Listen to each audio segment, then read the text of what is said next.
Well, hello and welcome to Championship Sunday here at the ePremier League Finals 2022. Yesterday, all 20 Premier League teams competed and we've whittled them down to our final 8, our quarter-finalists who will kick things off today.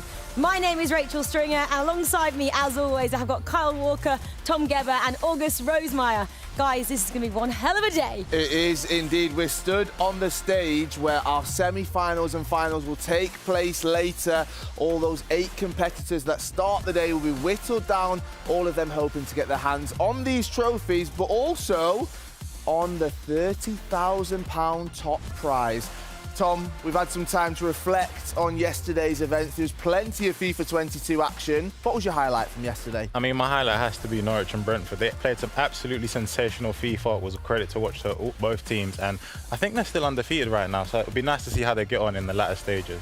Well, Tom's going for Brentford and Norwich. Aga, I'm going to come to you now. Who's a dark horse possibly to lift the title? I think looking at Crystal Palace, they have a very, very important game today and a crazy one against Liverpool. It could be the winner of that game who goes on and win it. Right, well, what a day it was yesterday. Before we get into day 2, before we talk about all of our quarter-finalists, let's have a look at how day 1 of the ePremier League finals went down. The 2022 ePremier League Grand Finals kicked off with a bang. We wanted drama. What a goal! Tension. I can't believe what I'm seeing. And lots of goals. Oh, what a finish. And it was safe to say we weren't disappointed. Wow. For some teams, it was jubilation in going through. No one expected this result. How did he miss? Whereas for some, it's heartbreak in being sent home. They are on a roll. Bring on the quarters. Only the best remain, and it's all to play for going into today's knockout stages. Well, yesterday was super exciting. If you guys did join us, I hope you enjoyed it as much as we loved being here for 10.5 hours. It was, in the end, it was quite a stint we had, but we're all refreshed, ready to go again today for Championship Sunday, as we love to call it. Well, let's have a little reminder then of how the groups looked after yesterday going into today. Remember, top 2 from each group have now progressed to today, which is the quarterfinals, of course. So Group A then progressing through nicely. Brentford and Chelsea. Brentford undefeated, of course. Group B, same goes for Liverpool, undefeated at the top of the table, and they are joined by Everton in the quarterfinals. Group C then, Leeds United and Crystal Palace safely through to the quarters, as well as in Group D, Norwich City and Aston Villa. Norwich City also undefeated, Kyle. Yes, they were. What a day it was for some of those teams. And before we started the competition, I'm sure that we wouldn't have chosen some of those to be going through to Championship Sunday. But I guess, Aga, that's the beauty of this tournament. Anything can happen. And some of those teams, they really took the opportunity that they were presented with and they ran with it. Yeah, definitely. I mean, the likes of Brentford and Norwich weren't exactly the teams we'd expect to go to the latter stage of the competition. But, I mean, they proved themselves yesterday and now it's time to prove themselves again. And I guess individual performances as well we have to take into account. Sam Brewster from Brentford, 17 years of age. Let's say his second LAN event, because his first one was in qualification for Brentford to make it here today.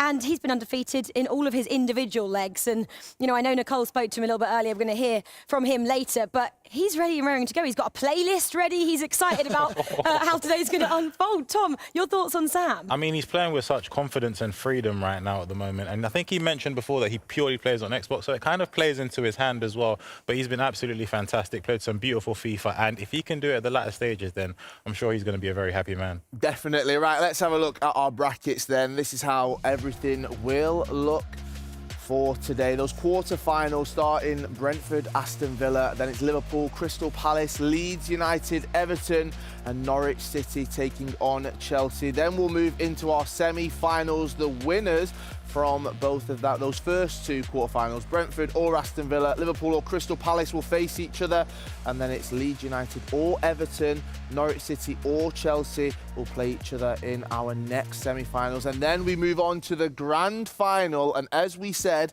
it'll be happening right behind us here.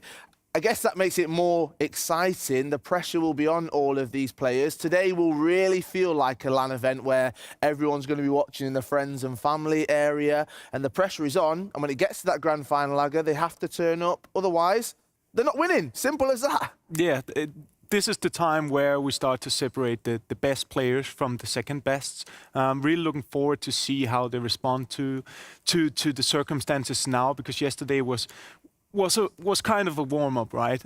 Today is what it's all about.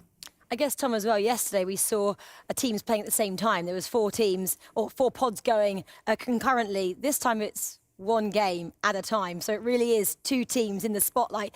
That's surely going to add a bit more pressure. Yeah, definitely. I mean, teams that unfortunately didn't qualify will be watching, as well as, you know, those that have are in the quarterfinals as well. So everyone's eyes are going to be on, you know, that specific game. People might feel that added pressure, but like I said, this is where, you know, you separate the best from the second best, because, you know, regardless of pressure, you're still going to want to deal with it and perform to your best. Right, well, yesterday, Aga, you were choosing some of the teams that you were putting into a power ranking, and we were having lots of conversations around it, because some of the ones that have made it through today didn't even make it at all into your power ranking. So let's have a quick look at how they are looking right now. This is Aga's power ranking, starting with number 4 just here. I mean, let's get into it. Aga, talk us through this. Your choice right here. Why Chelsea? I think looking at the 2 players, they're very fun guys, making a lot of banter, but they're definitely a serious duo when it comes to FIFA. I mean, Stingray and Jay Sharp has a high reputation on this scene, and I think they're very hungry to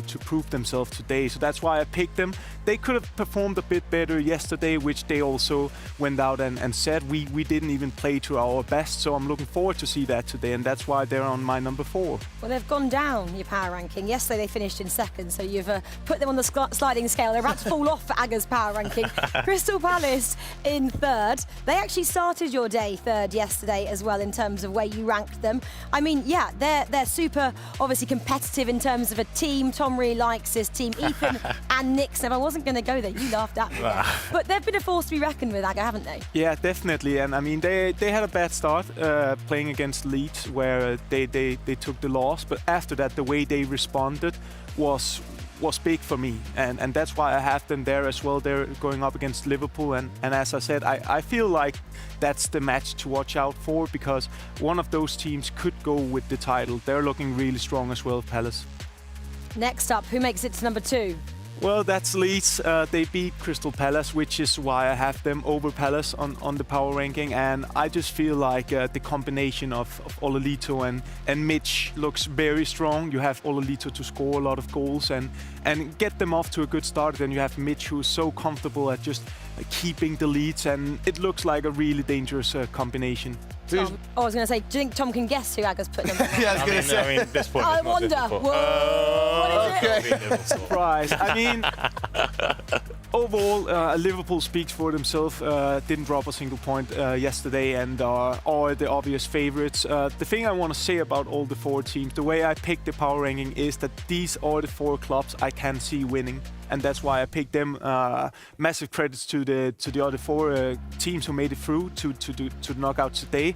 But I just feel like these 4 teams have that extra that needed to go all the way. I'm looking forward to when Norwich and Brentford, they get you later on in the corridors after seeing that they're still not in the power ranking. Right, let's hear from some of our players. Nicole Holliday, our reporter, she did a brilliant job yesterday. Well, she's already been working this morning, catching up with some of our quarter-finalists. When I've been breaking through as a player, most of the competition has been online because of COVID and everything, and this is sort of the first land I've sort of got here to prove myself, and I'm doing it today, so yeah. Do you feel like you and Kyle are the 2 to watch out for? 100%. I think it goes in our favour because we're underlooked as a team. A lot of top teams are here, and spotlight's not really on us, so we've got no pressure really. Very excited. Slightly more nervous than yesterday. Yesterday I wasn't nervous at all. Today it's hitting me a bit more. Stomach went a bit when I came in the arena, but yeah, no, it's exciting. Obviously got Villa. They did really well yesterday, same as us. We'll just see what we can do. Have you been doing a lot of prep then last night or this morning on this Villa side? Because they were a really big surprise yesterday. Yeah, obviously, I mean, I think everyone was expecting Tottenham and Watford to get out of that group, and then them and Norwich went and kind of just battered them both. So, but I mean, I haven't done anything. I know how Impact's played. Funny enough, we played our 3 warm-up games against each other yesterday morning. because I don't think they were expecting us to get out of the group and we weren't expecting them to get out of the group. So we kind of just played each other, and now, so I know pretty much how he played. He's so good. In the box, he's so good. Like, you have defenders sliding all over the place, so you've got to hope for the best. Well, I'm actually not sure if we thought Brentford would get out of the group, but they're firmly put themselves on the ePremier League finals map, that is for sure. And that fixture is your first of many coming up today. It's your first quarter-final, of course. It is Aston Villa taking on Brentford. This is going to be a tasty affair for our first semi-finalists to be unveiled today. Come back and join us after this to find out who makes it through.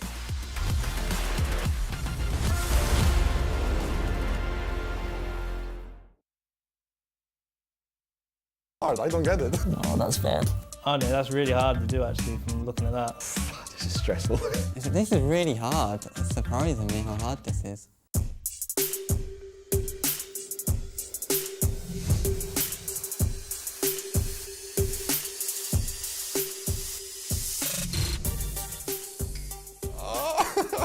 Okay, I'll bridge. I think it's C, but it might be a different name. I don't know. No, to be honest, I think it's a flick up there. Flick up? That'd be a flick up. That is flick up here. Is it? Yeah.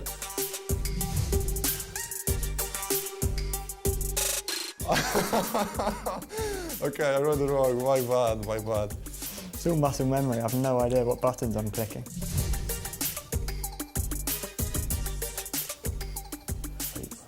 Heel flick turn.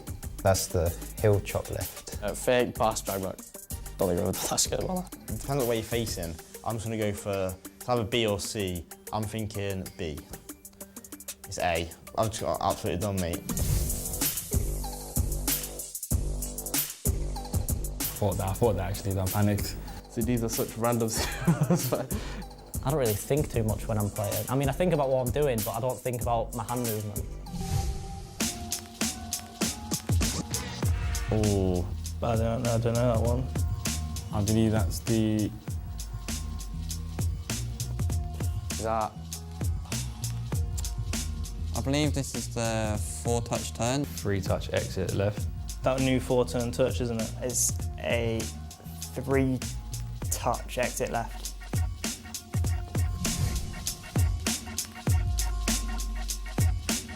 The 4-touch, and I didn't look at that answer.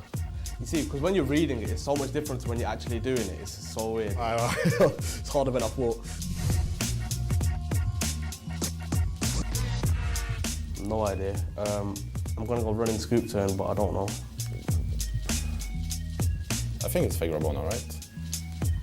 We're going to go with the running scoop turn. B? I think that's the fake Rabona.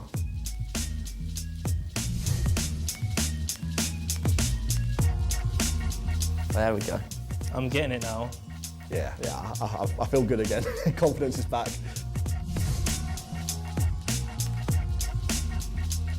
Hold LBRB, flick, press right stick. Oh yeah, directional nutmeg. Directional nutmeg. Directional nutmeg, yeah. For this one, it's the lateral heel to heel. I don't think it's a lateral heel to heel, so that would leave B, drag back sombrero flick. Drag back sombrero flick. Sombrero flick. Sombrero flick. Let's say B, drag back sombrero. Yeah, okay.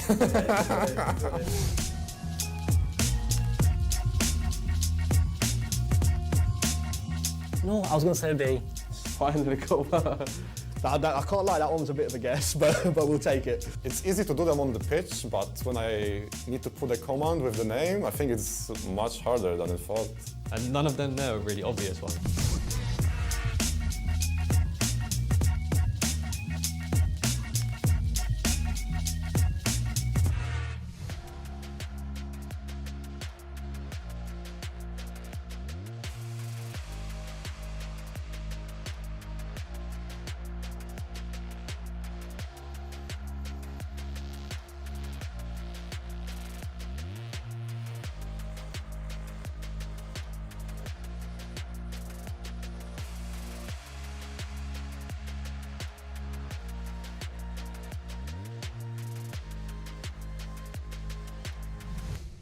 Hello and welcome back to the ePremier League Finals Championship Sunday. Our quarterfinals will be starting very, very soon, and this is where it all starts, that road to £30,000 plus all of our competitors. Well, the winners, they get their hands on a trophy each. Tom, what a day this is going to be. Let's talk about our first quarter-final matchup. We've mentioned Aston Villa. We saw from some of their players, and Sam Brewster from Brentford as well. Arguably, you could say, two teams that we thought might not make it to today. Yeah, literally two teams that we thought, might find it difficult getting out of their groups, but they've been absolutely fantastic. First of all, credit to Brentford for getting here. We mentioned how much Peace loves Brentford, so he's really feeling probably the pride running through him right now. And I think Brentford actually mentioned him on Twitter, so he's probably loving all of that right now. And alongside that, Villa are absolutely looking fantastic as well. Impacts and Kyle Rowley, they knew what they wanted to do, came through with a game plan, and they executed it. So it'll be interesting to see what their game plan is today in the latter stages and how they get on, if they're feeling nervous or, if they're excited for the occasion. Yeah, the boys getting ready there, and as you can see, in only one of the pods behind of us. Of course, it's one game played at a time now. Aga, I'm going to bring you in and chat a bit more about Peace, obviously Sam Brewster's teammate. He just said an hour ago, tweeted out, please, anyone got any pro practice games? I mean, it's a bit late notice in the day, Peace, to try and be practicing just an hour before. Is that something you would have done, though, only an hour before you're coming out here to the finals? Yeah, I think it's about preferences really.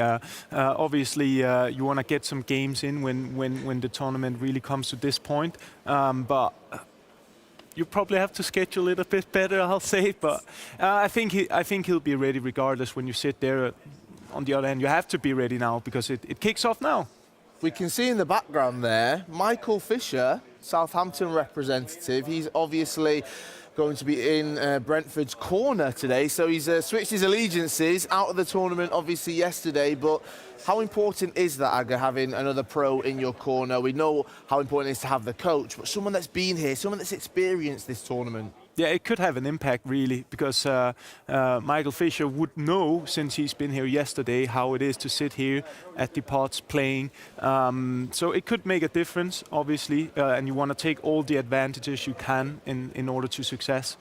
And let's talk about Villa then on your screen at the moment. Obviously, Oscar and Kyle. Kyle in the background, Tom, we've mentioned before, a former footballer himself, and it's proving that it pays off. If you really know the intricacies of the game, you can transfer those skills onto that virtual pitch. And I'm sure Kyle is teaching Oscar some of that if he wasn't a professional footballer himself back in the day. Yeah, I mean, from the outside looking in, it's always going to be, easier to know what you're doing wrong and what you're doing right. Alongside that, Kyle's also been in that seat, so he's going to know what the situation is, and he's going to provide his tactical aspect in regards to seeing the game from the real life perspective, and hopefully that helps them out. Definitely. Now we are getting closer and closer to this matchup, the first one of the day. The pressure will be on these boys, won't it? Because you can see the hand towels, you can see that they're trying to keep them warm with the hand warmers. They don't want to get too sweaty though, but this is what they all dreamed of when they started the tournament yesterday. Every single team, all 20, they wanted to be in this position. Brentford and Aston Villa find themselves right here. Now it's go time, Aga. Yeah, it's going to be interesting to see if they can keep up with yesterday. Obviously, impacts and Brewster had a really, really good yesterday individual as well. So I think it's going to be a key matchup, this one. Yeah, and guys, I've just got a question really about doing it as a team. What a nice story it is to do it with a teammate. What a journey you can go on together. Usually it's been known to be an individual sport here, the ePremier League finals. It's 1v1. This is a new format this year. Tom, how special is it to know you've got someone in your corner and you can celebrate together the ups and the downs, really? I think it's vital, and I don't think there's enough importance placed on it, because sometimes, when you're doing it by yourself, you can always have your coach there and stuff, and it can be a little bit difficult. But with a teammate, essentially, they're in the seat as well. They know the situation at hand, and I think it goes a long way because they know how to play the game and they understand, your frustrations, whereas sometimes a coach might not be able to provide that. Right, well, we are close to getting things kicked off right now. We can see our casters are ready. It's good to see you guys. We didn't get to see you yesterday. Lisa Manley, Tyler Goff as well. Guys, I think we can throw it straight across to you to get day 2, a.k.a. Championship Sunday here at the ePremier League underway. Yeah, thanks a lot. And of course, it is going to be an incredible matchup. The two of us weren't expecting Villa to go through either. We were, of course, covering Group D yesterday, and it was a crazy group. Everything then was decided between that game with Villa up against Norwich. They tied, both went through. Norwich were able to place first, but we also did have Brentford on our radar. Yeah, exactly. Obviously, we wasn't covering the Brentford game, but Group D we had, and I mean, everyone thought it was going to be Spurs and Watford. I had a little side thought that maybe Aston Villa would go through because I'm good friends with them both, but yeah, we definitely didn't expect it, and I'm looking forward to today. Yeah, it's going to be really, really interesting just because, of course, Kyle, he pretty much went into it saying, yeah, he doesn't really have any expectations to come through it, but then Impact, he said that, of course, being a little bit nervous, not really today at all. Same goes for Sam as well, though. And that's the thing. Sure, on a first day, you might not feel the jitters as much. Then heading into a quarterfinal, you never know, because of course this is really where we're going to separate teams, and it's two teams that we weren't expecting today. And still, what do you think? Is it going to be Brentford or Villa moving on? Oh, you're getting me early, are you? Okay, so I am going to go with, I feel like in this game, an underdog as such. I think I'm going to go with Aston Villa. I was actually going to go for Villa, Ooh, but okay. I guess we just have to stick to that now and not have a rivalry here. Straight for the first quarterfinal. We're ready to head into our first quarterfinal of the day. Leg 1 on the Xbox. And of course, Sam Brewster, one of those guys that is also a rookie when it comes down to the ePremier League. And it's great to see how both line up and head into it. We've seen more or less the same lineups across the weekend already. Yeah, exactly. I think it's better to have no expectation going into the game as well, because there's no pressure on you to perform. And a great start here from Brentford, and great defender there from Impact. I do think this is going to be a great game because we mentioned yesterday Impact basically not losing a game on his side of the bracket, and so he was looking strong yesterday. But today is definitely a different day, and anything can happen if you turn up on the day. And that's the thing. Sure, you might have had a great day yesterday and surprised a couple of teams, but you have to bring that same amount of energy today because, of course, there's everything on the line. If you lose games and then your teammate on the PlayStation can't fix it, then you're out. It's not double elimination, it's single elim, and right now, already going forward is Impact with Sancho. Chance to get it towards the center as well if he wants to. Into Rashford, and first chance! Hits the woodwork, only against the post, but Brentford at least. Big breaths here for Sam. Exactly, twisted and turning in the box there. We heard Sam beforehand in the interview speaking about him being good in the box, and we saw that there. And to be honest with you, in that position, should potentially be going in. He might be a little bit hard done by there, but great start from him there. But I think into competition as well, when you're warming up against your opponent on one day and then having to play him in a quarterfinal the next, surely that is going to be an advantage. And it goes to show that they weren't expecting to actually be facing off against each other. And one thing as well that Villa were great at yesterday was making little mistakes. We've just seen one now from Impact, and that opens things up for Sam immediately. Cantona in the box is going to get blocked and out for our first corner here. Great dead stop there into an Elastico, and great defending from Impact. That was something that he was good at yesterday, defending, and we got a chance here from a corner. Yeah, just waiting for that pass towards the center. Firmino is going to be blocked. Ronaldo also joining in on defense. Impact has everybody back. And we've talked about the importance as well that Kyle could maybe also bring to that team because he used to or is a defender, and still right now could certainly bring his expertise to the FIFA pitch as well, and maybe give Impact a couple of points to go on how to actually structure his defense. Yeah, normally the first part of a game, the players are trying to work out how each other plays. Maybe not in this case, because obviously they played like 3 times yesterday that they mentioned. But, I mean, it's going to be a little bit shaky the first 10 minutes because of nerves as well. But we've seen a few missed passes, but a great start from both teams. Yeah, maybe a short pass in from Rashford right now. Plenty of skill moves in the box, as we were expecting from Impact today as well. He's going to get a corner for his troubles. And a lot of these yesterday, we've seen short passes, crosses then coming in from Sancho, but right now it seems more like flat passes, sometimes the double A or double X passes just to lob them over the defender. CR7 Ronaldo though, and it will be St. Maximin to get that next shot off. Van der Sar saves it easy. Not the most dangerous shot early on. Yeah, I feel like it looked like a bad offside trap that he did there, and a great double A pass, sorry, because they're on Xbox, and a terrible finish. I mean, in that position, if he would have got the right, I guess, kick on it, the great power on that, then he could have potentially have scored. But great start from Impact, obviously getting 2 early chances, which could potentially have been goals. Either way, Brentford coming either way. Firmino already finding Ronaldo towards the inside. Cantona again. Didn't see him in too many games of Group D yesterday. Van der Sar getting outside of the pitch, but at least the defenders have everything shut down right now, and Impact can keep hold of that ball. Everything is fine and reset, and he's into a position where even his defenders have that structure back. If he loses the ball now, he shouldn't be punished immediately. That's always the big part in FIFA as well. If you're in a build-up and you lose the ball, you do get punished really, really quickly. Not sure what he was trying to get with that cross, but that could be nerves as well. Yeah, exactly. I mean, maybe a little bit of nerves coming into this, but like you mentioned, Cantona's very an interesting player to be used, and we only see him once yesterday, and that was as a sub, and he actually did score.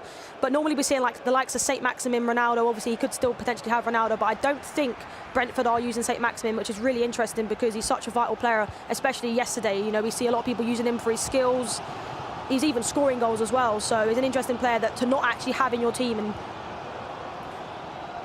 yeah, right now, either way, we're still waiting for that first goal to be scored here in the quarterfinals. We had something along the lines of 263 goals scored yesterday across all 4 groups. Of course, our group had, I think, the game with the most goals on aggregate as well at 11-4, something along those lines. And that is just crazy. Sure, it was in one of those games that didn't really mean too much. It was all about group placement still. But if you're last in the group, you're not getting any prize money. If you're 3rd or 4th, that was already £2,500 as well. And that makes a difference at the end of the day for a FIFA player, because you don't always have tournaments with prize money, even at £2,500. yeah, exactly. I think even just being here for these players was enough. So to get a little bit of additional money for these players is a lot. You know, some of these players are only 16, 17 years of age, so that money will definitely help them. Yeah, and especially considering how, of course, in FIFA, start of the season, if you don't have a club, that is money that you're investing in yourself as well. And we've seen plenty of players come through this year, actually, with RTG teams, and just great to see that that still is working out. It's putting in the time, but a bigger chance here for Brentford now with that chip in towards the centre. Everything dealt with in defence thus far, though. None of the shots have been too crazy, apart from maybe Impact early on hitting the post. Yeah, definitely no chances. I feel like I mentioned, it's just them trying to work out how each other play. I kind of expected a little lower faring in this game, maybe 0-0, maybe 1 goal to someone. I'm not really sure who it will go to at the moment, but Impact does seem to be making a lot of mistakes at the moment. Yeah, and Cantona, decent run down the right-hand side, needs more support though, and that's why you're recycling possession again, passing it back, seeing you get more players towards the box. St. Maximin is going to lose the ball, gets it straight back! And the opening goal works out well, but off the back of a mistake of Impact's. A massive, massive, massive mistake there. And it was quite fortunate for him to get it back. You mentioned in his interview earlier, Sam, that he loves to do the hill-to-hill, and we saw that there. Obviously, it did bounce off the defender, maybe Ruben Diaz there. We mentioned St. Maximin. There's a reason that he's in people's teams, and I mean, 97 pace, 90 shooting, 95 position, and he was definitely in the right position there, wasn't he? Yeah, always a little bit of luck involved, but we have to just have those runs ready. You have to be there when it matters, and takes advantage there of basically the mistakes that we've seen. Maybe now Impact's a little bit more open. Another chance here for Sam to maybe get another goal in, but it probably won't happen. It will stay at 1-0 going into half-time. Or maybe he does get a final attack. Cristiano Ronaldo on with the keeper, but Van der Sar keeps it clear. A lot of times we see corners continuing here in the final minutes. We're already 2 minutes into injury time. How can he place it in the box? Doesn't really have too many players forward. There's only 2 players in the box, a couple outside still. But Ronaldo crossing in. Hullet would have been there, not as well placed. St. Maximin still going. It should be Brentford just to clear this one out. 3 minutes into 1 minute of injury time is a way to conclude our first half. And I think Sam can be fortunate to stick to that 1-0 lead, because he almost gave that up immediately. Yeah, exactly. I do feel personally that Impact's had the better opportunities. I mean, he almost scored straight away as well, but I'm intrigued to see why he didn't put that across the box. St. Maximin was seeming to make a great run, but he did try go for the green time shot, and a great save from Van der Sar. We've seen him in literally every single person's team in the games that we've commentated so far. And I think it's like yesterday as well, we were talking about the fact that a lot of the times, sure, you can get a shot in from there, and especially with Ronaldo, if you get that green time finish, it is hammering in. That time it doesn't work out. That time, one final pass could have helped. In hindsight, it's always, of course, easier for us to see it here at the desk, but still, advantage played early on here in the second half. We're underway. No time spared. Aston Villa coming forward with Impact. Rudiger to actually stop it here, but Rashford gets it straight back for a second chance to pass it. Maybe to St. Maximin, and won't just work out yet. Van der Sar picks it up. Ruben Diaz to carry it forward. Good bit of pressure from Impact early on. Yeah, I feel like he wants to try and get that goal back for his teammate. It's crucial being drawing in that for his teammate to actually go into. I mean, if you're drawing or you're winning, it's really helpful. You know, being 1-0 down's quite hard, but there's a big chance here. Big shot from Ronaldo, and that's exactly what you have him in your roster. Keeper was out of position though, and that might have been down to Sam's mistake as well. Yeah, it seems like both the goals that we're seeing today are literally from mistakes, and it's nerves, I think, to be honest with you. But what a finish that was from Ronaldo. It'd be interesting to see what Ronaldo he actually is using, because looks like it actually is the foot birthday, and there's players that actually pick between the two Ronaldos. There is two. There's foot birthday, and there's also the team of the year version. One's got 5-star, and the other one's got 5-star, 4-star. However, the sort of shooting stats on one and the pace, there's like extra additional stats on one of them that you would potentially want, but for some of these players, 5-star is important, and we saw it there, him being able to shoot on his left foot, on the right foot, and what a finish. Finesse shot. Van der Sar obviously wasn't in the correct position, but it was still a great finish. Yeah, and I think Impact thoroughly deserved that as well. It is a game that is very neck and neck, trying to then just thread those passes through, and it is going to give a chance for Sam to maybe take it either way. Did he just about get that off in time? Cantona now, plenty of defenders to beat, and does not have enough support forward, and Hullet is able to get that one clear. About an hour is in when it comes down to in-game time. Of course, we're playing 6 minutes a half as we usually do in competitive FIFA. And the players didn't waste any time towards that halftime break. Around this time, in the next 10 in-game minutes, is the time when we start seeing pauses, when we start seeing changes in the rosters as well. Yeah, normally between the 60th and 70th minute, we're seeing a little bit of pauses, whether they're going to go defensive, attacking. If they're losing by a couple of goals, then they'll change. Obviously, I feel like in this game, it's the first leg. You don't really want to be changing too much, because you're not going to be out if you lose this game. Yeah, exactly. Just keep it to a tie, decide it on the PlayStation later on. And who knows, we might need to go to extra time and penalties. What I heard, the penalty, whoever the kick taker is going to be decided by a coin flip. So it needs a little bit of luck, but of course, all these players are the best on their consoles to be able to qualify here. Cantona, good block there to defend for Vieira as well. And that was a player that Impact says may be his most important player back.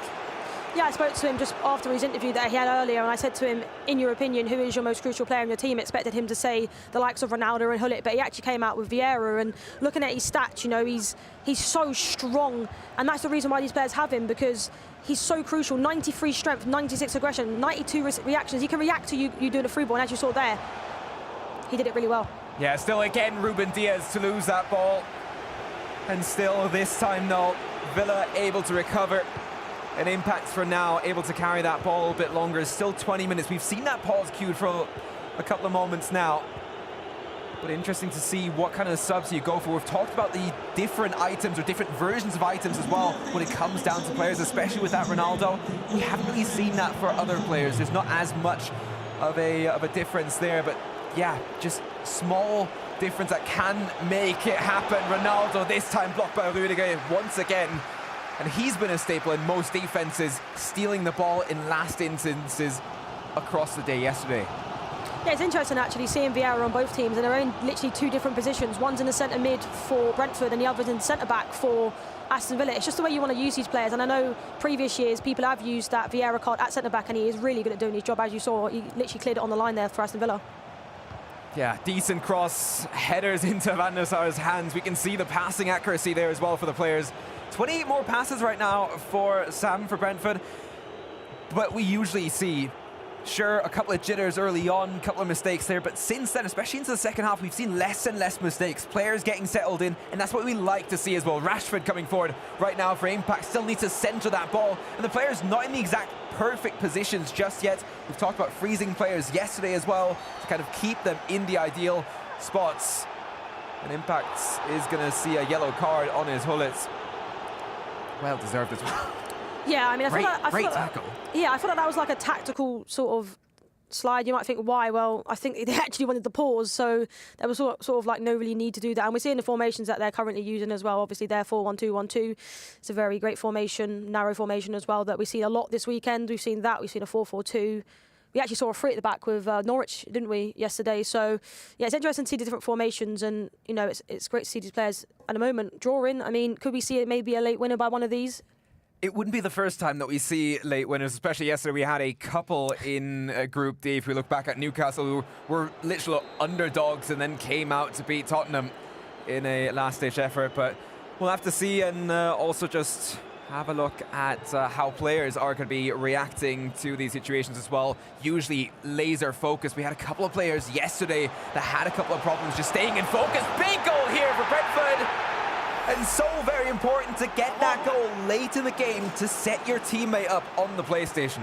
Yeah, we did mention, is there going to be a goal soon? I might be a mind reader or something. It was instant. We saw a goal straight after the pause, and I mean, what a finish. We see his reaction as well there, and I mean, looks like Van der Sar was in no man's land there as soon as that ball came in. Top bins, and with the 94 Ronaldo as well, we mentioned about there being two versions, and he seems to be the favourite out of the Team of the Year version because of his 5-star, 5-star.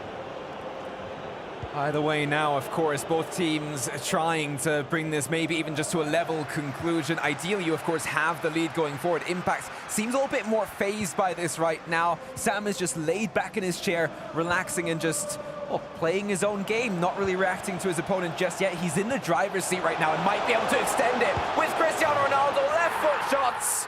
And yet again, Van der Sar seemed beat before it came down. And yeah, that is one way as well to further extend your lead and make life a whole lot easier for your teammate on the PlayStation now. Yeah, we can see how much it means to him, and I feel like maybe like Impact's kind of phased as such. I mean, we saw yesterday he literally won every single game, and now he's in a losing position, and it's the first time he's basically seen himself in there. And yeah, I feel like that was a great goal as well. Obviously, Sam's been playing really well. I feel like they both had equal chances, but Sam's just taken them really well. Yeah, the big thing is just that Impacts for him, yes, he was able to grab a bunch of wins. Most of them were 1-0s, though. It's not like he got huge margins. The big goals really started to happen when Kyle was in front of his PlayStation. So we'll have to see how they're going to be coming forward right now. Crosser shot coming in towards the center for Sam. Won't be happening right now, though, as we're into injury time already. Can Impact at least score one more just to bring the margin down to one goal? He's trying to go forward. It'll be tight to see what the in-game ref decides on, and this should be game for the first leg on the X spot. Brentford take it 3-1, and a great showing from Sam. Was able to take a 1-0 lead into the halftime break, and it's going to be interesting to see how the desk is going to be breaking this down. So let's hear it from Kyle. Thank you, Tyler. Yes, great first leg just there. I mean, 3-1. Who expected that towards the end of the game? Let's break it down then before we get into leg number 2. 3-1, Sam. We saw what he could do yesterday, Tom, and actually another great performance from himself today. Yeah, I mean, the first goal was all about margins, but he absolutely, he kind of warmed into it as he went along, and he absolutely looked fantastic towards the back end. That second goal was absolutely crazy, you know, being able to use that for Ronaldo with the 5-star weak foot. And again, it's those little margins that make all the difference. And you put the ball in the back of the net, and that's where the confidence grows, you know, it makes all the difference. OK, well, let's see the two winning goals, and we'll get Tom and Aga to cast their expert eye across these and just break them both down for us. Obviously, they came quite late into the second half. Tom, talk about the first one here. It's just a really well-worked move. You know, he took his time, found that little bit of space. And again, like I mentioned, that foot item, Cristiano Ronaldo, that 5-star weak foot makes all the difference. It's those little margins. If that's maybe Team of the Year Ronaldo, perhaps it doesn't go in. Aga, the decisive goal to make it 3. Yeah, and what an important one. I mean, a one-goal lead is nice, but a 2-goal lead is very nice, and he'll be happy with that. I like the way he attacks. It's not a lot of fancy skill moves and stuff. It's just solid passing play and playing fast and direct, and he keeps on. All he did, didn't he, at the end in the box, there was just switch feet in the end, just to give himself a little bit more space, and it proved decisive. But I was going to say, how mature is Sam as a player as well, waiting till the latter end of leg 1 to kind of really put the foot down and make those moves? I think it's a good way of timing it, obviously, scoring the 2 goals. I think he was trying to create chances throughout the entire game. Both players were pretty offensive and optimistic in the way they attacked. And yeah, lucky for him, he got the goals in the end. So there wasn't enough time for Impacts to get one back. Right, well, talking about Sam's play, let's listen from the man himself. He's joined by Nicole Holiday. Yeah, I'm here with Sam. Okay. Big breath. Yes. 3-1 up. How are you feeling? I mean, yeah, that was a tough game. Like, first 70 minutes is a bit kind of cat and mouse on the edge of each other's box, just knocking it around. Managed to get 2 late goals. I mean, I don't know. I don't feel like it was a 3-1 game, but I'm very happy, and now just hope Zoe can do the job. I'm sure he can. He's playing really well as well. I mean, those 2 late goals that you just mentioned, so important. You've got to be feeling quite good now. I mean, you've put Peace in quite a good position going into the second leg. Yeah, but it's FIFA. 2 goals isn't much, especially like with what happened. So I'm very confident in him, and this is the nervous part now. Playing's fine. Like playing, I'm in my zone, but watching stresses me out. So we'll see. Really? So you felt quite calm when you were sat there, but now your bit's done. This is where it's actually worse for you. Watching's awful. It's awful. Yeah, all the Xbox players this weekend will tell you, like, playing first leg's great, but watching the second leg, especially when you need a result, and now it's knockouts. But yesterday in groups when people needed a result, it's awful. Even if like Peter's playing as well as he is, even then it's still nerve-wracking. Okay, well, go take a seat, chill out. Good luck. Back to you guys. Yeah, thanks, Nicole. Well, Aga, if Sam thinks it's nerve-wracking to sit now and watch, how is Oscar going to be feeling for Villa, knowing that they have got that, knowing that Brentford have got that 2-goal lead, of course, and he has to sit back now and just watch what Kyle can do and hopefully bring a couple of goals back? Yeah, I think he will be quite nervous, but on the other hand, I think right now he'll be a bit disappointed because he played a pretty good match and his goal was very nice as well. So, you know, the gutted feeling for him can be a thing that kind of overshines the nerves because he felt like he dropped the game, but he'll be cheering, obviously. Kyle, though, he'll be very confident, especially after yesterday's performance. What do you think he's going to have to do now to bring this one back and carry that momentum through? I think he needs to attack. It's all about, trying to score those goals and trying to, get in the box and really work those angles. It's knockouts. And that's the most important thing that we need to realise. So he really needs to get on his game, maybe use some of that real-life football knowledge that he has and try and implement that into the game and potentially get a result.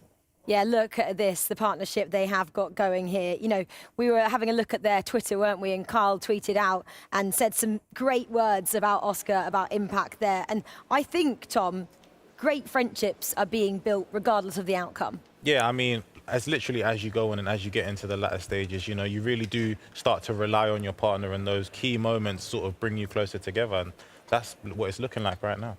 Looking at those two just there, I think Kyle was just telling Oscar to come off his phone and giving him some words of encouragement. That shows just how confident Kyle must be. Aga, what do you think he's actually got to do to get back into this game, except for score 2 goals, obviously? What do you think he's actually got to do over the course of the 90 minutes? Yeah, I think he's got to play with the same confidence as he did yesterday, where he didn't really give a lot of respect to his opponents. Obviously, he's down with 2, so he's got to play a bit aggressive, try to take control over the game, and if he gets an early goal, it will take some of the pressure off him, and maybe the game will be a bit more nervy, which could go into his advantage. Well, let's see what happens with that. That second leg is coming up very, very shortly. Brentford taking on Aston Villa, currently 3-1 on aggregate, but there's still 90 in-game minutes to go. Don't go anywhere. That second leg is coming up very shortly.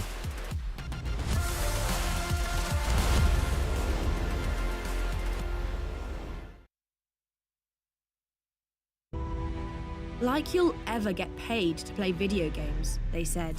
Now you're players, creators, fans, all in one huge and growing community. We know that gaming's many faces can truly make a positive impact. We're there with you. Whether you're making the next great game or just looking forward to playing it. Squad up, we're Barclays.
Well, welcome back then to the ePremier League Finals 2022. Championship Sunday is already underway with our first quarter-final, of course. We've already played one leg. It's Brentford taking on Aston Villa.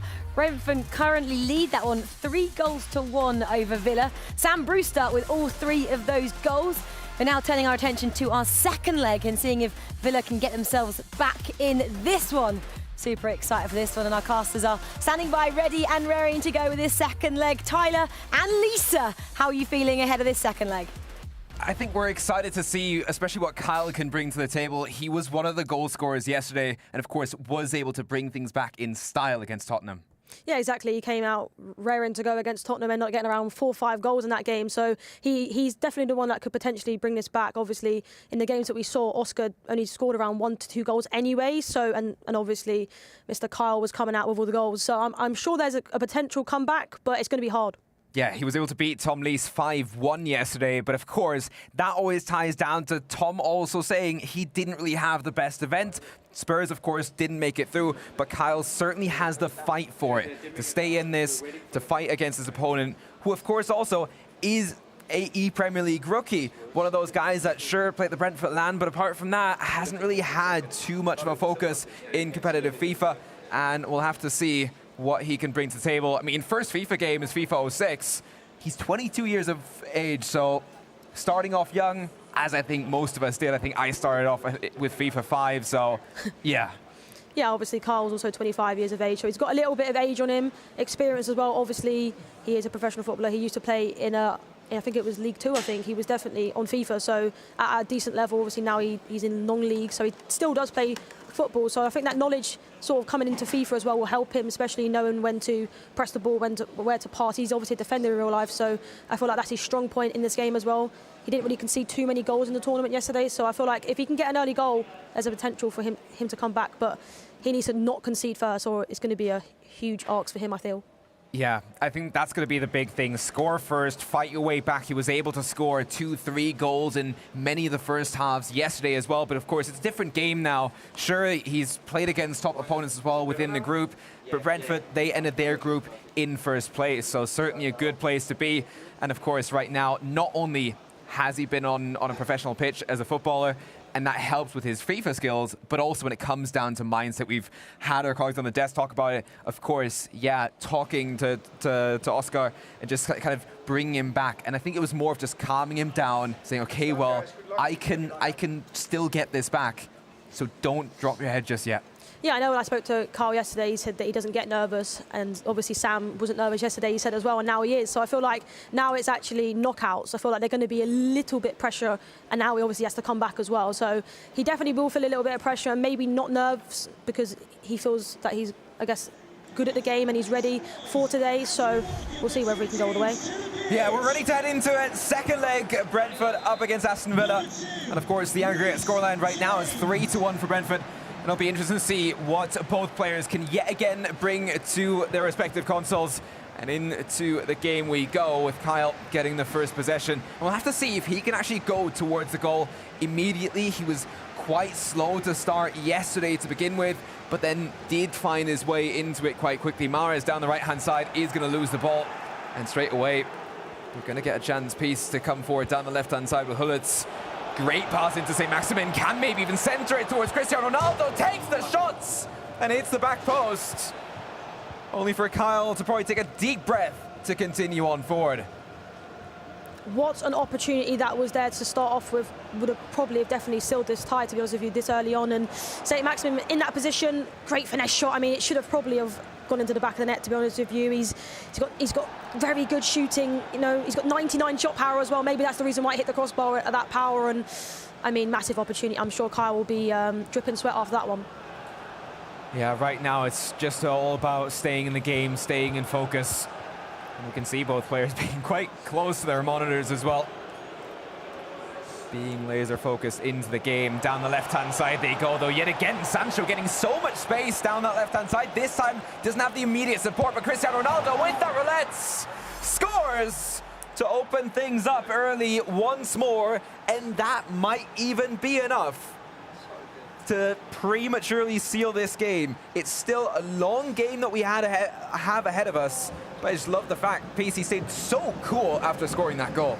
Yeah, calm and collected that was. I mean, what a finish. You guys at home might not understand, but that was an amazing, combination there. Ball roll scoop into a roulette and fires it into the back of the net with that Cristiano Ronaldo. I mean, that's the reason why people are using that five-star Ronaldo. He's just an immense player in the game. Yeah, it will be a huge task now for Kyle coming the other way. Of course, his build-up into midfield has to be important. It's just, you are not allowed to rush it. You're not allowed to just give those passes away and give possession straight away to Peace again, yet again down the left-hand side. A little bit more contested down that side, but will also get a first corner here early on. Of course, scoring that first goal within the first 10 minutes certainly gives any flutters that you might have straight out the window. Super just laid back and relaxed. It's a 3-goal delta between both teams now. And that is a massive advantage that they already brought over from the Xbox as well. Build up once again, Hullet into Cristiano Ronaldo, down the left-hand side with Sancho. Needs to center that ball back and might even need to pass it back to Hullet just to recycle at the edge of the box. Pull players from Villa back because it seems like he has 8 players back just right on the ball, defending, trying to stop Peace from getting another goal in. Hope there to get that pass through, but that was never getting to your man. Peace just seems so calm, on the ball. He's doing McGeady cancels, he's doing all these skill moves in and around the box, and that's someone that is confident in himself, and so he should be with how he performed yesterday and getting out the group that he did. It's such a hard group that he got out of, and it just shows how good these players are. So yeah, yet again, Kyle on his build-up, similar to Impact's earlier. A lot of these early passes being given away, and because of course he is quite aggressive in his own setup, he has to be running back, chasing the ball here, and at least he had a defender towards the centre, so St. Maximin can't exactly just score a free goal there. Otherwise, that would have probably finished it towards the end. Sancho, though, coming the other way, he needs to score one, ideally within the next 5 or 10 in-game minutes, to maybe even make it 2-1 towards that halftime break. And then the second half is all open to play for, but Peace just granted too much space. And I think Kyle, to be honest, might just need to pull a break right now to reconsider how his defense is set up. It might even be too late, and you might have to start thinking about going more aggressive, but that yet again opens you up in behind. They're definitely a great 1-2 play there, and Ronaldo in that position is always going to put it in the back of the net.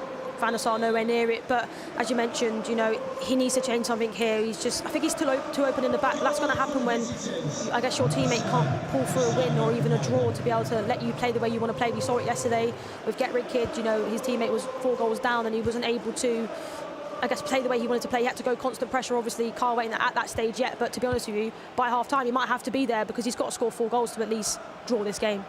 Yeah, and then still you have to fix it through extra time, have to maybe even just get it towards penalties. We didn't see too many creative penalties yesterday. Most of them were just banged straight down the centre.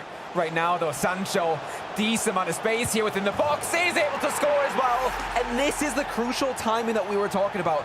Get that goal in within 30 minutes. And ideally, you do score at least one more before that halftime whistle blows. Bring it back to a level game in your own leg. And then, of course, work on that in the second half.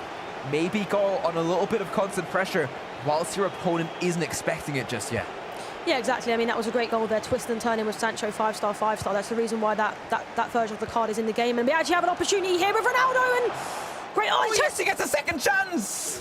And stole away by Kante. Kyle can't believe it. You can see his reaction and impact in the background as well. And almost gifted there, but of course the defenders came back to help out. And now it's all about just saving it one more time. 10 minutes remaining in this first half. I mean, that was a massive opportunity there. To be honest with you, I feel like we both didn't actually expect that to sort of get there, and neither did Carl, and that's why he didn't end up reacting to it. But massive opportunity, and we were talking about the goal that he scored. 5-star, 5-star. Sancho, pretty sure this could be offside. It is. That's the reason why they use that version of Sancho, because he's actually 5-star, 5-star. Normally he's not 5-star weak foot, sorry, and that's crucial. Twisting and turning, you can be unpredictable whether you go left, whether you go right. I feel like he potentially should have shot it earlier, and there's a chance across the box. Ronaldo laid it back, tried to lay it back towards St. Maximin. Doesn't work this time. Hullet can clear things out. And counter-attack certainly on right now. Sancho one-on-one with the keeper, just has to beat it now. Great movement to bring Van der Sar out to meet Sancho at the edge of the box. And that just about working out for Brentford. Otherwise, it would have been great for Kyle to set this one up. Wow, I think I can't even speak. I mean, what an opportunity that was there. And I mean, could he have chipped the keeper? Potentially in these situations, pressure situations, sometimes you don't think of that. Potentially a ball roll was obviously the chance that he could have done, but it's a great save from Van der Sar. In that position, the keeper was always potentially going to save that, and he went down well and obviously saved it. And I think a ball roll was almost out of the question because the chasing defenders were already there. We're already there to stop him on both sides. And right now, the minute is done of injury time. It will be 2-1 into the halftime break. Of course, that still puts a great bit of pressure on to Kyle for that second half, as right now the aggregate scoreline says 5-2. And that is still, for 45 minutes in game, that's 6 minutes of real time to score 3 goals just to be level. Yeah, it's quite a mountain to climb, to be honest with you. And I mean, I feel like Kyle could have probably actually had maybe 2 extra goals, or at least 1 coming into half-time, which wouldn't have been so much to sort of try and get. But I think he's playing well. I think they're both playing well, to be honest with you. You know, we saw Jadon Sancho for Kyle's goal, and I mean, twisting and turning, I feel like he could have shot earlier. It still went in the back of the net. We're seeing a lot of Sancho's being played this weekend. He's just such a great item to be added into the game. And I mean, it's going to be a mountain to climb. Maybe we'll see a pause at the 60th minute for him to go constant pressure, free at the back, just send everything forward, because if you lose this game, you're out. The thing is, you could even start it straight in towards the second half for about 10 minutes or so, then swap back just to see what the constant pressure can maybe even surprise Peace on the other side. But right now, St. Maximin already coming forward. Plenty of players trying to pressure him off the ball. It works out well for Brentford right now to take it the other way straight away as well. Decent amount of space here for Sancho. Can he get it towards the center? In towards Cristiano Ronaldo, not right now. Decent bit of defending. We've talked about that. That's the strength for Kyle, even though he had problems early in this game conceding 2 goals right away. Yeah, he's definitely played better since he's conceded. I feel like he's started to get it together. Maybe the nerves got to him a little bit, but in this game, I feel like he's maybe going to have to change something really early, like you mentioned, constant pressure. The problem is with constant pressure, you know, your players run out so quickly, and there's a chance that you can concede from it, but he's got to send it forward. Yeah, everything's on the line here for the quarterfinals. Of course, we're in the second leg right now of quarterfinal number 1. We've got 3 more coming, and Ronaldo to bring things back to at least a level second leg. Still, of course, a 2-goal lead in favour of Brentford, and that would still put them as the first semi-final contender for the finals of the ePremier League. Of course, it's Championship Sunday. All games to be played if you make it to that grand final. Got a bunch of FIFA throughout the day, especially if you're that early game. Starting off right at 11, the semi-finals aren't until 5:45 or so.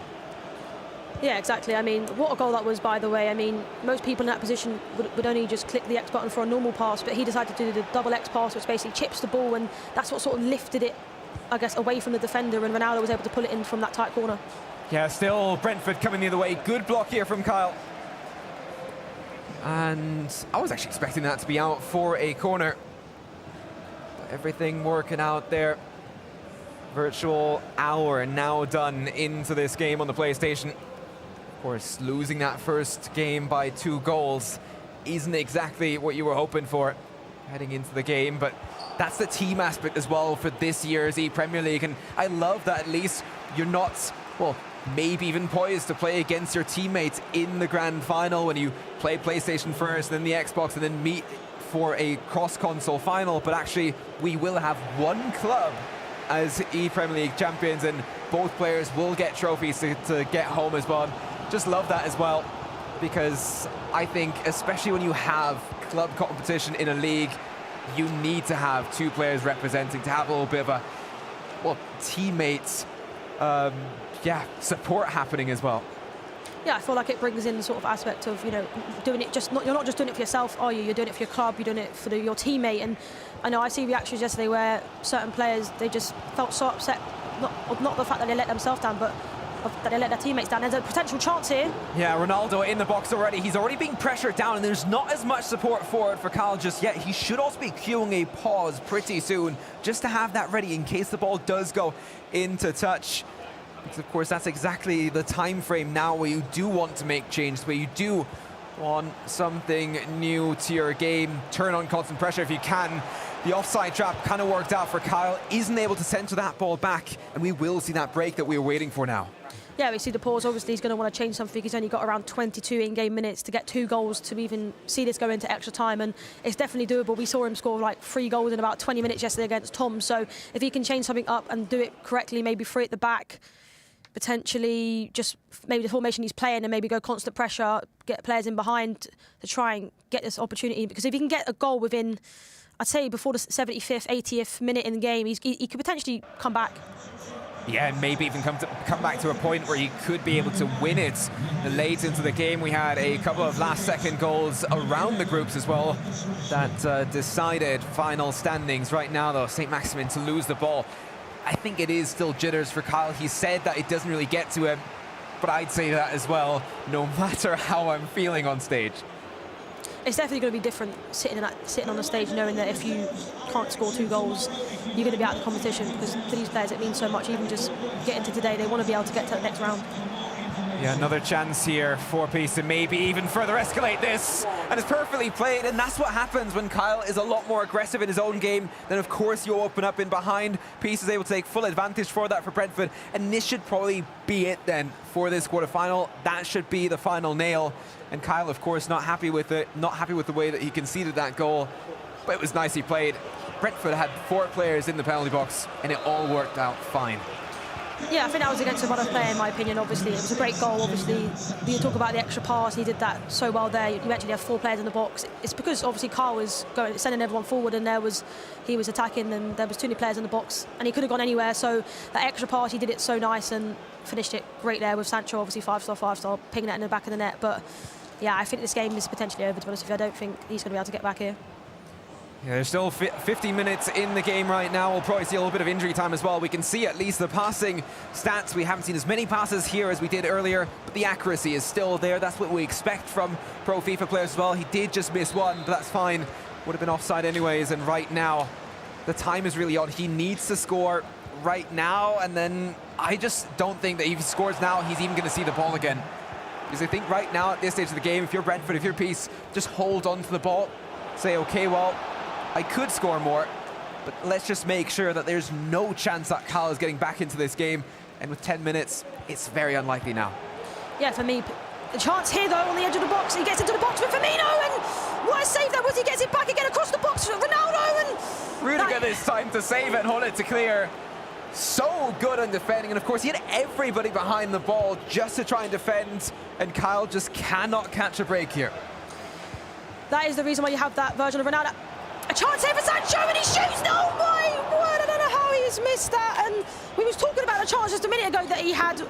And, you know, we see Firmino coming on actually as a super sub a lot for these guys. He's good defensively, he's good going forward. He's been played quite a lot in the centre mid, and an opportunity there. I mean, he could have scored 2 goals already.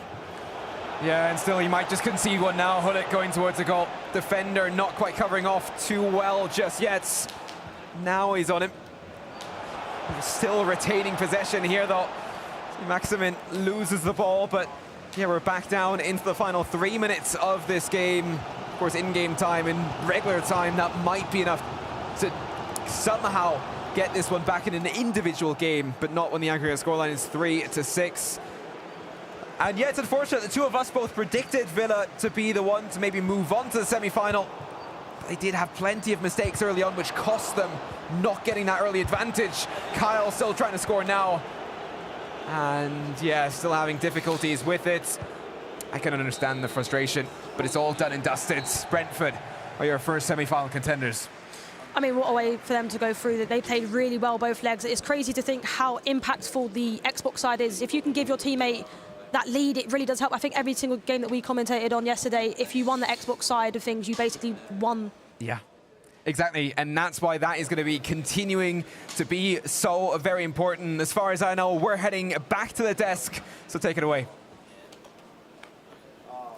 Well, there you have it. We have our first semi-finalist then in the form of Brentford and Sam and Peace. I mean, what a day for those guys. Commiserations, of course, to Aston Villa. It's so gutting for them, especially when they had obviously high expectations coming into this. Day one didn't quite go their way, but Kyle, Tom, had a good stab at trying to get back into that, didn't he? Yeah, I mean, he played to the best of his abilities. He did what he could do, obviously, but then Peace at the same time knew his game plan, set out this game plan, and to be fair, he still attacked and still, you know, moved the ball forward. It was nice, and there's only a 1-goal margin in it, so credit to Carl for trying to bring it back. Now, obviously, Peace did have a nice start, let's just say, after Sam Brewster managed to get that 3-1 win. But the pressure still would have been on him in that second leg, knowing just how good Kyle Rowley is. So what did you make of Peace's performance, Saga? Well, I think he did great. In general, Brentford was really strong. And I think the difference between the two teams were converting their chances. I feel like Aston Villa created the chances to equal the game. But at the end of the day, Brentford were much more efficient inside the box and took the right decisions to score the goals, and eventually they went through to the semi-finals, deservedly so. Yeah, and their first outing, of course, Brentford making their first ePremier League finals debut. They've made it through to the semi-finals, and Nicole is talking to Peace right now. Yes, Peace. Oh, take a deep breath. How are you? That was quite a nervy second leg, at least for us watching. Yeah, definitely. It was really difficult. Obviously, Sam did really well, giving me a 2-goal lead. And I started really well as well. I got 2 goals myself, and then it started to sink in that, okay, we're almost semi-final stage, and then I started getting a bit nervous. Had to hold on a bit. Obviously, Carl's an amazing player as well, and obviously he arrived. But obviously managed to see the job through, and then obviously nicked it as well, which is a nice feeling for confidence going forwards. So, I mean, Sam, like you said, set you up quite well in that first leg. Did you feel quite a bit of pressure then, like it was all on you? Yeah, definitely. I didn't want to let him down. You know, he deserves to be in that semi-final. He's been amazing. I don't want to let the club down either, and obviously don't let myself down. But obviously, I was thinking about, okay, I've got a lead to protect now or get more. So it was difficult, but like I said, it's a new experience, and just take take each lesson as it comes. And you got that early goal. Did you then start to feel, I think you just said you felt a bit more nervous after that? Honestly, I mean, I hit the post and then I scored 2 goals and I was thinking, okay, we're there. And then I'm like, oh my God, I've got like so many goals lead. Then it's like, do I keep attacking? Do I defend? You know, your mind starts, and then that's when I think I started to panic and get nervous. But I said, just obviously it's a new learning curve, so I just got to learn from it. And obviously the more, situations, you know what to do next time. And your opponents, I mean, they've done pretty well. Underdogs as well. Kyle was really trying to make a really good comeback there, wasn't he? Yeah, he's an amazing player, and it's the same when anyone else can go through. Obviously, both being underdogs and stuff, and I like him. He's a nice guy. So obviously he arrived and he showed what he can do. So he's one of those. I mean, I knew he was going to score. He's a top player, and he can only do so much. But like I said, managing those 2 early goals were good for me. Helped me settle down a bit. It was an up and down game. It was entertaining, and that's what everybody wants to see. So I try my best, and it's good to get a win as well. Well done. It was entertaining for us, I can imagine. It was very nerve-wracking for you guys, but you were through to the semi-final. Go and relax for a bit. Thank you so much, Kyle. Rachel, back to you. Thank you, Nicole. It was great to hear from Peace just there. Really interesting talking about that pressure and actually how he sees it, that Sam deserves to go through, and he almost feels that on his back, Aga, that he's got to be the one that takes the team through after a great start. Yeah, and he deserves it as well. I mean, it was a good performance, especially the start from him off the game was great. That's the start you want to get when you're defending a lead. And as you also said, it came to a situation where it was a bit awkward for him. Should he try to get some more goals, or should he try to put his foot off the gas? But I think he handled it well, as we saw here with the roulette, and just finding that far post with Cristiano Ronaldo. And that was mainly the difference. Aston Villa had the same sort of chances, but really didn't take them. And I think that's what separated them. Yeah, well, I mean, Sam scored 3 and Peace also scored 3, Tom. So matched in terms of goals scored. Obviously, Peace did actually concede 3 as well to Kyle there on your screen. But yeah, kind of matching him in terms of what he was able to do. Yeah, I mean, for someone that said he was feeling quite nervous, it didn't show at all in the interview and in his game style. You know, he still looks comfortable, still had his game plan set, and you can see the goals that he's scoring. You know, beautiful flowing moves, that one extra pass that we spoke a lot about yesterday, and it's really, really paying off. And credit to both of them, because they both scored 3 goals and they're both through to the semi-finals. I'm glad as well, because Peace tweeted about the clock, so I'm glad he got that sorted, because otherwise he may have missed his start time today. So well done, Peace, for sorting out the clocks. You are here, you've made it to the semi-finals. And let's talk about that as well, who obviously they knocked out Villa there. I mean, awesome day yesterday, I think they can say, for those boys as well. They must be pretty chuffed of how far they got in terms of the entire process, Aga. Yeah, for sure. I mean, the way they came out of a very tough group yesterday, they'll be happy with that. Obviously, right now they'll be a bit disappointed because they wanted more than just a quarter-final. But I think looking back for them, it would have been a nice performance overall. But obviously, you want the title. Well, then, let's hear from some of the Aston Villa players. Nicole, I think you're with Kyle Rowley, aren't you? Yeah, I'm here with Kyle. Commiserations. How are you feeling right now? Mixed emotions, I guess. Yeah, you know, first of all, congratulations to Peace and Sam. You know, they deserved it. They've been unbelievable throughout the tournament. So, obviously, disappointed with it. You know, you're not going to be happy losing, but overall, I think they deserved it. So yeah, it's good to actually get this far, and that's what happy, but obviously disappointed at the same time. Yeah. Are you happy with your performance in that second leg? Because, you had some great chances. We were all over there like, oh! Yeah, it's a different mindset. That's the first time in the whole tournament that I've been behind. Obviously, which is fair play to Oscar, but don't get me wrong, I did lose my head a couple of times. I feel like I had a very good couple of chances, especially when he went 2-0 up, I felt like the pressure was off me. And I think he felt a bit of it. But listen, Peace is here for a reason. Sam's here for a reason. They know how to deal with that kind of the pressure. And I think the third goal that he scored just really threw me over the edge and I think killed the game. But happy with the performance. Don't get me wrong. Throughout the tournament, I think the first game against Stoke, which I said yesterday, played on my mind a bit. But throughout, I think me and Oscar obviously done a good job ourselves. You guys have done so well, and to get this far, did you think that you would get this far, really? Nah, no way. Like I say, we spoke on Friday night and we said, look, if we had a tough group, you know, Watford and Spurs were heavy favourites. So we were saying, you know, okay, we just make sure we're in and around it going into the last game. But look, we made it to the Championship Friday, also Norwich, which nobody even thought.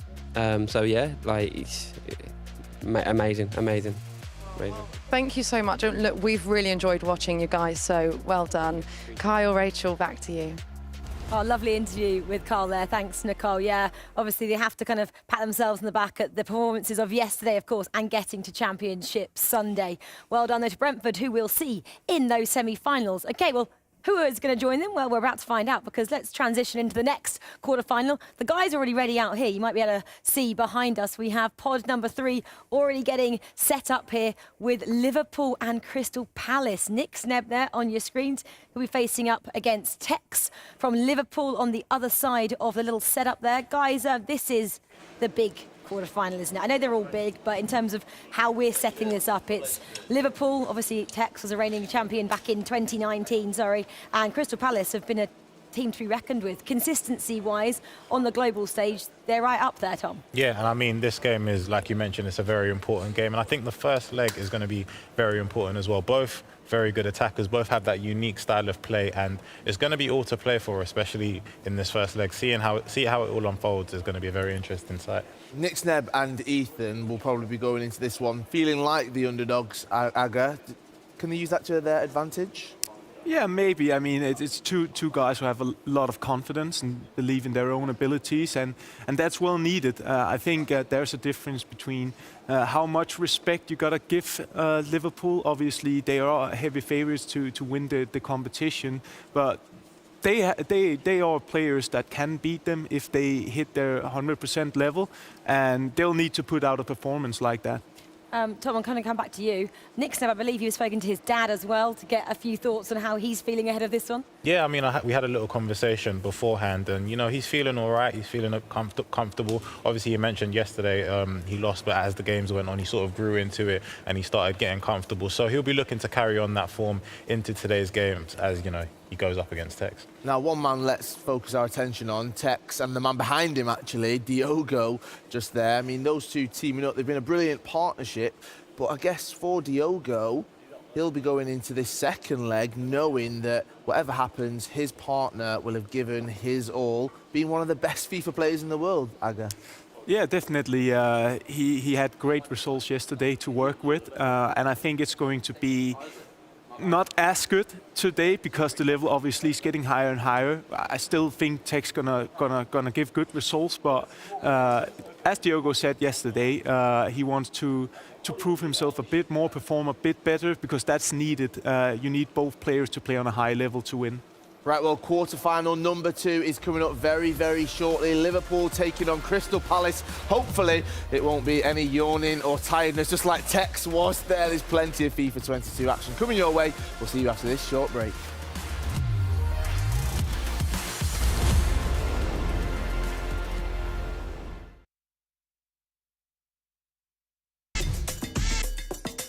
When it comes to EA Sports FIFA 22, Ultimate Team is all about building the very best team possible. So today I'll be putting 2 EA Sports FIFA experts to the test. In the red corner is Lisa Manley. In the blue corner, Age Rosenmeyer. Lisa, how are you feeling? I'm excited. I think I'm going to beat him. I'm going to pick the best team possible. I'm just going to come out there guns blazing, but we'll see. Age, how do you feel? Very excited to try to find my best 5 players. So do you want to do a little game of rock, paper, scissors to see who goes first? Rock, paper, scissors. Oh, Age, you are first. Who is your first pick? I'm going for Virgil van Dijk. Why Virgil van Dijk? Well, basically for me, when I have an attacking 5-a-side, I want him to be controlling the players and make sure that if Lisa's attackers are going for a chance, I have the best to defend it. All right, Lisa. Are you gutted that Virgil van Dijk's been taken already? I'm happy that he's taken him. I can have another Liverpool player somewhere else. Who are you going for? So I'm going to go for Kyle Walker. OK, talk me through that choice, because obviously, again, there are a lot of Man City players that you could go for in this 5-a-side team. He's tall-ish, so he can win some headers, so I think he could stop your attack, especially if he goes for a pacey attack. When Lisa hears my strikers, maybe she'll regret. OK then, who's your next pick? Yeah, I'm gonna go for Kevin De Bruyne. Very good pick, but talk us through why you picked him. He can do basically everything, and that's why he needs to be on my team. I mean, I could have picked him, but yeah, it's a great choice. He's obviously good, like you said. Who are you going for then? I'm going to go for Paul Pogba. Talk us through that decision. He's obviously got great stats going forwards. He can shoot, he can pass, he's got good dribbling. Pogba was on my radar as well. Oh, so a bit gutted there. A bit gutted there. You're having to rethink now. I have to go with Cristiano Ronaldo, CR7. He's pretty complete, and I just need that goal poacher at the top. Then you have the likes of Kevin De Bruyne assisting him, and also my next player. Lisa, are you going to go for a striker then? So I'm going to go for Mohamed Salah. OK, why are you going for him? I mean, the Egyptian king, what else can I say, right? But yeah, 90 pace, 90 dribbling, he's good going forward, he's good at dribbling, good at shooting, so I can try and get a couple of goals in. I'm going to go with my fellow countryman, Kasper Schmeichel. OK, was that quite a tough pick for you, goalkeeper-wise then? I had some other names up, the likes of Nick Pope, who's actually underrated in my opinion. Lisa, would you have gone for Schmeichel yourself? You can take him. Who are you going for then? I'm going to go for Nick Pope. Did you just steal that from Age? I didn't, to be honest with you. I was always going to go for him, but he made me want to go for him even more. So you both have one player left each? I'm going to go with Son. I can't believe you've done that as an Arsenal fan. To be honest with you, I didn't even think about him, but yeah, I'm No offence, Son, if you're watching. I'm gutted that I obviously didn't think of him because he'd been a great addition to the team. So who is your final player, Lisa? So the player that I'm going to go for is Saint Maximin. Talk us through why you've gone for him. He's got good pace, good dribbling. Obviously, shooting not the greatest, but you know I've got Salah for that. So it is time for me to pick my winning team. This is tough. I'm gonna have to go for Team Age. Yay! How do you feel? I'm relieved. I think it would have been a very close game if they were to play. Do you guys agree? What do you reckon? Which is your favourite team? Let us know in the chat and we will see you soon.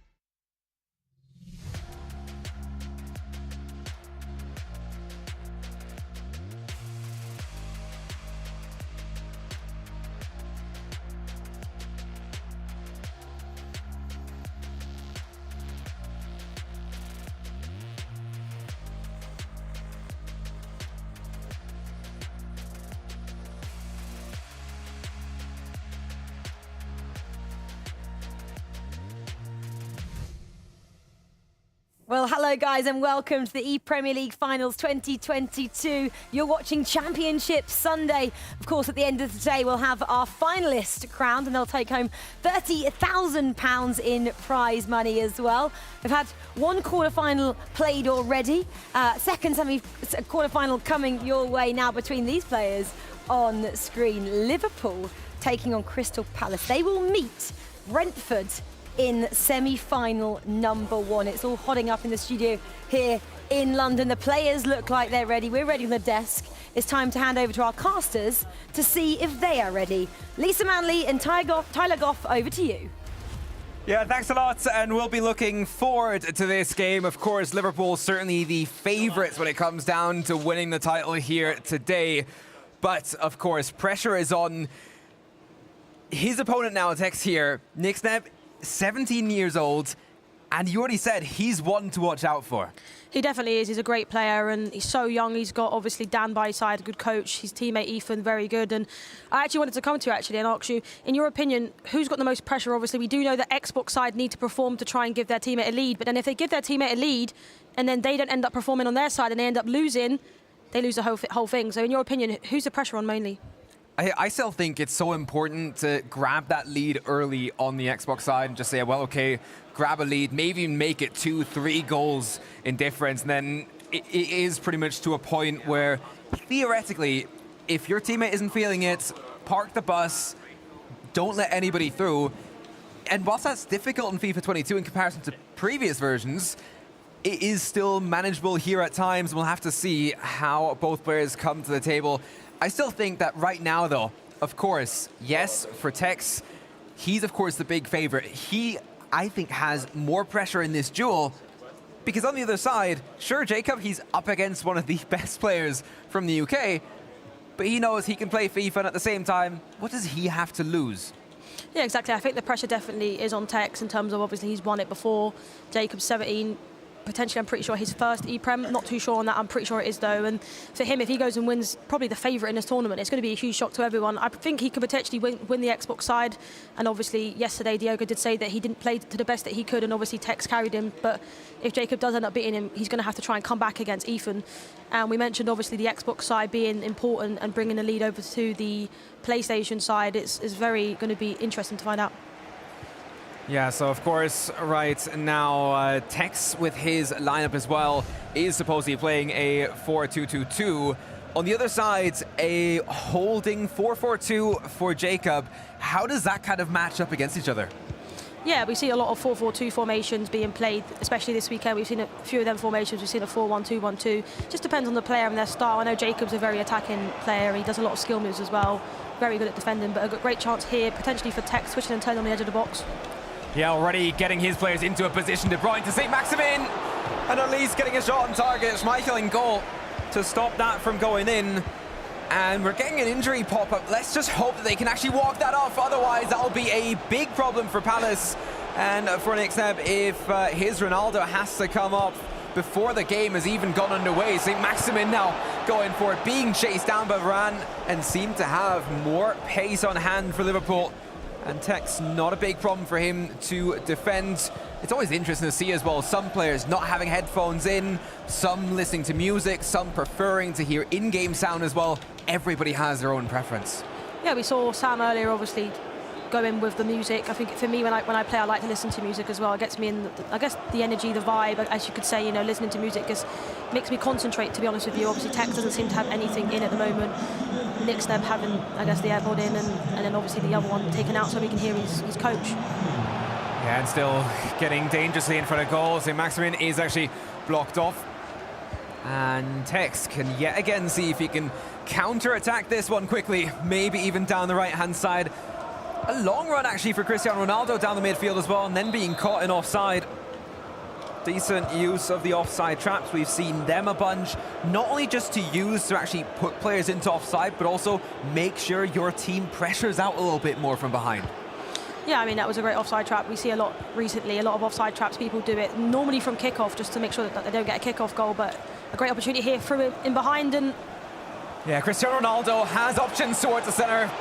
Bigger cross. I was expecting him to go for a shorter pass, but yeah, good defending here for Palace. Good defending for Nick Sneb, as early on as well, he's going to get a chance, maybe even down the right-hand side. St. Maximin now towards the centre. We rarely see, well, game actually being developed on the wings, mainly just threading it through. Ronaldo, big stop by Schmeichel here on the other side for Tex as well. First time that he had to get involved. And one positive thus far, let's hope I don't curse it, is no big passing mistake just yet from either player. Yeah, both of these players are concentrated to the max. I mean, we didn't see any mistakes like you mentioned. Normally, within the first 10 minutes, we see around 10 to 20 stray passes, but these two are great players at the top level, and I'm looking forward to actually see who wins this game, because I think it could be a big upset. Already coming forward, though, is Tex now, with De Bruyne trying to thread it through towards Cristiano Ronaldo. Doesn't quite work out, and it's a chance for Nick Sneb to maybe come the other way quickly. Doesn't quite work out for him. And with that now, still, the way that Tex is winning the ball back early on is great, even though he drops it back immediately here. Bigger question is, can Nick Sneb really take an advantage from that? Doesn't really seem like he can. It's just speed being taken straight back out, and Tex had everybody falling back as well. Yeah, great opportunity earlier from Nick Sneb as well with the ball roll. I think it was a very weird position to do it in, away from goal, and he ended up getting a shot off it. And Schmeichel with a great save, I'm pretty sure, which is interesting to see Schmeichel. We've seen a lot of Van der Sar. I think it's the first time we've actually seen Schmeichel in goal for one of these guys, and obviously a great save there. I think we've seen him once or twice, but not on both sides. Right now, Hullet with a decent shot. That was offside anyway, so it wouldn't have counted. And Varane is going to bring that back into our game. Tex, of course, super focused, but already taking deep breaths as well. We've seen Diogo behind him, whispering in his ear. I'm not sure how quiet it is in the studio, if they can actually hear each other. Of course, if one player has music on, you'd be safe, but otherwise those instructions can clearly be heard. Right now, Tex at times, with his reaction to a couple of those passes, he isn't too happy with his game just yet. Sancho, though, in within the box, strong in that position as well. But Ruben Diaz to get it clear. And the first half is going to be coming to a conclusion soon. Yet to score are both teams. I feel like this was always going to happen. You know, the first 10 minutes of the game, you do try and work out the way that your opponent is playing, and almost a terrible pass there, which almost could have seen him conceding there. But yeah, you're trying to work out how your player plays, and then I guess half-time sort of regrouping with your teammates, seeing maybe what you can change to try and counteract what they're doing. And I mean, to be honest with you, it's been a level playing field at the moment. I think they're both playing well. I think both potentially could have had a chance. We obviously saw a block on the line from Nick Sneb's defender, and obviously Tex, he defended really well, but Nick Sneb had an opportunity where he ball rolled and then had an opportunity. So I think great save as well from Schmeichel. So yeah, it's definitely been a close game. We could end up seeing this as a draw, but I think one will go ahead and maybe score. Great passing right now for Tex down the left-hand side, with Rashford is going to be bringing it back and recycling that possession. He's been quite strong in that, just kind of taking his time, not rushing into any of these attacks just yet. Down the right-hand side right now, both Cancelos meeting down the right-hand side, but it's Sancho now in towards the box. Ruben Diaz to block it, and Hullet for Nick Sneb just deciding to put that ball into touch, make sure they go into half-time without conceding a goal. And I think right now, if you're Jacob, if you're Nick Sneb, you're quite happy. Up against Tex, he had the larger share of the game thus far, but you've had a couple of chances as well. Yeah, exactly. He's played really well, and, you know, arguably against the best player in the world, or one of the best players in the world, you know, he's drawing. I think going into this game, if someone would ask him, you know, would you take a 0-0 or a draw in general, he would have said yes. Obviously, he wants to try and give his teammate that boost of getting a goal, and I think there will be a goal in this game still to come. But yeah, they're both playing really well. It's interesting, actually, they both actually got their parents with them. Tex, obviously, his mum, massive supporter of him, and then Nick Sneb has his dad there with him because obviously he's under age 18. But I mean, huge supporters of both of them. I'm sure their dads and their mum is both watching on the sideline there, and I think it's going to go to one of these guys. And maybe who do you think it's going to go to? I still think that Tex might just, well, get an early goal into the second half, but we'll have to see. One part, of course, is just that, yeah, they have their parents with them, and also the fact that they can actually watch from within the studio on screens there is a nice to have as well here at the venue. Don't usually see that. Usually then the guests and family are far away from where the action is actually happening. And we'll see, maybe even whoever wins the title, if their family's there, they might just be running over to get in a hug and party in with them. Right now, though, second half already underway. Nick Sneb of course, in the yellow for Crystal Palace, coming the other way. Tex, though, good defending. A lot of his defending has been done quite far back. And Tex has just been focused on winning that ball late, but at the same time then holding possession a little bit longer, not rushing forward as he did here. And it costs him possession, but he's quick to fight it back as well. Yeah, he's very good at player switching. That's what Tex is good at, you know, cutting the passing in and also cutting where he could potentially pass the next ball. And you know, that's why they're so good. They have 3 players around the ball as soon as you have the touch of the ball, and that's why people watching think this is easy. And when they try to implement it themselves, it's just so hard because you've got a perfect player switch, and if you don't do it at the right time, there's 2 ways of doing it. Obviously, the L1 and the right stick, and if you don't do it to perfection, you can concede because of it. And both of these players have it nailed down to perfection, and that's why it's such a level playing field. Obviously, they're both good defensively and going forward as well, and that's why we're seeing a 0-0 at the moment. Yeah, right now, Tex coming forward though, Saint-Maximin in towards Ronaldo. Good defending though. And all working out there to bring Schmeichel into the action as well. And straight away, that big kick towards Rashford, and then a rush pass. Keeps possession back to Tex, and he's going to use that space, the heaps of space he had down the left-hand side. Tried to get it in towards Saint-Maximin, but didn't quite work out for him just yet. As now Nixneb, of course, looking to hopefully just quiet things down. He's trying to rush forward, and that's not really his usual style of play. He's more of a holding player, trying to use possession to the best of his abilities. And Tex has had a larger share of the game, at least what it feels like from my position here. Yeah, they both seem to be giving away quite a few, not terrible passes, but just rushing it too much. I know they're trying to get a goal for their teammate, but I feel like they just got to play calm, just try and work for the ball going forwards, maybe see if he can drag some players out of position, which normally is the way people are scoring. You know, mistakes are key, and we see a few of them in the last game that we commentated on. Yeah, Tex now coming forward once more. Hullet and De Bruyne, quick little double pass there. Might just go back to De Bruyne, and it does. In towards Cristiano Ronaldo. Can he somehow find a way through the penalty box? 3 defenders straight on him. And he's a great item to use, of course, in foot. But not able to manage against 3 defenders coming your way, of course, especially when you're at such a high level of play. The ePremier League quarterfinals here. Right now, De Bruyne trying to go for one of those through balls in towards Saint-Maximin. Didn't quite work out for him this time. You haven't got too much time remaining. Finally now the first pause cued as well. Unsure if that's Liverpool or Crystal Palace to take it, but I think it's a perfect time to bring it in. Of course, as soon as the ball is actually out into touch. Haven't really seen that many shots. Maybe now Saint-Maximin probably should have just gone for it first chance. And Varane able to save it for Tex. And big breaths there, because let's be real, Crystal Palace should be 1-0 up.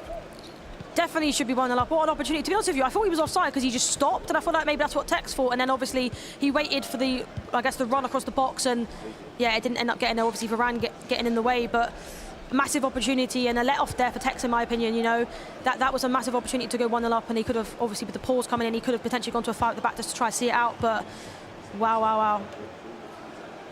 Yeah, so the build-up is back on.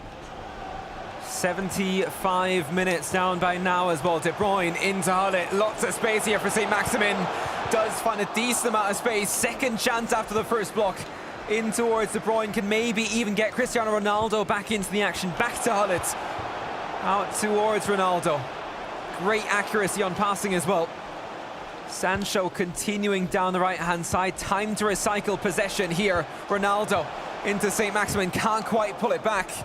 And Nixneb yet again just ready to bring this one back into his own build-up. But Tex, plenty of pressure, and the players get a couple of seconds to breathe now and make changes as well. Yeah, you can see the bench there. They've got so many stat players on the bench. Cantona, Vieira, Ginola, Firmino. We see a lot of Firmino's coming on from the bench. Obviously, he's good going forward and defending. We are seeing him playing a 4-2-2 formation as well, in my opinion. A very attacking formation. It's a formation I like to go to. Obviously, the 2 CDMs there to help you defend as well, which he has been doing, defending really well this game. And it's interesting maybe to see Crystal Palace's setup. But, I mean, look, at the moment, 0-0 is probably what they would have hoped for going into it. If someone would have said to Nixneb going into it, you're going to draw against Tex and give your teammate a hoping chance against Diogo, he would have taken it, in my opinion. Yeah, I just love this right now as well. Just kind of staying in the pause screen for a little bit longer. Maybe having another chat there with Diogo as well, just to figure out that's exactly what they're doing right now. And just to go over a game plan once more, everybody's got them hand heaters as well. need to keep the hands warm and fluid on the controller as well. 12 minutes in game. Have seen a couple of crazy shots, but no goals scored thus far. 17-year-old Nick Snap for Crystal Palace. It's going to be interesting to see who's actually going to be making their way through to play against Brentford in that first semi-final later on, especially heading into the evening. It's a long break for these first quarter-finalists. And I'm sure you'd rather be in one of the later games rather than being one of the first to start. I'm not sure. I'm sure watching on, they'd be nervous, thinking that that could be them going on to the semi-final, and also that could be also them going out. And that was a massive mistake there from Tex, and obviously he was able to capitalise on getting it back. But yeah, I feel like me playing personally, I want to get it out and done away with, them nerves out. You know, as soon as I start the game, if I can try and get an early goal, the nerves sort of leave me as such. But if I do concede really early on in the game, it does sort of put me off a little bit. But I'm sure for the players are going to be nervous, but a chance here potentially for Tex. But well won from Lucas, obviously a super sub that he's brought on. Yeah, and counter-attack straight back on. Decent advantage here played. We'll go back for that free kick and straight away into another pause. And is that Tex? Yeah, making more changes now. Firmino will be coming on. Does have more changes that he can bring. Prior to that, it was just checking his formations again, making sure that his tactics are right for the end phase of this game. Is there a chance still where he can develop it to maybe just grab one goal before that final whistle blows? Make sure that you have a little bit of a lead where Diogo can maybe even be a little bit more comfortable. I'm sure that Ethan would rather have this game tied and have it all to decide himself. We'll have to see. Yeah, I mean, it's interesting actually to see KDB in the midfield instead of Kante. Obviously, Kante does give you the defending aspect, and obviously KDB gives a little bit of both going forward. He's a little bit more better going forward in terms of shooting from outside the box and a little bit more dribbling as well. So I think it's interesting to see him. Yesterday we saw a lot of Kante. Today we're obviously seeing De Bruyne in the team. Kante is obviously on the bench. And still good block there with both Hullets going head-to-head. The time is pretty much gone now. It's all about Nixon maybe just getting this final attack, getting it done and dusted, making sure that Tex will not be able to score in these final minutes. But you have to start going forward right about now. We'll see a minute of injury time. Tex might just be able to bring this forward if he's quick. But that, of course, a big if right now and a big ask for him as well. Will remain at 0-0 at the end of the first leg, leaving it all to the PlayStation players to decide, or who knows, maybe even our first extra time and penalties to decide it at the end of it. I think we'll throw it back to the desk to go over the action here. Yes, 0-0 there between Tex and Nick Sneb. Crystal Palace, Liverpool. Let's get the thoughts of Tom and Aga on this one. Aga, I'll come to you. 0-0, did you expect that? Both, and I mean, two top players playing against each other, seeing each other out, trying to, open each other up. And I think it was a cagey affair. No one wanted to take the big risks and not many chances. So, yeah, it shows how good both players are, especially in terms of defending and pressing, I think. Tom, let's bring you in on this. I mean, did you actually expect Liverpool not to get a goal in terms of Tex not being able to get a goal against Crystal Palace? Obviously, Tex and Liverpool topped their group, unbeaten. Crystal Palace were second in Group C behind Leeds. Did you expect to see what we just did there? I mean, initially at the start it was quite cagey, but I expected the game to open up a little bit more. I'm quite surprised that there were no goals scored at all, but, you know, I felt that both of them understood each other's game plan and sort of cancelled each other out. And I think it just goes to show the class of both of them, just being able to, you know, almost read one another and, you know, have that cagey affair and like almost a mutual respect amongst one another. Tex did talk about some of his opponents yesterday, Aga, and he talked about them maybe not attacking as much as he would have liked them to. I don't think you can say that about Nick Sneb today. No, he's an attacking player and always wants to score more goals. I think it was just a result of Tex being very good at pressing and two different play styles, really. Tex is a more controlled player in terms of keeping the ball a bit more, while Nick Sneb were trying to play a bit faster and more direct. So, yeah, close game. Yeah, Nick Snebb as well, only 17 years of age. We've spoken about Sam Brewster from Brentford only being 17. We can't forget this is a super young player as well, and into the quarterfinals, possibly only one leg away from the semi-finals. Yeah, and I think it just goes to show that the quality of the UK competition is just constantly rising and rising, and people are getting younger, but they're playing with such fearlessness. Like, they go in and they just feel so confident that they can achieve anything that they set their minds to, and it's really showing in those games, and they're flowing through with confidence. Right, well, let's hear from both of those players that just finished that game 0-0. Nicole Holiday is with Tex and Nick Snebb. I am indeed. Tex, 0-0 in that first leg for you. Firstly, how are you feeling after that? I'm fine. I believe in Diogo. It was a close game, to be fair. I think I should go 1-0 up, and then he had a few chances to equalise. If I did go 1-0 up, I didn't. But all in all, we sort of cancelled each other out. So yeah, it's on Diogo and Ethan now, and hopefully Diogo can win. Why was it so difficult to break Nick Snebb down? I mean, he defended very well, didn't he? Yeah, it's just first game of the day. I'm not good first game of the day, obviously. First knockout game at LAN for so long. So yeah, it's hard to break the deadlock, and it's only one leg, of course, like on X4. So if we played 2 legs, it'll be like a high-scoring game, but nah, not this time. Are you quite nervous now? Because now it's kind of all on Diogo, isn't it? Yeah, like yesterday in groups I was nervous, but now like if he loses, we're out of the tournament. So I feel for my mum. She watches every tournament, and like it's so nerve-wracking watching. So yeah, you'll see my legs shaking if you look at me in the background. But you got faith in him? Yeah. That's it. All right, Nick Snebb, you've got to be pretty happy with that result, I'd imagine. Yeah, we'll take it all day long. I mean, got full belief in Ethan to put us through to the semi-finals, but yeah, we started 0-0. We didn't go down, we didn't go up. We just take it and we move on. You must have been quite nervous going into that leg, because we all know how good this man is, Tex here. Yeah, I mean his name's Tex. Like, he's the best of FIFA player, Not to gas him up or anything, but it just truly is. So yeah, we'll take the 0-0, and we're going to the second leg against Diogo, where as I said, full belief in Ethan to put us through the semi-final. But you're a very strong team as well, and you've been spoken about a lot yesterday in particular. So you must be feeling pretty confident as well. And like you said, you're kind of backing that Ethan can do this. Yeah, I mean, we started bad yesterday. We lost against Leeds first game, but after that we've been playing really well. Might have been down to me, to be fair. It's my first LAN tournament, so it started bad, but we're playing really well at the moment, so we're hoping we can go through. And Aga had said that he thinks possibly the winner of this game right now could be the winner of the tournament. Do you feel like that's going to happen? Yeah, we've all been saying it in the lobby and stuff, and in the player room. Like, everyone thinks whoever wins this game will win the tournament. Obviously, whoever does win it, they still need to win 2 more, which will be hard. But yeah, I think this should have been the final. Nick Snebb, do you agree with that? No, I definitely agree. Yeah, the winner of this game will win the final. Oh, big shout from these guys. Kyle, Rachel, back to you.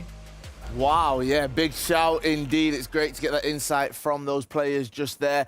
Really interesting, thinking now about this second leg. It is 0-0, Diogo taking on Ethan. That pressure falls on those two now, Aga. Yeah, I think it's really Diogo's chance to step into the competition now and really show what a player he is, because he's proven it a lot of times over the last years, and now it's up to him to get the win. But on the other hand, the same goes for Ethan, right? And Ethan is an experienced player as well, who had major results over the last years. So I think we're going to see a very tight affair once again. Yeah, Tom, Ethan was quite modest, I think, yesterday, saying that he felt Nick Snebb carried him quite a lot in yesterday's matches. I don't think that's possibly correct. I think, obviously, it's a partnership here. He's obviously well experienced, like Aga said, E-Champions League 3rd place, actually, in 2021. He knows how to perform under pressure, would you agree? Yeah, and I mean, this game is pretty much a clean slate. Obviously, we had 0-0 in the first leg, so at this point, anything goes. They'll probably be thinking that. They'll probably want to, play their natural game, and Ethan especially will want to sort of play his natural game. Did play well yesterday as well. He felt like he was being carried, but, we saw what he was capable of in glimpses, and he's going to hope that, he can do that for the whole thing. Aga, would you ever say what Nick Snebb just said there? Yeah, I think whoever wins this is going to win the entire thing. Were you that confident when you were playing, especially as a 17-year-old? Not as much, I'll say, but it just goes to show again what a player he is. And there, in some ways, right? I mean, the momentum you can get of winning such a match here could give you the title, but I think there are still a lot of good teams left in this competition, so it's definitely not going to be easy, but it will be a massive statement for whoever wins this. I'm sure the Brentford boys will not be too happy with these comments from this one just now. Well, that second leg is coming up. Ethan just there representing Crystal Palace. He'll be taking on Diogo's Liverpool, and that'll be coming up in the ePremier League after this short break.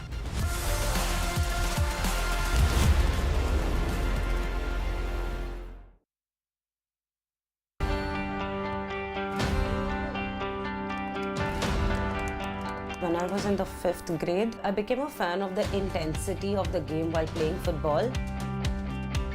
I ended up playing football at the district level for Mumbai. And after that, I did my sports management studies. I got an internship offer from Mumbai City FC. That's the current club that I am working with. ISL and British Council together were conducting Premier Skills in India. An ISL team had to send around 5 coaches. My club approached and they said, you know, there's something like this happening and you should go for it. I started off as a coach initially with their phase 1. We were in class, we were on ground, we are working with kids, and it's like a complete development, and there's a lot of interaction, there's a lot of knowledge sharing happening. When I finished my phase 1, and after that, my confidence level as a coach and as an individual increased to a vast level. I went ahead to do the phase 2, that was again about being a coach. Phase 3 was more about becoming a coach educator. And that was the one that really gave me a reality check of what my capability is as a person when it comes to being in football. Since then till now, I have educated around 150 to 200 coaches, including males and females. In a way, it gives me a sense of responsibility. I feel that I should actually motivate other females who are actually looking forward to get into the sport but don't really know what they can do. I think women need to start believing in themselves more, and that's the same kind of knowledge that I'm trying to pass around to other female coaches, that don't think about yourself as someone less or someone more. Just go out there, take it as an opportunity, take the game as your priority and work towards it, and you can grow as a coach in it.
Well, welcome back then to the Premier League Finals 2022. One quarter-final already played. Brentford through to the semi-final. They're waiting to see who will join them between these two players, Liverpool's Diogo and Crystal Palace's Ethan. They're into their second leg now of the PS5 side of things. Let's see how this one plays out. 0-0 after leg one. It's all to play for in leg two. Lisa Manley and Tyler Goff are going to call this one for you. Yeah, thanks a lot. And it sure is going to be an interesting affair between these two, because especially, as they said in the interviews, this might be the one game to prematurely decide it all. I'm not that sure about it just yet. I think it is a big call, and it's still going to be a tough game between Diogo and Ethan. We were just talking in the break, and sure, it's big pressure on for Diogo. Both players said yesterday that they were carried by their Xbox counterparts. So we'll have to see how that stacks up, as the PlayStation will decide it all. Yeah, we mentioned earlier, obviously, the Xbox side being important towards, I guess, the result, because, you know, every time the Xbox brought a couple of goal leads, it really did help them to be able to play their game and wait for their opponents to actually attack them, which therefore meant they ended up winning. But, I mean, this game, to be honest with you, I'm nervous for them. Like, you know, their teammates behind them must be so nervous. Obviously, Tex did say that his legs might be shaking if you see him behind, but I think in this game, the first goal is everything. Yeah, the thing is, of course, Liverpool players have so much more experience. They've even been into ePremier League twice within the top four. So, yeah, definitely, of course, players and favourites maybe win the entire thing, but they have to get through this game first. They have to take it game by game, because the semi-final isn't going to get any easier. We know that already. We'll have to see, as Ethan in the yellow for Crystal Palace from left to right. And, of course, Diogo coming the other way in the reds. Right now, though, for the early game, it's important just to hold possession a little bit longer. We do actually see Ginola from the start on the side of Diogo as well. Interesting to see a couple of new faces that we haven't seen during the other games. Yeah, interesting to see Carl Walker as well at right back. We haven't really been seeing him too much. We've been seeing Reece James. We also obviously are not seeing Vieira actually at centre-back in these games as well. And great start here from Liverpool. Yeah, Sancho down the right-hand side, decent pass to get things going, but of course has to recycle it back, and there's so many Palace players back right now. It's super compact in front of the box, and actually Sancho the one to win the ball back and immediately also involved in the build-up. And we'll just have to see how far they can bring it, passing back and forth. Cristiano Ronaldo involved in the midfielding as well. St. Maximin is going to give it straight back. Chip here, not enough power behind it. And it will be Walker to get it clear. Actually, both teams using Walker on that right-back position, which interesting to see. And it was nice to see also that the players were having a little bit of a chat. Is always, I think, part of the game as well, and maybe also trying to intimidate your counterpart, trying to say, oh, just throw them off before you actually jump into the game. Yeah, a lot of these players are friends prior to this event. Obviously, when it comes into the event, it's them, I guess, deadlock. They don't talk to them. They're, I guess, enemies as such, right? But as soon as the game's finished, you know, there's great sportsmanship, and they're both talking to each other like best friends again, and obviously they're going to be supporting each other, whoever goes out. So I think it's just a great vibe in the arena, and that's why everyone loves LAN events. Yeah, Diogo here tried something different on the corner. A little bit of a shorter cross to maybe also head it on towards the back post, but didn't quite work out. Palace were able to deal with that immediately here for Ethan. And it's going to be interesting to see. Ethan always said prior to his games that he likes to press high, especially early on, try to get early goals. But we talked about the importance there. If you can grab 2 goals within the first 20-25 minutes, then all of a sudden the game is on, and it's so much more comfortable for you as a player as well. Right now, the first 20 minutes are soon to be wrapped up, and we haven't seen even crazy shots just yet. A lot of it has just been going end to end in build-ups, but then also a strong defense, and in the last instance steal that ball away and yeah, try to build up yourself again. Yeah, we normally see this within the first 10 to 30 minutes within the game. They're just trying to see how each other plays, and you haven't really seen any opportunities, especially any ones that we would think that would go in. So I think they're just trying to see how each other plays, trying to work out. Maybe at half-time they'll speak to Tex, obviously, for Diogo, and Ethan will talk to Nick there and his coach to see maybe what he can change to try and get a goal, because none of these players want to go to extra time or penalties, because penalties is just, especially without the cursor, it really is hard. Yeah, right now, of course, next build-up for Ethan. Just starting to get into it now. Nice little chance, maybe even send it down the right-hand side. He does. Good stop from the right back from the left back for now. However, yeah, Diogo's still under pressure. as Ethan is coming forward, is finding space as well, tries to chip it straight back, but Ruben Diaz to get that ball back, and maybe now even on a counter-attack. Sancho, though, not going to win that sprinting duel.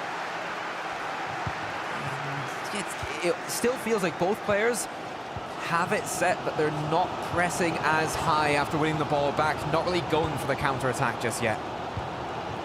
Oh, big chance here! Is it offside? It looks like it at the start, but it won't be. St. Maximin to open up scoring between Crystal Palace and Liverpool. And a good time for Ethan as well to bring himself into the game. He's just ice cold on the reaction. Yeah, he didn't react. He knows it's not over yet, and same thing that I wouldn't do. I wouldn't want to react in that position when he knows how good Diogo was. But I'm pretty sure that was an offside trap, and therefore it was just a massive mistake, to be honest with you. We talk about mistakes being the reason why most of the time teams do go out, and that was a massive one. And I wanted to speak about the way Diogo went forward early. You know, he did a great through ball, and you know, Ethan was able to play a switch early to be able to get that man in front of him and take a couple of steps back, which therefore meant that he was able to get in the position to stop that. Yeah, right now build up once again on St. Maximin, getting that ball back into Hullet now. Back to De Bruyne. Does have space towards the penalty box, maybe even with Ronaldo. Some opportunities do seem rare and slim right now. De Bruyne, a big ball carry for him forward. It will be Cancelo to stop that. And passes across the penalty box are always dangerous, but this time Diogo not able to intercept and get a lucky break. 57% of the ball thus far in the first 35 minutes. But yet again, yeah, he hasn't really been able to use it as much. As we've said earlier, it was more or less end-to-end. Sure, Diogo got that earlier start, but as soon as Ethan is now into it, he seems to be quite comfortable also within Diogo's half. Yeah, he seems to be doing really well in his half. Diogo seems to be defending really well as well, and he does seem to be giving away the ball very cheaply at the moment. You know, we mentioned nerves. Obviously, he is losing. He has to chase the game now. Maybe we'll potentially see a couple of mistakes from Ethan as we do there, because his nerves are going to be hitting him too. You know, if he wins this game, he's knocking out the favourites, arguably, in this competition. Yeah, great interception still, and of course now in the build-up, Sancho down the right-hand side with Hullet. He, of course, against the other Hullet, is always a physical fight, and just about works out for Ethan. Generally, when you're in, well, a defensive motion, Hullet against Hullet usually works out for the defending side, and just putting pressure on. And still, first 45 are pretty much wrapped up now. We're not going to be seeing any injury time. Ethan is going to get another chance to go forward. Has to stay in a forward motion, though. Can't really pass it back too far. Ethan on the edge of the box into Hullet, and then intercepted by De Bruyne.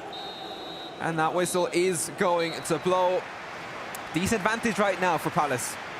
Yeah, great McGeady counsel there, and to get back sort of into a position where he's able to pass the ball into the box, in and around the box there, and it was a terrible pass and obviously whistle blown. But to be honest with you, it's been a great display here from Ethan. Obviously, Diogo hasn't really had a clear-cut opportunity where I thought it was going to go in. Ethan didn't really have any opportunities until the offside trap where he got given basically a goal as such. But nerves definitely going to be on both of these players, and I mean, I'm not sure what way it's going to go, but if Ethan does change to a 5 at the back, which we do see a defensive formation coming out there, I mean, it's likely that maybe Diogo can't break him down. Yeah, we'll have to see how this one continues to develop, how both players react into the second half. Ideally for Diogo, of course, just grab an early goal. Hold it there to stop the build-up in midfield straight away. Send it down the left-hand side.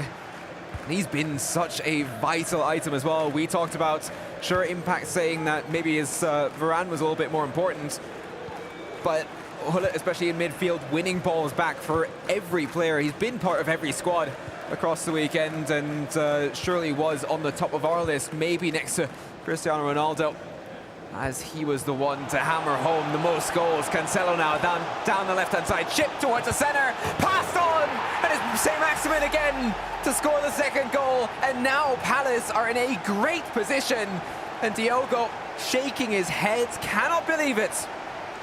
I mean, what a goal that was. You know, majority of the time, players don't even think about doing a play lock. He did a play lock in the great position there, and most people in that position would shoot instantly with Cristiano Ronaldo, and he didn't. He did the extra pass. The extra pass is crucial in FIFA. Most people don't do it, but it basically makes it a 95% chance of scoring because the goalkeeper is out of the equation. And, I mean, what a shot result this has been so far.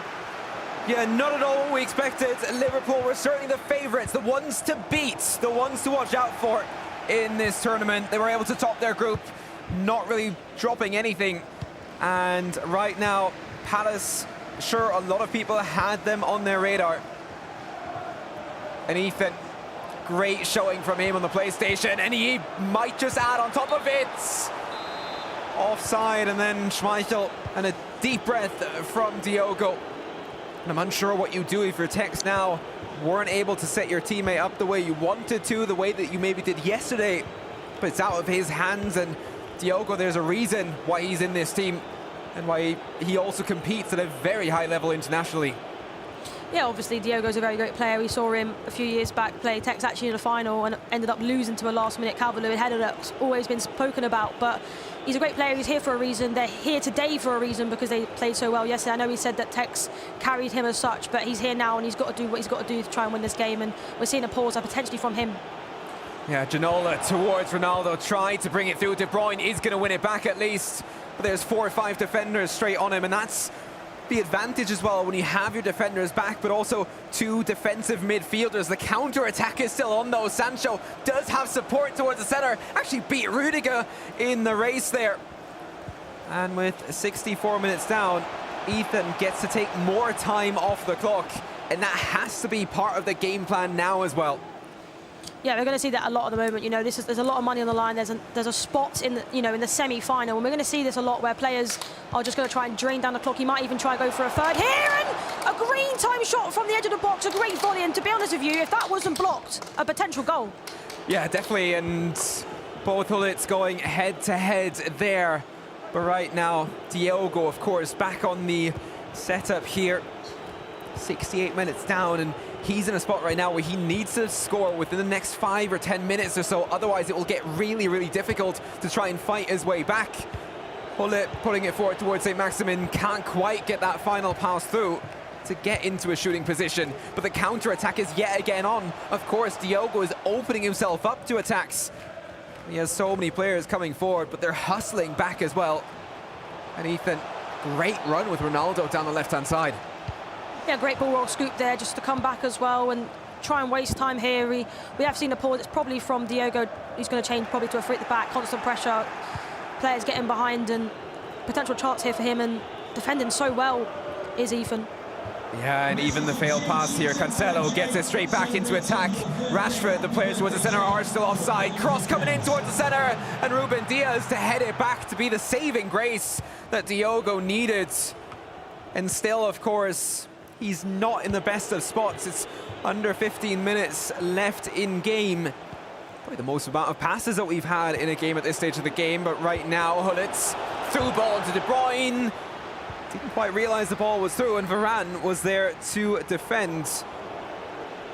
But yeah, with that break still not coming through, with the ball still being in play, it makes life so much more difficult if you're Diogo right now. Players are drained for one part already. You cannot change over. St. Maximin! So important to score that now, as we've got roughly 12 minutes still on the clock. Pause now to make changes. And Lisa, that might just be the perfect timing to now work your way back into the game. Yeah, exactly what a finish that was from St. Maximin. That is why that new version of St. Maximin is in your team. The fantasy version of him, obviously, he's got 90 shooting, 95 positioning, in the right position there to score for him, and twisting and turning in the box. And I mean, we're definitely going to see a pause, which we obviously have right now, and that was a perfect time to score before a pause. You know, you're in the driving seat at the moment. I guess momentum could potentially be on your side now that you scored that as well. So I feel like it's going to be a mountain to climb. Obviously, 1 goal at this stage of the game is going to be quite hard, especially with maybe constant pressure, but Ethan has defended really well so far. Yeah, Diogo is certainly a player that could manage, especially late into the game. Ethan has had more control thus far. But the countdown you can see at the bottom of your screens is on. One of the players might still be in the menu, so just taking a quick little breath. But we're ready to jump straight back into the action. And Ethan, he's done a decent job thus far to take 10 minutes off the clock at times. But of course, the pressure is going to be on. And we know how difficult it is to be defending against constant pressure. And right now, sure, a throw in for Palace. Ethan cannot afford to make any sorts of mistakes right now. Down the right-hand side, passes it back as well, loses it there, and that's exactly what we were on about. Don't lose the ball in a position like that. Ronaldo, the chip might not have been the best idea to get it towards Mahrez. And Diogo realized that now as well.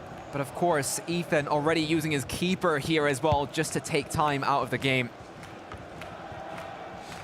Yeah, I'm sure everyone watching, you know, when they play Foot Champs, when they're you know, winning by a couple of goals or by one goal and their opponent puts on constant pressure, it's really hard, and you normally concede a couple of goals and end up losing. So you can see how hard it's going to be for these players when they're at the best level as well. Yeah, and still Ethan on for a break. St. Maximin one-on-one with keeper. Schmeichel can't lay it off to Firmino. And that might just seal it here for Crystal Palace to knock Liverpool out of the quarterfinals and move on to the semis to face off against Brentford. And I think Diogo is thinking much the same. Sad face on Tex, it looked like as well in the background. I mean, we do obviously talk about the extra pass, and he stayed so composed there, but another opportunity with St. Maximin. He's got barged completely off the ball there, but, you know, a great opportunity they had beforehand. And obviously, we talk about the extra pass. He did that very nicely. And Firmino obviously coming on as well as a super sub. We talk about him coming on, being able to defend for you and also attack. Yeah, and he is still going forward here, Ethan. This game seems like it will be done. Might just add on top of the tally. Schmeichel to save it. We will get this one more corner. And he just dribbles it straight into touch. What a game we've seen. Liverpool knocked out. They were our favourites. I think everybody had them noted down. Of course, for Tex, he could have been the first player to win 2 ePremier League champions. We will definitely have a new ePremier League champion that has not won this tournament before, and with that, we'll send it back to the desk. Wow. Well, what a performance it was from Crystal Palace. It does mean, though, that Liverpool are out of the tournament. Let's get your initial reactions of this. Tom, I'm coming straight to you. Tex and Diogo out of the Premier League. Yeah, and I mean, it all went down to the second leg. You know, they both had their game plan set. They both knew what they wanted to do. It's quite a shock because obviously we had them as our favourites. They were on your power ranking as #1, Aga, and yeah, I'm still a little bit in shock, to be fair.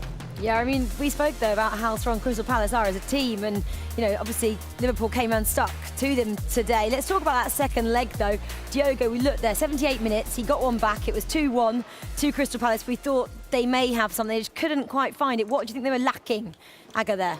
I think the difference between Diogo and Ethan was that Ethan was a bit more lethal going forward and making the right decisions. Made a very nice goal to make it 2-0, which gave him the confidence.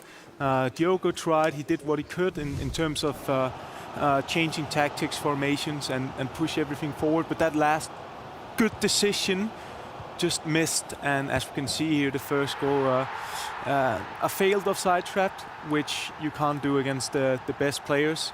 He will punish that. And this goal is a really nice one, as we can see, just exploiting the wings here and using the player lock here with Cristiano Ronaldo.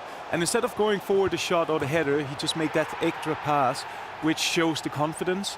So yeah, massive performance by Crystal Palace.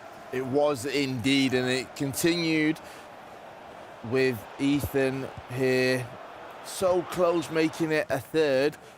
And he was just pushing so much, Tom, wasn't he, for that third? And it felt like he was in control for the majority of that match. Yeah, I mean, as you can see, you know, he's literally got control from the 66th minute onwards. And he's literally just playing his game, taking his time, trying to almost frustrate his opponent. But then at the same time, obviously, still getting the ball forward. And as you can see, 85th minute, Diogo's throwing all his players forward. But, you know, Ethan's obviously made that counter-attack. Oh, Aga, that's the risk you have to take, isn't it? When you're kind of going all that attack, you're obviously going to have some weaknesses at the back, and then when the counter comes on like that from Ethan, you've got nowhere to run, really. Yeah, it was at the end of the game, and he had to push everything forward, and eventually that can result in two things. Otherwise you get back, or otherwise you lose the match with one more goal, and that's what happened. So yeah, congratulations to Crystal Palace, and a big surprise, I'll say. 2 of my #1 and 2 going into the competition on the power ranking, they're both out now, so interesting. I mean, it also opens up, doesn't it, the tournament, of course. Liverpool have been champions before with Tex in 2019. Obviously, there's no Man City in it as well. No Watford, who won it a couple of years back, and no Bournemouth. So a new champion is on the cards this time, which makes it pretty exciting, Tom. Yeah, I mean, like you said, it opens up so many doors. We've literally got the likes of Brentford, we've got Crystal Palace as well. So, you know, a lot of people are looking to, you know, put their foot forward and almost like, I don't want to say springboard their career, but really put themselves on the map. You had them as number 1 on your power ranking, Aga. So how big of a surprise is it that they're out, Liverpool? It's a big surprise, but at the same time, Crystal Palace would be one of the teams who were capable of doing what they just did. It was a tight game. It was about margins, and I think Crystal Palace took advantage of that, really. So a small surprise, yeah. Definitely. Now let's hear from Tex and Diogo. I can see them over our shoulders just here. They're joined with Nicole Holiday. Yeah, I've got Tex and Diogo here. I hate this bit. I know you guys will too, because there's a lot of raw emotions going on right now. Diogo, I know you're gutted. I saw you sat there with your kind of head in your hands. Are you okay? Yeah, I'm fine. I'm just like, I'm just upset with myself. Like, I don't know. It wasn't even like this game. The thing is, if I played bad one game, then that's okay. It's just that I played bad the whole tournament, and I'm just like more confused. More than anything, I'm just confused. But yeah, I'm just sad because, you know, he played sick all tournament as well, so I feel like I let us down a little bit. Can't lie. But I remember you saying yesterday that you were quite frustrated with yourself. What is it? I know you'll probably reflect on this tournament after today. What do you think went wrong for yourself? I don't know. That's the thing. I don't know. That's why I'm confused. Normally, I don't know. Normally Alan is, especially Alan. I don't lose. Like last time we had Lans, it was FIFA 20, and the only people I would lose to then would be like the guys who'd win the tournament. So I guess there's a sign for things to come, maybe for Crystal Palace, but it's just like my level at this tournament was definitely not what I'd hoped for. But I think that's what everyone's been saying, right? That if you guys didn't win this and Palace did, that they would probably go on to win the tournament. And that's kind of what a lot of people were thinking. So, you know, you've lost to very strong opponents, I think it's fair to say. Yeah, but I don't know. I think I never look at it that way because, like, yeah, they're very good, but like, there's no reason why I can't just win that game. You know what I mean? So he's got 2 hands, I've got 2 hands. You know what I mean? So yeah, I don't know. I guess we just have to move on. Yeah, I know it must be really frustrating. Tex, for you, that first leg, I know that was quite frustrating because you would have obviously liked to have given Diogo a bit of a head start, I suppose, going into his second leg. Yeah, nah, I'll be honest, like the whole tournament, I played decent. Yesterday I played okay. Today, I played okay in it, but I got to get a lead. Like, I know I am. I got to give my teammate a lead. So I guess like I should have done better in the first leg. But I'm a sad man for Diogo. He's better than what he's shown these last like 2 days. Like honestly, warm-ups when we play, he wins. So yeah, nah, I think it's just upsetting. And you're obviously not blaming Diogo for this because he's such a good player. We know what he can do. Yeah, no, that's like, I watch him every day. Like we practice together. Like he's one of the best players in the world. It's just sometimes, like even for the best players, it just don't click. It don't click. Like, and like you gotta the best players when it don't click. He's like you just gotta win. I don't know. I'm angry, man. How disappointed are you? Because you two, you're kind of smiling through it, but you must be gutted. Yeah, obviously, we're favourites to win. We're the best team here. We still are the best team here. We didn't win, but like we're the best players here. It's just sometimes the best teams lose. Like that's our first loss of the tournament. We're out. Like yesterday, we went unbeaten. So yeah, they're the second best team, and I think they'll go on and win. I'll be honest. Is there that added pressure as well, though, because everyone's backing you to win? Nah, I couldn't care less what like anyone says. I care like what I say in it and what Diogo says, and like. We just put pressure on ourselves. Like, we don't care about anyone else. Well, guys, thank you so much. Commiserations. You have been a joy to watch and to have in the tournament. Kyle, Rachel, back to you. Well, yeah, they couldn't seem to put their finger on it, could they, Aga? Why they couldn't quite find that top level of FIFA, which they know they're capable of. They said they think they're the best team here. You know, they just couldn't quite make it click today, and no one's blaming each other, but it is obviously individual legs, and it becomes a team thing. If you were looking at their performances, especially there against Crystal Palace, if you could put your finger on one thing why they didn't progress, what would it be? I think creating the chances that's necessary to win. I also think an interesting aspect in it, which could be a bit from my side of why it didn't really work, that playing with a player like Tex could add some pressure to you, being teammate with him, because the standards of him is so high. So you want to prove that you belong on a team with him, and that can add some extra pressure maybe to you. But I don't know, it's hard to say. When you have that level, you need to show it, and they, unfortunately for them, they didn't show it today. And then just hats off to Crystal Palace. I mean, they played a super game over 2 legs. They definitely did. Confusion was a word that Diogo used, being confused that he didn't go his way.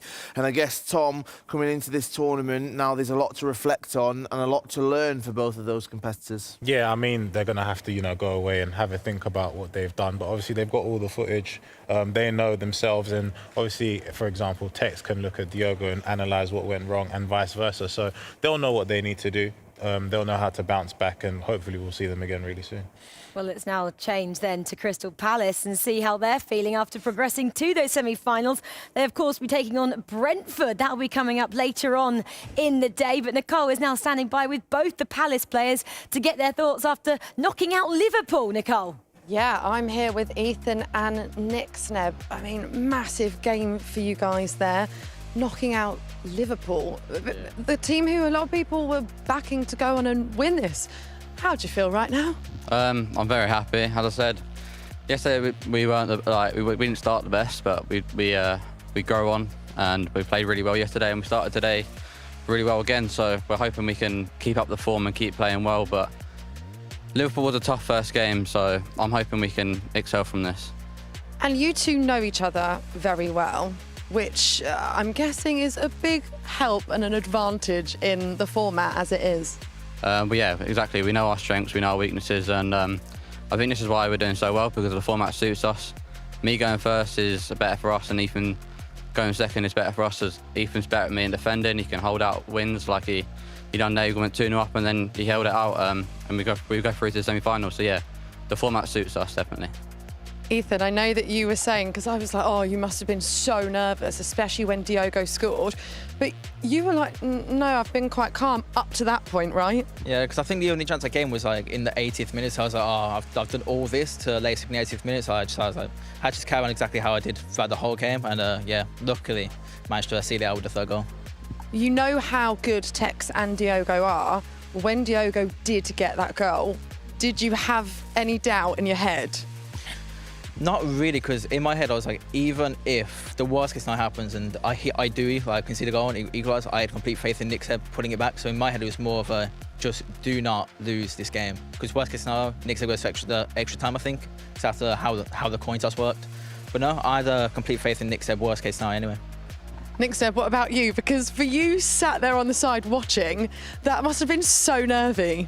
Yeah, it was the same yesterday. Like, we played Wolves to get out of the group. We needed a win only. And it was a really, really close game. Like, I think Kai FIFA was like 1 goal off literally knocking us out. So like the last 20 minutes, nerve-wracking. And you say sitting there watching, nah, I can't. Nah, it's really hard. I've gone just sitting there, just watching, hoping. But yeah, as I said, belief in Ethan all the way. So yeah. There you go, you got that win, and congratulations, you are through to the semi-final. Kyle, Rachel, back to you. Great interview there, great insight from both of those players. You can see the smiles on their faces. I'm going to come to you, Aga, just on this one. That mean that Crystal Palace now #1 on your rankings, on the power rankings? Yeah, of course. Well, we still have Leeds playing, but I mean, massive statement, and obviously winning in the way they did against Liverpool, it was tight, but I still felt like Crystal Palace deserved to win over the 2 matches. I mean, they created the more chances, so yeah, arguably the biggest favourites now. Yeah, I think, Tom, with how composed Ethan was going into that second leg, obviously it was a stalemate in leg one there with 0-0 for both players. The fact that he did kind of take his chances, create a lot of chances as well, get 3 goals in the end, knowing it was up against a team like Liverpool. Yeah, I mean, and they mentioned it literally in their interview just now that the way the format is set, it works better in their favour. You know, Nick Snebb obviously going first, and then Ethan sort of reacting to that. And literally, as Ethan scored both those goals, he was able to, you know, hold out the lead and, like Nick Snebb said, play better defensively, and that's what he did. He frustrated Diogo to the point where he felt the need to bring his players forward, and once he did that, you know, it was an easy game from Ethan from there on out. We're seeing some of the highlights just here, and Aga, I guess when it gets to this stage of the tournament, when there's money on the line, when the ePremier League trophy is slowly becoming a reality for some of these players, they're thinking that they can get their hands on it.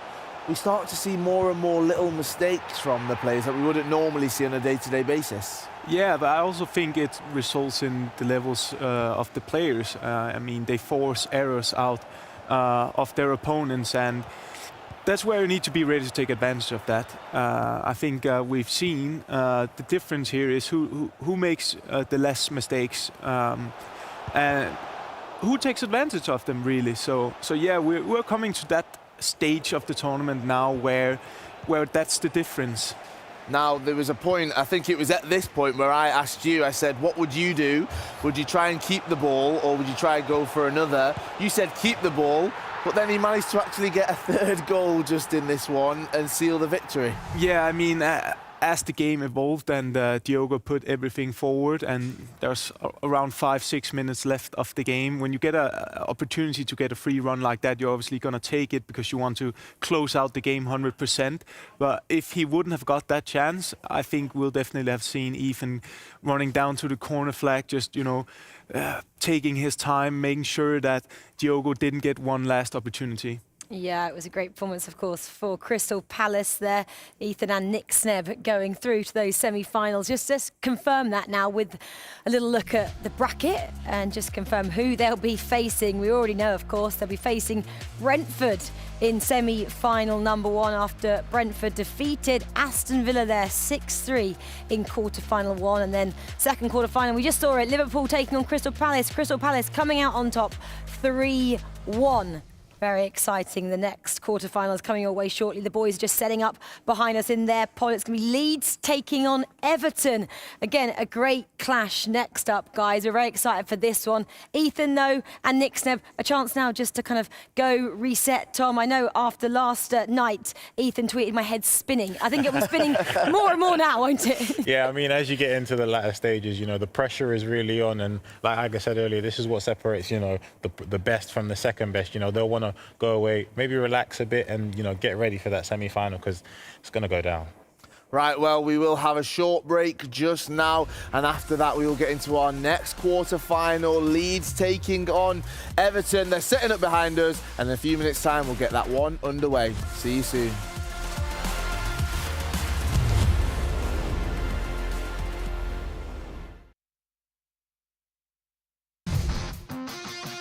Round 1. Bit of a risky off-balance pass around the back that. Yeah, done well to get it out though. Yeah, through ball's on, he's in. The thing is, he's done the right thing so far, not passing it. Obviously, if he passes that, it's a goal, but he's shot it, so we'll go safe, we'll go safe. His right leg's bent backwards, so he's definitely shimmed his right foot, so he's probably going to go for the near post of the goalie's right-hand side. Yeah, not going in. Not a chance. He's dinked it. Oh, that's cheeky. Not the meta thing that you'd expect in that situation. Let's go for the next one. Under the build-up here. Oh, good play in the middle of the park. Good roulette. Oh, look at it. He's trying to find a striker here. Yeah. Good tackle that was. Good ball. What can we do? Oh, that's not going in. No chance that's going in. Based off that, he looks like he's going to give it a good whack. The last one went in, this one's not going in. Nah, I'm sticking with you, it's not going in. It's going to go high and right. 100% saved. As expected. If that is a foot item, though, like say a Team of the Year Ronaldo. It could, Do you know what I mean? It all depends on the card as well. Round 3, let's go. Haha, yes, they've look at the run on the left. Oh, what a tackle. Hitting them on a counter. A lot of space on the right. He's overlapping, man. He's got to play the extra Yeah, pass. he has to play that pass. He hasn't. I think that does sneak in. I agree. I think it does. It's going in. Scoring. Near post, going in. I told you, Martinez. To be fair, we said if he hits the roof of the net, it's going to be a goal. Right, here we go, round 4. Come on, here we go. Go on. Again, it's Villa. And again. It's going to cross. Maybe. Never going in. Never going in. He ain't got the angle to go near post, and he ain't going to dip it over the keeper from there. Nah, no way. Not from there. Nah, not a chance this goes in. Yeah, nah, this is... Nah. Keeper hasn't bothered. He's... What is that all about, though? That should just never go in. If I concede this goal, I will be very, very mad. We've got to get this one right. Come on. Oh. What a tackle. Crunch and tackle. Ooh. Oh, that's bad from him. Awful dribbling.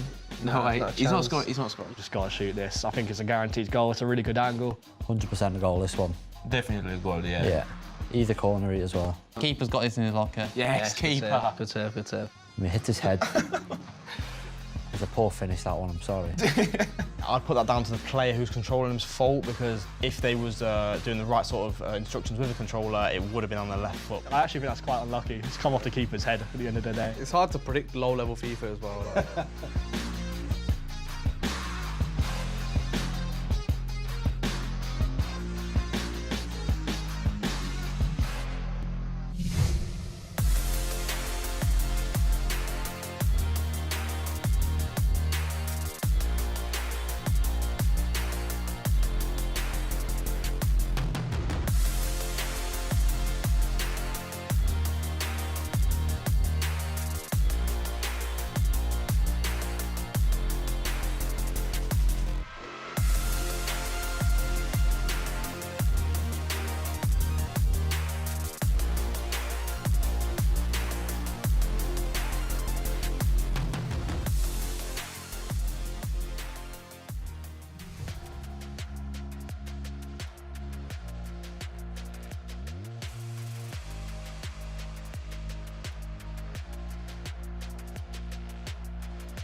Welcome back, though, to these EPL finals in London.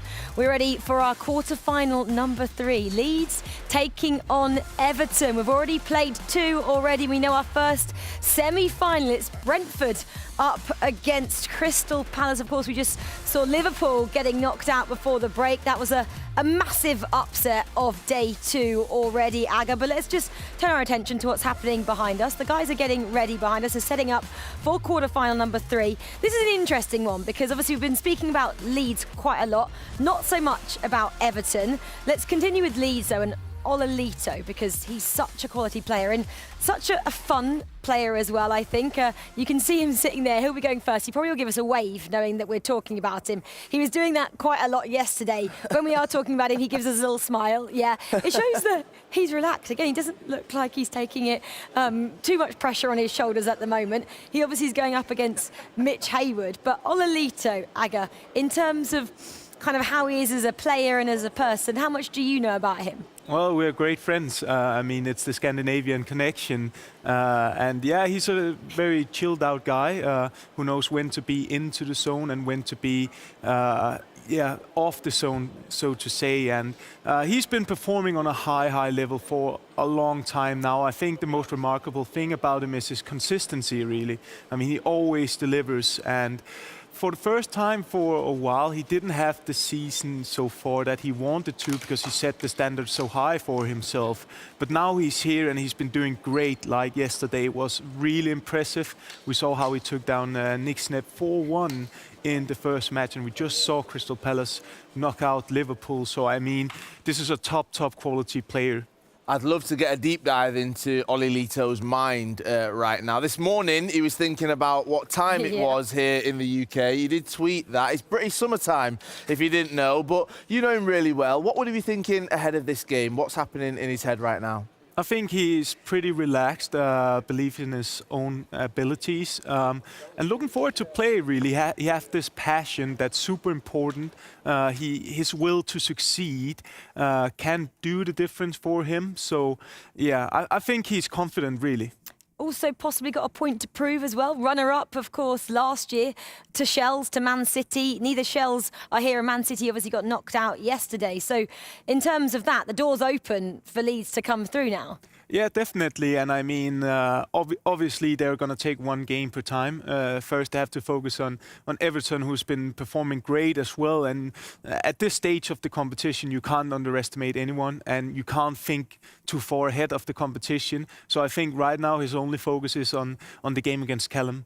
Now, you said that he might be feeling quite confident ahead of this game. Let's hear from the man himself. I didn't realise how tall he was, Nicole. Yeah, Ololito, you are quite tall. Can you hear them on the desk? They're talking about how big you are. Yeah, I mean, I don't know if I'm that big, to be fair, but I see Kyle looking at me a lot, so I was like, okay, I need to give him that vibe back. So, yeah. Kyle is a big guy. I can see you shaking your hands as well. I know you've got hand warmers. Yes. Is that helping your hands kind of warm up as well and prepare for the game ahead? Yes, they are. But I think it's more of like, like just getting in the rhythm, the feeling. So I think gets your hand warm and you can think of other stuff. So yeah. And Kyle kept saying there that you must be feeling pretty confident. How are you feeling? Because you and Mitch are probably two of the favourites now, I'd say. I'm feeling confident. Of course, we have a very, very tough game here against two very, very good players. So I think this will be a super tight game. But I'm looking forward to be playing again. Are you happy with your performances yesterday? Have you guys had much time to, I guess, reflect on that and actually have a chat about how it went? Quite happy, I would say. I think it would be like the perfect kind of group stage if we were to beat Southampton as well, which we lost to. But we finished first, so we can't really complain. Do you have any nerves right now? I'm not going to keep you for too long because I know you want to sit down and get your head in the zone. Yeah. But are you all right? How are you feeling? Are the nerves holding out? No, I'm feeling good. As I said, I'm just excited to be playing again. Like, it's a super good stage, a lot of people watching, playing good players. It's basically what you want as a FIFA player, so I'm looking forward to it. And do you feel like you know what to expect from your opponents, what to expect from Callum? I'm expecting a lot. I mean, I know he's a super, super good player, so I think it will be a super tight game, as I said. But as I said, once again, I'm looking forward to be playing the game. And we just saw a pretty big shock. Liverpool going out, Tex and Diogo. Were you surprised to see that happen?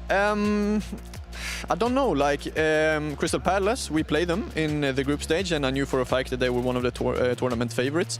But of course, I mean, Diogo and Tex were definitely the favourites for me. So a big shock, but at the same time it's FIFA and Nick Snebb and Ethan are two super good players as well. So I'm not really super surprised. Are you the tournament favourites now, do you think? Nah, definitely not. We are not favourites at the moment, at least. I think you're being quite humble. Right, I'll let you get on with it. Good luck. Kyle, Rachel, back to you guys. Yeah, thanks, Nicole. Definitely being humble there. Aga, I want to come to you because you said obviously you're good pals. Have you had a chance to speak to Ololito after yesterday or get an insight into how any of these players are feeling? I didn't really speak with Ole. We just chatted a little bit. He was like, it's good you're mentioning me here on the desk. And, he's just a happy guy. And I think that really goes to show here in the interview that he's confident. He doesn't seem nervous at all. No. He has this mentality this screams passion, and I really think you need that. Like, that's a key value for me in order to succeed on this level. So yeah, he looks great. Definitely confident, but still doesn't see himself or the team as favourites for the ePremier League. Well, that's the Swedish humbleness, I think. Obviously, you have Palace and you have Leeds, in my opinion, as well. I think they were the teams we were looking after if Liverpool would go out of the tournament, which eventually happened. So I think that it's not mind games. He's just trying to, slow it down a bit and say, hey, we're just in the quarterfinals now. We're not going to speak about being favourites for anything right now. It's just taking a game at a time, isn't it? We always like to just get ahead of ourselves on the desk here and look too far ahead in the competition. But let's talk about that man then on screen there. Callum Moore, obviously going for Everton.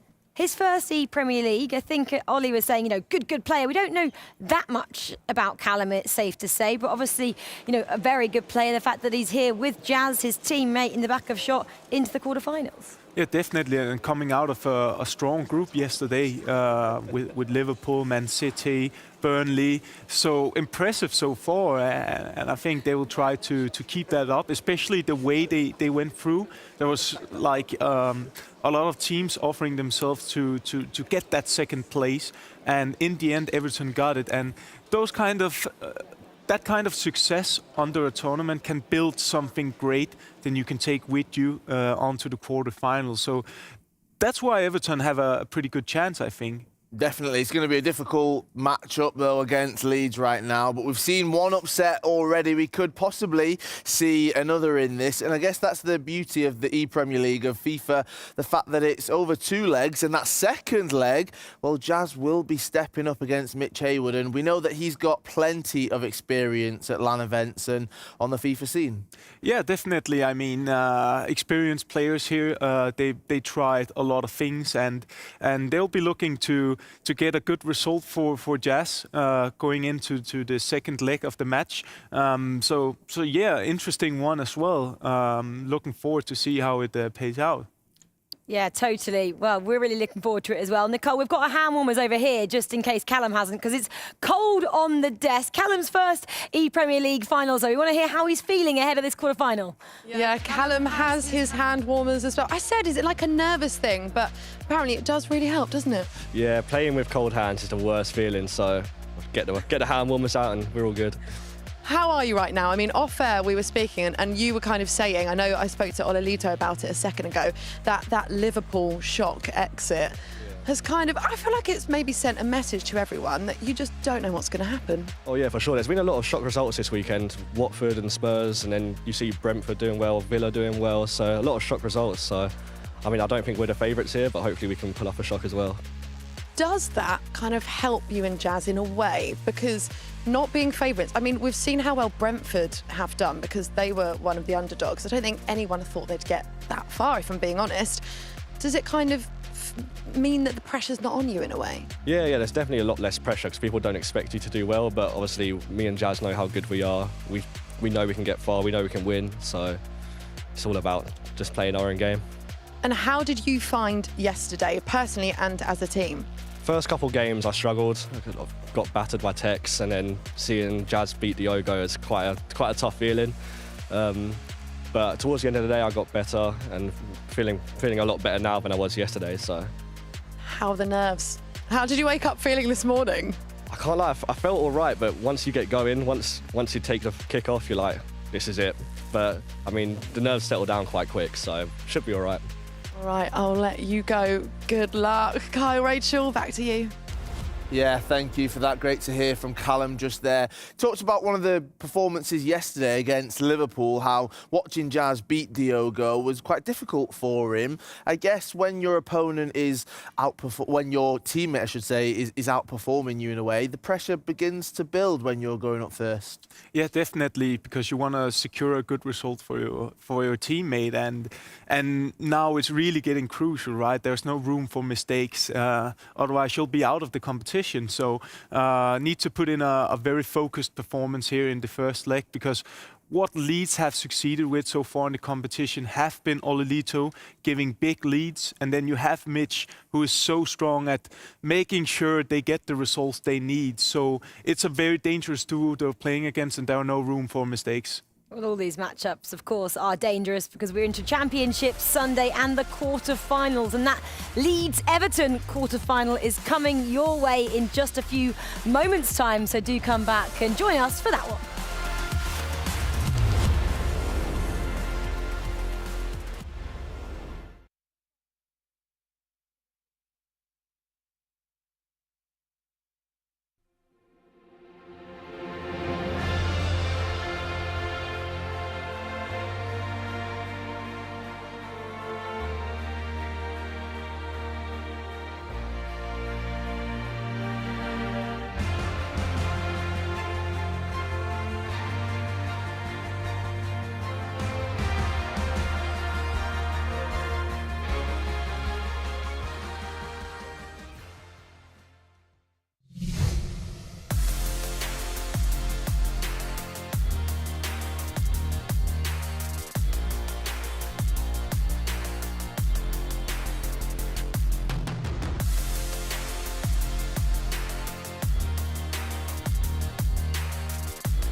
Welcome back to the ePremier League. It is Championship Sunday and we are deep into our quarter-finals. That third quarter-final is coming up very, very shortly. Leeds taking on Everton. You can see the players right now.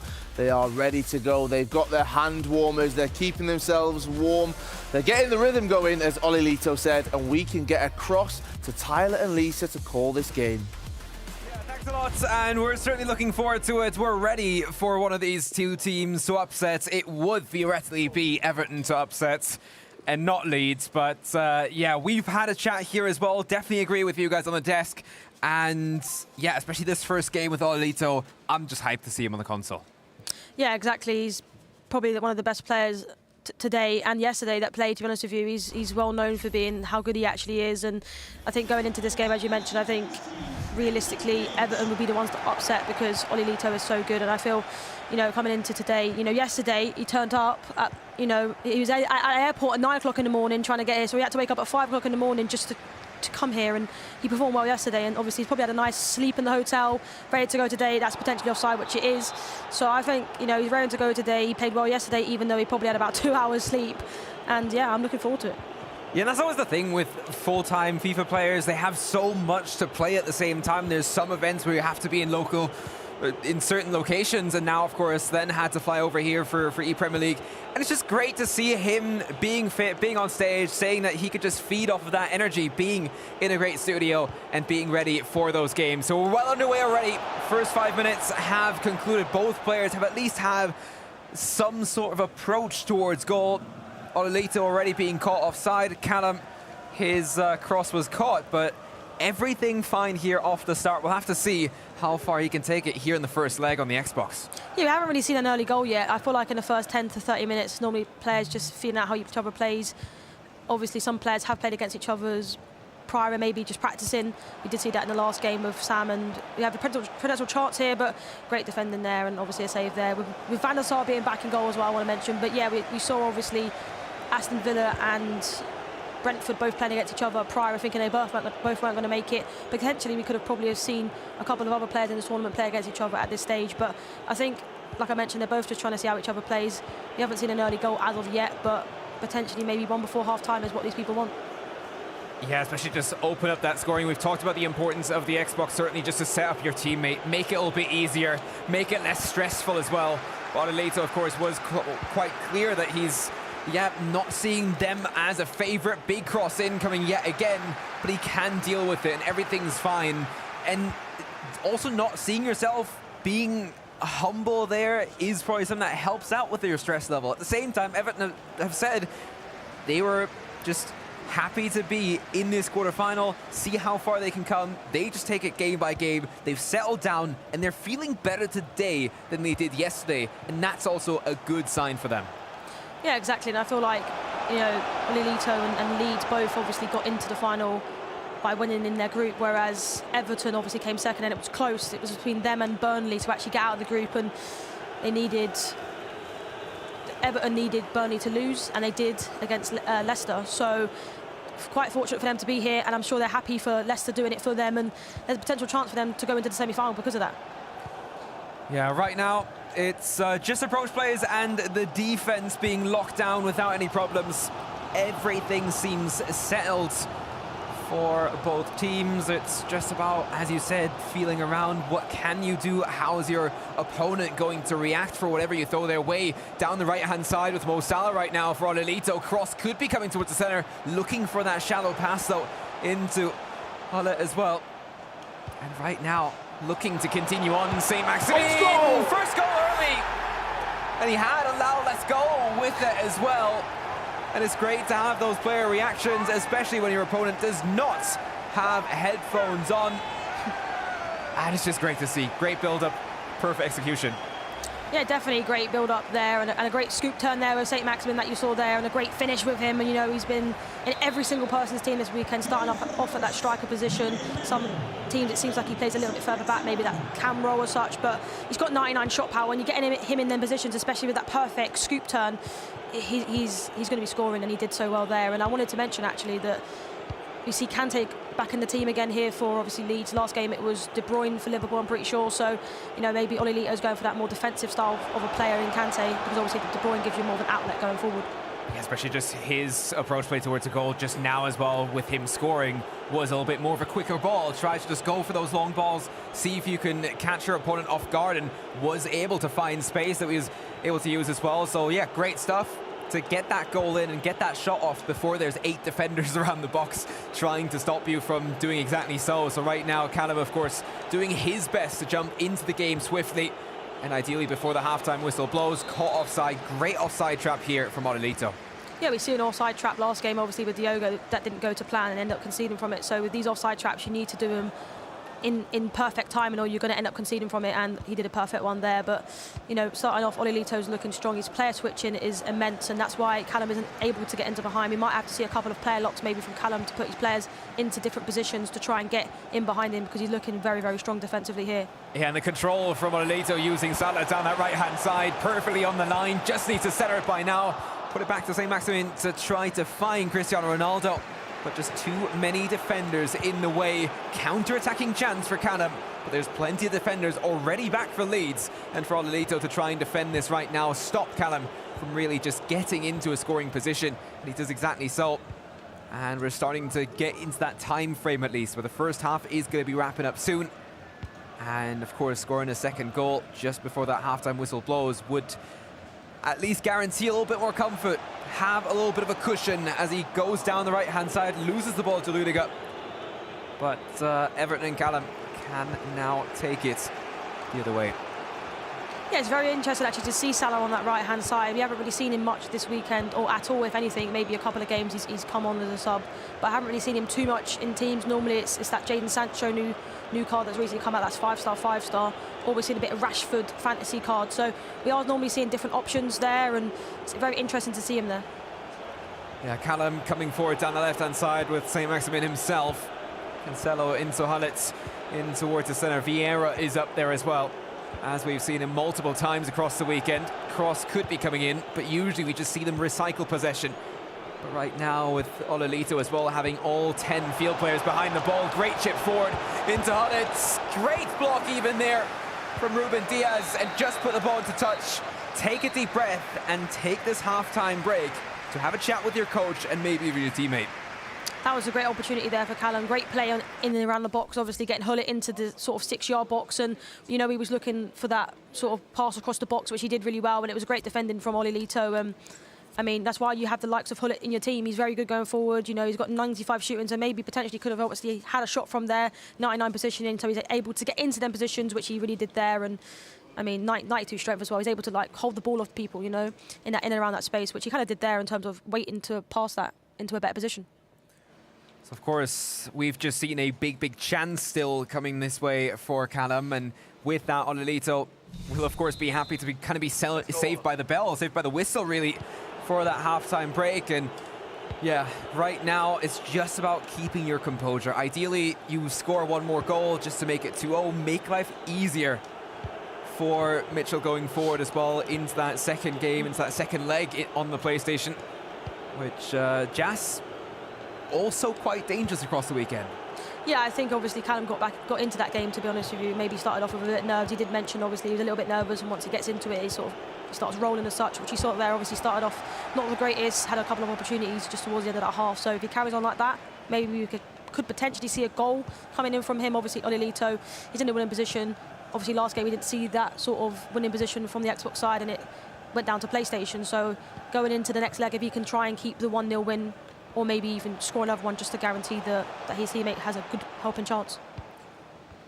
Yeah, right now for Olelito, he's trying to win that ball far up the pitch as well, trying to of course cause problems for Callum, just pressure him to the point where he makes mistakes, and that of course always opens up a door. And you can be so strong with, and of course high defending means you spend less time defending. And yeah, big football principles, and Olelito wins the ball back with Kante, sends Cristiano Ronaldo down the left-hand side, doesn't have the support he needs towards the centre just yet. And still, Olelito Losing the ball, and Callum will be fine with that to just kind of reset from the start. Yeah, I feel like going into this game, a lot of people potentially thought Olilito would get a couple of goals against Callum. To be honest with you, he's playing really well. Olilito's press, player switching is on point, not allowing him to get anywhere in behind. Every time he gets a ball in behind, he's got 2-3 players on him and therefore has to go backwards, basically forcing him backwards. That's why we're seeing a lot of player locks happening, trying to get players into better positions. Yeah, right now, decent chance with that chip, but also well defended by Olilito. Head it back to Van der Sar and take a couple of seconds just to calm back down, get the players into better positions to not rush out from your own half, because that causes mistakes as well. Yeah, exactly. We'll probably end up seeing a pause soon as well, because it's even though if you might not need to make some changes, it is good to pause just to take a breath, relax, talk to your coach next to you. And we see that quite often, even if maybe we'll see a couple of changes to see whether they can change formation. As we see here, obviously, we see they're playing 4-4-2 with Sancho on the left, Salah on the right. We spoke about Rashford obviously coming on as a sub. He's a great sub to bring on, obviously. 97 pace, 99 shot power. He's just a great addition to, I guess, bring some fresh legs on. Yeah, no change just yet for Leeds. Just taking a look at the rosters first and then going straight back out the break. To be fair, like, this is not a stage in the game. Sure, it's 1-0, but you don't really need to be changing game plans. It kind of seems to be working for Callum. He just hasn't been able to get into a position where he can actually score from. And that's his biggest problem. Olilito has been so strong in defense. We do, of course, see Rashford come in for Sancho. But apart from that, I don't think that that is going to be changing the way that the game is played. Yeah, I feel like when we see a pause normally on the Xbox side, there's only a couple of changes of players coming on. You don't really see custom tactics being changed. You don't really see players going press after possession loss or constant pressure, because there's no need to this on the Xbox side. There's a chance here, and green time shot, and great save, obviously. Van der Sar coming out very quickly, but we spoke about, obviously, there's no need for them to change anything because there's still another leg. 90 minutes is a lot of time for their teammate, and he's starting really well here, and great defending, as we've seen throughout this tournament. Yeah, great idea with that cross as well just now. But big control for Olilito to first of all get it clear, and then also play it straight into towards Rashford on that left-hand side. Kind of cools it down a little bit, and still in a forward motion, making sure that he has players in the right positions. Unfortunately there, with a great interception, and sends it the other way here for Callum. Needs support towards the centre though, and he doesn't have that just yet. So it's cancel the attack, recycle possession, and see if you can somehow thread the needle through. 10 players from Leeds being behind the ball right now. Always just about getting your defense set up. The offside trap was there as well to put Hullet into an offside position. And Callum just stepped straight into it. Yeah, we spoke about, obviously, the offside trap being very useful if you can get it perfect, and he's done that a couple of times in this game. We mentioned, obviously, Diogo doing it and it not going too well for him and conceding from it. So I think in this game, Olilito's just been playing really well. I think potentially, obviously, Callum has had a few opportunities in terms of his chips that he's been doing, and he's been green timing them every single time. And if his defenders, potentially, I think, in Ruben Diaz and Varane, don't end up winning a header, it could potentially go in and put him off guard. So there's a potential for another goal in this game, whether that be for Leeds to get another goal up or for Everton to equalise and maybe potentially see a draw going into the next leg, like the last game we saw. Yeah, we'll have to see what Callum can do right now. He's not seeing a whole lot of the ball, and Olilito has been stepping up on those offside traps and has put Callum into an offside position a couple of times now already. Great through ball into Saint-Maximin, and still somehow lucky to get it to Cristiano Ronaldo and Van der Sar to actually stop it there. Luck on both sides, but Olilito had a big chance, although, of course, reacting that quickly is always tough, and Van der Sar was pretty much on top of it already. But a quick moment where both players' hearts maybe just skipped a beat. He definitely skipped a beat, to be honest with you, and also obviously both using Van der Sar. Last game we saw both using Schmeichel, and throughout the tournament, to be honest with you, it's been Van der Sar central. Every single person has had Van der Sar. Literally the last game was the only time we've seen Schmeichel in action. Yeah, another build-up right now for Callum. It would be crucial timing to maybe just hammer one home right now. Bring it back to a level scoreline, maybe even find a late winner in this game. But right now, of course, it's just the first leg, and it's great defending from Olilito. You can see him super laser focus as well, just taking his time with that run around the back, making sure that he has a little bit of time to breathe and maybe just work towards that final attack that he will be setting up right about now as well. 88 minutes down, crosses the ball towards the left-hand side, and Cancelo is at least cycling back for the moment. Probably expecting a minute of injury time. I wouldn't be surprised if it is the classic minutes, but at the same time, I think they would be fine to just finish it after 90. We'll see that normal minutes always be added on top. Final attack now happening, perfectly timed for Lilito. Cristiano Ronaldo can't quite find the final pass, but it will be 1-0. And Lilito will at least guarantee a lead heading into the second leg. That space opened up there so nicely, and I see the reaction there for Lilito. He thought that he was going to get the goal there, and I'm sure he's going to be disappointed with that, but he's 1-0 up, and that's important for his teammate going into the next game. Exactly, and I think the desk will agree on that. The 1-0 lead is better than just having a tie. We'll see you on the other side for the second leg later on. We will indeed. Tyler, Lisa, thank you so much. Lilito takes a 1-goal advantage going into that second leg, where Mitch Haywood will pick up the controller, switching across to the PlayStation, though. Tom, great to have you back just here. Aga, what a performance that was. Lilito managing to get that 1-0 win, going in with that advantage. Yeah, I think he didn't play at his highest level, but he got the job done. A one goal lead is good, especially with the caliber of Mitch, who we have seen being very good at the defending and making sure that they kept the results. So he'll be satisfied, but as we also could see at the very last second of the game, he had a huge opportunity to just make that extra goal. So that will haunt him a bit, maybe. We'll have to see. Tom, Aga's saying satisfied. I'd say maybe a little bit frustrated that he didn't score more goals, Lilito. Yeah, I mean, as you know, in the first leg, you always want to try and give your partner the best possible position, and you could see by his expressions and stuff that he was a little bit frustrated. But, you know, you'll take the lead, you'll take the opportunities that you have, and you'll continue to move forward. Going forward then, and looking at these, the highlights from that first leg just now, I mean, what would you say? It was a close affair, Aga, between the two teams? Yeah, I think it was a little bit tactical, and here we see the first and only goal from Ole with the running scoop here, just finding the near post, which is a signature goal for him. Really, I've seen a lot of goals from him doing exactly that move. So close game, but just a small advantage to Leeds, I'll say.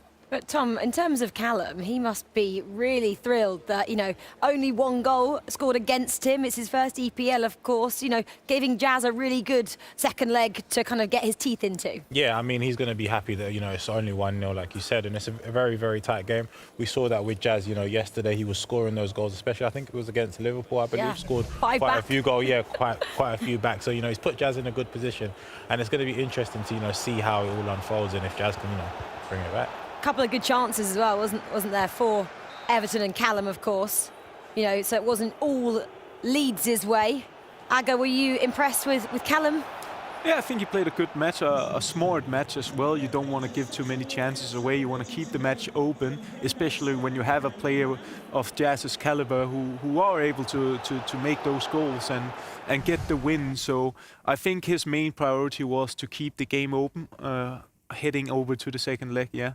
Now you can see there's a bit of a buzz obviously behind us on that pod just there, and I guess for both of these competitors now that are taking the controls and are going forward, they've got a huge job on their hands because it's still close, and as we know, Tom, anything can happen in FIFA, anything can happen over 2 legs, but in the second leg just now, the pressure will be starting to mount upon these opponents, and they're going to have to really showcase what they've got. Yeah, I mean, it's all to play for in the second leg. Just because it's 1-0, that doesn't change anything at all. You know, we've seen what both of these players are capable of. Mitch has solid defense, but, you know, at the same time, like we said, anything's possible and that can be cracked. So it'll be very, very interesting to see how it all unfolds, and I'm looking forward to it, man. I'm quite excited.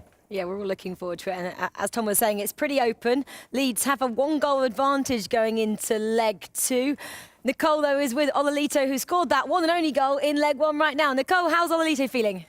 Lilito, how are you? Well, you heard Rachel there. How are you feeling? I could see a sense of frustration, I think, on your face, was it? Yeah, I think it was a quite even game. I think I could have won that 2-0, but at the same time, he could have scored to make it 1-1. So I think the fair result was maybe 1-0, but I felt like I'm also a bit of a slow starter when it comes to these kind of things. So first game yesterday, I was playing good first game yesterday, but today I was a bit, I would say, slow in like everything I did. So I was playing decent, but not at my highest top. So you're a bit frustrated with yourself, but then look, you're still giving Mitch a kind of 1-0 head start going into the second leg. Yeah, a bit frustrated by myself. As I said, I want to give Mitch the best possible outcome of the second game. But I think a 1 lead is decent enough. So yeah. And were you quite impressed with how Callum played? Because he did well. He did super well. One of the best players I played in this competition for sure. So a very talented guy, and I think he has a very good future ahead of him. And Mitch is up next in the second leg, all on him, no pressure. How are you going to be feeling sitting there watching? Nah, as I said before, I feel confident when he plays. I mean, we were doing super well yesterday, even though I had some bigger wrestles going yesterday. I think he played the game super well because it's not easy going into a second game even leading because you still need to play like your own tempo, etc. So I think a lot of people like underestimate that going into a second game. And some of the players have said that they actually find it more nerve-wracking, basically being you now, where you're going to have to sit there and watch, rather than when you're actually playing. What do you prefer?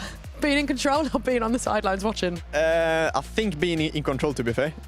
But as I said, I feel very confident with Mitch as always. So yeah, just jumping into the game soon. All right, good luck, guys. Kyle, Rachel, back to you. Yeah, thanks, Nicole. Well, I'm going to bring you in, Aga, and just say that what a statement saying that Callum is possibly one of the best players he's played so far.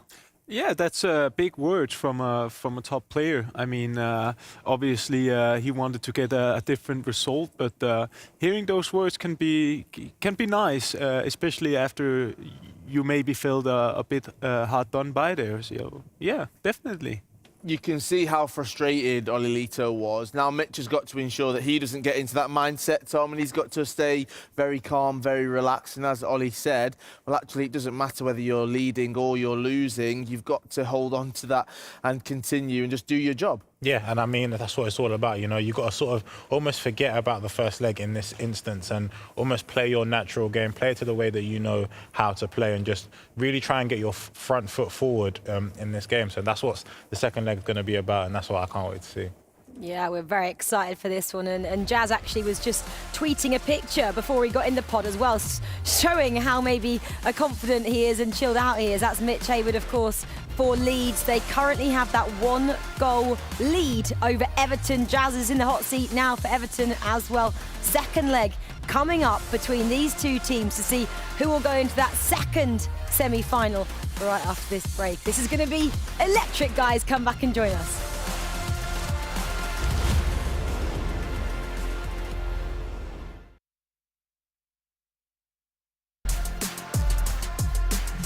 When it comes to EA Sports FIFA 22, we all want to collect the best foot items for our teams. So, with that in mind, we brought together 3 ePremier League finalists to test their knowledge in what we're calling a fastest finger first style quiz called Stat Attack. Our 3 finalists today, we have Ryan from Man City. Ryan is a boing. Yeah. Cosmin. Cosmin's a bell. Jazz. And Jazz is a horn. The first person to make their lovely noise there and correctly identify the item will be given a point. If you buzz in and you answer incorrectly, you're frozen out. Ready, guys? Let's go. Let's go. Let's play Stat Attack. Okay, this is going to be trickier first one. Pace, then. Pace 70 defend. Jazz. Pogba. Incorrect. Frozen. Cosmin. Bruno. Oh, it is. 1 point. I was thinking that he's a CDM or when I saw the face and the other midfielders. Foot item number 2. Dribbling 84, physicality 62. Must be an attacking player. Ryan. No, I'm out in it. No, you're in. Okay, no. Oh, You say no. You say no. From the nationality. From the nationality. Listen. And 3 stats. Yeah, don't worry about that. We just have it in the locker. Done, Jazz. I gotta get this one back. Foot item number 3. So physicality 60, passing 81. It's defending right wing. Morris. I knew it from the He's physicality. good at Do you know what's mad? Do you know what's mad? I didn't even know it from the pace. It was the physicality. I swear to God, because I thought I've seen that before. 2 to Ryan, 1 Cosmin. Jazz, you're frozen. Come I'm on, getting mate. this next one done. Next one's one. I don't think his buzzer worked. Foot item number 4. Jazz, I'm looking at you. Villa, close to home. Leon Bailey. Woo! Jazz, tell me about your thought process then, guessing this. He's probably the only good player in Villa's team. I like your thought process. That's great. Let's move on then. So we've got 2-1-1.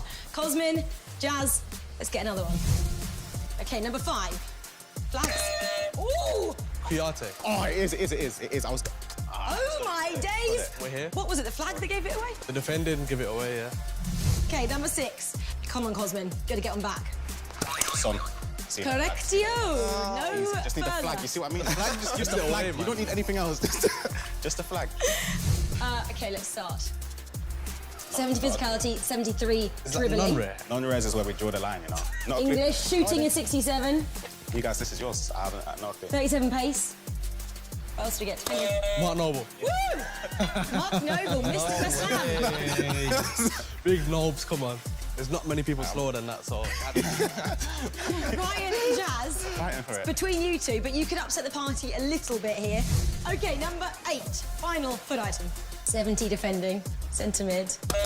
Thiago.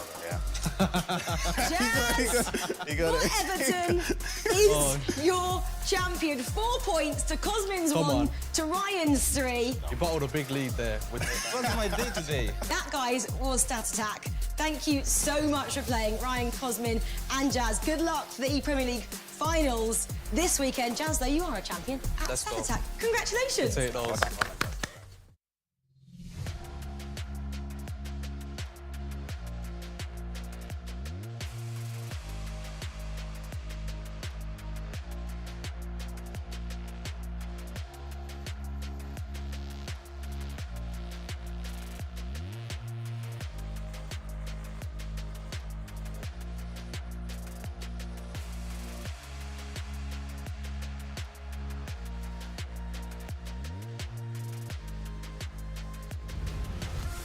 Welcome back to the ePremier League finals. It is Championship Sunday and we are deep into our quarter-final stage of the competition. All of our competitors will be hoping to get their hands on that EPL trophy, plus share that £30,000 top prize as part of that £100,000 prize pool. We've been talking ahead of this game. Leeds have a 1-goal advantage over Everton. So Tom, going into this second leg, I guess Everton, Jazz, he's got it all to do, but we saw him do that yesterday. Yeah, we literally saw what he was capable of. Very, very good on the attack and very, very good at getting the ball forward. I think he scored like 5 pretty much straight out the bat. So he'll be hoping to replicate that form today. Obviously, he's only got, the one game to try and get warm and make it happen. But, anything is possible. And Jazz looks really good from what I've seen so far. But then, Aga, so does Mitch Hayward, of course. And I feel this is a player with a lot of confidence. And maybe that comes from being a member of the England national team, the E-Lions. Obviously, Ololito is a member of the Swedish team. These guys both representing their countries. And I think that does add a little bit of swagger to your walk around here and says, I represent my country on this console. Yeah, definitely, and he's been performing very well so far, so why not keep it up? I mean, it's going to be an interesting matchup regardless. It's a strong defense against super attacking play. Now, I spoke to Jazz yesterday after that matchup where he had lost, essentially, overall, but he managed to score 5 in that second leg against Diogo. He said, I'm playing good, I'm feeling good. That confidence yesterday, he will have carried that through to today. Yeah, and I mean, that's what it's all about. As long as you feel good and you're playing good, you're going to want to take that confidence from yesterday into today. And if you can replicate that form and that's what you want to try and do, then there's no reason why, you can't go on to score those 2, 3, 4 goals that you're looking for. It's a confidence thing at the end of the day, and as you continue to score more goals, your confidence lifts, you start to play better, and that's what Jazz is hoping for. And Aga, I guess Jazz as well, who's been here before as well, in the EPL LAN event in 2019. I believe he was playing for Chelsea back then. So he's been in this situation, in the high-pressure environment, being here in person. He's not new to this, is he? No, he's an experienced guy who's been to the FGS playoffs as well twice. So, I mean, he knows what this is about. He knows what he needs to do now in order to progress in the tournament. Now, looking at both of these going head-to-head, overall, both teams, so Ololito and Mitch, and then Callum and, of course, Jazz as well. I mean, 2 sets of teams that you would say are very, very different in their styles of play, but it's still so close.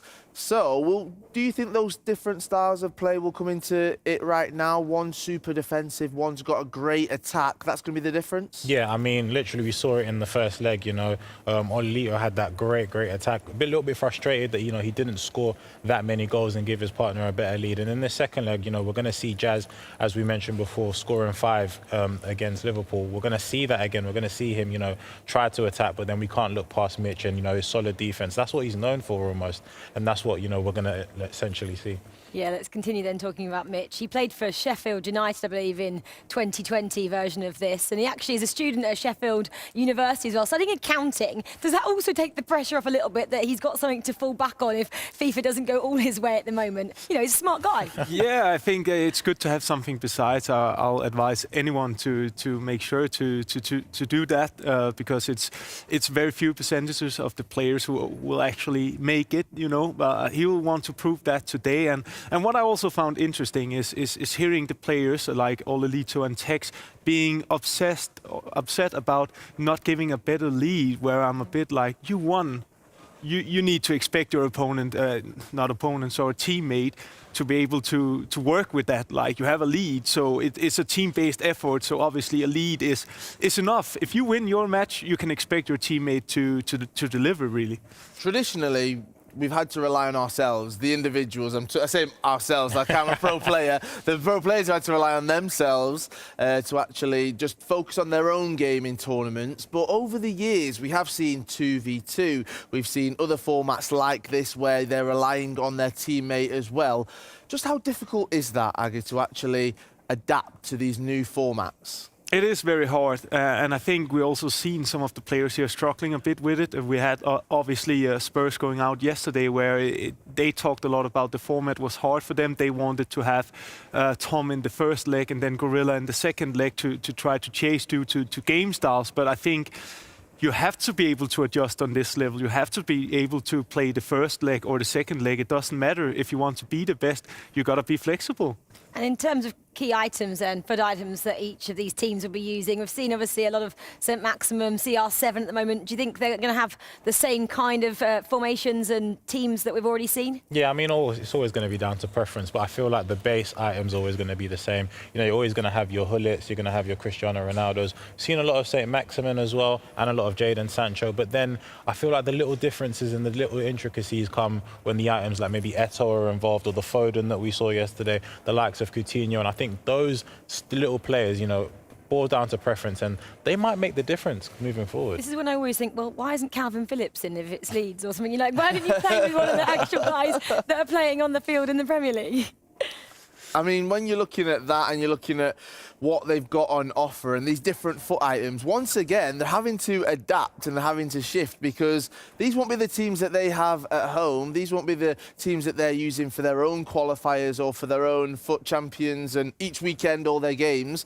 So they're going to have to start to slowly adapt to the rules of each tournament. That's going to be difficult, Tom. Yeah, I mean, it's always going to be difficult. You kind of have a team that you're set with, and, you know, as you progress through the qualifying stages, you work with that team. So when you come to the actual tournament, you know, you've got all these abundance of items at your disposal. You know, it's going to take you a while to get used to maybe like a Team of the Year Kante, or maybe take you a while to get used to a FUT birthday Cristiano Ronaldo, because that 5-star weak foot makes all the difference. The body types are essentially the same, which is fine, but, you know, those little intricacies, those maybe like the 5-star skills, the 5-star weak foot, maybe the finishing might be a little bit different on this item in comparison to that item.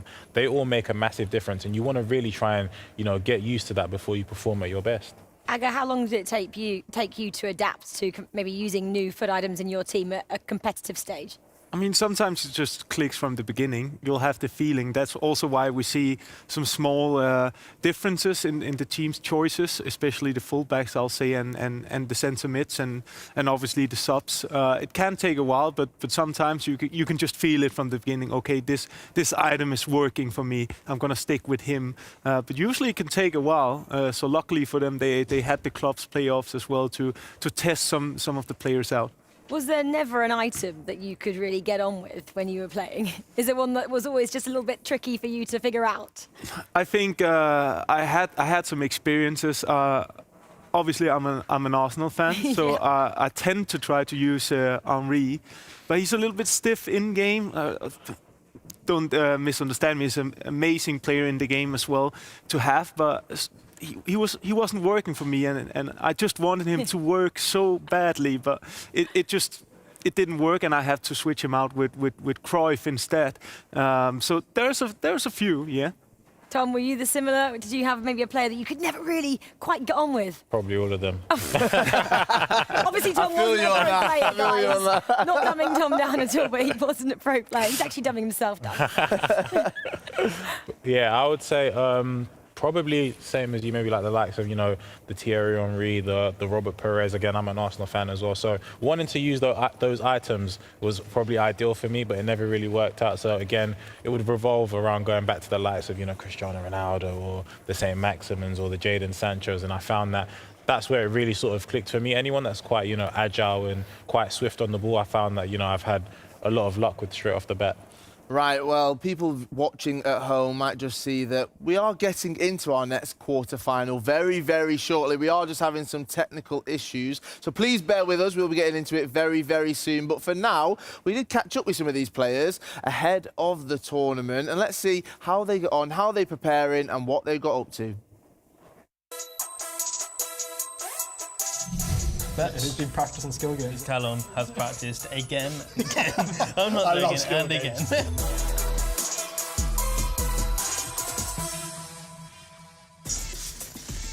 Oh, crossing. Oh, we know someone likes a cross. Just do your best, mate. I want you to do really, really well. Oh, he's done this before. He's done this before. Yes! No! Another knockdown. Offside. Oh. Disgusting. Alright. Oh, there's an obstacle there, pal. How did he mean? Here we go. Here we go. Oh, he's getting nervous. Right, there's no way you're losing to Toast. I'm sorry, what is going on here? I mean, what did... Let's start again. You let this guy in. No, you're taking the mix. This ain't real. There we go. That's deep and dreadful, mate.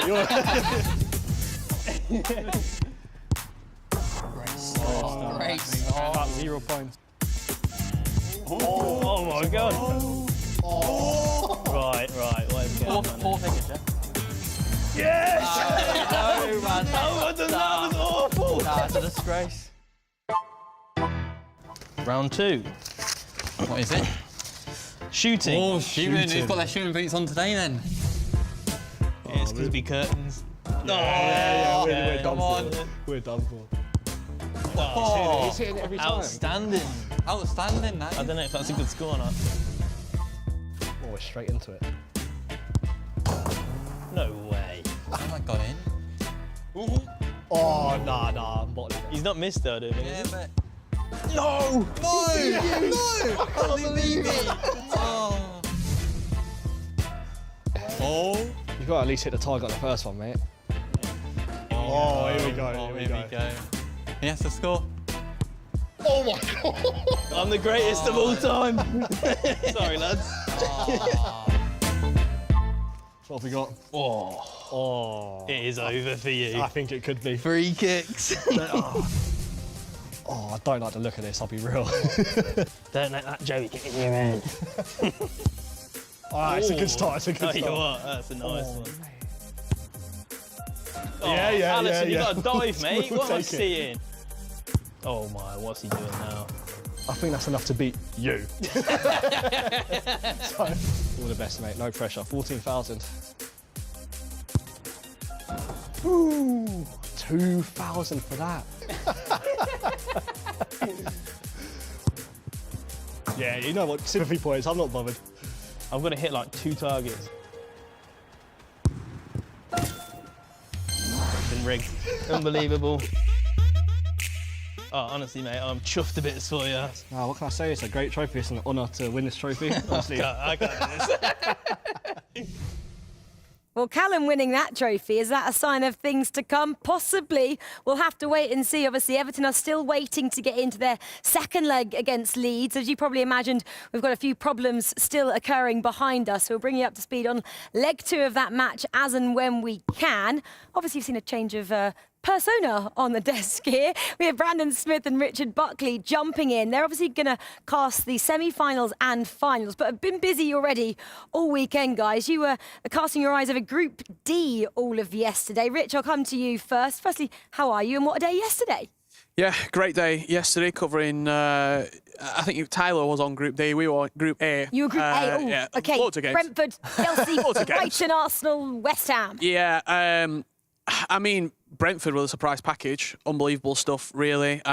We went into the day, we looked at Chelsea and said we think it's going to be Chelsea +1. We didn't know who that other one were going to be. It were up in the air. And I tell you what, Brentford, they just came and they just kept on winning. And the impressive thing for me was when you looked at a number of the ePremier League sides over the course of the weekend so far, it's been one player playing well in one game and then the second player sort of, not coasting, but just doing enough to get over the line. Every single match that Brentford played, one of them were really performing well, and then the other one were backing it up. He was scoring 3 goals. He might have conceded a few, but he was making sure that all their scorelines, we're looking at 6-3s, 5-2s, and I mean, they did it earlier today as well. They've got a semi-final to look forward to. Sam Brewster and Peace, that's the Brentford duo just there. And as you just mentioned, they were great yesterday. They continued that into today, Brandon. What has made them so good, in your opinion? Well, we've been able to sort of be in the background and speak to a lot of the players in the players' room. And you've not been working? Oh, come on. Oh, but a break here and there. Network. But the funny thing is that me and Rich have been laughing at is you may have seen that Cantona scored a lot of goals for Sam Brewster. And we keep on asking him about why Cantona, why is he in the team? And he's literally just said, I don't even like him. He's just there for chemistry reason purposes. But he scored so many goals for him. I think the one big thing is they don't have pressure on them. They are literally just playing a tournament as 2 players that have never been at a LAN tournament before or an esports event before, and they're just thriving, enjoying it. They're in a semi-final. They've already got £15,000. And Peace, Rich, as well, being a massive Brentford fan. I mean, that's such an honour as well to represent your club firstly and then be progressing them to the semi-finals. No, 100%. And I mean, it gives you that extra 5%. No matter who you're playing for, your dream as a young football fan is to play for that football team. If you're not good enough, unfortunately, knee injury put myself out the Barnsley side. If the opportunity came up, I will be thinking, you know what, that is what I want to do. I want to be representing my club on the social medias, performing well, going to be on Sky Sports later today, live, representing Brentford. It don't get any bigger than that. It doesn't. Absolutely huge. We're obviously on the Sky Sports YouTube channel right now. Sky Sports Premier League a little bit later on as well. Brandon, though, going back a few months, because you guys have actually seen some of these qualifiers play out. You've been at some of these different clubs. You've seen how some of these competitors have actually got to this stage right here of being at the EPL finals weekend. And I guess that you've seen some of them who were relatively unknown in the scene rise through the ranks to represent their clubs. I think the best example of that is Norwich. We commented on Norwich's event. It was a long day of FIFA, but the storyline there was Lyrics and Dammy. And it wasn't Lyrics and Dammy, it was Dammy and Goal Poacher. Again, someone else who's playing in their first ever FIFA tournament. I looked at Group D and I said, anyone said, Watford, Spurs. Yeah. No one said the 2 that went through. I'll hold my hands up on that as well, as someone that watches a lot of this FIFA. But they did really well, and Goal Poacher didn't get carried through that at all. He played just as well as Dammy. Yes, Dammy had a few more big results on that, but they both pulled their weight. And again, they're another formidable duo that seem to just be making this look a bit more simpler. This is a running theme as well, because Manchester City, once again, everyone thought it'd be Ryan and Shells, but it wasn't. It was Ryan and Brandon. You guys were at that one as well. Once again, another upset, and we saw Brandon knock out the reigning ePremier League champion in Shells. There's no gimmies. I feel like when we first, 2019, looked at the ePremier League, every single other club playoffs, you thought, they're going to go, they're going to go, they're going to go. And maybe a couple, 1 or 2. I think Diogo was at Fulham back in 2019, and that should have been, everyone said, Honey Badger when he was at #United. That was going to be the player to go through. Now, you can't look at a club playoff and say they're the 2 players who are going to go through. We can think about it, but it's so unpredictable. I think the level of, I don't want to say the amateur players, but the semi-pros, the ones that haven't got an opportunity yet, the ones that are grinding division rivals, they're playing FUT Champions, they're playing in the online tournaments. They're the ones, that's a new generation. I was talking to Shells coming into the event on Friday, and he said, if you look back at the 2019 roster and the players who made it, and now there's less and less names going through. We've seen a new generation of UK FIFA talent, and this is the breeding grounds for it. Well, that's awesome, of course. I want to bring you guys back. We could talk about this all day, but I want to bring you back to what's actually at hand at the moment. We're still obviously waiting. It looks like they're still trying to get started on this second leg of quarterfinal number 3. But you guys obviously haven't really been across this group. So let's kind of get your thoughts on Leeds then and Everton. Leeds, what Aga had in his power ranking as ones to watch. Obviously, Ololito and Mitch Hayward, the Lions player. Great duo there. Firstly, Brandon, your thoughts on Leeds so far this weekend? Would you say unfinished business from last year? Absolutely. I think that's the biggest storyline there. Ololito losing on a penalty shootout last year. It was an incredible final. But that group wasn't made easy. Let's be honest. That was a really difficult group for those guys to get out on. I believe one of the groups in it went out. Was it Southampton? So it was Leeds, Crystal Palace, Southampton, Wolves and United. Yep. Yeah. And Southampton went out on, was it a head-to-head or it was a point or something on those lines? They weren't happy. Tight. Yeah. They needed to score 10 goals yesterday to ensure in the last game. And it was a draw in the end, of course. Yeah. So it didn't quite go their way in the last game. I think just going on the back of the Leeds thing, we all look at Ololito and say he lost in the big game, the grand final. Mitch lost one game before against Shells in the console final on the PlayStation. That's, you could say, the top 4. We got half of them on one team here. Yeah. Like, we don't particularly pick teams that we think are going to go sort of outwards and say that's the team that's going to win. I don't really like doing predictions before the tournament started, but you hate it. You love sitting on a fence. I think when we were talking about the teams that were here for it, for me it were the two sides, and if it was Liverpool and Leeds, I thought that would have been the final. Leeds are still in the tournament. And they're a couple of games away from making a grand final, and me being right to every single person in this arena who I said Leeds are going to go and do it. Now let's have a look then at Group C from yesterday, because you said, was it unfinished business? Well, they certainly made it look as if that was the case. Top of that group, played 4, won 3, they lost 1, but they had a goal difference of 13, that's 9 points. And then Crystal Palace just behind them. I'd like to get your thoughts on those in a minute. Ethan and Nick Sneb, again, 9 points just there, not managing to score as many right now. Southampton, they obviously didn't manage to score those 10, and Wolverhampton Wanderers and Manchester United, those 3 teams that didn't quite make it. So I guess then we've seen another team from Group C progress through to those semi-finals. Crystal Palace, they'll take on Brentford later on today. You'll be obviously casting over those games just there. Crystal Palace, again, a 17-year-old, Nick Sneb, first LAN event, one of these names that have come through over the last 2 years. When we were back at LAN events 2 years ago, he wouldn't have been able to have competed. He was too young. Fast forward 2 years, here he is at the ePremier League in a semi-final. Yeah, he's one of those that I think people have even gone as far to describe him as the next Tex, but I don't even think that's fair to put him in that sort of like, you know, he's his own player. As we just saw there, he held Tex to an impressive 0-0, and whether that was a game plan of Crystal Palace to just hold Tex down, he's been one of the highest goal scorers for that Liverpool team. And then we know Ethan's quality. I mean, I hate to say it, he played for Brighton a year or so ago as a Brighton fan, now went to Crystal Palace. What decisions that he's made. But they're doing really well, and a punt I said yesterday was, it was in Group A, and I said in our last game of the day, it's on there somewhere on the broadcast, I reckon Brentford or Chelsea will be in the Premier League Grand Final. Yeah. Brentford are 1 game away. They are 1 game away, but we saw that group standings. That could be the final. It could be Palace.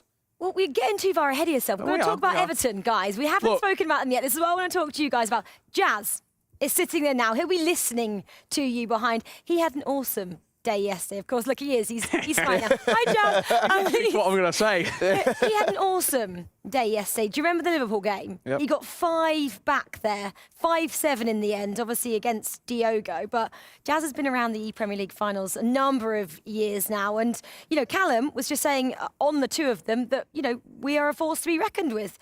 I would love your thoughts on that team. No, they certainly are. I think when you look at that team, you've got maybe the experience that Jazz brings, and that experience has shone through. I wouldn't say that.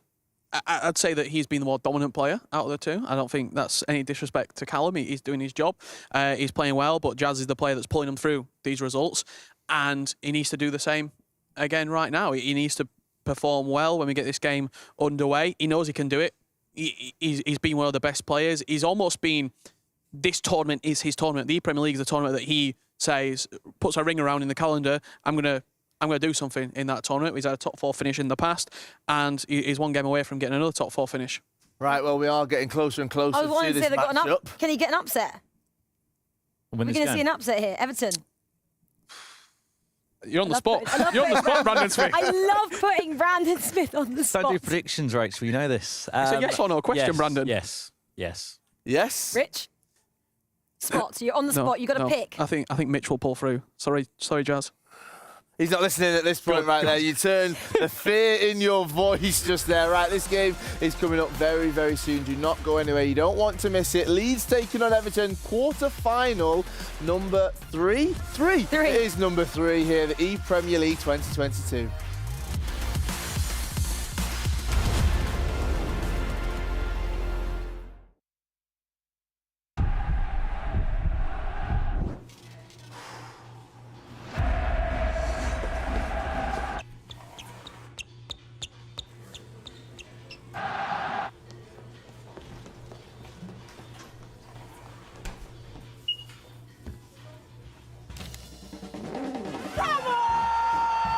Scan your BP Me Rewards card for a chance to win Premier League tickets every 90 minutes.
Well, welcome back, and we're just going to jump straight into our next matchup. We've been waiting a while for this one, haven't we? Leeds taking on Everton in quarterfinal number 3. Leeds with a 1-goal lead at the moment. Ololito scoring that one, of course. What can Everton and Jazz do in this second leg? Well, we're about to find out with Tyler and Lisa.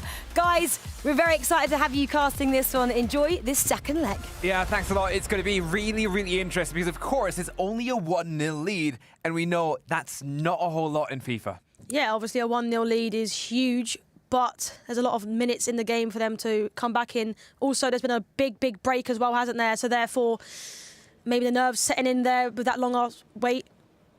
Yeah, I think certainly that could be part of it as well. We'll have to see what both players can do. I think both are experienced enough to just not really care about it. And right now, especially, I think Mitch Hayward probably will be the one to maybe be in that favourite role. But one thing that Everton definitely took is, as we've seen in our breaks today, they won like all of those challenges that we threw against the clubs. And from like guess that skill move to the free kicking challenge to stat attack earlier as well. It's nice when at least you've got the basics noted down. And let's just see if they can tie it all together and beat Leeds now. It's Hayward in the white from right to left.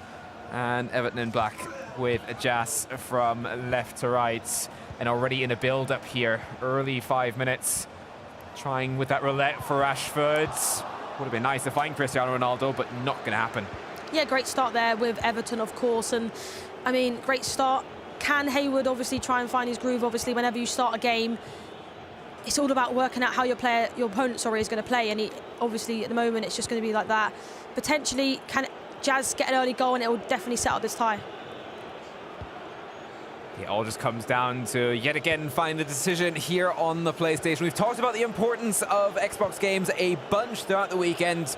And, of course, yesterday, all of our games, it felt like, were decided on the Xbox, all but one, of course, when Watford were able to beat Aston Villa. Still didn't make it out of Group D. But yet again, it's down to Everton and Leeds right now to be the first contenders in our second semi-final. The first one's already set. That's Crystal Palace up against Brentford, happening later on tonight. But of course, we do have one more quarterfinal after this second leg here, and that will be Norwich up against Chelsea as soon as we finish here. But right now, down the left-hand side goes Hayward. Can't quite bring it towards the centre just yet, though. And immediately, Jasson with a counter-attack down that right-hand side with Sancho. Only looking for options to get it towards the centre. Yeah, interesting to see Sancho back in the side, of course. Salah was in the last game that we saw, and, you know, we've seen both players going forward, not really a clear-cut opportunity at the moment. Obviously, Mitch Hayward, obviously, can just try and keep the ball, try and make him drag players out of position to try and get a goal, but potentially could see an early goal in this game. Jazz is a very good player, you know, obviously Mitch representing his country, and Jazz obviously been in ePrem before. You know, they're both experienced players, and they might potentially sort of cancel each other out in terms of what we saw in the last couple of games, where the two players are basically similar levels and the game is always close, normally just one goal separating them. Yeah, and right now, yet again, it's just building up your game again. This game, of course, very, very narrow margins thus far, as we've kind of went over time and time again. It was great to also get the view on it from Brendan and Richard before that break, just kind of see their view as well. They, of course, were covering Group A yesterday, and will be bringing you guys the semi-final and grand final later on across the evening. As right now, still, as we've seen a couple of times now already, just slow build-up to kind of feel out your opponent, see how far can you really take it. And Mitch is going to be on his way back forward down that right-hand side with Mo Salah. Has, of course, worked out before. Right now, Hullit's great way to find that interception. And not really in a position, though, where Leeds are at least not going to be out of their usual form, so it's not going to make it any easier for Jazz to score at this time. It's very interesting to see both teams actually using Salah. Obviously, I mentioned earlier that Everton are using Salah, which they was in the last game, but it's interesting to see both sides using him. Obviously, he has got 3-star weak foot and 4-star skill moves, and most players prefer different types. And a chance here, potentially, and a great block there was there, but like I mentioned, he's only got 3-star weak foot and obviously 4-star skill moves, and I feel like weak foot is a big factor in FIFA, being able to shoot on each foot, left foot, right foot, being unpredictable, and with him, you're not able to be unpredictable. That's why people are using the likes of Sancho, which we can see on the other side for Leeds. Yeah, it's one less consideration that you bring to the table as well. We could just say, well, I can shoot on either foot. Kante right now, great pass towards Ronaldo, back to Saint-Maximin, and unfortunately couldn't bring it back towards Ronaldo. Could have maybe even shot from that position, but of course we've seen it already today and yesterday as well throughout the day, that it's just always getting into those 95-98% chances rather than going for a shot on an off chance that you might be able to score that one. But right now, Jas on the other end, still figuring out how he can actually center that ball to get a proper shot off. And with 10 minutes remaining in the first half, it is shaping up to be similar as we've seen it in the first game already. Very, very closely matched, of course, exactly what we expect from a quarterfinal match. Yeah, normally in the first game, when they play each other, in the first 10 to 30 minutes, they're always just seeing out each other play, like I mentioned before, and that's happening there. It's going to be a close game, but a potential chance on the edge of the box with Ronaldo, and a great step there. And that's why people are using the likes of Vieira at centre-back. He just gives that strength in the back, you know, that you can't potentially have with the other defenders. You know, Varane, you've got Ruben Diaz, we've seen Rudiger as well. Obviously, Rudiger's a very strong player, but I feel like he's just the body type that you need as a defender, and that's why a lot of people do use him at centre-back. Right now, Mitch Hayward on his way back up into an attacking run.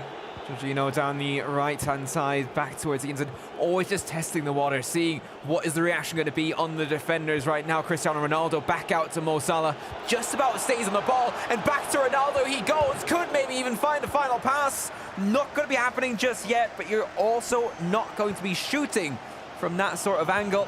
Usually it does not work out for you.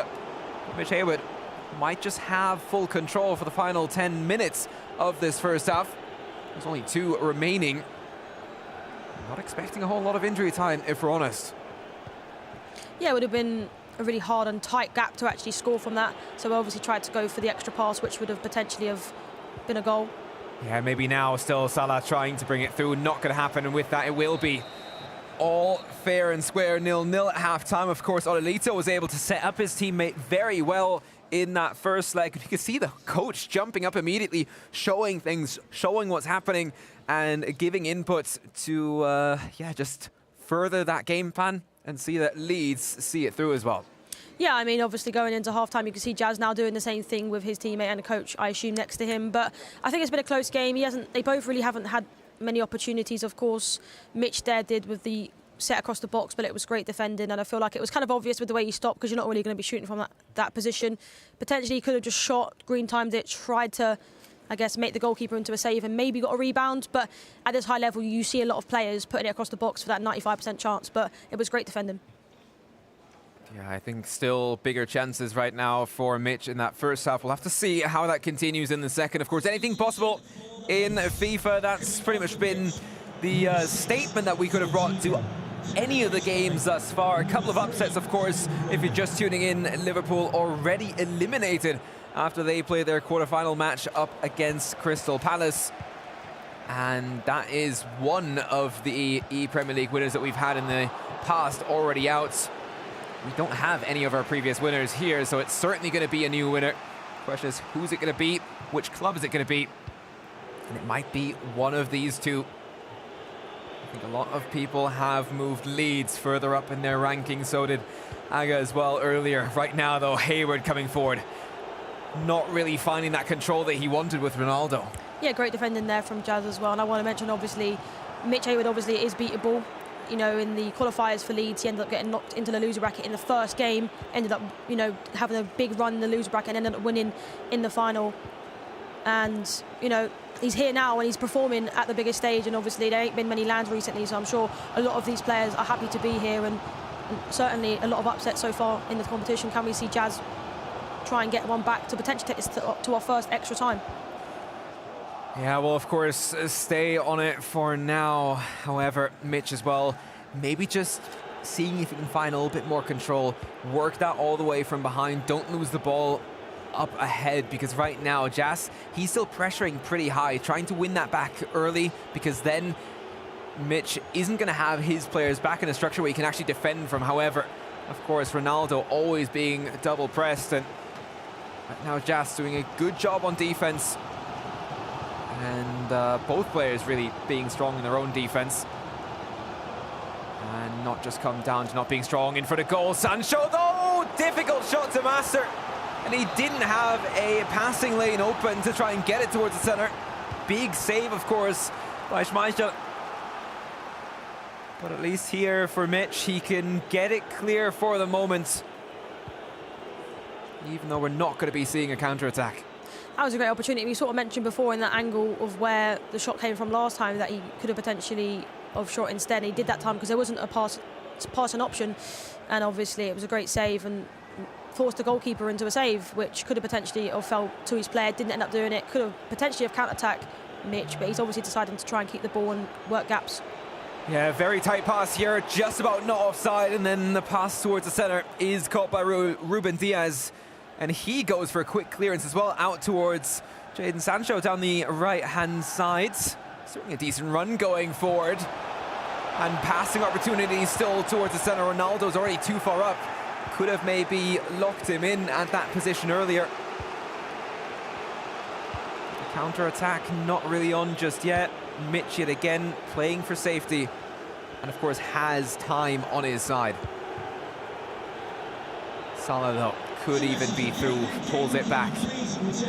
Well, it's back and forth here for Mitch Haywood as he's looking to go for it. Sancho down the left-hand side. Can he centre it back? He tried for it. Good block and picked up wisely by Van der Sar as well.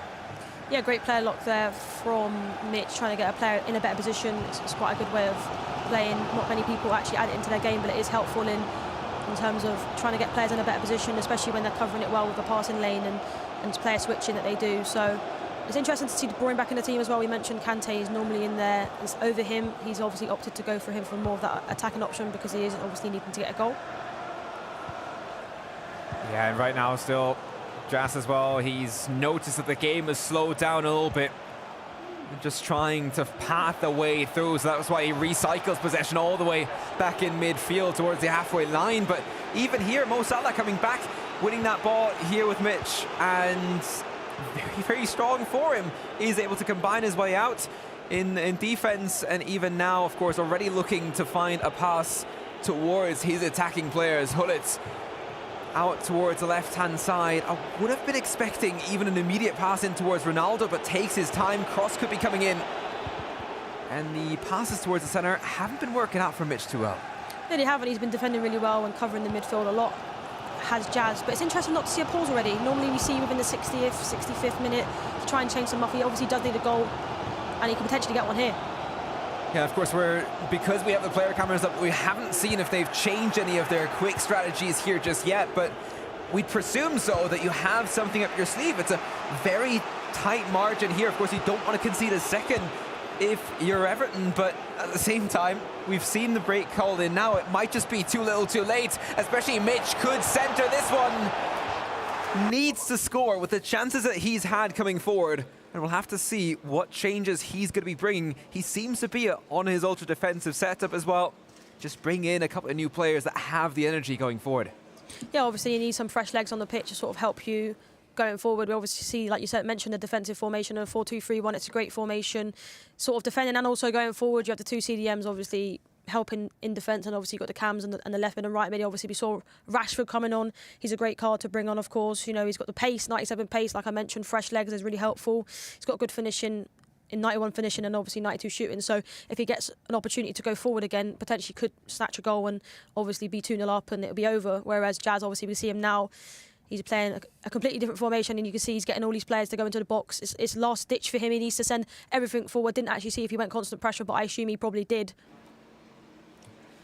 Yeah, and I presume he did it as well. Of course, just everybody forward is the mission right now, but for the moment as well, Mitch has the ball. That's why I'd much rather see him go for a short pass off the corner, keep possession, because that is what you might need to do, because as soon as Jas can even start a counter-attack here, it's going to get very, very difficult to try and defend. When you have 10 men running your way, he's actually going to get a throw in here as well. And that buys more time for Mitch. Of course, time is of the essence, and it's 6 in-game minutes still going. Great way to actually find your way out of that defense with Rashford. Go towards the corner flag, take time out of this game, maybe grab another corner kick as well. But now, Jas, the chase is on. He just needs to maybe even bring it into extra time. And then the game is back open. Foul here.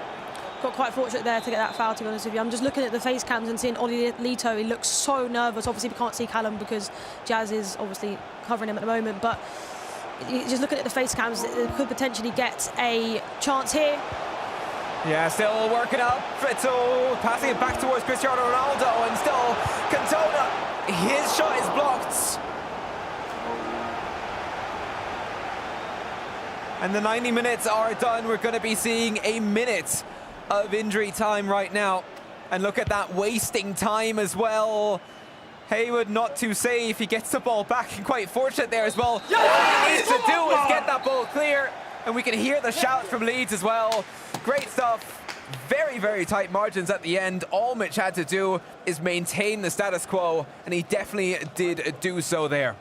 Yeah, great performance. I thought he was actually going to score with that last opportunity of the game, which could have been absolute scenes going into, obviously, extra time. But, I mean, Mitch played really well there, didn't he? Yeah, great to just control it, but we're going to throw it back to the desk as Leeds are your first contenders for the second semi-final. Yes, they are. Congratulations to Leeds there. They do go through. We heard the screams and the shouts from both of those players and the coach, I think it was, as well, as Leeds make their way through to that second semi-final. Aga, Tom, great to have you back with us. Tom, Oli Lito got the business done in that first leg. In the second leg, Mitch just had to maintain and ensure that he got the result 0-0. Yeah, and that's literally what he's gone and done. We mentioned it before, you know, one of the best defensive players at this tournament, and you know, he's literally showed why he's held down arguably one of the best attackers in the tournament in Jazz. So, you know, the fact that he scored 5 prior and wasn't able to get one just is a credit to Mitch, and shows, you know, his game style, and he came to execute. Well, I guess, Aga, it shows the level of quality of all these teams now at the latter stage of the tournament as well, which we, you know, held it to 0-0 for such a strong portion of that game. Yeah, definitely. I mean, 2 legs and 0 goals conceded. The cliche says defense wins championships, right? So looking strong for Leeds. I think the only thing they won't be too satisfied with were their offensive style. Could have created some more chances and scored some more, but you can say 1 goal was enough because their defense was on point in both matches, not giving away a lot of chances. Obviously, we have a few here. Jazz was really trying, but at the end of the day, Leeds going through. How frustrating do you think it was for Everton, for Jazz in that second leg? Because he was creating those chances, but just wasn't getting past Mitch at all. No, I mean, it obviously frustrating for him. They wanted to try to get back into the match, and he created some good opportunities. But as we've been speaking about, it's now we're starting to see the best player separates themselves from the second best. And if you want to be a part of that group called the best players, then you need to convert the few chances you get, because you won't get a lot of chances when we reach the latter stages here. Well, Mitch managed to do that, of course, for Leeds United. They will progress to the semi-finals. Nicole, though, is standing by with both those players, Jazz and Mitch. Yes. Jazz, you could hear the guys on the desk. They were talking about how frustrated you must have found that because you just couldn't quite get past Mitch. No, I tried. It's tough, you know, when you're fighting for these position semi-finals and stuff. You're going to defend like your life's on the line, and yeah, it was hard to break down. I tried, but it weren't to be. But you still put in a good performance. How have you found yesterday's games in particular? I mean, to get to this point with some really tough opposition as well. Yeah. No, there's a lot of top players here. I was actually quite surprised to get to this stage because we had a very tough group. But I was in the form of my life yesterday, so, you know, I thought today could be the day that we win it all. Just wasn't to be, just couldn't find the back of the net in that game. But yeah, it's just one of those. But it's tough because, I mean, earlier we saw Liverpool, Tex and Diogo. That was a shock exit, and Tex was saying, and Diogo as well, they couldn't work out what wasn't really working. I think it's quite hard to come out here and just, I mean, there's so much pressure on you, isn't there? Yeah, no, of course there's a lot of pressure. It doesn't help when the game's so inconsistent as well. But yeah, you know, it's one of them ones you got to take it on the chin, work hard and come back again stronger next time. And Mitch, congratulations. How are you feeling right now? Yeah, relieved if anything. Is obviously going into the game there with a lead. Is, you know, I just need to see it out. But yeah, thank God that's a relief. So Oli Lito obviously won up in that first leg. Did that calm your nerves a little bit, or I guess it was still all to play for, wasn't it? Yeah, I mean, obviously it gave me a lead, which is great, but it was only one, so I knew that I had to play the game pretty much as normal. While I was also in the back of my mind thinking I do have the lead still, so yeah, it's definitely tight. I think any situation when you're winning, losing, drawing, it's always tough, so yeah. And as a team, you did very, very well yesterday. Do you feel like people are kind of watching out for you now? I don't know. Look, we're just going to keep ourselves to ourselves. You know, we're going to keep playing our game and see where it takes us, really, and that's it. Are you feeling quite confident now? I feel like you're being really humble, and Ololito's the same. He didn't want to say that you guys, you know, are possibly favourites now. No, I genuinely wouldn't say we're favourites. I'd say, I don't know who are favourites, but I think we've got a chance. I'm not going to say we're not, but yeah, I wouldn't say we're favourites, no. How are you feeling then heading into the next game? It's going to be a big one. It will be a big one, yeah. I mean, I'm confident, like I said. Well, I mean, yesterday we won the group. We only lost one game yesterday. That was a very narrow game as well, and obviously we've carried it on today, so no reason to not be confident. Well, congratulations. Thank you so much, guys. Kyle, Rachel, back to you. Thank you, Nicole. Right, let's talk about this, because Ollie and Mitch now have said, well, we don't know if we're favourites. We're feeling slightly confident. Surely, out of the teams that are left, the teams that could be progressing through, the teams that could be getting their hands on the trophies, they've got to be favourites, Aga. Come on.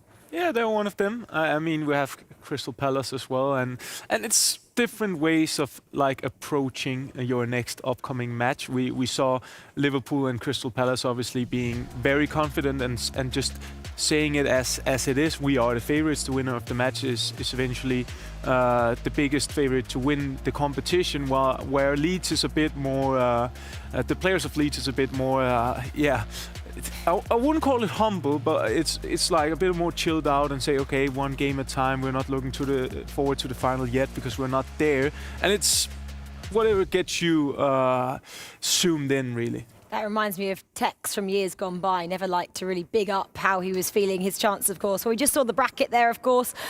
So we're having to see now between Norwich and Chelsea, who will take on Leeds in that second semi-final. This is what's coming up, of course. Norwich, they're in the green. Dami and goal poacher make up their duo. And then for Chelsea, it's Jack Sharp and Dan, who is Stingray, of course, for Chelsea. That's the last quarterfinal that we're going to see today.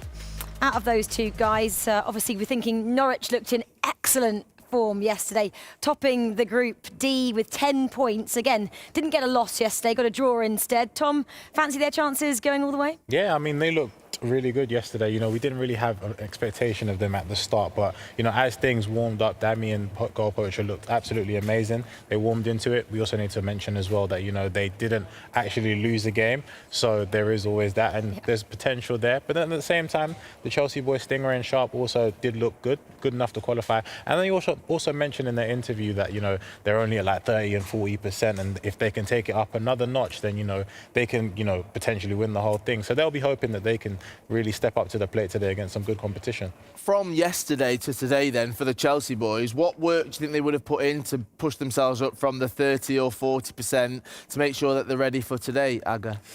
I think they had the feeling now of playing here, and they know what they need to do better. They would have had some time to reflect on their games yesterday, which they obviously have done, as we could read on Twitter, as well as what they said in the interview. So they should be ready now, because otherwise they'll go out. Norwich has been amazing so far. Yeah, I mean, both teams have been amazing so far. Let's go back to Norwich then, and Dami in particular. He looks like, I guess, the player leading this team. Have we seen that across most of the teams? There be one leader in particular? I don't think so. I think maybe at certain times. I think it helps for a lot of people, you know, the way the setup is with Xbox playing first and obviously PlayStation playing second. We've seen that with Crystal Palace and Liverpool, who unfortunately got knocked out, that it worked in their favour. We're also seeing that with Leeds, obviously, Ololito, who's really good in attack, and Hayward, who's really good in defence, and it played into their hands. So I think in this scenario, you know, Norwich will be hoping that, you know, Dami can really step up to the plate. He scored a lot of goals as well, and, you know, goal poacher will do his thing as well. Aga, do you sometimes need in the team someone to take command and be the team leader, though? Yeah, I think you can. I mean, it's a bit of having a captain, really. Someone needs to take the responsibility in some ways. Obviously, everyone needs to take responsibility, but it's good to have someone, especially a player like Damie, who has a lot of experience, been to a World Cup, has been to EPL before as well, loads of international tournaments. So a guy like him, who is the most experienced on the team, will like to go forward and kind of show the way for his teammate and say, this is how we're going to do it. I'm going to show you how we're going to win this match. Right, well, let's see how either team will come out on top with that. Leg number one, it's coming up very, very shortly. Norwich City taking on Chelsea here in the ePremier League. We'll see you soon.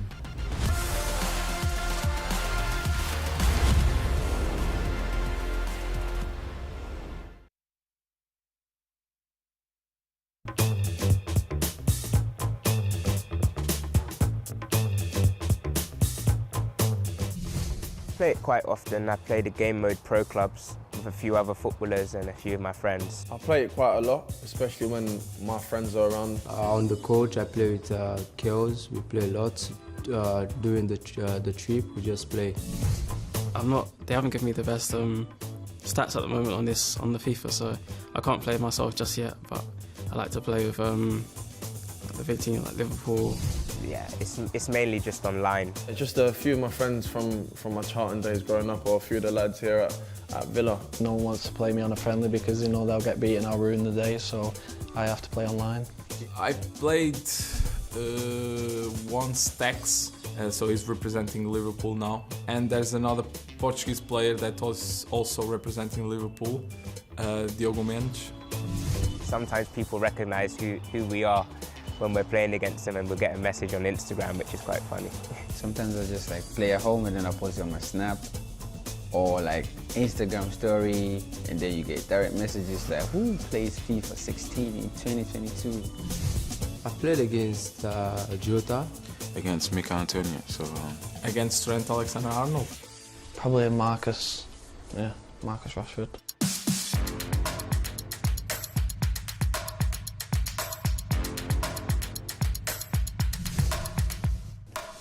I don't know, like 5-0, 6-0. My biggest win is against Kiel, and it's 8-1. My biggest win, I think it could be like 18-0. Like 15-1, I think, against one of my friends. It was not a good day for him. Stevie B is good at FIFA. I remember one away trip we played and I couldn't beat him, so just kept on beating. I think it was like 3-0, 3-0, 3-0, something like that. I used to play a lot with two friends of mine and my brother, and it used to get really competitive.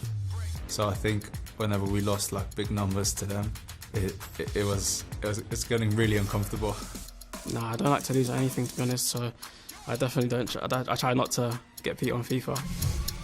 Playing for forfeits, so if you lose, you've got to do a forfeit. Well, if you lose, do 10 star jumps, 50 press-ups, whatever, stuff like that.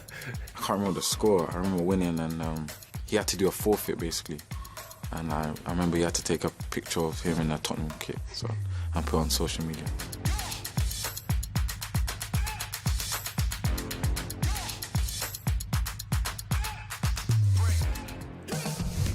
Whenever the competitive sites come up, I like to get, really into it, sometimes get a bit angry as well.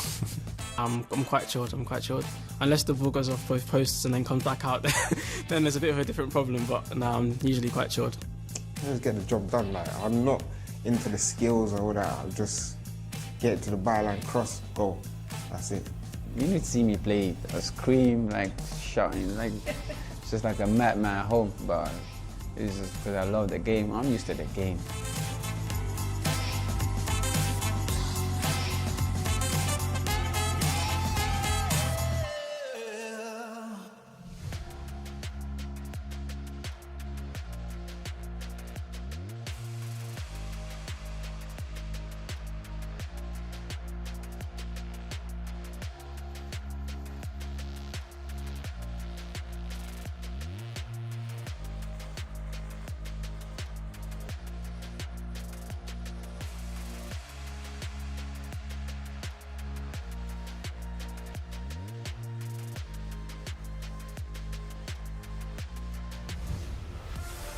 Well, that's the trophy, of course.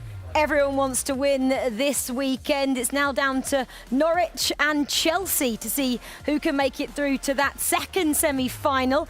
They'll be facing Leeds if they progress further in this competition. This is our fourth and final quarter-final, of course, of Championship Sunday. It's going to be a pretty tight affair here. Norwich, of course, topping Group D and Chelsea second in Group A. I was just having a quick look at the tweets from the Chelsea boys, and Stingray there says, "I finally found my thumbs at the end of the day." I mean, that's obviously a positive note there, Tom. Yeah, I mean, you know, he himself said he wasn't really feeling too confident as it went on, and like you just mentioned, he found his thumbs at the end of the day. Good trait like that. It really is, but he'll be hoping to, you know, not to have his thumbs pretty much at the start of this, as you know, it means so much. So he's hoping for him. I don't know where we're going with these thumbs. I don't know where we're going. Put me on the spot. Tom literally on the spot there with a thumb chat, and he doesn't know where to go. Anyway, let's move off the thumb chat. Let's kind of carry on the conversation about Norwich and Chelsea. We were talking about earlier, obviously Chelsea trying to find this extra percent. They felt like they're only playing 30-40% yesterday, and both the guys reiterated that again on social media. Really not satisfied with their level. Well, they've got to find a different level today, Aga, haven't they? Yeah, they have to, otherwise they'll lose the first match here. It's not... You can't win a tournament playing on 30 or 40 percentages, even 90. You need to be on 100 and maybe at times more than 100. So they'll definitely be looking out for a better start today. Definitely. Right, let's get into it then. We are ready for our fourth quarter-final of the day. Championship Sunday, the ePremier League. Let's get things kicked off. Lisa, Tyler, it's over to you. Yeah, thanks, Kyle, and we'll be looking forward to this matchup right now. Of course, our final quarterfinal, Norwich up against Chelsea, Damie up against Jay Sharp, and it's going to be really interesting. I've just spoken with them before they headed into the studio, and Damie pretty much said, after being asked, would you rather be first to play or second to play? He says he doesn't really care. He'd rather play first, though. And there's only two ways this is going. Either he's going to set his teammate up 3-0, or they're going to be down 0-3. Yeah, we'll see. Yeah, I mean, obviously, yesterday he played really well. I feel like he was a standout player in the tournament, especially yesterday anyway. He won basically every game. I think he drew one, actually, and his teammate ended up drawing as well, which therefore meant that was only points that he sort of ended up getting yesterday that he sort of lost, I guess you could say. But, yeah, going into it, he was literally so dominant. He was winning every game. The only player that he actually didn't end up beating yesterday was Impact, and we saw them get to the quarterfinal today. So I think going into this, I'm not really sure who I'm going with in terms of the favourite. I think they're both strong teams. Obviously, if Damie performs like he did yesterday, there's a potential that they could have a slight, I would say, maybe chance of going through. Yeah, I'm just going to be sticking to my guts here. I didn't see too many of the Chelsea games yesterday. We saw all of the Norwich games, and I'm going to say Norwich to win. But we'll have to see how they start things off. Of course, they've been waiting around for these other games to finish the whole day. They probably still got up in the morning thinking, well, okay, it's going to be a slower start. Maybe came to the venue slightly later, and now it is all on for them. We've got one more spot in the semi-finals, and it's all going to be decided here. We do have the first leg underway on the Xbox, and of course the PlayStation game straight on after that. Sancho already dangerous here for Norwich. Back to Cristiano Ronaldo as well. Kante in and out. Good shot. And out for a goal kick in the end, though. Yeah, and obviously Damie's starting like he did yesterday. Very, very, very, very strong. And see a quick pause there, of course, and players taking a drink. And I mean, to be honest with you, obviously you said that you think Norwich is going to win. I'm going to go against you, I think. I'm going to go Chelsea. I think Jack and obviously Stingray, they're really good together as well. They know each other quite well, good friends. And obviously Goal Poacher is only very young. So if Damie can't get him a lead, it's going to be really hard against Stingray. He's a very, very good player. Obviously Damie started really well. Potentially could see an early goal from him as well. Yeah, we're seeing a slight technical pause there, but straight back into it. Just due to something on the controller. Let's hope everything's fine, and dandy from now as we jump straight back into the action. No whole lot has happened just yet. We've seen one, well, sort of approach towards a goal, and decent shots on from Damie, but we'll have to see him right now. Jay Sharp coming forward. He's going to get stopped early, and that's one thing that really put on for Damie. He was early in defense, quick on attacking, and that's what he's going to be trying to do here as well, just to get early goals, not wait around 20 minutes to kind of feel each other out, but grab a couple of early goals and make life so much easier for goal poacher in his second leg. Yeah, exactly. I think yesterday, obviously, he got a lot of early goals in these games because he was going forward so quickly and he's defending. Obviously, we see him playing that 3 at the back formation. I'm pretty sure he's doing it today, where then basically, I guess, left mid, right mids are basically more like wing backs, and they come back, and you can see when he's defending, there's literally a line of players and these 2 CDMs like sitting in back, and you can see the line there. It's like a wall. Yeah, and also the way that he shifts over all the way to one side where the ball is currently at. Sancho in towards the centre. Good stop there from Vieira to get in between. And now, of course, how quickly can Damie build his own game up? Long ball for Sancho. Does reach it, and Varane is there to try and stop it as well, though. Little ball roll back and forth. Out to the left-hand side. Lots of pressure on from the Chelsea defence. The pass towards the centre. Sancho is going to be here. He's so strong in the box as well. But right now, not working out just yet. Yeah, exactly. I mean, he's defending really well. Damie, Jack hasn't even really been in and around the box. He obviously had Kante in that position earlier, but you don't really want Kante in that position. You need to have the likes of Hullet in that situation where if you do want to shoot and sort of maybe catch him off guard, you can. Obviously, you can shoot with Kante, but I feel like the chances of it going in are obviously less likely than the chance of obviously having a striker or Hullet in that position. Yeah, 4 right now. It is at least just Jay Sharp trying to get forward. Damie every so often just stopping him there and then losing the ball again, though. Offside trap works out for him. First 20 minutes done and dusted. Similar as the other quarterfinals we've had thus far. No explosive start just yet. 0-0 in the first 20. But that can, of course, change before we head to our halftime break. Rashford going forward, almost losing the ball, still retaining possession, though. Maybe even to switch sides. It looks like there's more space on the right-hand side right now, as Jay Sharp also, of course, shifting over to that ball side. Yeah, it just seems to be the players trying to work out how each other play. We see it every single game. Normally the first 15 to 30 minutes, we don't normally see a goal, and most of the time we get a goal normally before half-time, normally 40-ish minutes. Sometimes, you know, like last couple of games, we haven't really seen too many goals at all or late into the second half. Yeah, especially that previous quarterfinal Leeds up against Everton, of course, was all decided by Ololito's first goal just before that halftime whistle went, and he was able to get that quite nicely. Didn't see any other goals in that matchup, and that's why sometimes all you need is a 1-0 lead, and you can carry that through in towards the end of the game, into that second leg, and carry it through the entire matchup. And right now, of course, that could be a game plan here. Norwich, of course, yesterday were one of the surprises to come out of Group D. We had plenty of surprises here at the ePremier League finals. Of course, just wrapping up the quarterfinals now. It could be Norwich. Yes, it is! Damie, Cristiano Ronaldo, the classic Damie goals as well.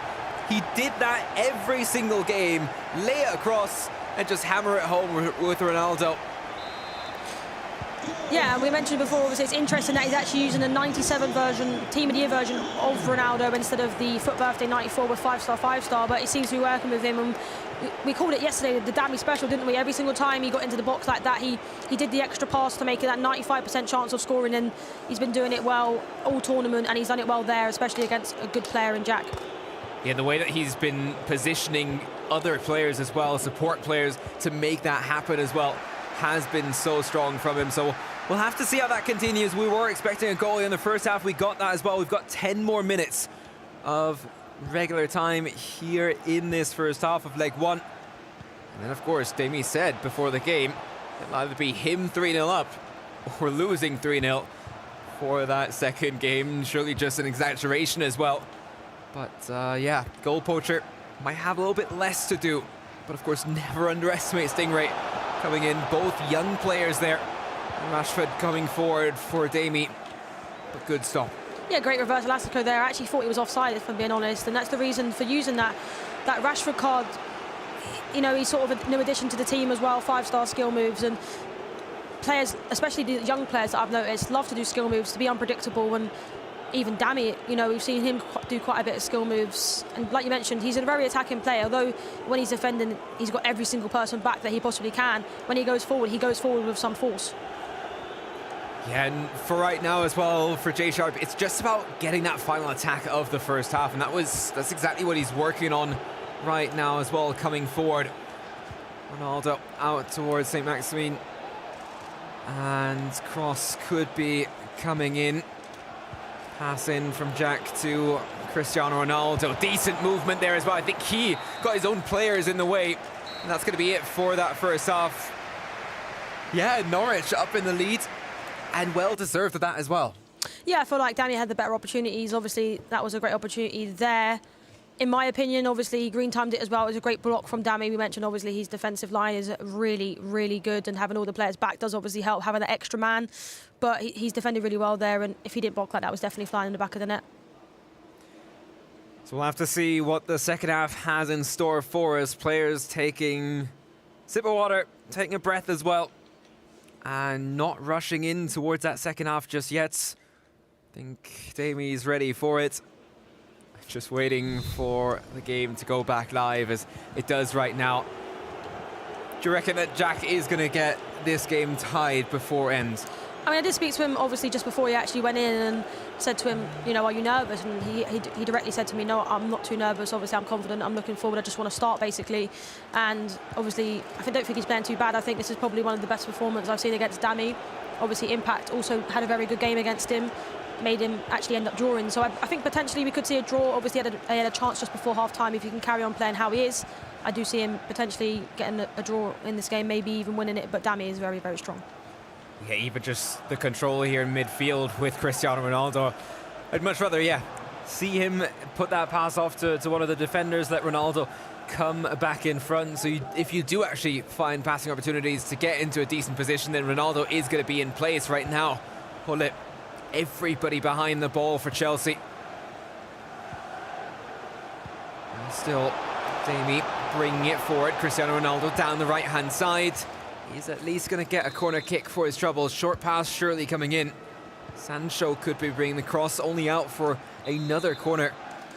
Not going to be seeing a carbon copy. Cross coming in, great header! And Damie's going to be 2-0 up. We don't really see too many corners, you know, being sort of whipped in straight away, or in general just being whipped in from a short. So to see him do that and obviously get on the end of it with a green time header, we were mentioned before, green time and a header gives it more of a chance of going in, gives it a bit more power as such. And Ronaldo, you know, obviously wasn't to score that goal, but he has got 99 jumping, and the likes of, you know, Varane, Hullet, Vieira in the box, you know, these things can go, these goals can go in from doing that. You know, we see it in the Premier League in real life where the ball goes into the box and the likes of defenders, Maguire and all the other players, Rudiger, you know, they get on it. So I think that's why every so often you do have to try that, and he did that and it went in. Yeah, worked out so well right now for Damie.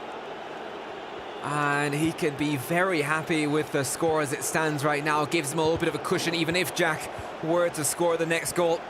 But even maybe now, counter-attacking could be on. Surely we're not going to be seeing any constant pressure early on here. We're always just in the first leg. If you can't get back into the game, make sure the scoreline doesn't escalate further. Set your teammate up to a position where at least he has a chance of making it back, and a realistic chance at making it back as well. Yeah, I feel like he still has to play the way he likes to play, because there's a potential of him getting a couple of goals back, but also if he does end up going forward and losing the ball and conceding, it means his teammate sort of got a mountain to climb. You know, we saw yesterday with Newcastle and his teammate being 4-0 down and him having to go constant pressure 20 minutes in, and if obviously Stingray has to do that, there's a potential that he will end up not being able to chase it back as such. So I think he's playing well. I think he's just got to try and get that next goal, sort of wait for him to drag players out of position. Yeah, Jack coming forward well. Sancho. Good stop by Varane though. As Damie can also just hold the ball for a little bit longer, keep it controlled, make sure that you have that structure locked down. We've talked about the gameplay for Damie a couple of times yesterday as well. He was constantly switching between having three at the back and, of course, letting those wingers fall back to really form a five-man defense, and then also playing his usual 4-1-2-1-2 that he uses to have a quick attack but also early defense going. That can work out with his strategy here as well, though. And we've seen that already. Cancelo now down the left-hand side, passing it back to Hullet. Pass looking towards the centre. Players there, Rashford, nice little back heel, great combination! And exactly what Davy was looking for, and the frustration is more than visible. Yeah, exactly, and I feel like it's going to happen when you get, you know, this type of game plan kind of from Dami. Obviously, it's quite a defensive formation, but he is able to get opportunities going forward. And look at that great 1-2 plays, 1-2-3 passes in and around the box, and he puts it in the back of the net. Just like that, and obviously we do see the frustration from him. You know, it does happen at this level. Obviously, it means so much to these players, and when they're obviously losing, you don't like it, of course. And he's just got to try to stay composed and make sure he doesn't concede more, or maybe, like we mentioned, potentially get one back. But he hasn't really had a clear-cut opportunity other than the one earlier that got blocked when it was green timed. But I think he could potentially at least maybe put one back in the net. Yeah, it's just important to kind of just catch your composure as well. Get back into it, stay on this game, because anything's doable. Sure, Dami is a strong player that brings so much international experience as well from different esports teams that he's been in, and also playing, well, with Roma for a while. And just great to see him now here for Norwich, and the run that they've had. I think a lot of people underestimated them. Sure, had potential to make it out of that group, but everybody expected Spurs and Watford to make it out, and that just didn't happen. Yeah, to be honest with you, Dami is beaming the whole tournament. He's won every single game bar the draw against Impact, and he's looked so strong. You know, he's given his teammate and goal poacher, only 17 years of age, so much confidence. Obviously, not needing to actually have to get a couple of goals, needing to just see out a win, and he's done that really well. Yeah, 10 minutes remaining now, as Norwich, of course, have that great lead for themselves already. Goal poacher might not have a whole lot of work to do. Of course, still retaining a lead is important, but if Dami can add on top of this down the right-hand side with Mo Salah, certain chances to bring it back towards the centre isn't happening just yet, though, and Chelsea can get it clear for now. Jack, it'd be so important for him, as you said, just to grab one goal here, close down that margin slightly, but even the defence, especially with Vieira, so strong and able to win that ball back. Yeah, and that's why he's there. We obviously mentioned with Vieira being used as a centre-back in game, he's just so strong. You know, he's got good physical, and that's why he's there. He's there to barge off players, sort of like Hullet in the midfield. That's why he's there. You know, he's there for that physical presence, and he does a good job of it being in that centre-back role. And we've seen him alongside Rudiger, and he just does a good job. Dami back in that build-up now, and of course this just taking time off the clock as well. He might just have that final attack, but 3-0 is already going to be exactly what he promised prior to jumping into the studio.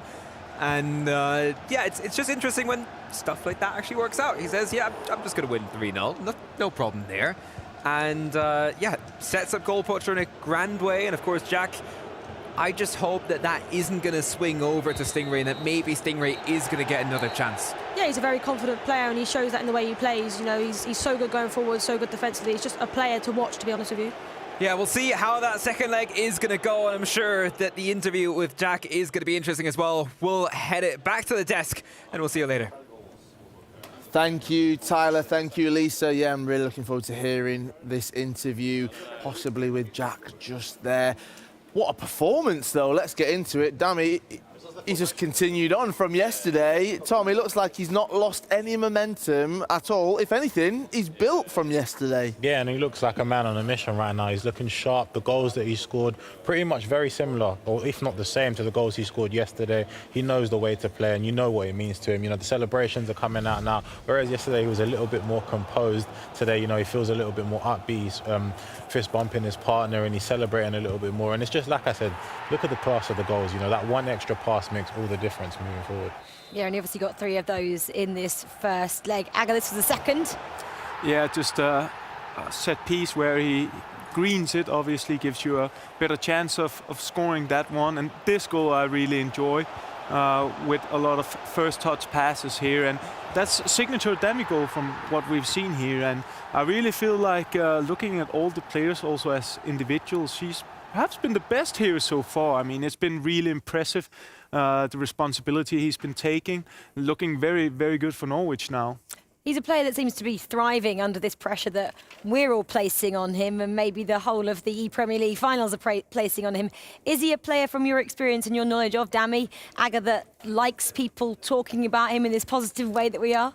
I think he's always been the type of player that gone a bit under the radar, that people wouldn't highlight and say, okay, this is one of the very best players, but he's always been just below that. And I really feel like he's showing right now that he's up there, like three goals, a free win against a very good player. I mean, wow, pretty speechless, because I was looking at Chelsea and thinking, all right, I think they'll win this match, but now certainly Norwich are huge favourites. Would you say that he is one of the best players here at the ePremier League, talent and experience combined? Yeah, definitely. I mean, he's been to the World Cup. He's been playing here for quite a lot as well. I mean, it's not his first EPL competition, so yeah, one of the best for sure. Well, he is one of the best. He's been around for a while, of course. And Nicole is actually chatting to Dami now after that 3-goal lead he's got for Norwich over Chelsea. Yep, 3-0. Dami, you must be feeling pretty good right now, I'd imagine. Yeah, started the day even better than yesterday, so I mean, I must be happy, right? Job is not done yet though, so I'm still gonna help my teammate, give him some tips, and hopefully we can just get it done and play semi-finals. Are you happy? You just said I must be happy. I mean, yeah, you should be. Yeah, I mean, always can be more, right? But the goals were not the greatest, I would say. The corner, the third goal was okay, but still, I think yesterday I had even more creativity than today, so yeah, I just feel like I can do even more. I think you're being a bit harsh on yourself. Do you feel like you're one of the more informed players this weekend? Because it seems that way to us. Maybe, yeah. I think it's the right time for me. So at the moment, no one really can figure me out. How do I play? How I score goals, right? Because every game I play, I score at least 2. So it's a lot in best of ones, and hopefully I can keep it going. So you're kind of a bit mysterious to some of these players, do you think? I'm trying to be, right. I mean, until it works, I'm gonna keep doing the same thing, and hopefully no one realizes what to do against me. And I don't know if you heard, but a minute ago, Aga on the desk, I'm throwing him under the bus, he was saying he actually kind of thought that Chelsea would win this. Look, it's not done yet, still the second leg to play. Does that surprise you, or does it make you feel quite good? Underdog, right? I mean, I was watching the power rankings yesterday after the stream, and yeah, that's not a good choice, I would say. You know what? I think it was Kyle that was trying to say, come on, surely these guys have got to be in your power rankings, and Age wasn't having any of that. You should be in there, right?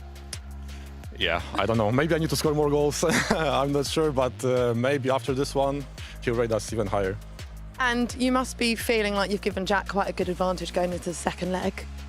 Yeah, for sure. I mean, so far he was excellent at keeping those leads, so hopefully today he'll do the same thing, right? As I said, it's not done, everything can happen, so I'll try my best to also help him from the sidelines, and I want to make it done, yeah. Well done. Go take a seat. You can cheer on Jack. Kyle, Rachel, back to you. Thank you, Nicole. Right, let's get into this then. Got a bit of a juicy gossip to break down just there.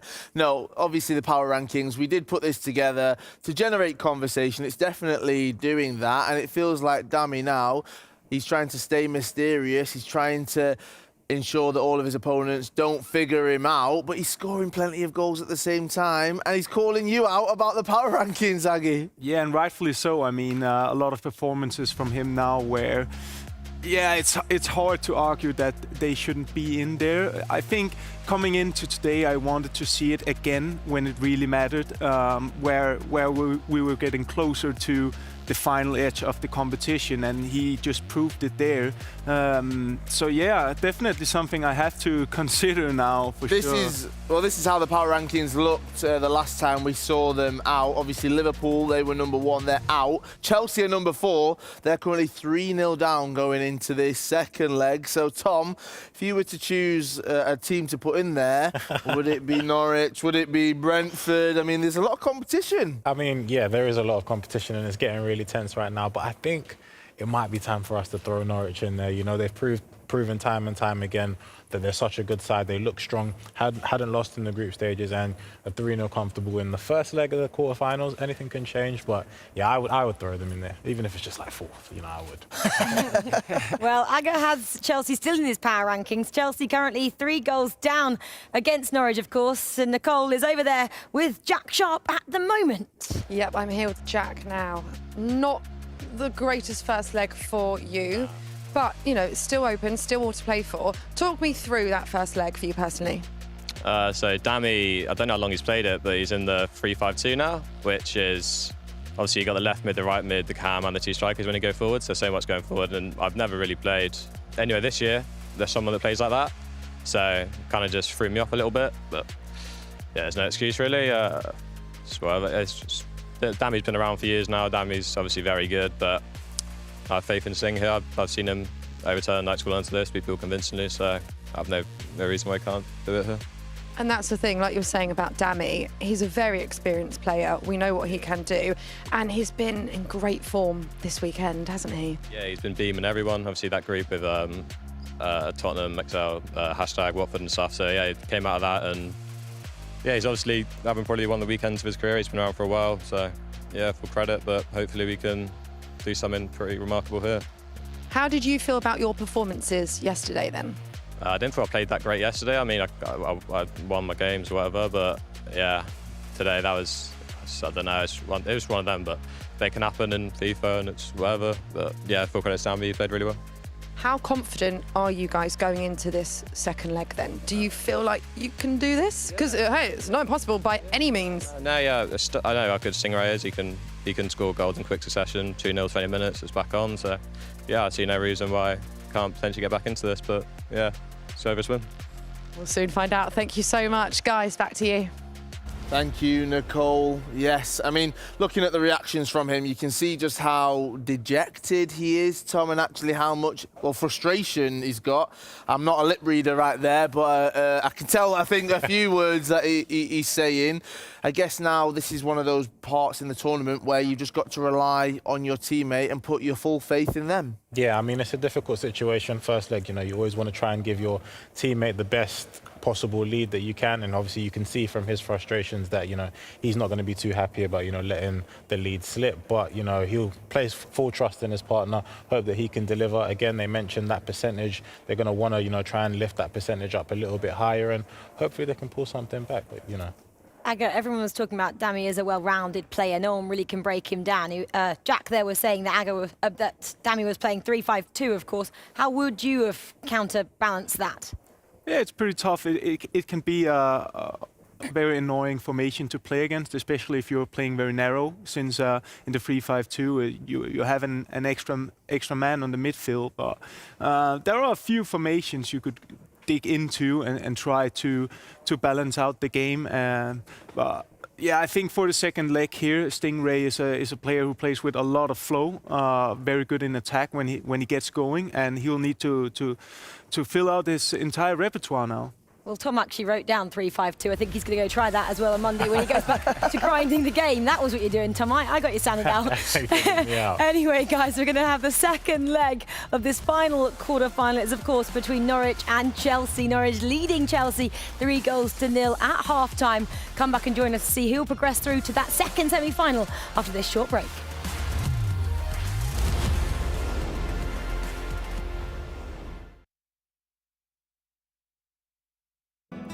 My name is Catherine, and I've been supporting Wolves 60 years. My husband was a Wolves supporter, and I come from Scotland, and he was in the army, and I met him in Scotland at my home, and he asked me to come down and meet his family, and he took me to the Wolves, and from the time I was started at the Wolves till now, I've never gone without seeing them. Kath is a lifelong supporter of Wolves. She is a 95-year-old who has dementia, and she's just a fantastic person. Come here, are you all right? Yes, thank you. Oh, I'm well. How are you? I'm as fit as a fiddle. Amazing. She loves coming here. Wolves is her life. She struggled a little bit during the pandemic, and there was a decline there because she couldn't come to a game. Every game was behind closed doors. So we worked with her at home to make sure she knew we were there. This was her dream, to continue coming after she lost her husband, which unfortunately she lost him at the beginning of the year, and she didn't think she'd ever be able to come again until Laura helped make it possible for us to be able to come. You're going to go up to your seat, have a sit down. We initially had an inquiry from a season ticket holder who was struggling with his early onset dementia. As you can see at the ground, there's a sea of golden seats. So I helped him find his seat by placing a sticker on his seat. But it soon came to light that dementia affects more than just the memory. So I developed a pack to help season ticket holders and members come in to help them with their dementia, help them with their matchday experience and make them feel more independent and comfortable at a match day. Do you know who that is? I do, Ron Flowers. Oh, he's nice. Looks different there. He looks a young bit of stuff there. With Kath, it brings her alive. The first ever game I brought her to, when we came in, she was a bit unsure, but as soon as we sat down in the seats, that dementia, it just faded and the real Kath came out. That doesn't make me shaky coming to the football match. I make them shaky. Listening to her singing, it was amazing, really amazing. Her family are so happy. They know that if she couldn't come to Wolves, the decline would be more rapid. So although they're in Scotland, they've been in contact with us and they're keeping us up to date of how well she's actually progressing. Football's a connective that brings people together, and if we can think of little projects like this just to keep people having their independence, they can come here each week and be part of the community and be part of the pack that we aspire to be. There's nothing like it. I look forward to Saturdays. Every Saturday there's a match on. I look forward coming to the matches. It's great. I love the Wolves. I love the people that are nice. You know, everybody's nice to me, and I've always enjoyed myself being here.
Welcome back to the ePremier League finals. It is Championship Sunday. We've had plenty of action so far, plenty to go, so let's get straight into our second leg of our fourth quarter-final. It's Norwich taking on Chelsea.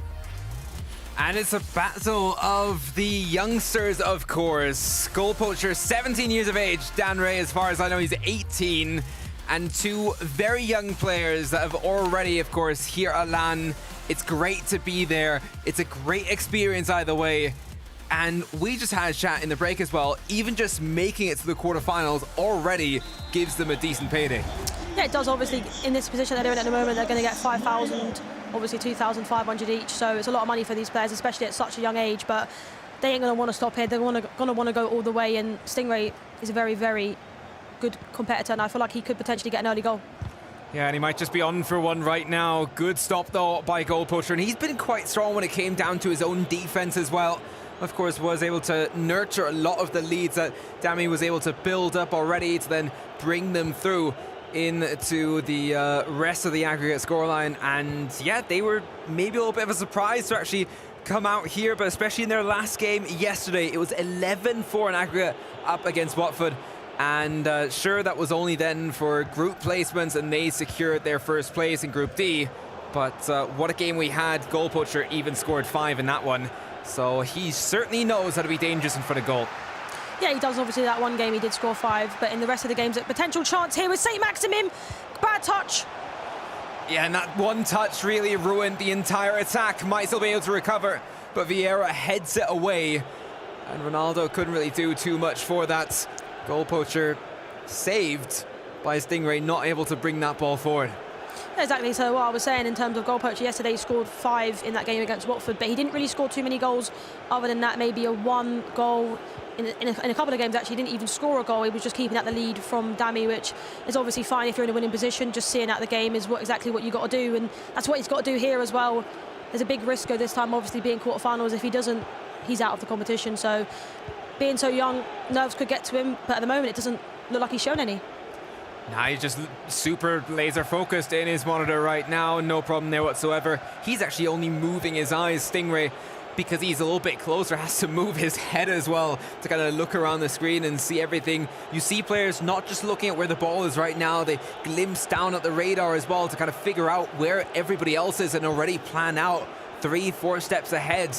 And especially when they play against amateur players, that becomes a whole lot more clear because they just outclass them in every way. But right now, everybody here is a pro, and that's been seen during the weekend already. And of course, it's Championship Sunday. It's the last leg of the quarterfinals, and from this point on, it's is already real, but it only gets more real after this.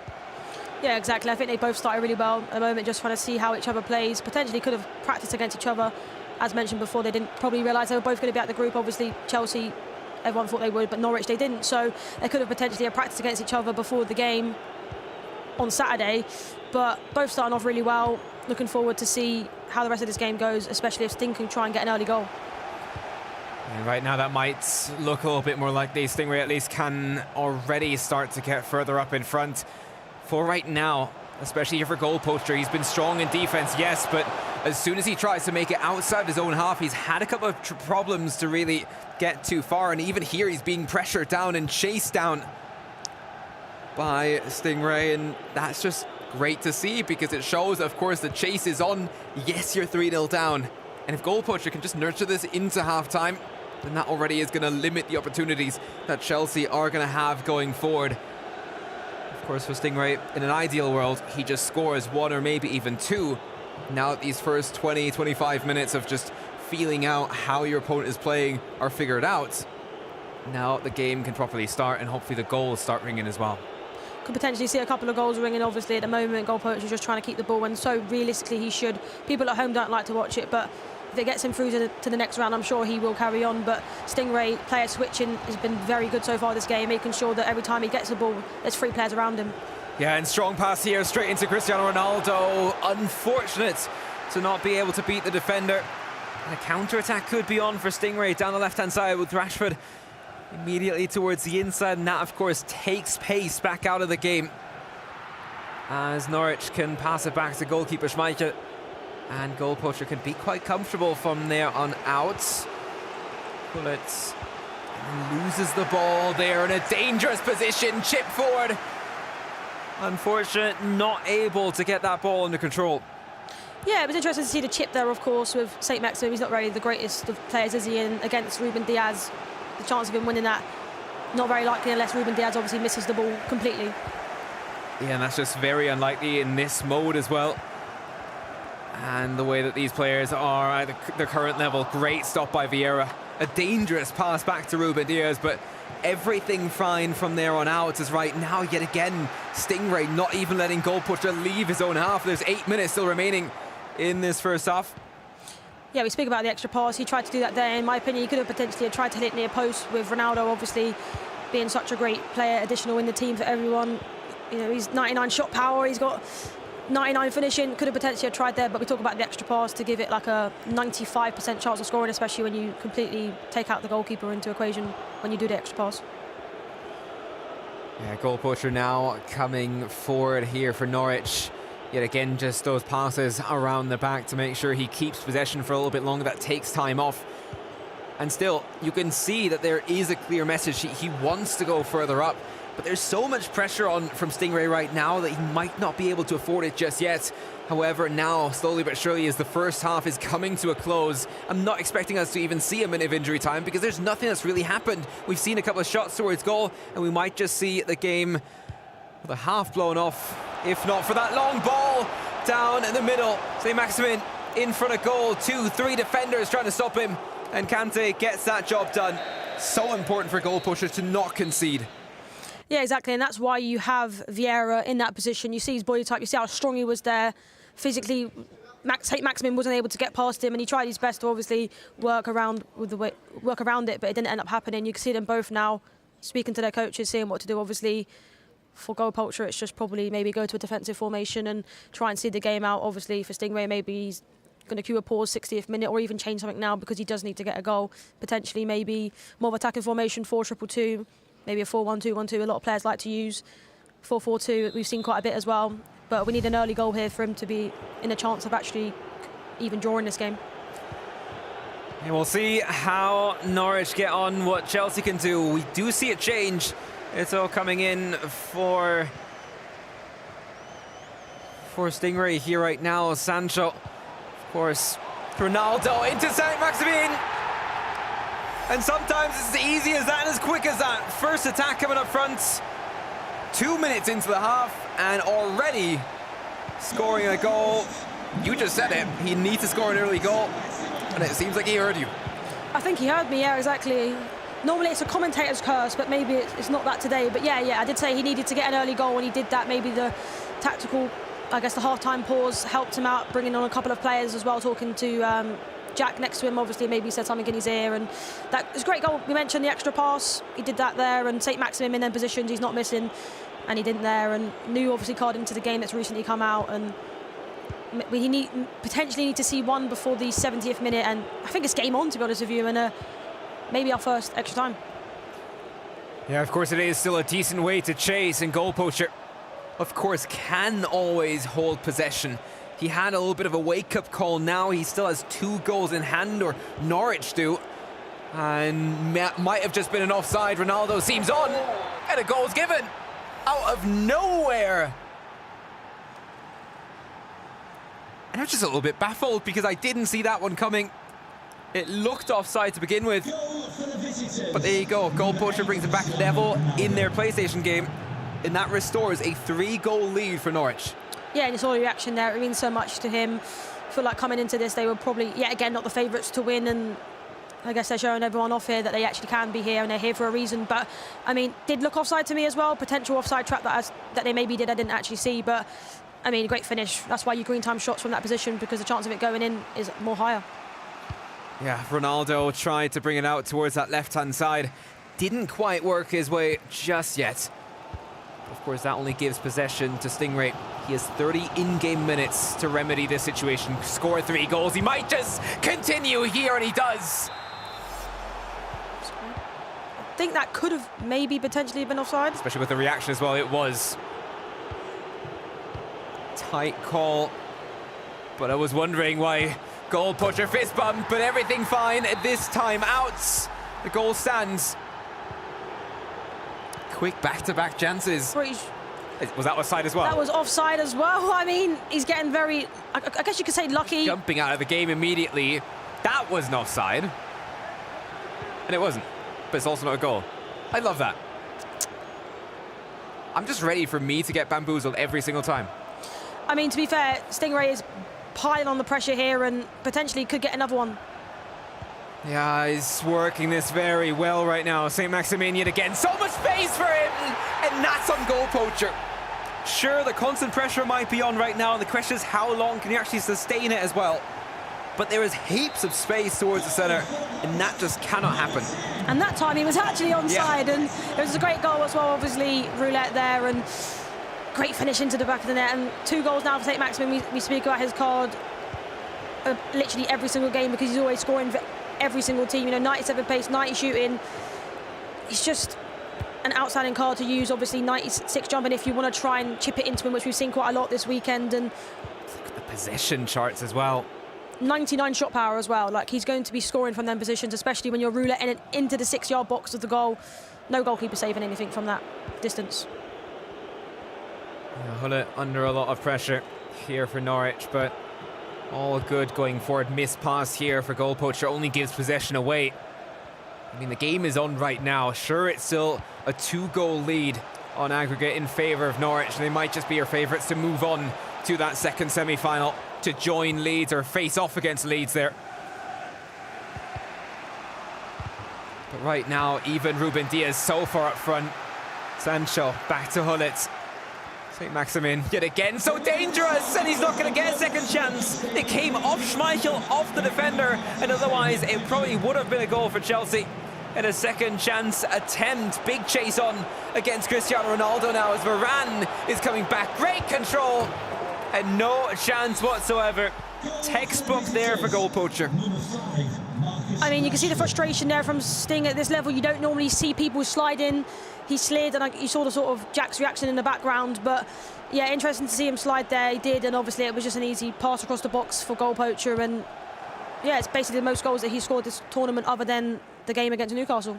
I think he scored 3 as well in their second game. Yeah, he did score 3 against Newcastle. That was the game that you're on about. I'll take everything back. He might just add on top of his tally here. Against Watford, of course, he scored 5, but that was 5-2. So at the end, yeah, we'll have to see. Right now, Ronaldo, another chance, not another goal. With 3 goals to be scored for Chelsea, just to pull things level, and only 8 in-game minutes to do so. It is looking very hot for Norwich to be moving on to that semi-final. Yeah, exactly. I do think Norwich in general has played really well, especially Dami. You can't really counter. I know a lot of people coming into it maybe say that maybe goal poacher hasn't done as much as Dami, but he's there. He's got to do his part as well on his side of the PlayStation. Of course, he needs to basically not concede any goals, and he's done that really well. Yeah, another chance here though. Big coverage there by Schmeichel to stop that goal from going in. And of course, we've talked about that point already. I think the cutoff point has come where 3 goals are virtually impossible right now. He might need to score even more. But Sancho back to St. Maximin. And just staying up front, staying in attack. Goal poacher has done enough. Retains the status quo with this 2-2 scoreline. And with the lead that, of course, Dami was able to get from his game, 3-0 up against Jack. That is going to be enough. And with that, we'll have both of our quarterfinalists set and ready. Both of our semi-finals for the second semi-final set and ready. That's it. Final whistle. And what a showing from Norwich. I don't think too many people expected them to come out from that group. And I don't think that they expected to make it to the semi-final. And we'll sure hear from the players, especially from goal poacher, after that one. Let's throw it back to the desk. Yeah. Wow, what a performance that was from Norwich. That second leg, 2-2. However, because of Dami's first leg performance, 3-0, that does mean that Norwich go through, and there are 4th semi-finalists. Yes, we have both semi-finals now. Brentford taking on Crystal Palace. Leeds will be taking on Norwich in those semi-finals, all hoping to get through to that grand final with the dreams of lifting the ePremier League trophies. Right, we introduce Kyle Rowley, Aston Villa representative, to the desk right here. Let's just focus on Norwich right now. They seem to be a force to be reckoned with. As a player, you must respect them so much. Yeah, I mean, they were in the same group as us, obviously. Don't think anybody expected either of us to get out, and they've made it to the semi-finals. Credit to themselves. But you did get a draw to them in the group stage, of course. That was your last match, wasn't it? Determined who was going to top that group. Obviously, you guys ended up finishing second there. How tough were they to play against? Yeah, it was tough mentally as well, because I think, especially in the game with the PS side, we both knew that a draw would be enough. So neither of us really went for the killer, just in case we were scared to, lose the whole game in general. We did keep on saying that on the desk, saying that a draw actually is enough, thinking, are they going to go for it, Tom? But we mentioned this yesterday. They got the job done. They both got through to Championship Sunday. And I guess for Norwich now, going through to those semi-finals, they've managed to keep that momentum going. Yeah, I mean, towards the end of the game, it almost felt like a little bit of a telepathic, consensus that, OK, you know what, I'm not going to press, I'm not going to press. We're both happy to sort of get the draw and move forward. But yeah, looking at Norwich, I mean, they held out, especially in that game towards the second leg. It was proving a little bit difficult, but they held out. The first leg was absolutely crucial. Dami showing, why, pretty much why he's one of the best at the tournament right now. And I feel like it's looking good for them moving forward. Yeah, Kyle, obviously your partner Oscar this weekend, he had to keep playing Dami, or he played Dami. Yeah. What did he say after playing him of how, I guess, a complete package player he is? You know what? With Oscar, he's got two different game styles. He can battle it out with you, but he's very good himself around the box. And I think them two matching up together was probably a very, very good watch. And he's a confident player, and why not? He didn't drop a game the whole tournament apart from obviously the quarterfinals. And I think he's the only one who take a point off, or he's the only one who kept Dami not to win. So credit to Oscar for that. And yeah, after that game, it was like a bit of relief that, you know what, we've actually took a point off them. I mean, for me, they're a force to reckon with, aren't they? Definitely. Now, I've got loads more questions for that working relationship with your teammate, Oscar. But before we get into that, let's get across to Nicole. She's speaking to one of the Norwich representatives. Oh, there you are, Nicole. Over to you. Yeah, I found Jack. Jack, how are you feeling? That was quite a nervy, stressful second leg, maybe for me watching. How was it for you playing? Oh, not good. I played too defensive in the first half. I didn't go forward enough. So I made it tough for myself because in my head, the 3 goals was enough, but I played too defensive. I'm very nervous. First LAN. So. But, hey, for your first one, you're doing all right. It's going quite well. Yeah, it is. I mean, my teammates giving me 2 or 3 in the leads every game, so it's... Yeah, it's going well. That must have given you confidence each time you then step up to play in that second leg. Yeah, definitely. It gives me confidence every game I go into because Dami's insane. He's playing in this 3-5-2. He's playing unreal. No one can really score against him. He's defending really well. So yeah, every game's going well. We were talking about him earlier. Well, I was basically trying to say to Dami, you're really in form this weekend. Do you think that he's actually one of the best players here this weekend? Yeah, on form without a doubt. There's a few that have... So Tex was obviously Tex, and then Sam Brewster's done really well. No one thought he would. And then Damie, and I think they're the 3 best, I'd say. Maybe Nick's now as well. Were you surprised then to see Tex and Diego go out? Yeah, but Palace are a really good team, so... And you knew it was going to be a close game. So, yeah, a little bit, but at the same time, no. Semi-final next against Leeds, a good side. How are you feeling? Do you fancy your chances of winning that? Need to play a bit better than I did there, but yeah. I think we can win. Leeds are a good team, though. Ollie has obviously been around for years, so it's gonna be a tough game. But you've got the experience, like you kind of were touching on earlier, of Dami. Has he been able to give you a lot of advice throughout this tournament? Yeah, he's been a good coach. You can't really give someone too much advice on FIFA because at the end of the day you're playing. But he's giving as much as he can. He's been a good coach. Words of wisdom. Well done. Go chill for a bit. Thank you so much. Kyle, Rachel, back to you. Thanks, Nicole. Goal poacher not giving much away there. Obviously from Norwich City, they now are in the semi-final against Leeds United, like Goal poacher was just alluding to. So all our quarterfinals have completed now. Let's just wrap things up and see who is in our semi-finals today then. So Brentford taking on Crystal Palace in semi-final number 1. Then we've just completed that final fixture. Norwich City taking on Chelsea. Norwich winning 5-2 on aggregate there to book their spot in that second semi-final against Leeds United. Cannot wait for those 2 matches coming your way in about 20 minutes time. We still have Aston Villa representative Kyle Rowley with us. Kyle, got so many more questions for you. Me and Kyle were like, we've got so much to ask you because it's lovely to get obviously a pro player on here. And something I want to kind of bring up is what you tweeted out actually about your teammate Oscar, about the relationship that you're building and probably a lifelong friendship now after, doing this amazing journey together. Yeah, exactly that. We knew of each other before. Not really just spoke online as you do. Never met him in person, and then when we met Friday, even the media day that we had, we was on different time slots. Obviously, I'm from Birmingham, he was in Norwich, so we had at different times. And when we met Friday, straight away we had the same goals, and we both wanted to do well, and we've made ourselves proud, to be honest. Definitely, and we saw before, and I commented on this before, that he did seem really down after one of his performances and the position that he had left you in this morning. Yeah. And you were giving him some words of encouragement. If you don't mind sharing actually what they were, because it did seem that he was on his phone and you told him to get off his phone, maybe? I just said to him, look, Oscar, mate, you've been unbelievable all tournament. got nothing to worry about. It's on. At the end of the day, you've held your own. You know, that's the first game that you've dropped.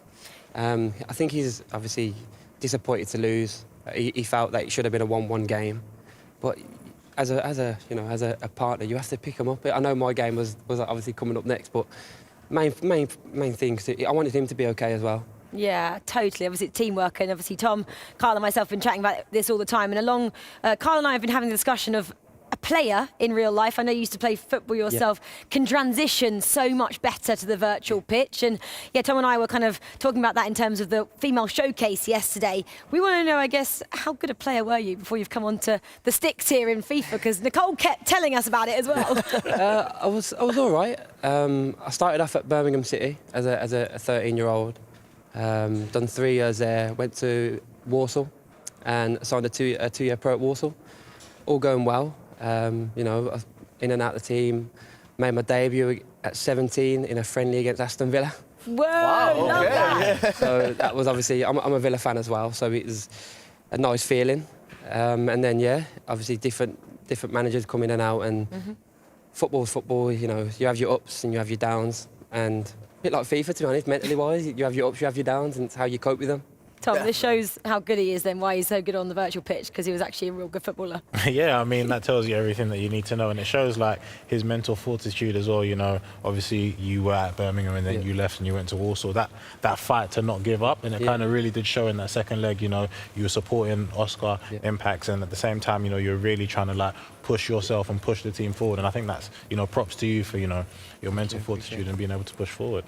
Right then, let's move the conversation on to some of the games that are coming up. We have still got 2 semi-finals and the grand final as well. First up, Brentford taking on Crystal Palace. Once again, we're talking about some of these teams that people didn't expect to get through the groups, maybe Norwich and yourselves in Aston Villa. I think Brentford, safe to say, one of those teams that we didn't expect to get through. And here they are in a semi-final. Exactly that. No one expected them to get through. I'll be honest with you, neither did I. After seeing their first game yesterday, they were just, you knew straight away that, well, you know, you've got a team on there and here. And did they drop a game in the tournament? I don't think they did throughout the... They got 10 points. They got 10 points. So they didn't lose a game. And when you've got 2 teammates like that, like who've got the chemistry that they've got, I mean, we speak to them in the players area and they're both brilliant lads and they both want the same thing, they both got the same goals, both want to win. And more importantly, they look like they're good friends as well, so they accommodate each other. Well, unfortunately, obviously, they knocked you out, Brentford, this is, to get their spot in the semi-final. They're behind us now. Yeah. Sam and Peace, of course. Let's go back to you, Carl, on this, though. Obviously, you're a big Villa fan. Peace is a big Brentford fan. Did it add a little bit more pressure, like the club tweeting you and you just wearing that club jersey? Yeah. Like you say, some players come in here and they want to do it for their own achievements, but me and Peace, you know, we represented the team that we love and support. So yeah, there's a lot of pressure, especially for obviously us guys. You know, we want us to do well, we want the team to do well, and more importantly, want the fans to actually engage into it and have something to celebrate about as well. Definitely, and for Brentford, obviously, it's their first year in the Premier League, so first year in the ePremier League as well. And you said that they're great friends. How important is that friendship and the relationship that you are building, not just this weekend, but prior, and actually knowing that you're a team? I think it's majorly important. You know, if you come into a tournament, especially in the format that we've got now, and you're not friends, or say not friends, you don't have that togetherness, you're at a massive disadvantage already. Speaking to people, just like myself and Oscar, when I lost at Watford, he pushed me up. He said, "Look, Carl, you know you're better than this. You know you are." And that little belief and that your teammates got in you goes a long way. Well, and tell us more about Brentford. Obviously, we've got Tom over here who's possibly going to be backing Crystal Palace. He's mates with Nick Snebb. He's texting Nick Snebb's dad, OK, Kyle? I love to get that in. But obviously, they did defeat you. So what has a team like Crystal Palace and Nick Snebb, who's going up against, of course, Sam, got to do to break them down? I think with Nick Sebb, he's very good as well. He is a very up-and-coming talent. So is Sam. I think it's going to be a close game, very good one to watch. I think for Nick Sebb, play his game, don't change, don't try and beat Sam, but don't try and defend against Sam. You go and do what you've got to do to win the game. And I think it's going to be a good watch. I'm excited for it. Definitely, and you can see both of the players there. They are just getting ready, and we are moving into the middle pod right now. So maybe we have to think about how loud we're talking. Before in the pods, we thought maybe they can hear us, maybe they can't. They definitely can hear, but now it's centre stage, and one game at a time. The pressure's going to start building, as if it isn't already, Tom. But semi-finals, so close to that grand final, so close to the trophy, so close to the £30,000. Yeah, I mean, like you said, semi-finals, and a lot of stuff has changed. We're in the middle pods now, and, you know, it's probably at the back of their minds. They might not feel like it, but subconsciously, they are probably starting to think, OK, cool, we're getting to the point now where, you know, the trophy's on the line, money's on the line, and I really want to start, you know, thinking about, you know, winning this whole thing. Obviously, they're going to take it a game at a time, but I think it will be at the back of their mind subconsciously anyway. Kyle, you obviously went up against Peace, I believe. Don't say it too loud because Ethan might hear, but, you know, how would you go about trying to defeat him? I think with Peace, it was the case of I knew I was going to score goals. It's how many he can score against me. And that's the problem. That's the problem that you have with Peace. If Sam does get him a lead, like you say, you have to go chasing the game. And he's a top-class player. He can score at any moment, as he showed in the semi-final, or the quarter-final, sorry. He can score any given moment. So I think the best way I think Crystal Palace have got to win is try and get a lead first. I love that you're whispering there as well. Yeah, you did. I need to learn how to do that right now. Now, we are getting closer and closer to this first semi-final. Brentford taking on Crystal Palace. And I guess let's talk about the prestigiousness of this tournament, because the ePremier League, this is the 4th edition of it, but it's here, it's in person. What's that experience been like for yourself? We're not all talking to screens anymore. You're not communicating via the screen. You're here with real people in real life. Exactly. This is, like I say, this is my first ever LAN as well. I qualified for, I represented Villa at the 2020 ePrem, and it was all going all well, the Premier League, and it was perfect. And then COVID hit, so it was obviously, it got changed to an online thing. But seeing people face to face, you can interact with people that you didn't think, or you probably never would interact with ever. So, but brings that a little bit more pressure as well, though. I think when you're in the stadium, when you're in the venue, and you're in that pod and you're focusing, but you know there's a lot of people watching and a lot of people backing you, it is a bit of a... It's nerve-wracking, I'll be honest, it is nerve-wracking. On that then, I mean, these players just now, obviously, Nick Sneb's just putting his AirPods in, he's getting that playlist on, Sam is getting ready, he's smiling, I can see his face just now, he's smiling, he's putting a thumbs up to us, but what do you think is actually going through the players' minds right now? How do you try and focus before such a big game? I think it's just believing in yourself, believing that you are good enough and you are here because you're good enough to be here. There's no luck involved. The last 4 remaining teams in this position are all fantastic teams. But just believe in yourself and believe that you are going to win this game.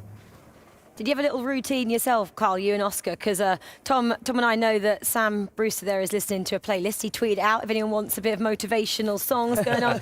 Check out Sam Brewster on Twitter. He knows where the songs are at. But what did you and Oscar do to prepare each round? A bit different. Oscar had his own playlist, listen to music. I just put the headset on. I could hear you guys most of the time. Oh no! Oh gosh. But now I'm very superstitious as well in all life, football, FIFA.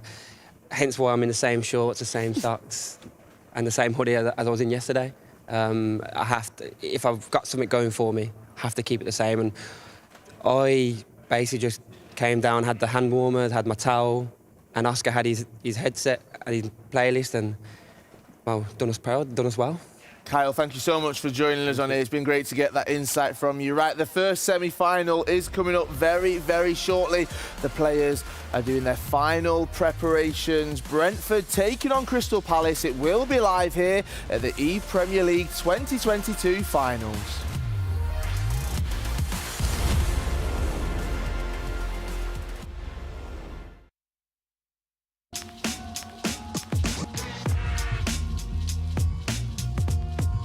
When did you realise you were good at eSports FIFA? Probably realised I was good at FIFA was probably back in FIFA 17. I used to place highly on FUT Champions when I got brought in, so I was placed in like top 10, top 20 in the world for it, so that's when I probably realised I was good.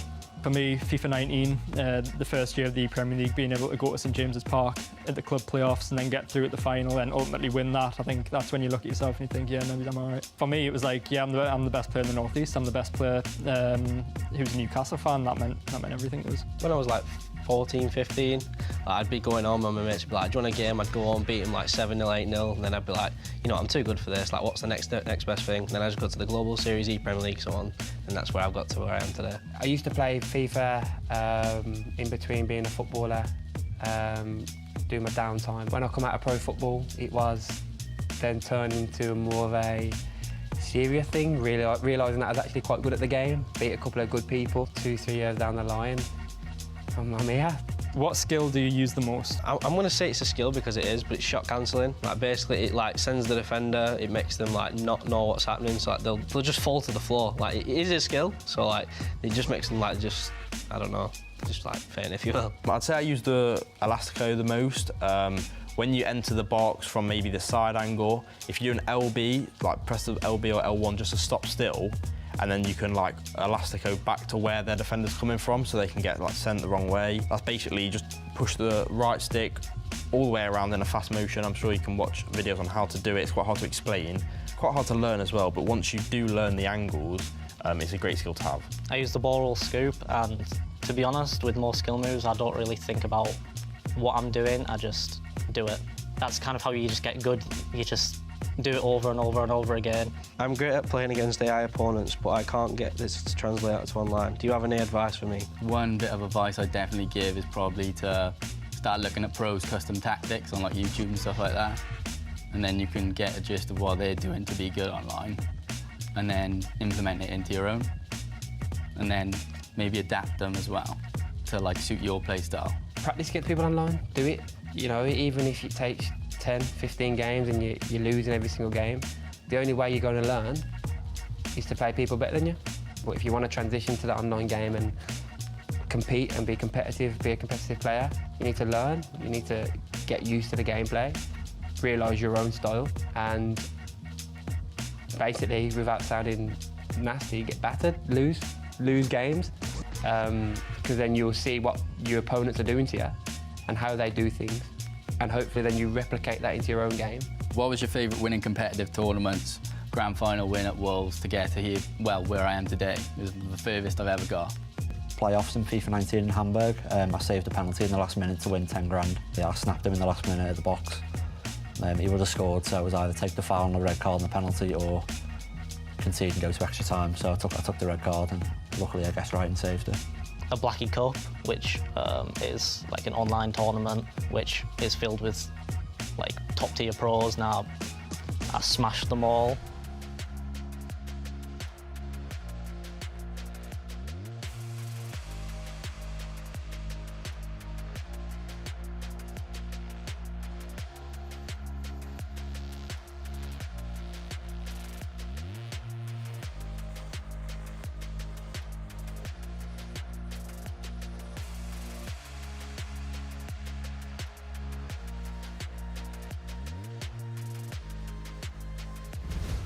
Hello and welcome back to the ePremier League 2022 finals. What a weekend it's been. We are going into our semi-finals right now. Semi-final number 1. Yes, Brentford taking on Crystal Palace, and it's live right here in East London.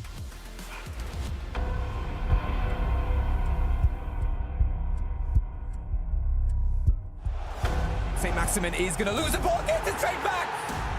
St. Maximin to open up scoring between Crystal Palace and Liverpool. Big goal here for Brentford.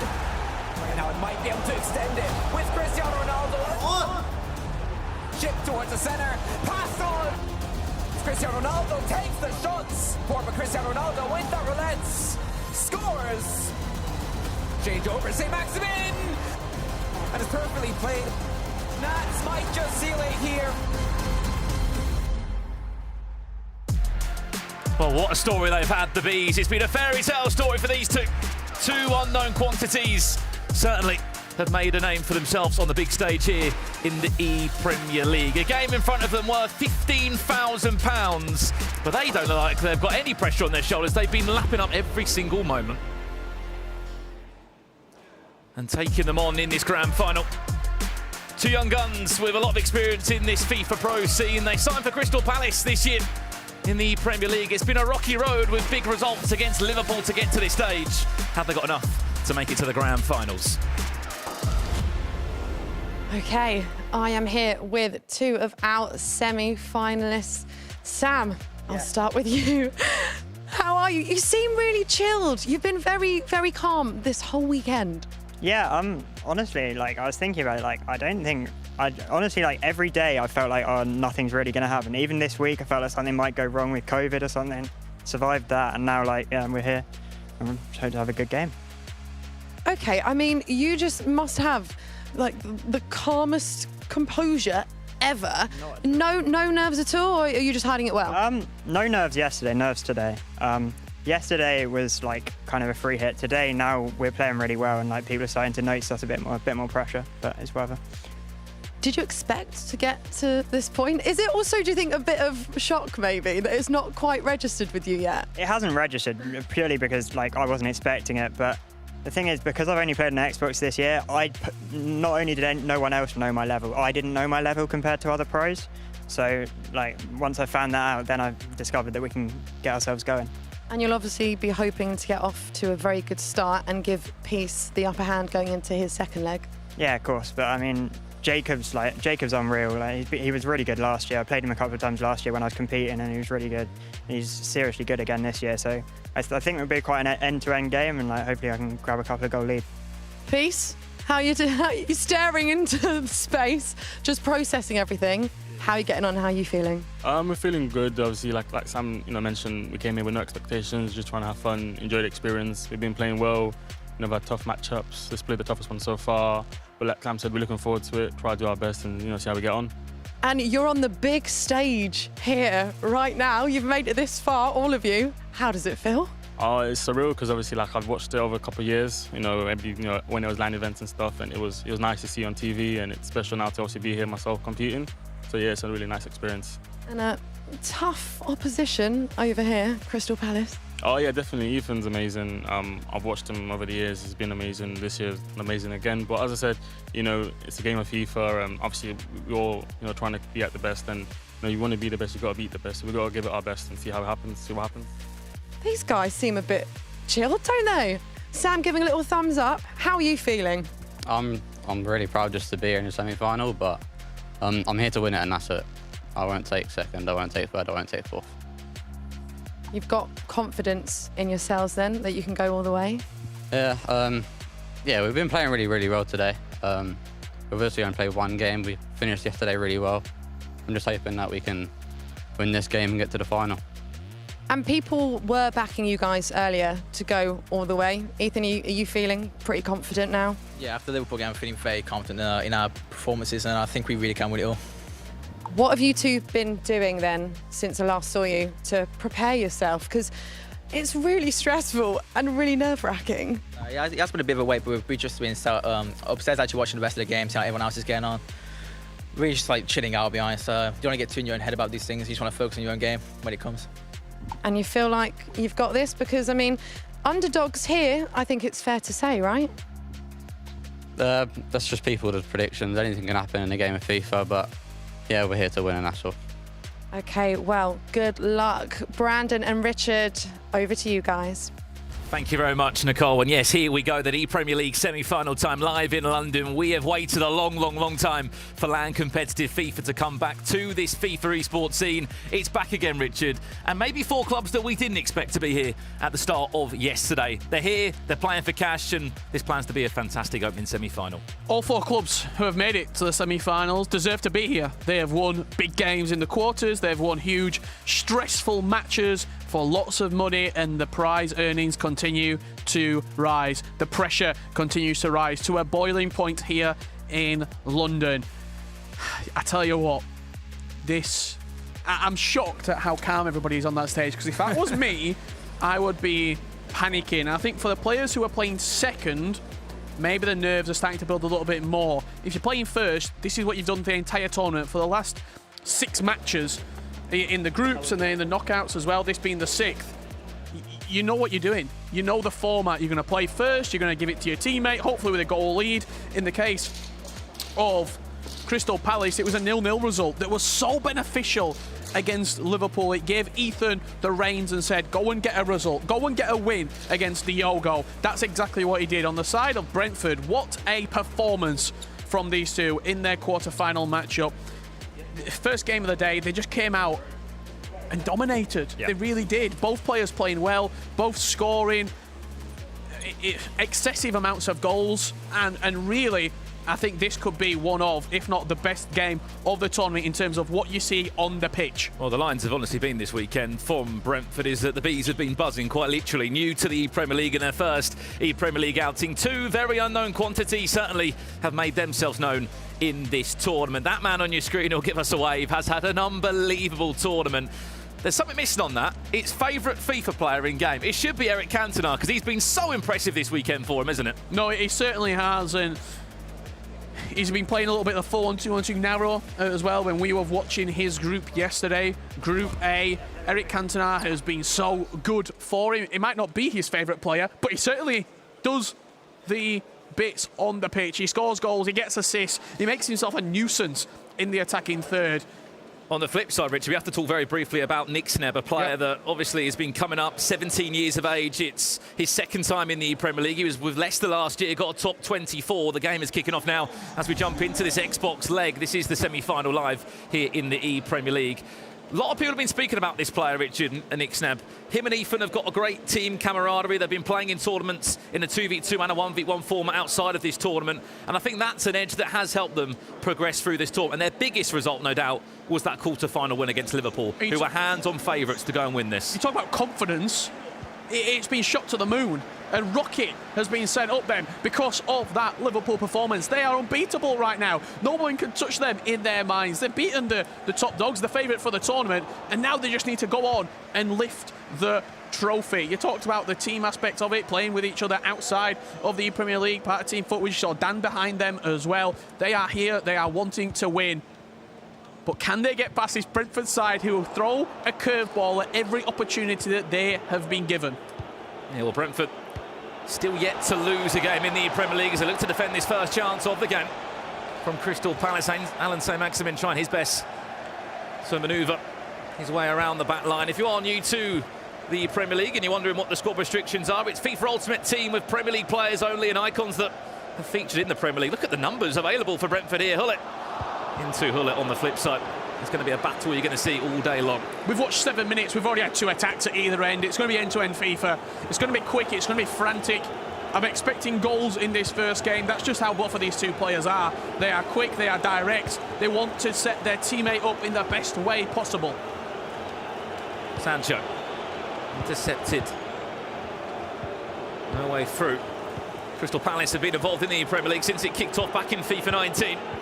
Their best run was back in FIFA 19, and surprise, surprise, who had that run for them? It was Dammy, who now plays his FIFA for Norwich. It was a top 8 finish. This is their best ever run in an ePremier League. Here comes Nick Snebb now. Alan Saint-Maximin to open up the account. He tries his best to lack Cricketta his way past Edwin van der Sar, but there's no way through.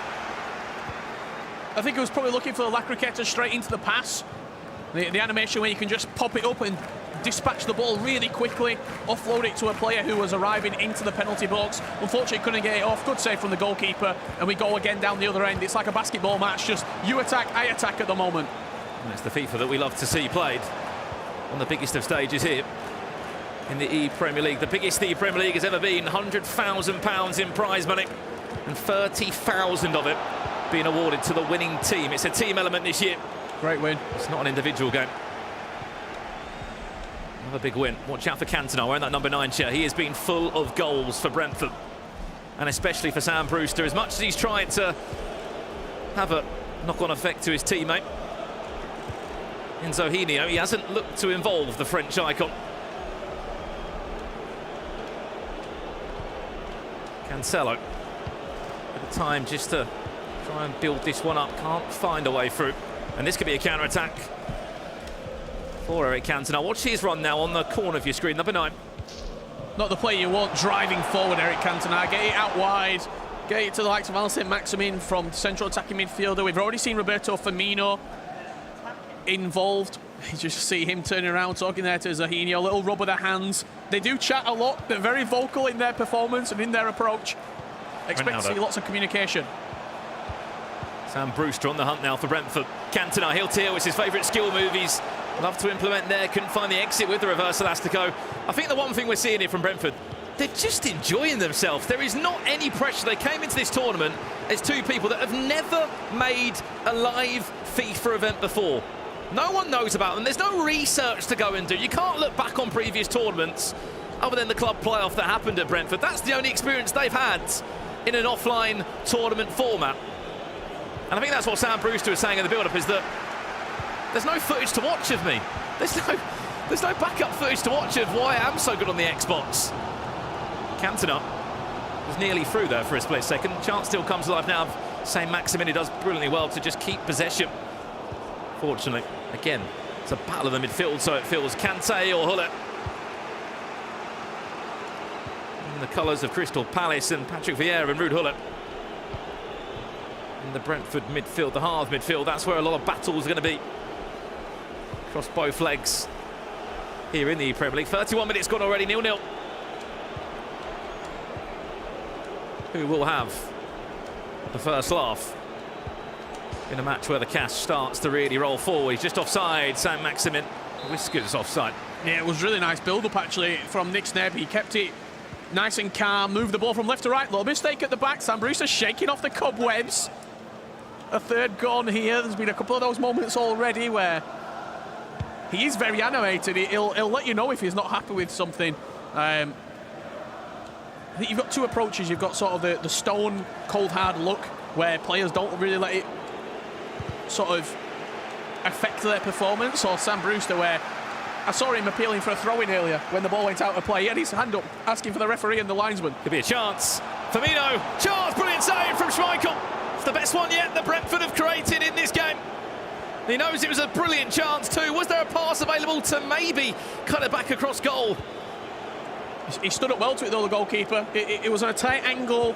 It's one of those where FIFA at this level's played so quick, it's frantic, it's played at a lightning pace. Those decisions, you look back to them and you think, oh, maybe I could have done that. I could have changed the angle of the pass, or maybe the angle of the shot. But in the moment, in the split-second decision-making, it's so hard. Could be in on the top side. What's that run of Cristiano Ronaldo in the box? Rashford, is there a cutback available? So is CR7. What a block from Ruben Dias. He has been an absolute rock at the back this weekend in the Premier League. And once again, the Portuguese defender just sticks out a big left boot. Rashford had a free rein down that right-hand side. He got forward from midfield, managed to get to the byline, and actually got the cutback off. This game is so quick at the moment. What's the cutback that could be available? There's the cutback. Ronaldo, one more. Saint-Maximin, surely not. He timed it green, found a cutback. Still it's alive for the French midfielder, reverse elastico. And there's no way through in the end. But if he pulled that away, wow. Let's have a little listen in to both teams to hear what they're saying at half-time here.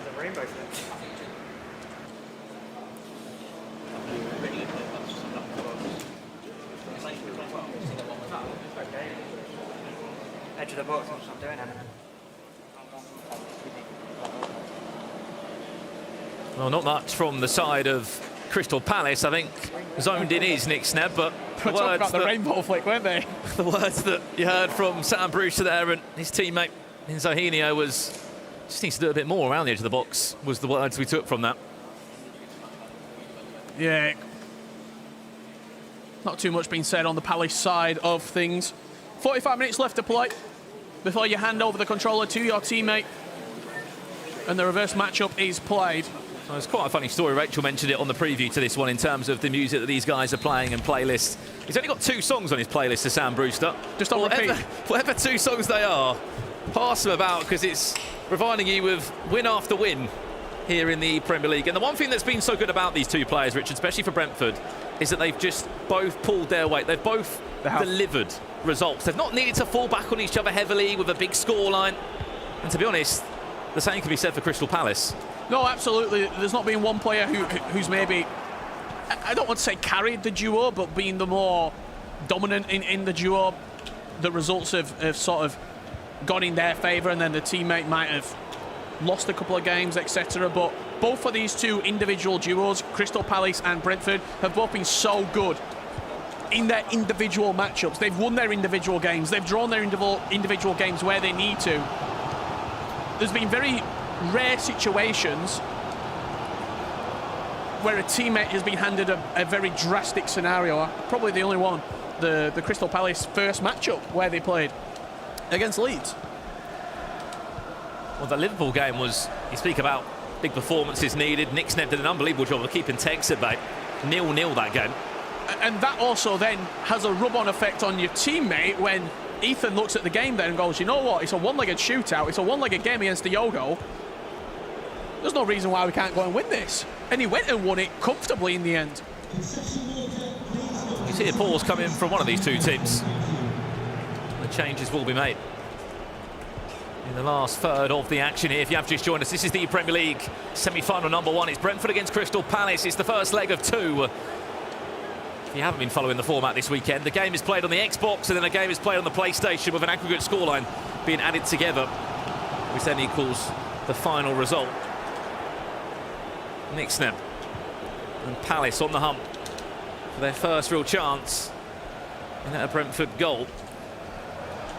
Brilliant feat from Rashford. Kante interchange as well with Hullet. Waiting patiently for that killer pass, which became a bit too predictable. Seen that pause cued for a few seconds now. Eric Cantona jostling away with Varane at the back there. Didn't get the better of the Frenchman. The French defender, I should say. They're both Frenchmen. Sancho, he's been influential this weekend.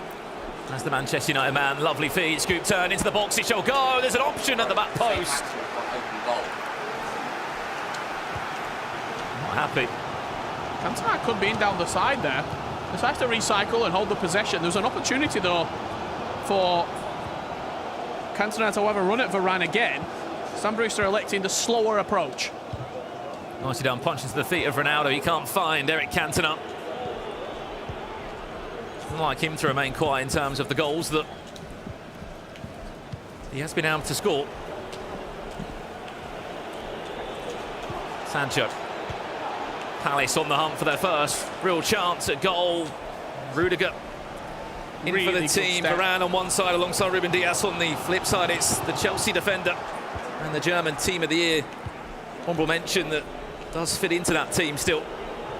We have seen a little bit of that in terms of different build-ups in the defensive sides of every competitor in the Premier League.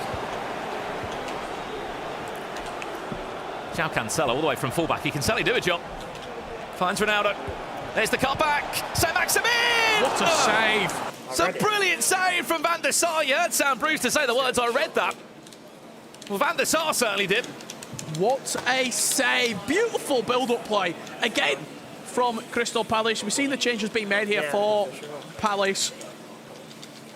Looking like Lucas Moura and Felipe Coutinho entering the pitch. I mean, look at the stats. You just saw the XG for a second there. 1.5 for Palace compared to 0.1 for Brentford. They'll be a little bit hard done by at the moment. Will this Crystal Palace side not to be taking a lead into the second leg? However, we do have, 17 minutes left to play. So there is a lot of time for this game to twist and turn as we go into leg number 2. Ball it's in deep towards the back post. Could be a chance. Coutinho off the bench.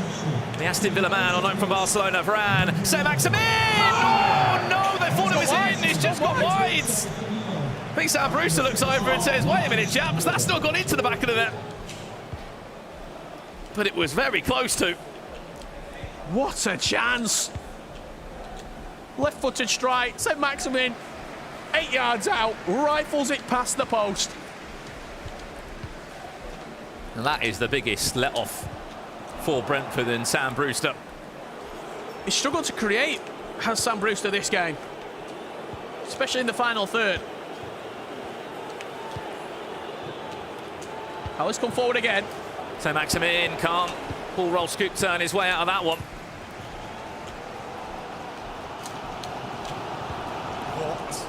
He's on top though, Nick Snebb. He has to make something happen here. 10 minutes left on the clock. This is just how competitive these ePremier League games have been as we get round onto round. 0-0 scoreline, but there has been chances. No, there certainly has been. You saw him look for the long ball then over the top. Was Sam Brewster. Nick Snebb looking to build up again here through Ruud Gullit in the middle of the park.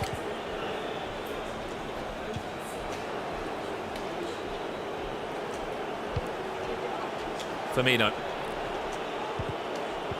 Building, no way through. He's in over the top if he plays it. Oh, didn't.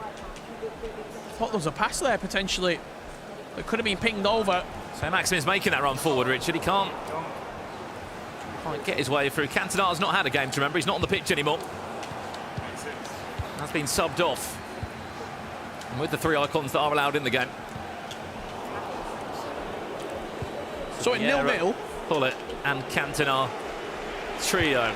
0-0, where does this result sit better for either of these two sides? I think me personally, I'd probably say slight advantage to Crystal Palace. They've been in this position before. They've been in this 0-0 going into the second leg, saying to Ethan, go and win the game. I think they're probably more happy with the result as it currently is.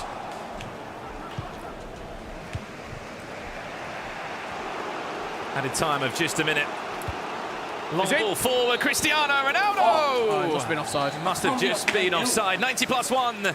And we're all square here in the Premier League semi-finals. 0-0 between Crystal Palace and Brentford. But he's not happy with that. I mean, he has been on top, Richard. He should have scored. He had 2 huge chances. The Edwin van der Sar save at the near post, and then that incredible chance with St. Maximin. Somehow he put it past the post. He'll be watching it back. I'm sure it'll be on social media. He looks exasperated. He's not scored a goal in the last 2 matches he's played. I think that's the bigger picture. Yes, there's a team element to the Premier League here. But he'll be thinking that maybe I need to get a goal. We'll find out in the second leg, which will be coming up very shortly. But for now, let's throw it back to the desk. Yeah, thanks, boys. Great to have you on board, of course. First time we've heard Brandon and Richard on stream today. Obviously, they sat here for a while. It was a preview, but first time casting that semi-final. It was great to see, of course, a stalemate, though, after leg 1, Tom. Possibly not what we expected. We're all kind of backing Crystal Palace, Brentford being the dark horses, of course. But what a statement for Sam Brewster to, not allow Nick Snebb past him. Yeah, I mean, they pretty much almost cancelled each other out almost. And it was a really good watch, proper entertaining. But credit to Sam, he had a game plan, executed that. He went in defensively, didn't have that many chances, but knew that if he stayed solid on his defensive side, then, no goals were going in. A lot of key chances in the game as well. And it was a really good watch, but Sam can be proud of his performance. And as we can see here, there was a key chance that he had that he could have potentially put away in the 36th minute, and that might have changed the game. But anything is possible in the second leg. We are just watching some of those highlights from that matchup just there. Semi-final 1, leg 1. Aga, who'll be the happiest out of the 2 competitors? I think as the game turned out, I think that Brentford will be happy with the result, because I felt like Brentford started out really well, but then Nick Snebb started to dominate the game and get some good chances, really. So I think they'll both be kind of satisfied because they believe in their teammate, obviously. But I think Brentford will be most happy about that result. Well, I'm happy you asked that about who's happiest, because Aga couldn't really tell us because he's not one of the players. But thankfully, Nicole has both the players, and they can tell her how happy or sad they were with that performance, Nicole. Yes, I'm here with Sam and Nick Snebb. Sam, I'll come to you because you probably just heard the guys there saying that they think you'll be the happiest with that performance. But I'm looking at your face right now, and you don't seem too happy. I'm not happy with how I played, especially going forward. I thought defensively I was pretty good most of the game. Nick Snebb's obviously very good when you get the ball into striker's feet, but I thought most of the game with Gullit and Vieira I was really good cutting out those passing lanes. But going forward I did nothing, so I get why they're saying that, because I didn't really look like scoring a goal and he did. But results not the end of the world. Obviously our back piece to go and get a win and get us into the final. Was that quite frustrating for you then, because you feel like you could have done better? You know what you can do? Yeah, no, it was really frustrating going forward, because I was always one pass off so many times and just kept on playing the wrong pass or playing a double tap when I didn't need to. So that was getting a bit annoying. But then defensively I kept my head well, so not the end of the world. Do you think that it was the nerves? This is such a big occasion right here on the big stage. Loads of people watching, all the cameras. You're in the semi-final. It's a lot to take in. It wasn't nerves. It was just going forward. When I got the ball, I was I was too eager to attack. I kept on losing the ball like third pass of a sequence. It's just like you can't do it. You can't do that at this level and expect to get anywhere. But you've got Peace up next in the second leg. You've done very well. I think it was Brandon earlier on commentary saying that actually both teams, no one's really had to carry the other one this weekend. No. In our first game, I won the first game by 3 goals. Second game, Peace won his game by 3 goals. Obviously, we both drew our games against Brighton, and then Chelsea was not really a massive game because it was just to see we were both already through. So in group stage, it was fairly even, and then obviously we both won our quarterfinals games. So you're thinking that Peace can do this? He can definitely do it. Like, as much as he's not as well known as Ethan, and Ethan's obviously incredible. Like, from some of the goals he scored yesterday and today have been outrageous. So he can definitely do it. Right, Nick Sneb, you all right? Are you okay? I mean, you heard the guys again saying that Sam's probably the happier one out of the two of you. What did you make of your performance? I mean, I didn't play well. Should have won the game still, but now I know, like, after the game that's done, you obviously see some of the reactions. Like, during the game, it's a bit tough to take, but after the game, knowing that Ethan's going to the second game with the same level, I'm backing Ethan all the way, so, yeah. What was going through your head then? I mean, you're experienced. You seemed quite composed. Were the nerves getting to you at all? I don't know, to be honest. I just show emotions when I can't score or I'm struggling anyway, so not so much emotions because of the arena that I'm in, although it can be. But yeah, I just think I just didn't play too well, but we move on. And Ethan is up next. You guys obviously know each other very well.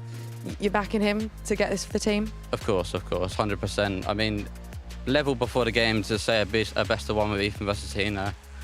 Ethan, 100%, man. Right, thank you guys. It is all to play for. Kyle, Rachel, back to you.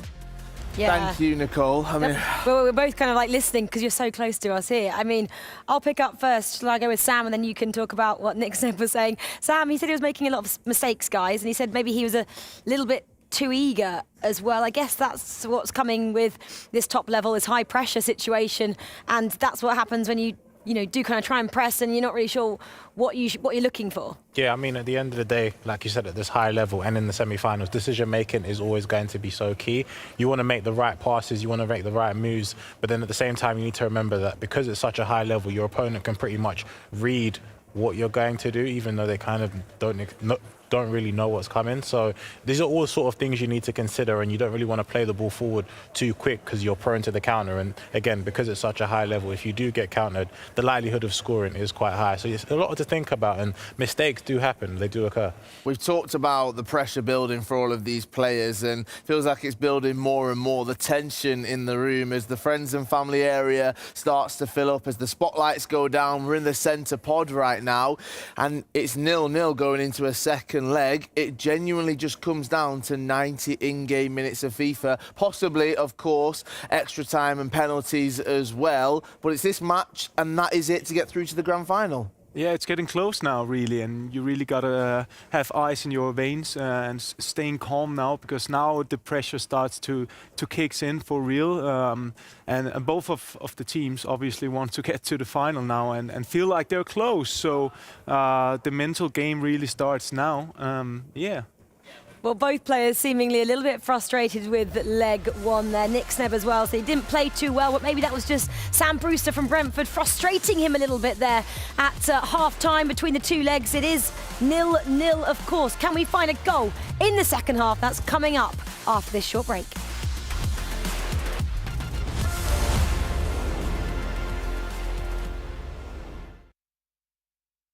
This is it.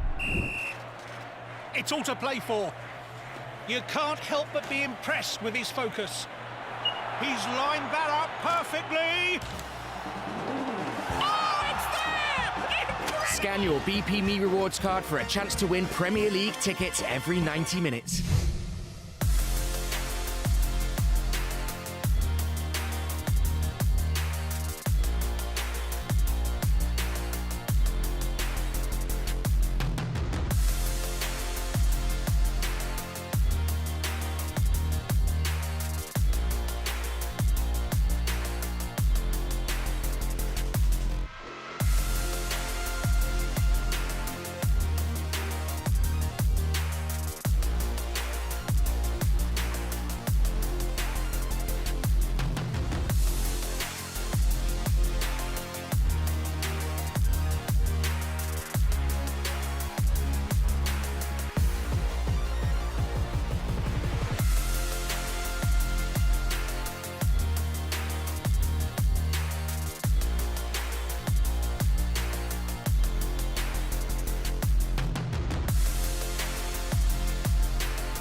Well, welcome back to the Premier League Grand Finals. You join us for the semi-final stages at the halfway point, where we just saw Brentford play against Crystal Palace on the Xbox. It was 0-0 at half-time, but there's still so much to play for here, with the first team looking to book their spot in the Grand Final. Myself, Brandon Smith, and my good friend Richard Buckley guiding you through this one.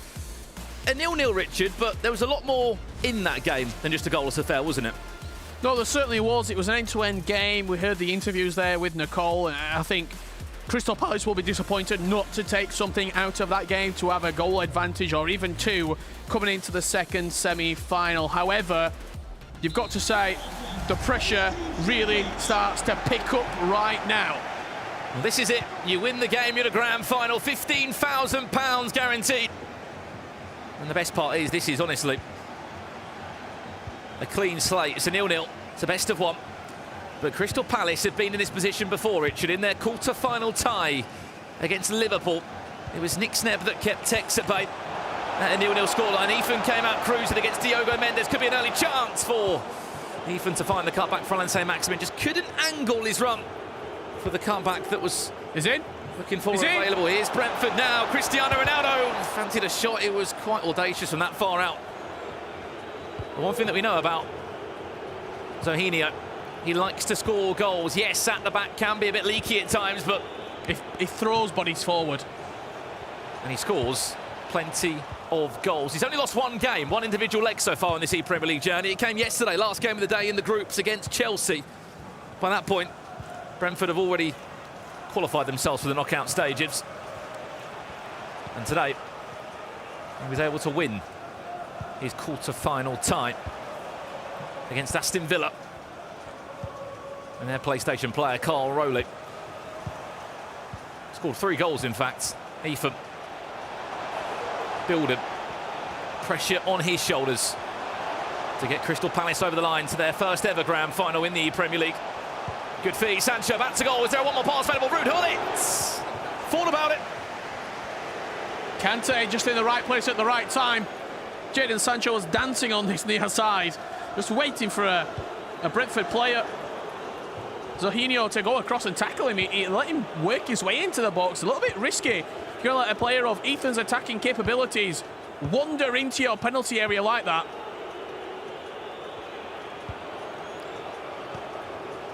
Kante just doing enough, though, there. Nicely done. This is the build-up speed that we've seen from Brentford all weekend long here in London. Salah, cut back, available! Brilliant save at the Sar. Sancho tries to get a second bite at it, but just about. Carl Walker does enough. It'll feel a little bit hard done by. Well, Zohinio probably should have scored that. The cutback was really nice. Saint-Maximin slightly twisting as he went to shoot. Couldn't generate as much power as he wanted on the strike. And then the rebound could have gone anywhere. It was not clear at all from Van der Sar between the sticks. Crystal Palace, they might not have top Group C yesterday, but they were equal on points with Leeds United, who are also one of our other semi-final teams here in the Premier League. All to do, though, for a spot in the Grand Final. Remember, that second semi-final comes up straight after this one. Leeds United take on Norwich. Leeds United looking to get over the line this time. They were Grand Finalists last year. And as you know, it was Manchester City winning the 2021 ePremier League. This time round, we're guaranteed to find a new winner, a new club to lift the Premier League trophy. Palace looking to build into this attack. Ethan Higgins won his quarter-final, which was enough to send them through to this semi-final matchup. It was a 3-1 win against Diogo Mendes of Liverpool, which again, he had a lot of pressure on his shoulders in that game, Richard. It's in the exact same scenario now. No, it certainly did. The pressure was on. The pressure was building for him, and I think in that particular matchup, he managed to get that slightly early goal that settled the nerves, but also put the pressure on your opponent. When it is tied going into this second game, the first goal is so important because it almost forces your hand on your opponent. It makes them change formation, change custom tactics, and go more aggressive. That's where you can pick players off, get a late goal, get a couple of late goals, and it makes the scoreline look a lot nicer than it actually was. It was probably a really tight game. You get a couple of late goals, and it's a 4-1 score. Ronaldo just about brushes off Ruben Dias, his Portuguese national teammate. Watch out from a finesse from this sort of angle. Good feet from another Portuguese player who's featured heavily in all the teams. João Cancelo is Team of the Year item in the game. Back to goal, Cristiano Ronaldo, roulette, cuts back inside, reverse elastic goes into the feet of N'Golo Kante. For a split second there, that looked dangerous. And this looks even more dangerous as yellow shirts look to strive forward for Brentford. 10 minutes away from half-time. We are still yet to see a goal in this semi-final. Who has the nerve? It's not through lack of trying, though. There's been some really good chances, few good saves, big blocks and defensive moments so far. We will get a goal, I can guarantee it. No sign of Reece James in this team. Kyle Walker comes into the mix.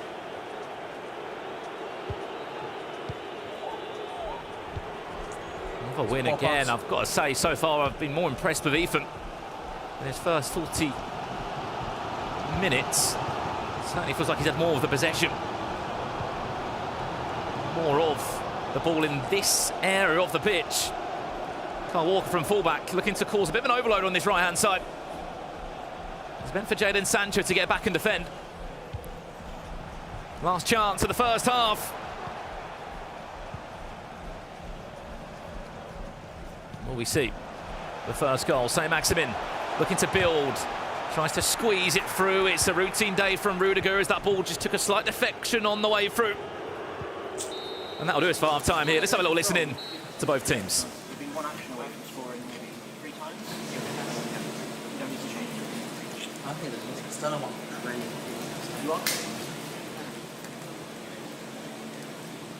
He's also happy to stand you up as very well and make you work. It's crazy. He's not really fighting, is he? I think just keep it there. Well, just for those at home, you might be wondering that there's basically a microphone in the camera closest to the players, so we couldn't see or hear too much from Brentford there as they just pulled away to whisper to his teammate in Sam West. But we did hear something from the Crystal Palace camp, didn't we, Richard? Yeah, they were talking about how Zohinho is playing. He's happy to stand off. He's happy to sort of wait for the pressure, very similar to what we were saying in that first half from the commentary perspective. However, they also said it was Footwiz Dan in the booth who's coaching the Crystal Palace team. He was saying they're one pass away from that goal. They're one sort of movement away, one key play away from getting that goal. Keep it the same and keep on building. It will come, it will happen. Ronaldo does so well. Just offside was Jadon Sancho there with the flick on.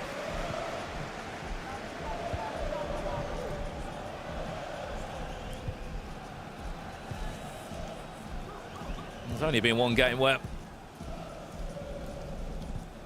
Zohinho has conceded, or has not conceded a goal. That came yesterday in a really impressive win against West Ham for Brentford. 4-0. Other than that, he does concede, he does score a lot more goals, we've rightly said. Could be a chance. Sancho on the build-up, Ronaldo's there, so Saint-Maximin queuing up in the box. There are just 2 lines of Crystal Palace shirts, midfielders and defenders back. Not the pass he wanted, does recover well.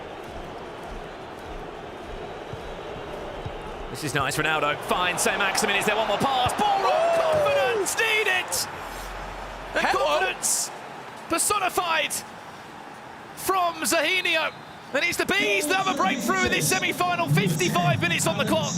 Alan Saint-Maximin with that foot fancy item, cool, calm and composed, and they take the lead in this semi-final. Such a beautifully weighted pass, just played it on a plate to Saint-Maximin. Might have been against the runner play, but Brentford in the lead as it stands, 30 minutes away from an ePremier League grand final. Nobody was even talking about Brentford before they stepped foot here at the ePremier League finals. Now they're the talk of the town. Saint-Maximin trying to find a way back for Crystal Palace. They've won it back nicely on the edge of the box here. Pull it. Saint-Maximin, too much for Jadon Sancho as he just tries his best to lunge out to the tackle, falls to the ground.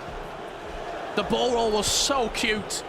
to get past the goalkeeper. It had to be, didn't it? It was inches, centimetres. Well, quite an interesting story about Zahinio. He's actually good friends with Ivan Toney, Brentford forward. They went to the same school. He messaged him, didn't he, Ivan, when he qualified and won the club playoff, saying, well done, let's see a performance from you at the EPL finals. I'm sure we're getting in contact if they go through here into the grand final. I couldn't have asked for much more from this performance. What a ball! What a block from Ruben Diaz! It was on a plate for Cristiano Ronaldo. Ethan, he's doing everything right. He just cannot get that goal. It's eluded him. We've seen that exact move where he sort of play looks to the front post, wins the first contact, wins the first flick on, and then you see the flooding numbers into the box. Palace, desperate for a goal. Time just ticking down. It's not on their side. Needs to get the ball into Ronaldo. Saint-Maximin, they'll queue up well. Kante, Saint-Maximin, Ruben Diaz has been absolutely superb.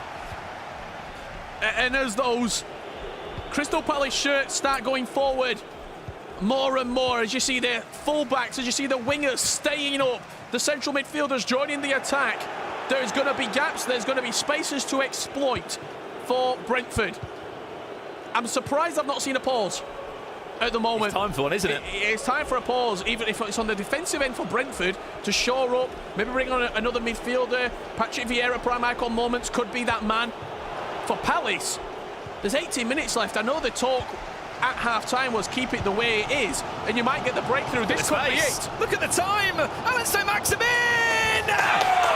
Crystal Palace have their answer. And it's a very similar finish to what Brentford got just 20 minutes before that. A long ball over the top, a ball roll that you had to be composed for because you had a lot of time to think about that. And now we're in the pause. I talked about the pause. It came after the goal. Maybe Ethan just knew that there was a breakthrough coming. There was a goal on the horizon.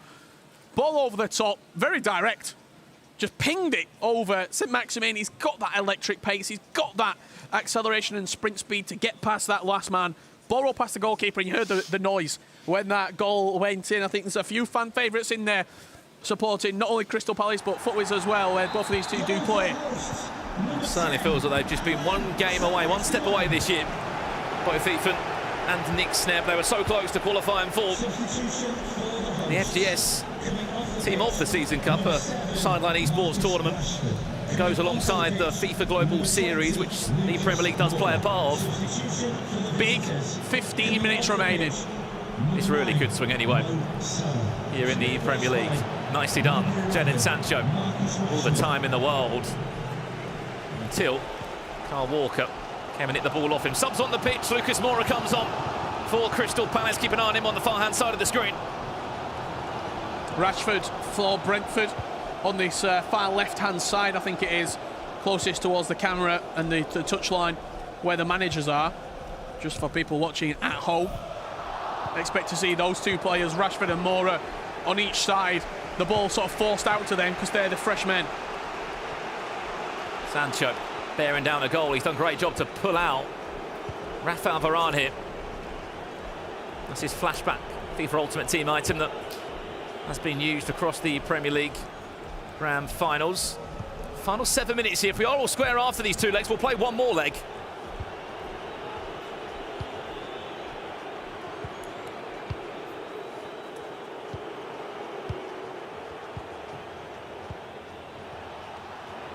Ronaldo, Panta Kante. Look at the space, chance, Jadon Sancho, cuts back, Saint-Maximin! And that's on Ruben Diaz in a Crystal Palace shirt, doing his duty on the opposite end of the pitch. Right place, right time, as that ball was fired back into the penalty box.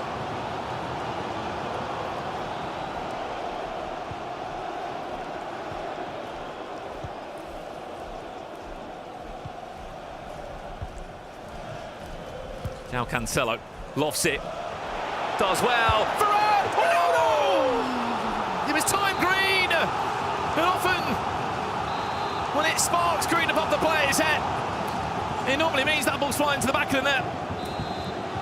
A minute plus additional time. Sancho Back to Lucas Moura. Last minute chance. Is he onside? He is. Sancho. This is nice. Saint-Maximin. Come back. Cristiano Ronaldo wants a block from Kante. And that will do us for 2 legs of FIFA. 180 minutes. There is nothing to separate the 2 London clubs here in the Premier League semi-finals. Last ditch defending from Brentford with a final kick of the game. Ronaldo couldn't get his shot away in time. As they exchange niceties. And there we have it. That's 180 minutes played. There's still more to this story, but for now, let's pass it back to the desk to get their thoughts off this matchup. The 2 of them at all. Look at this. It is now going to extra time and penalties. That will be decided by a coin toss as to which console we will be going on, which players we will be seeing as well. A little debrief there. Let's have a debrief of our own at the desk. Aga, couldn't separate the 2 of them. Yeah, it was very, very tight. A very tense game, a lot of nerves, especially at the end of the second leg here. Even just pushing, and was so close in the end. But heroic defending from Brentford over the 2 legs, I think. Crystal Palace with a slightly advantage in terms of game and play. They're knocking on the door, but anything can happen, really. Yeah, totally. Let's get into the highlights, though, straight away and break down what we did see in those 2 legs. This is the second leg now, of course, where we did get those 2 goals. The first one, though, coming from Brentford, and this attack, not quite, that was a chance. And Brentford still with the ball at the moment. Just again trying to find a space, and that was their first goal then. Scored by Peace, of course, for them. And 65 minutes approaching on the clock, and Crystal Palace trying to find one back. Still working it in and around the box. It still took a little while for them to find the back of the net. Saint-Maximin then, one-on-one with the keeper, finally buried that one to draw things level, of course, and that's why we saw it go to extra time. And it's quite fitting, I'm going to say, Tom, that we see our first extra time in our first semi-final. Yeah, I mean, literally from both legs, you could not separate them. It's been such a tight game, but it's credit to both of them. Both been very, very good in the attack. Both been very, very good in the defence. Both taking their chances. There's not been many chances. So for them to actually take those chances literally tells you about the level they're at, the level they're playing, and the stakes at hand. So I'm interested to see what happens now. It's our first time, so let's see it all unfold. Now the coin toss has happened, that has occurred, so that means that Xbox will be the console that we see the extra time and penalties, possible penalties, happening. So it means we go back across to Sam and Nixneb. They did play in that first leg. We'll be going back to them for that extra time and possible penalties as well. Let's hear from the 2 competitors that just faced off in that second leg, though. Both Peace and Ethan are with Nicole. Yep, it is all level right now. You're both let out a big sigh of relief there. Peace, I'll come to you first. That was intense. Talk us through it. Yeah, it was an intense game. Like I said before the game, obviously Ethan's an amazing player. But obviously I know that I've been working hard, to compete at this level. So, I went for it. Just took the lead. Run my luck sometimes. Obviously, he's going to create chances. That's the level of player that I'm playing. I felt like I could have, held it out, but disappointed to concede so late on in the game. It's one of those things. But as I said, top player, doesn't have chances, and he took one of his chances. So it's one of those. Like I said, it hurts a bit having the lead, but it is what it is, and then I got to go over it now. And also against such good opposition, I mean, you've got to be pretty happy you're still in it. Oh yeah, of course. Like I said, you obviously at the semi-final stage, it's not going to be easy games. It's probably our toughest matchup so far. Obviously, I felt like I held my own for most parts of the game. And like I said, it's just one of those where you could have gone either way. So it's ended a draw. I guess it's fair dues to that then. And now it's all back on Sam. How do you feel about that? Are you kind of relieved that the pressure's not on you right now? Mixed emotions. Obviously, I won't be stressing, but I'll be more stressed because obviously if it was in my hands, I'll sleep knowing I let myself down. But obviously Sam's amazing. He's been brilliant. For me, one of the best performers this weekend. I trust him. There's no pressure from me. I hope he does his best, and we'll see what happens at the end of the game. And as a team, you've been great. We were saying earlier, no one's had to carry the other one. So I know that you'll have a lot of confidence in him. And he's pretty confident in himself, isn't he? I mean, he should be. I mean, if anything, he's carried me to, this week, and he's been amazing. Every game I've had a lead, essentially, bar one game. You know, he's been amazing. He knows what he can do. Obviously, like we're playing, you know, Nick Sned knows what Nick Sned can do. I think it'll be a great game, 2 great players going for it, so you're just going to enjoy it. Oh, this is going to be tense. Ethan, how are you feeling after that? It's my own fault. I kind of let a very, very like sloppy goal in. Like it's a poor offside trap. Like I shouldn't have really given like a 1-0 lead in like such late on in the game. But I'm happy. I should have created a little bit more. So I'm a little bit upset with my performance. But it goes back to Nick Sned, and I'm really, really confident in him. Do you feel like you wish that you could be doing it now, or are you? I know that you'll have full confidence in him. Again, you guys know each other very well, but this is hard for you guys to now sit back, right, and just watch. Yeah, it is hard. I genuinely do wish he was back on me. Like I feel like because I prefer having the pressure on me than rather have behind Nick Sned. But like I said, I do back him, but I would prefer to be playing. Keep it going. This is going to be a very good matchup, isn't it? 2 very good players, and we've seen what Sam can do. And also, again, the whole underdog story, you can't write anyone off. You really can't. Like, let's be honest, like Brentford, honestly, I think a lot of people wrote them off, but next thing you know, they're in the semi-finals. They're causing us a lot of havoc. Like, I'm so dry. No, honestly, it's so tough. It's so tough. I'm literally speechless after them 2 games. I know, I don't blame you. Right, I'll let you guys go and get ready. Good luck. Kyle, Rachel, back to you. Yeah, thanks so much, Nicole, for that interview. Well, let's just talk about what we're about to get into then. Extra time and possible penalties. And this momentum occasion that we have here, we actually heard, didn't we, from Carl Rowley earlier. He might have said it off camera. He said the whole Brentford squad actually are watching how this is unfolding here. They're really into this weekend. But we were just talking about the pressure. Tom, and we were watching, obviously we're pretty close here to see how everyone looks when we were watching that last leg. And it actually looked like Sam was super relaxed. He was almost smiling at us, wasn't he? On the contrast to Nick Sned, who was sitting there, hands over his face, watching and living every moment of Ethan. So just looking at that and their emotions, it looks like Sam's the much more chilled out player. Yeah, I mean, right now from, you know, the reactions that we saw, it looks like Sam was chilled. He was sort of like almost like leaning back, quite relaxed and, you know, not really, don't want to say not too worried, but he had a lot of faith in Peace. So it'll be interesting to see as we move on into extra time. Obviously, in comparison to Nick Sned, who was a bit more worried and, you know, was a little bit more closed off. But, you know, extra time, anything's possible. And these are two very good players. I can't wait to see it all unfold. Maybe, though, that I've just said the Brentford team are watching. Maybe he's going to feel a bit more pressure on his shoulders. I don't know if either of them can hear that. I know Peace is a big Brentford fan. The Brentford boys apparently are watching at home, guys, FYI. Anyway, Carl, I know you had a question. Yeah. This is a really interesting situation now because I'm not sure if any of these players have ever had to take part in extra time and penalties after not playing the 90 minutes before. I mean, this is, again, something they're going to have to adapt to, Aga. Yeah, that was my point as well. I was about to say that it must be a bit weird to come in and have to play a shorter amount of time. So you have to really be ready from the first whistle here, because if you get behind, you don't have a lot of time. So yeah, it must be very tense. Just looking forward to see it, really.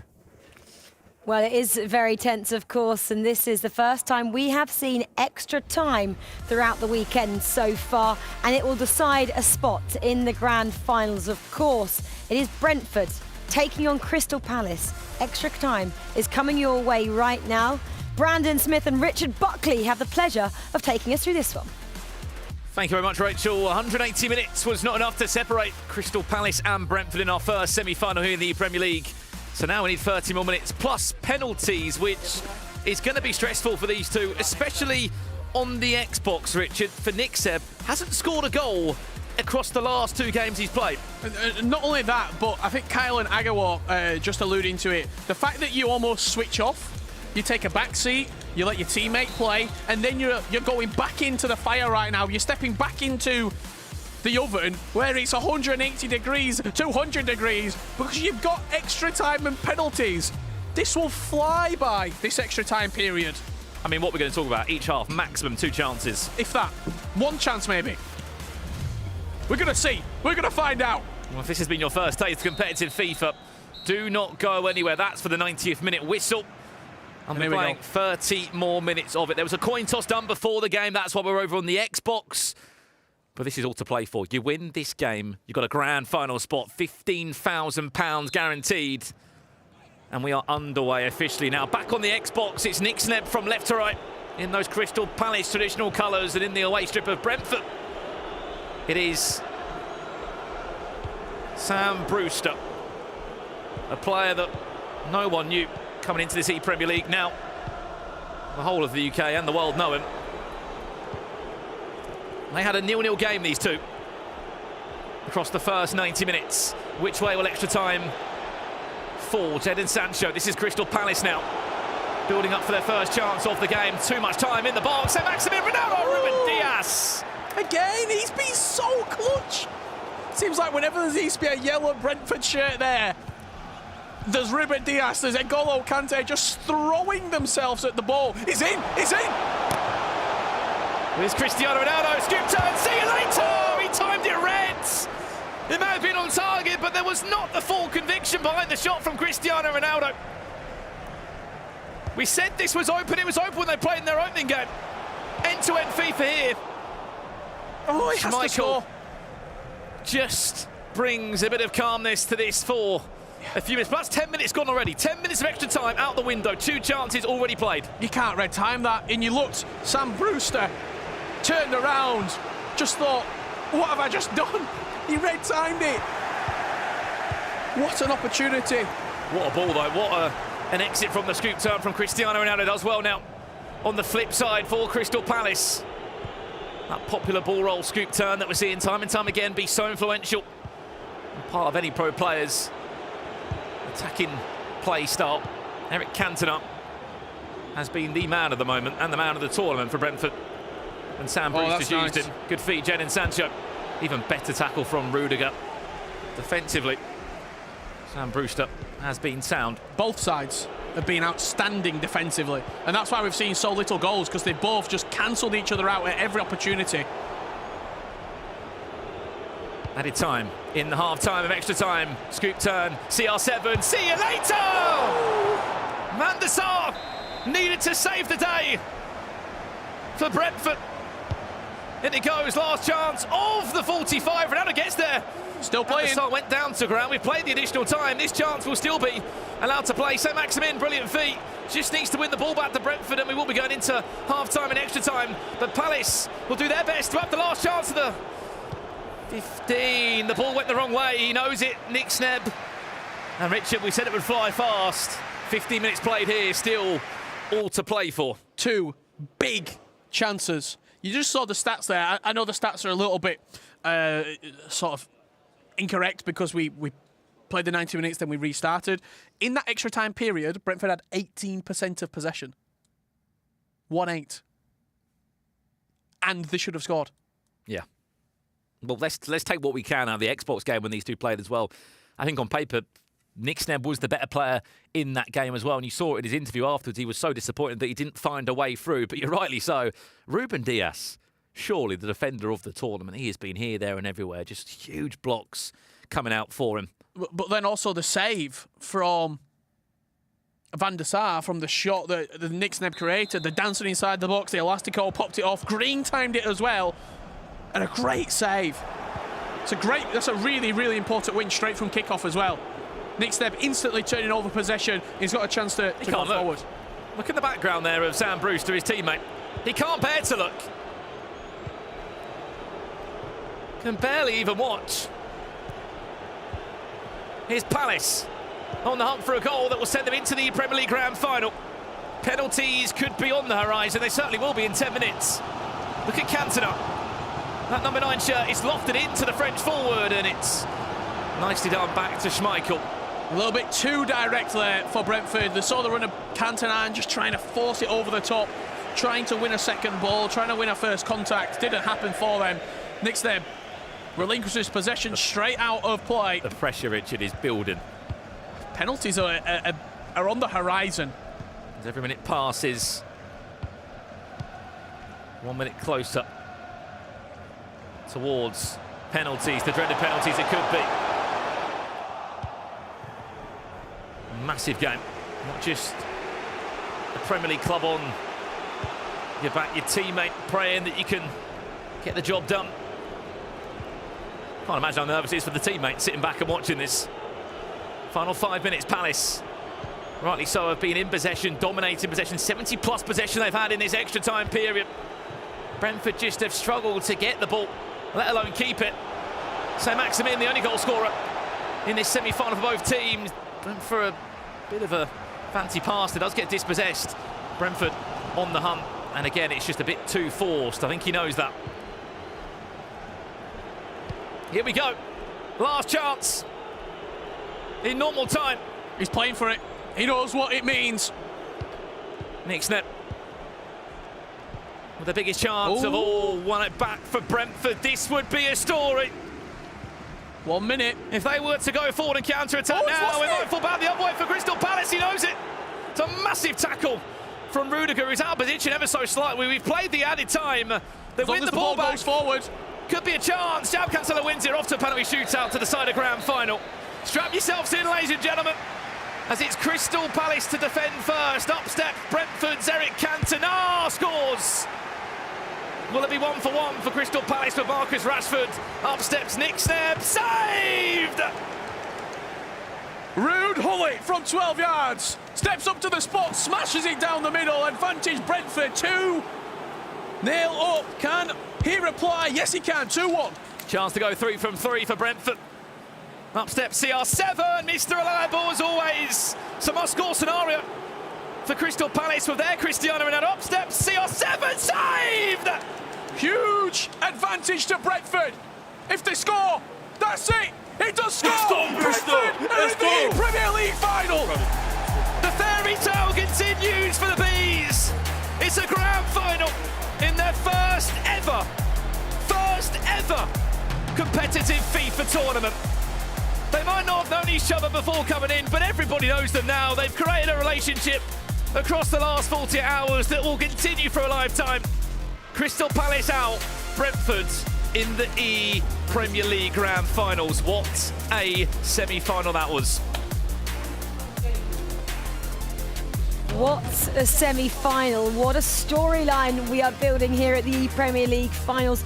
Brentford, in their first ever ePremier League Finals, of course getting promoted this season, are into the Grand Finals, winning there on penalties. 4 penalties to 1 only, scored by Crystal Palace. Nick Snebb there on your screen, can't quite believe it. Peace though, he literally was covering his face there. He couldn't watch his teammate Sam Brewster when he was standing up and taking the penalties, but Sam did it. He stayed Mr. Cool. He was looking Mr. Cool throughout that. Tom and I were commenting on just how composed he's been looking, and he's done it. He can do no more. He's in that grand final. He has to wait and see who, of course, is going to be joining him out of Leeds and Norwich City. This is a massive day unfolding in front of us, guys. Please come back and join us with all this action. It's going to be something special. We do, though, have our first grand finalists. Brentford, of course, are making it through. We'll see you after the break to get the thoughts of our grand finalists.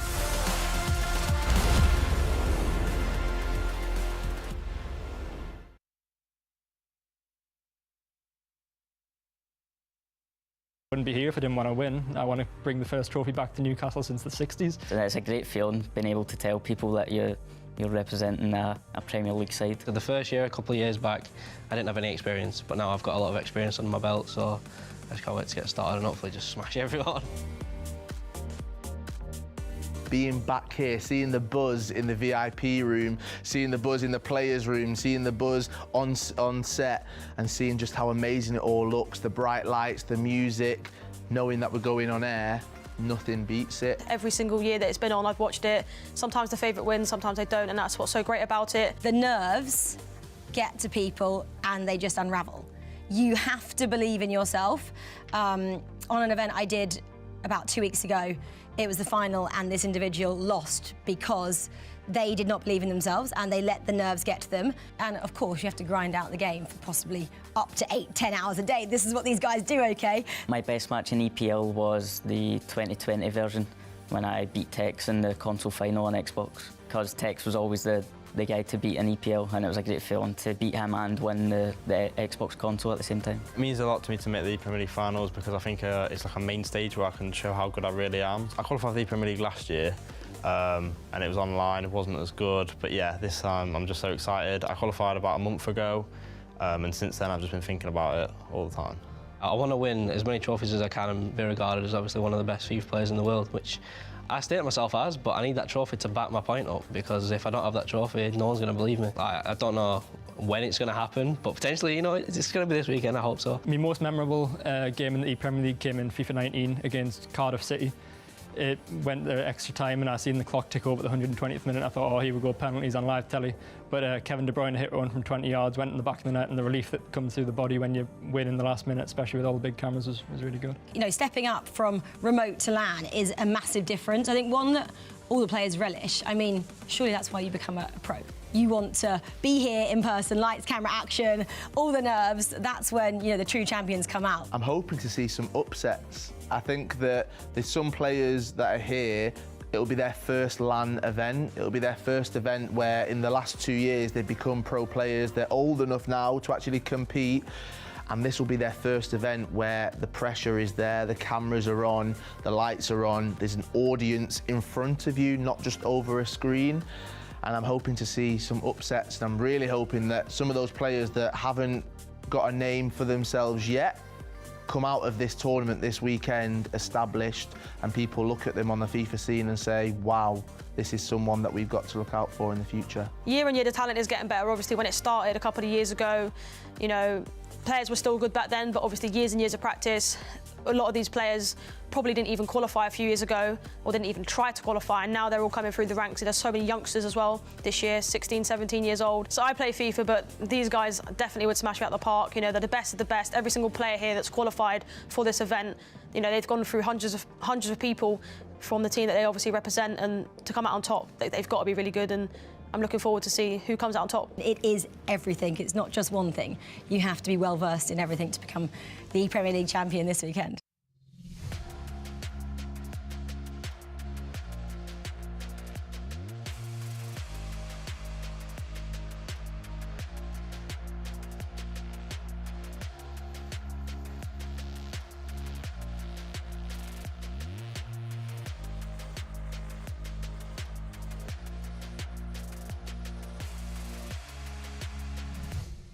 Welcome back to the ePremier League finals weekend. It is Championship Sunday. We have had our first semi-final and we have our first victor that's going through to our grand final. Brentford, it is their first year here in the ePremier League and they've made it all the way to that grand final. Here is our bracket right now. As you can see, Brentford, they took on Aston Villa, then they took on Crystal Palace. In that matchup, it went all the way to penalties and they've made their way to the grand final. Next up in semi-final number 2, Leeds United. Well, they beat Everton. They're taking on Norwich City, who defeated Chelsea 5-2 before. The winner of that will make their way through to face Brentford in that grand final. 2 ePremier League trophies up for grabs, obviously for each competitor, and £30,000 as well. But I will say this, the Brentford duo, they've now guaranteed themselves a minimum £15,000, Tom. Incredible. Incredible feat, and you know, they probably went into this, themselves probably knowing, but you know, a lot of people didn't really have the expectations on them. They probably didn't have much expectations of themselves at the time, but you know, they've really stepped into it, really got warm in the group stages. They looked really comfortable. I don't think they lost actually, and you know, they've moved on to quarterfinals, comfortably won their semi-finals, you know, went down to, you know, penalties. Sometimes that's just the way that the game goes, but they'll be looking at the final and thinking, I've got this amount of money locked in, why can't I go all the way? I mean, I'm not sure they'll be thinking of that money just at this moment. Maybe we'll talk more about money as the competition progresses, of course. But Nicole Holiday, our reporter, she caught up with our grand finalists, the Brentford boys, a short while ago. Sam, peace. Congratulations. But get a smile on your face. Congratulations. You are through to the ePremier League final. How does it feel? It's a bit nuts. Like, yeah, that game's taken it out of me, but like, yeah, I don't know. I don't know what to say. Like, the fact we're here, like, you ask any of the 38 players, 38 other players, all the coaches, they say, are Brentford going to be in the finals? They say, no chance. But we came here and we played how we know we can play, and you know, that's how FIFA works. Like the top level is so level, kind of between the top 40 of us, that this could have been anyone. We played well this weekend, and now we're here. And then extra time, and then a penalty shootout. I was in the corner, getting all hot and bothered. How's it for you? No, it's first of all like watching Peace, and he scored a really good goal to go 1-0 up, and then obviously 1-0. Knowing that it was going to come back to Xbox was a bit tense. Also, having just been sat there for half an hour with my nerves like all over the shop, I played badly again in the 30 minutes. But luckily, I've been practicing those penalties with no cursor since I qualified. And you know, I hit a really good first penalty, and then knew after that he thought I was good at penalties, so therefore I knew I could go middle. And yeah, we got away with it. You had the confidence in the end. Peace. How you doing? I'm fine, thank you. You know, it's a surreal moment. I had a tough game with Ethan. I thought I could have nicked it. I got some lucky. I got some good boxing. He's so good, and you know, but we're decent. We deserve to be here. Obviously, he's been writing us off. You know, but like Sam said, we just said, you know, we'll play our game, see how it goes, no pressure, and it's been amazing. And we're in the grand final. You know, it's crazy, man. And you could hear some of the players who haven't made it this far cheering on Palace. How was that for you guys? You didn't let it bother you, clearly. No, obviously, it's not the nicest thing when obviously everybody's in the rooms against you and all that kind of thing. But obviously, you know, they got friends that they're going to support their friend and all that. That's fine. So we know, like Sam said, obviously we're basically nobody's here, but you know, we've made our name so far, and you know, now we're going to go one more and keep believing. You know. You think you can do it? You know, the Southern Norwich or Leeds and so many quality players, again, you know, experienced pros, big names. But like, you know, what's one more, you know, one more Goliath to slay, you know, why not? All right, thank you so much. Go take it all in and get ready for the final. Thank you. Peace was out of there right away, wasn't it? He has got lots of preparations to do. So interesting listening to them too, though. Just mention about some of the other pros, the friends and family area, and getting used to the FIFA community, let's say. They're going to pick a side. They chose Crystal Palace, but it was Brentford who went through. I guarantee after the grand final, though, they'll walk back into that friends and family area, and all of the other pros will welcome them with open arms. Aga? Yeah, definitely a remarkable performance throughout the week. Yeah, just got to say congratulations to them, really. What a debut to the scene, and coming here playing in front of a crowd as well here in the semi-final, and be able to handle the pressure that well on the penalties. Yeah, remarkable really for Brentford.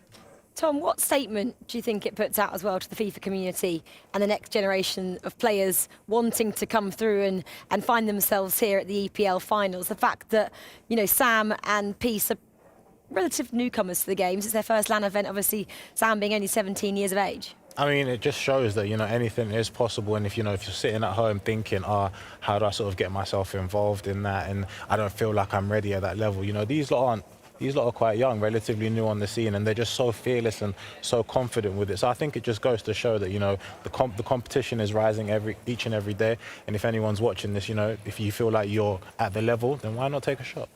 Unless you're me. I've been thinking that for a few years. It's still not happened. Right, let's talk about semi-final number 2 then. We can see the players just getting ready behind us. Leeds taking on Norwich. And I guess you could say this first matchup on leg number 1 on the Xbox, Olilito taking on Dami. This is like a heavyweight clash right here, Ago. This is one that I'm very excited to see who comes out on top.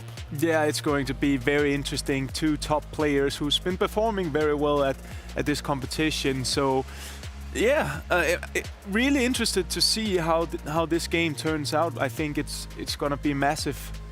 Tom, it reminds me a little bit of Brentford Crystal Palace, Norwich their Leeds. The fact that Aga had Crystal Palace in his power ranking and he has Leeds in there, no Norwich and Brentford. I mean, it would be quite the statement, wouldn't it, if Norwich came and knocked out Leeds now? Yeah, I mean, literally, it would be quite the statement, and yeah, your power ranking. To Aga, rip it up. Rip it up, throw it away. Might be a little bit wrong, but I think, yeah, it's testament to all these teams. And I think going back to what Kyle said, the first leg is so important. These 2 are top players, and we know that the other 2 as well are top players. And, you know, Hayward can really solidify that defensiveness. But these 2, especially on the first leg, have been playing at the top of their game. They've been really, really good. And especially throughout this whole tournament, they've really shown what they're capable of. So it'll be a very, very interesting game to see how it unfolds, and if, you know, Olilito can deal with how Dami's playing right now. And I guess in terms of what we just saw as well, it seemed like the more calmer duo did progress, and from what we've seen of these boys behind, Leeds have been calm throughout the weekend so far, Aga. Yeah, I think Norwich has been as well. But it was interesting in the match we saw before that even though Brentford looked the most calm, it felt like when we were watching the game that he wasn't really Sam Brewster. Like his game wasn't perfect. So yeah, coming over to this match, obviously it's two experienced players, so they'll be calm, both of them. Yeah. He said that, Sam, didn't he, when Nicole was interviewing him? He said, you know, I was just rushing and making silly mistakes, and that is the sign when you get to these, obviously, end finals. But I don't see someone like Dami or Ololito rushing and making mistakes, Aga. No, I mean, they've been to too many tournaments after all their years in competitive FIFA and won titles, etc. So I think they're pretty used to this. What will be interesting is that Ololito works pretty much with analyzing his opponents, and we heard Dami talk a bit about being mysterious, and I don't think he's mysterious to Ololito. I think he's been working and analyzing his opponents, because that's what you should do when you come to the latter stages. You should know what you're going into. What do you think will separate these two teams then, between first leg, second leg, total aggregate score as well? What do you think it will be to determine who comes out on top, Tom? I think it's just who essentially puts their foot front forward. If they can really, you know, sit down and get their game plan in. Both of these guys are people who are really patient with the ball. They sort of take their time. We see what Dami's been able to do, really just holding the ball with the likes of Hullet and just working those different angles. If he's able to do that, then he's able to get his front foot forward. But then at the same time, Ololito likes to play the ball quite quick and obviously have possession as well. So I think it's really down to that first leg more than anything to see how it all unfolds. Well, it is, of course, about to unfold behind us. Norwich City taking on Leeds United in this semi-final for a spot in those grand finals. Dami there, he's up against Ololito. I'm very pleased to say we're going to hand over to our casters now, Brandon Smith and Richard Buckley, to take us through the second semi-final. Thank you very much. And yes, semi-final 2 is underway, near enough, in the Premier League. It's Norwich against Leeds, a Leeds side that were a penalty shootout away, just like we saw last year for their first ever outing in the Premier League. It was Ololito that lost to Shells in Manchester City. He's back for revenge this year, and certainly he's one game away from a grand final. Another unpredictable result, though, Richard, was this Norwich City team that have done unbelievably well. They got themselves out of the group of death, we called it, in Group D, but they have 100% deserved to be where they are standing right now. They've played some unbelievable FIFA this weekend.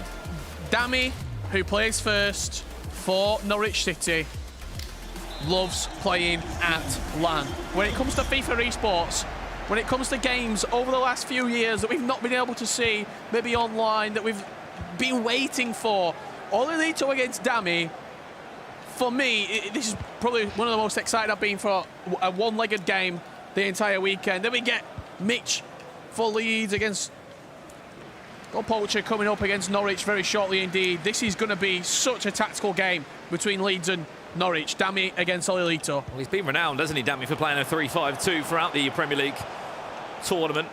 Just spoke to him before he went down to the stage and said it's just unstoppable. How unstoppable will it be, though? Big words. Against a player of this quality in Ololito. He's a born winner.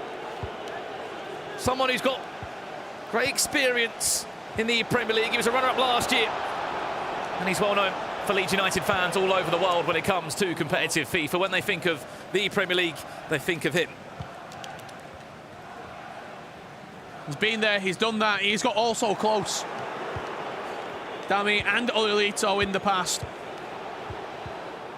Dami, a player who has played in the Premier League a handful of times. His best ever outing was for Crystal Palace, funny enough. Back in FIFA 19, the inaugural first ever ePremier League. He got himself a top 8 finish, top 4 on his console. This is being his best ever tournament run. And he's a very experienced player. Here's Dami. Does play his FIFA. 41J Esports, the partner organisation with Norwich City.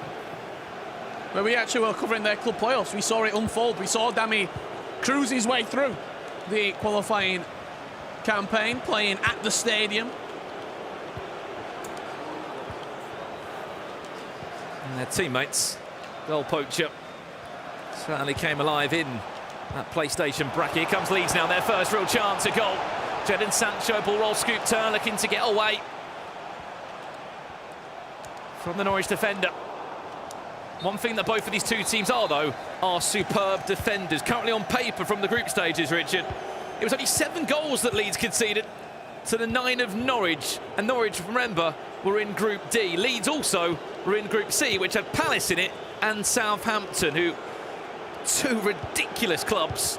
As you just saw there, how competitive that last semi-final was. That's how good and tough just some of the competition's been here in the 2022 ePremier League finals. No, it really has. I think out of all the ePremier Leagues that we've seen so far, this is the competition level that's been the highest. I think there's been such good players here. We've seen shocks, we've seen surprises. We've seen cracking performances across the board. Lito coming forward with Sancho. He's enjoyed getting the ball out on this far-hand side. Finds Kante as Leeds United try and find their way towards the goal of Norwich. One more pass! Oh, brilliantly done! He's offside. Just offside. They thought they were up. Did the Whites. Unfortunately, it was inches offside. That's a warning shot fired at Norwich to say, we're up for this. You saw how quick and slick the extra pass was, firing it across the box, and then the strike that came in just a few centimetres offside. A few centimetres from firing Leeds United into a 1-goal lead. Well, that's all they needed, though, Richard, isn't it, in their quarter-final? A narrow win against Everton. They only won by 1-0. Oli Lito, as we know, scoring. That only goal of Mitch Hayward. Someone else who's got a lot of experience when it comes to the Premier League, formerly of Sheffield United, now of Leeds United. Last year, they both finished within the top 4 in the Premier League. Mitch Hayward, runner-up on the PlayStation to shelves, and Oli Lito, as we know, was an Xbox champion, but just could not go over the cross-console final. The format's changed this year in the Premier League, and it's more about that team element. An aggregate scoreline across these 2 legs of FIFA will be what determines who makes it into the grand final. It's so important as well. You mentioned that team element to set your opponent up, to give him a favourable matchup, to give him a favourable scoreline going into the next round. Potential chance here for Norwich City. It's Marcus Rashford looking to get into the box, but Reece James steps across and defends well. Already 35 minutes played here. Haven't seen too much from Dami in the attacking sense. It's mainly been Leeds. They've been in control. Just 20 years of age is Oli Lito. In that time, he's able to travel around the world, playing competitive FIFA. That could be a gift. Sancho, can he pick up the pieces? Back to Kante. Sancho, another great block at the back from Rafael Varane. Right place, right time for the Manchester United defender. Still, though, this is alive. Back to goal again. So Maximin tries his best to scoop turn his way around. Third time of asking Mohamed Salah. Can't get the clean breakthrough. They win a corner, though. Leeds on the charge. Salah from distance. Great save, timed it green. It was very, very quick, the short corner. Fired it onto the edge of the box. He's doing the same again.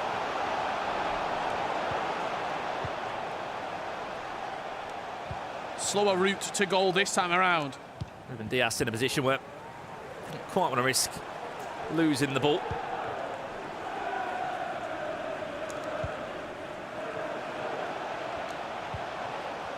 Last chance of the first 45 here. Leeds, as we know, were group leaders in Group C. Picked up 9 points.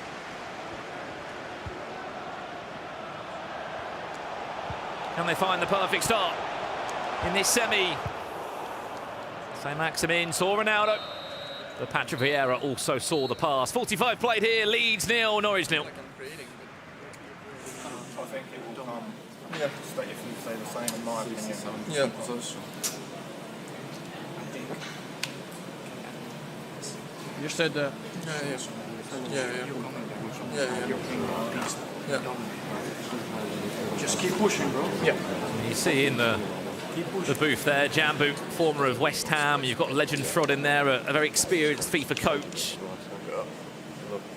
I think from a Norwich City perspective, not too much being said. I think Leeds very happy with what they're seeing so far. They've just not had the breakthrough.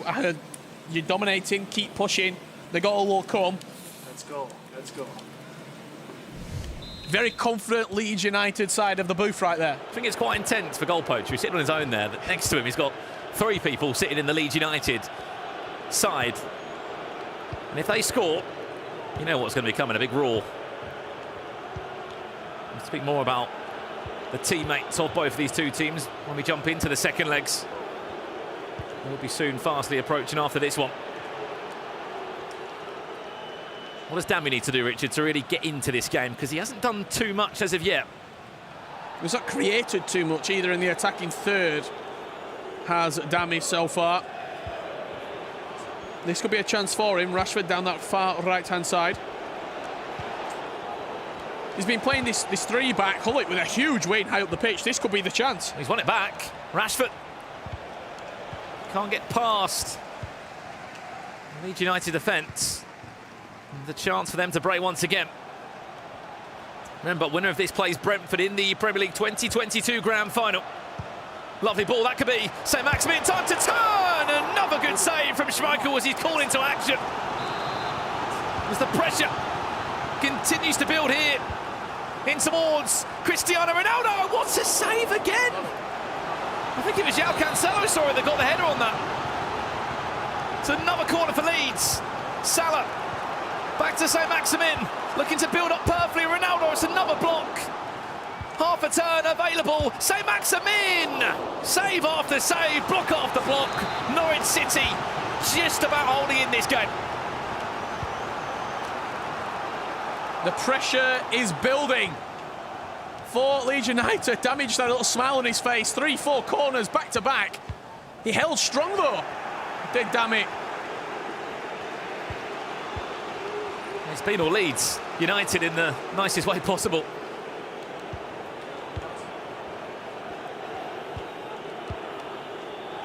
And Shaw on the lead side of things, they'll be saying just keep on creating chances. You have been dominated. His semi-final performance so far, Dami just taking his extra couple of passes to get a feel on the ball and to work up a chance. There's no midfield though available. Kante another out of the question. Cheeky chip over the top around just does enough to body the French forward of Newcastle United, Alan St. Maximin, from now to find a pass. And you just look at the minimap right now. Look how high those left mid and right mid are. It's João Cancelo sort of being deployed as a makeshift left mid, and then on the other side of the pitch, so much room when this ball does get switched over for Dami. Well, this is where you're really seeing the 3-5-2 to come to life now. Look at the space available. Norwich! So close. So finding their first shot on target. Just a bit too much on that one for Marcus Rashford. It's the first time in this game we've seen Dami be able to really showcase just the width of the 3-5-2 allows him to have the 2 forwards queuing up for the perfect tee-up. Also how it just sits compactly as a 5 at the back in these sort of moments. Yeah, the left mid and right mid tuck in. It's such a hard formation to break down, and it's one of the reasons Dami has had so much success in this ePremier League. He does thrive at these offline events though. This is where you see the real best from him. I mean, his results have shown that as well.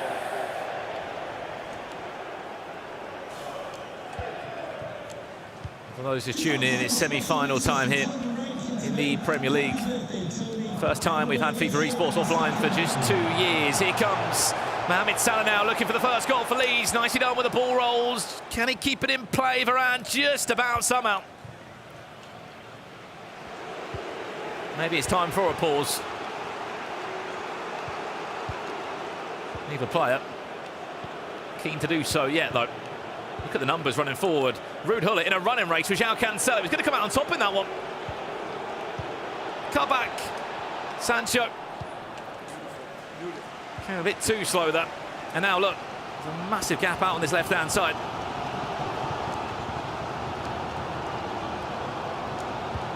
Ololito will do his best just to disrupt this midfield of Norwich.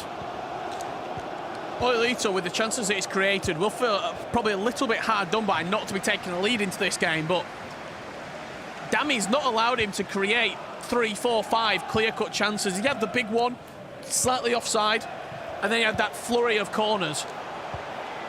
As you see, the 3-5-2 come into a 5-3-2. A wall of Norwich shirts stands strong. There could be a counter-attack available. It's a running race. Marcus Rashford, he's got the legs on his teammate of Rafael Varane. Scoop turn, ball roll. Then he knows what a chance it was to. Big opportunity. Rashford just couldn't quite accelerate away from Rafael Varane. He was sprinting back at full pelt. Salah, nicely done. All that was travelling to the feet of Jadon Sancho, I can assure you on that. There has been a pause cued from about the 75th minute. They'll be lucky if the subs even make it onto the pitch. I don't think the ball's going to go out of play.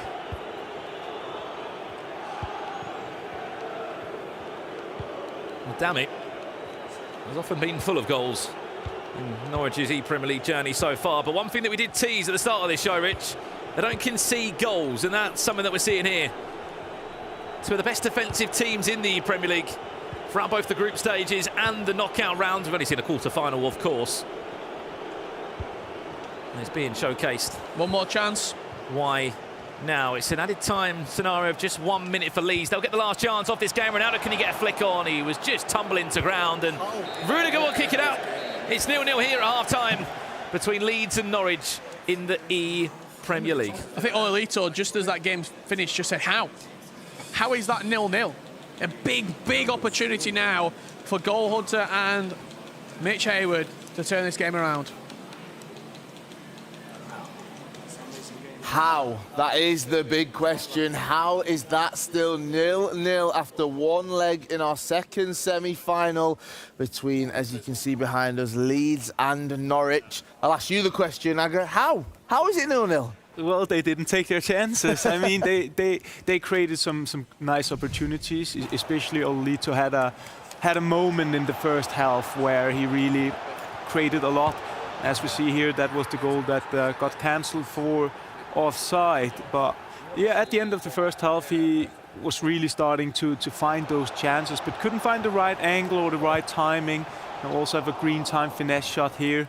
And yeah, he kept on going here in the second half with a couple of chances, but we weren't sitting with the feeling that you have to score that kind of. It's chances that can go in, but yeah, it's about those margins. Tom, do you think it was Dami again with his tricky formation that we saw him use earlier on in the tournament? Yeah, I mean, I think it played a part, but Ololito did look like he was playing his proper game. Going back to what Aga said, I think there was one chance that Dami did have, maybe in and around the 66th minute, where I felt like he's got to score that, he's got to take that chance, and he'll probably look back and be like, yeah, if I take that chance, it's a completely different game. But I mean, it's all to play for in the second leg. Things are wide open, and it'll be interesting to see how goal poacher and Mitch deal with it. It definitely will be. Right, let's hear from both of these players right now. A frustrated Ololito and a frustrated Dami, I think it is. They're with Nicole. Yes, I just heard you, Dami, let out a big sigh, and you said that was frustrating, right? Yeah, it was. Nothing was really going my way, to be honest, and I can only blame myself. Ololito played really well, covered the center of the pitch really well, so I didn't really find a good pass to my striker, which is really annoying, not gonna lie. So I probably should be losing after this one. I would say like 1-0 to them would be fair, but we take a 0-0, I will take it, and now I'm going to trust my teammates. What was different for you then in that game? Because as we were saying earlier, you've absolutely smashed it this weekend. You've been in top form. Yeah, I think Ololito was the only player who actually figured out how to defend against me. I mean, he obviously was always a good defender. We all know him about him, but he really stuck the center of the pitch, so I couldn't really find my calm and striker, which was really hard to play against, not gonna lie. So yeah, hard to say. Your teammate Jack up next. You've got faith in him. He can do this for the team. Yeah, of course. That's why we are playing here, right? That's why we're in the semi-finals. Most of the people, were kind of laughing that I'm doing most of the job and I'm getting him a lead, but I think that's the perfect chance for him to redeem himself, yeah. Olilito, how is that for you? Probably frustrating too. Quite a lot of chances in that game, but it just couldn't quite happen, could it? No, I think probably should have scored at least one. Maybe if I were lucky too. But that's FIFA sometimes. And as I said to Damien after the game, I think I got like some 50-50 chances, not these 100%. I think that offside goal was pretty close as well. So, I mean, just a game of FIFA, but looking forward to the second game now. But also, Dami's not a bad opponent, is he? And as we were saying, he's had an absolute top weekend. Yeah, I mean, it feels good to be playing good versus one of the best players in the tournament, especially when he's in form as well. So I felt very confident going into the game, and I think I had a pretty good game. Unfortunately, didn't score, but it is what it is. And Mitch is up next. He's had a pretty good weekend too. You've got faith in him? For sure. I think he had a fantastic last game against Everton in the quarterfinals, where he played his best game of the tournament, in my opinion. So, yeah, I'm going to cheer him on as much as I can, and hopefully we can take the win. All right, thank you, guys. Well, good luck. Kyle, Rachel, back to you. Yeah, thanks so much, Nicole there. 0-0, isn't it, between Norwich and Leeds United going into leg 2. Quick thought, both of you, on that. I mean, it actually means it's all down to individual performances now, isn't it, in the second leg for Mitch and for Goal Poacher? Yeah, I mean, and they're just going to want to play their natural game, play the best that they can and see what happens, really. You can see that frustration from both of them, but they have to drop it now, don't they, Aga, and support their teammates? Yeah, definitely, and I feel like they are so experienced, so that's basically what they're gonna do. They have a lot of faith in their teammates, and yeah, as Thomas said, they're free now to play their own game. They're not depending on any result. They don't have to chase. They don't have to defend. They can just play their game. Yeah, playing their game is exactly what we'll see, of course. And obviously, both the teammates have faith in the players still yet to play. We have leg 2 of this semi-final coming your way. Of course, it's Norwich City taking on Leeds United, all square at half-time. What will the score be after the break, and who will be going into the grand final to join Brentford, who have already booked their space?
forward. And look at that great 1-2 plays. The frustration, great control, and no chance whatsoever. There's ball. Is to do is get that ball clear, and we can hear the shout from Leeds as well.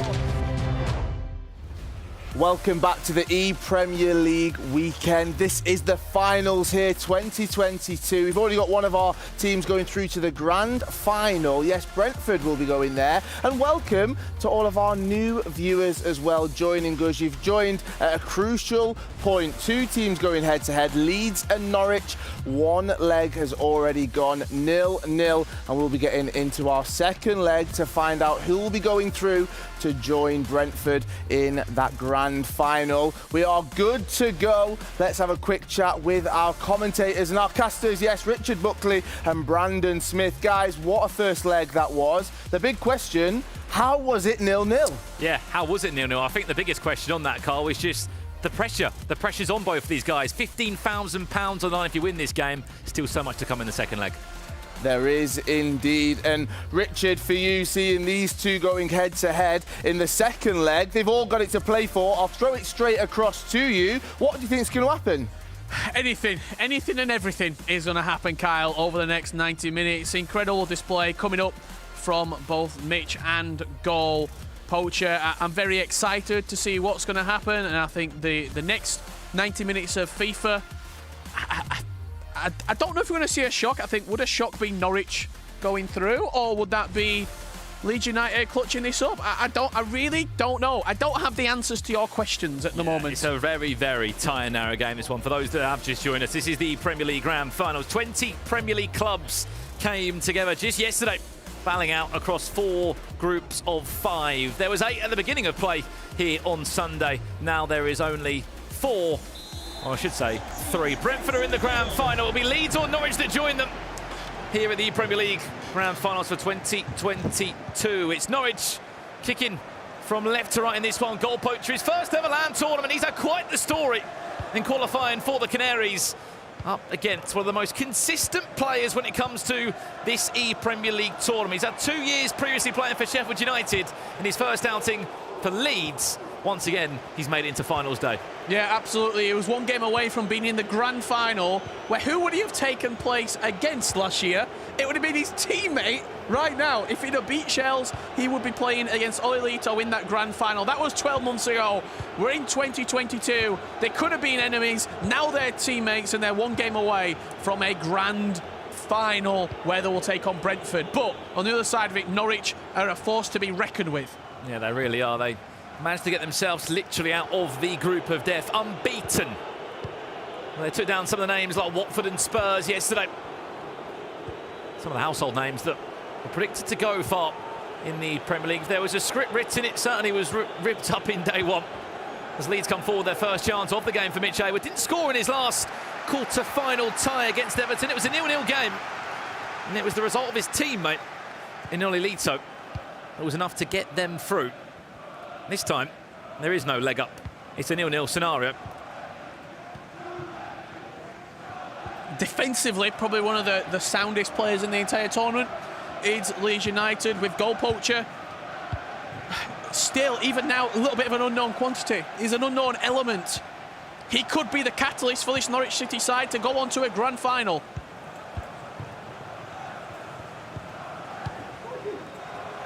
Goal Poacher. First ever land tournament. That won't mean much, though, if you look at the journey that Brentford have had throughout this Premier League journey. Again, another player that's held his own in this tournament. I think Dammy's been the driving force, do not get me wrong, for this Norwich City team. The Goal Poacher came through qualification, Richard, just a month or so ago. We were commentating on that one. No, we absolutely were, and sort of all the eyes were looking towards Dammy and Lyrics being the 2 players who were going to qualify. Goal Poacher went in there and said, no, I'm taking that spot straight off Lyrics, and he did it successfully. He had to play against him twice, didn't he, in the qualification. Every single player at this tournament earned their spot to be here.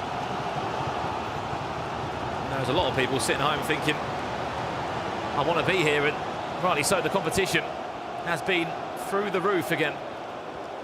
Probably the best ever set of 40 players, 20 on Xbox, 20 on PlayStation in this new team element in the ePremier League. $15,000, so dollars, pounds, will be guaranteed with a win here. Mitch Hayward, don't know much about him. He's played in this competition 3 years in a row. Might have been playing for Sheffield United this time. Found a new club, a new home in Leeds. But it seems like he likes a club sort of based around Yorkshire. I mean, we all love Yorkshire. Let's just get that out there nice and early. But no, he's had success there. Sheffield United and now at Leeds United. What a teammate he's got in Olilito, who we've already seen in competition. That scoreline underneath the big one, that's the aggregate scoreline. We play the Xbox first, and then we move over to the PlayStation. 2 games of FIFA. If it's drawing after the 2 matches, we'll go to extra time and penalties to decide who will be facing Brentford. Yes, you heard that correct. Brentford in our grand final. Well, that was what happened in the last game, didn't we? We went to extra time and we went to penalties. Leeds United on the hunt with Cristiano Ronaldo driving there. Attack forward. We are playing on FIFA Ultimate Team, for those that are wondering why Cristiano Ronaldo is wearing a Leeds United shirt. And is also on the pitch for both teams. They're playing on FIFA Ultimate Team, where the rules state you are allowed to use Premier League players. Alongside that, you're allowed 3 icons on your team. An icon is obviously a player that is now retired, but has had an illustrious career. Yeah, a period of his career in the Premier League. Players that come to mind could be Hullet, could be Samuel Eto'o, could be Vieira. Even goalkeepers like Schmeichel and Edwin van der Sar have heavily been used here across the last 2 days. Yeah, they're the famous 5 that you're going to see. An appearance from Eric Cantona will be in the grand final as well. Brentford love using him, especially Sam Brewster. But we're not at Brentford yet. We need to find out who will be there in our second semi-final. Norwich City and Leeds United approaching half-time. 0-0 currently. As I said on the preview to the first game, we know how good defensively these teams both are. You're literally looking at it right now. We've played near enough 140 plus in-game minutes of FIFA time, and there's not been a single goal to talk about in the group stages. They were the 2 best defensive sides. Norwich only conceded 9 and Leeds conceding just 7. In a group where they had to play against the likes of Manchester United, Southampton, Crystal Palace. It was a difficult group for them to be in. They did enough to get out of it. Last 3 minutes, Norwich on the hunt for their first breakthrough. Goal poacher did say before we sort of head down to the studio when we were able to catch up with him, I was a bit nervous before this game, but now I don't feel as nervous, which has been a common theme for a lot of these players that, as we've liked to say, the new generation of FIFA talent that's come through throughout this online era. As LAN events start to return, we start to see these new and up-and-coming names at the halfway point. Let's have a little listen in to both teams to see what's being said.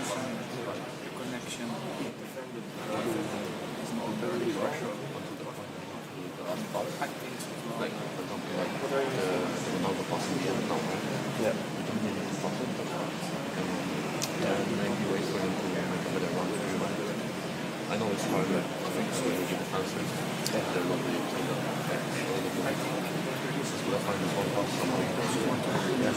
Just think on that as well, for in the Norwich side of things, just very quickly, there's a lot of voices going on in Leeds at the moment.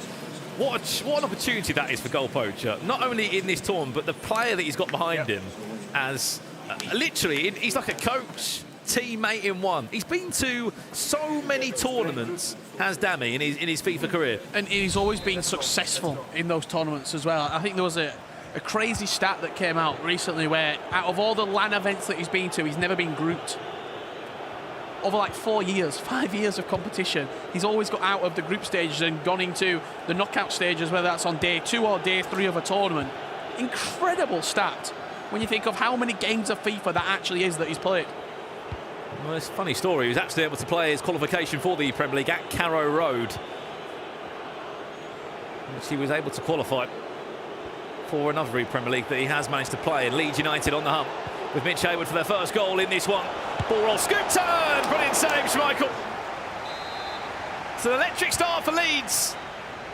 And it's the Great Dane that keeps out Leeds United from opening up their account. in this semi-final matchup. It's difficult to take too much from that half-time team talk there. We're doing our best to listen in as much as we can too. That insight is so impactful as well in the performance in the second half. You could make one slight change. Somebody could say, oh, I think you're passing maybe a little bit too much, and then that plants a seed of doubt in your mind. Am I passing too much? Am I trying to create and walk the ball into the net? Do I need to be a bit more adventurous when I get inside the box? You've got to be really careful with what you say to a player and how that could impact their future performance, not only in the second half, but if they go on to win the game in the grand final as well.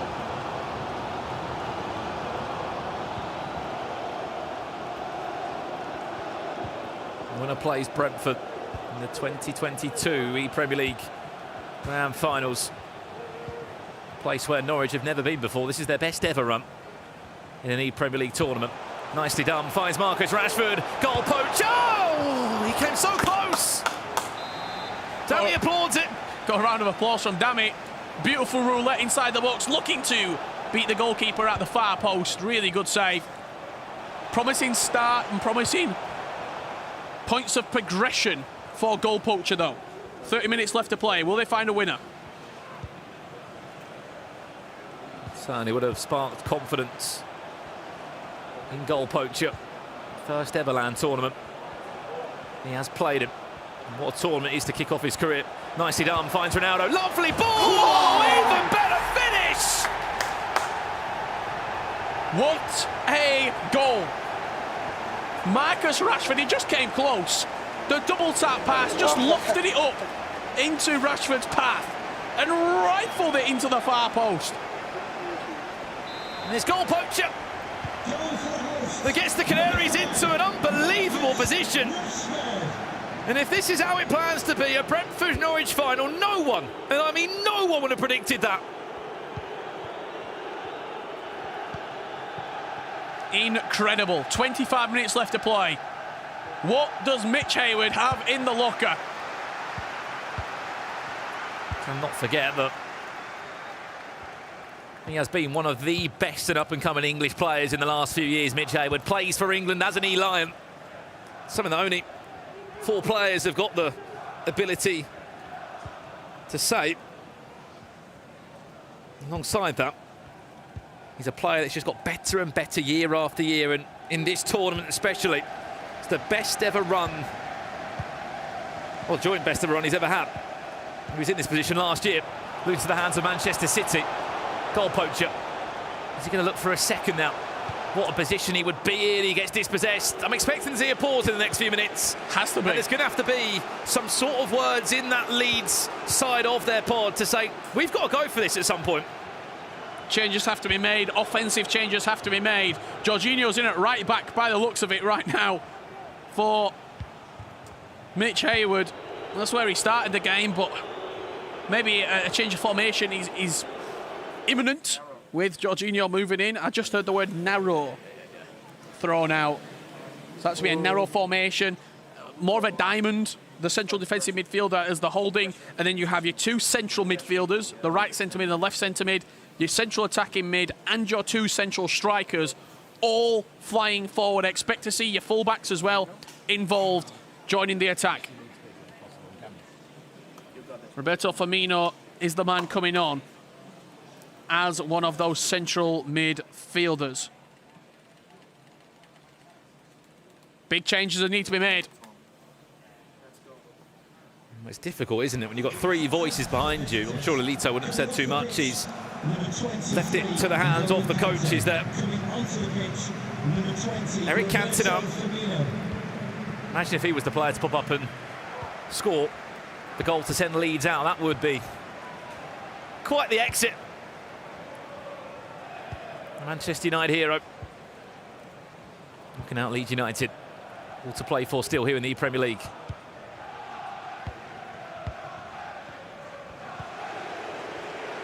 That's a stat for your passing accuracy. 123 passes from Norwich. 95% of them have been completed. He's got away with it. Looking at the best of the best here in the Premier League. Mitch is in a very difficult position.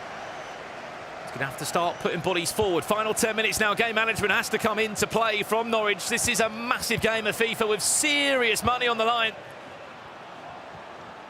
The pressure cooker is getting hotter and hotter as every minute goes past. Mohamed Salah's got acres of room to manoeuvre.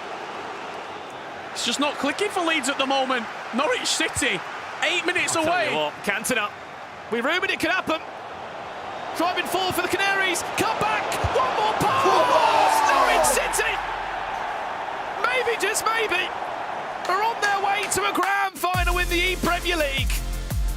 Forget Ronaldo. Forget Cantona. It's Mohamed Salah, the Egyptian king, that sends the Canaries surely into a grand final, Richard. There is only minutes left and there's 2 goals needed. 6 minutes remain.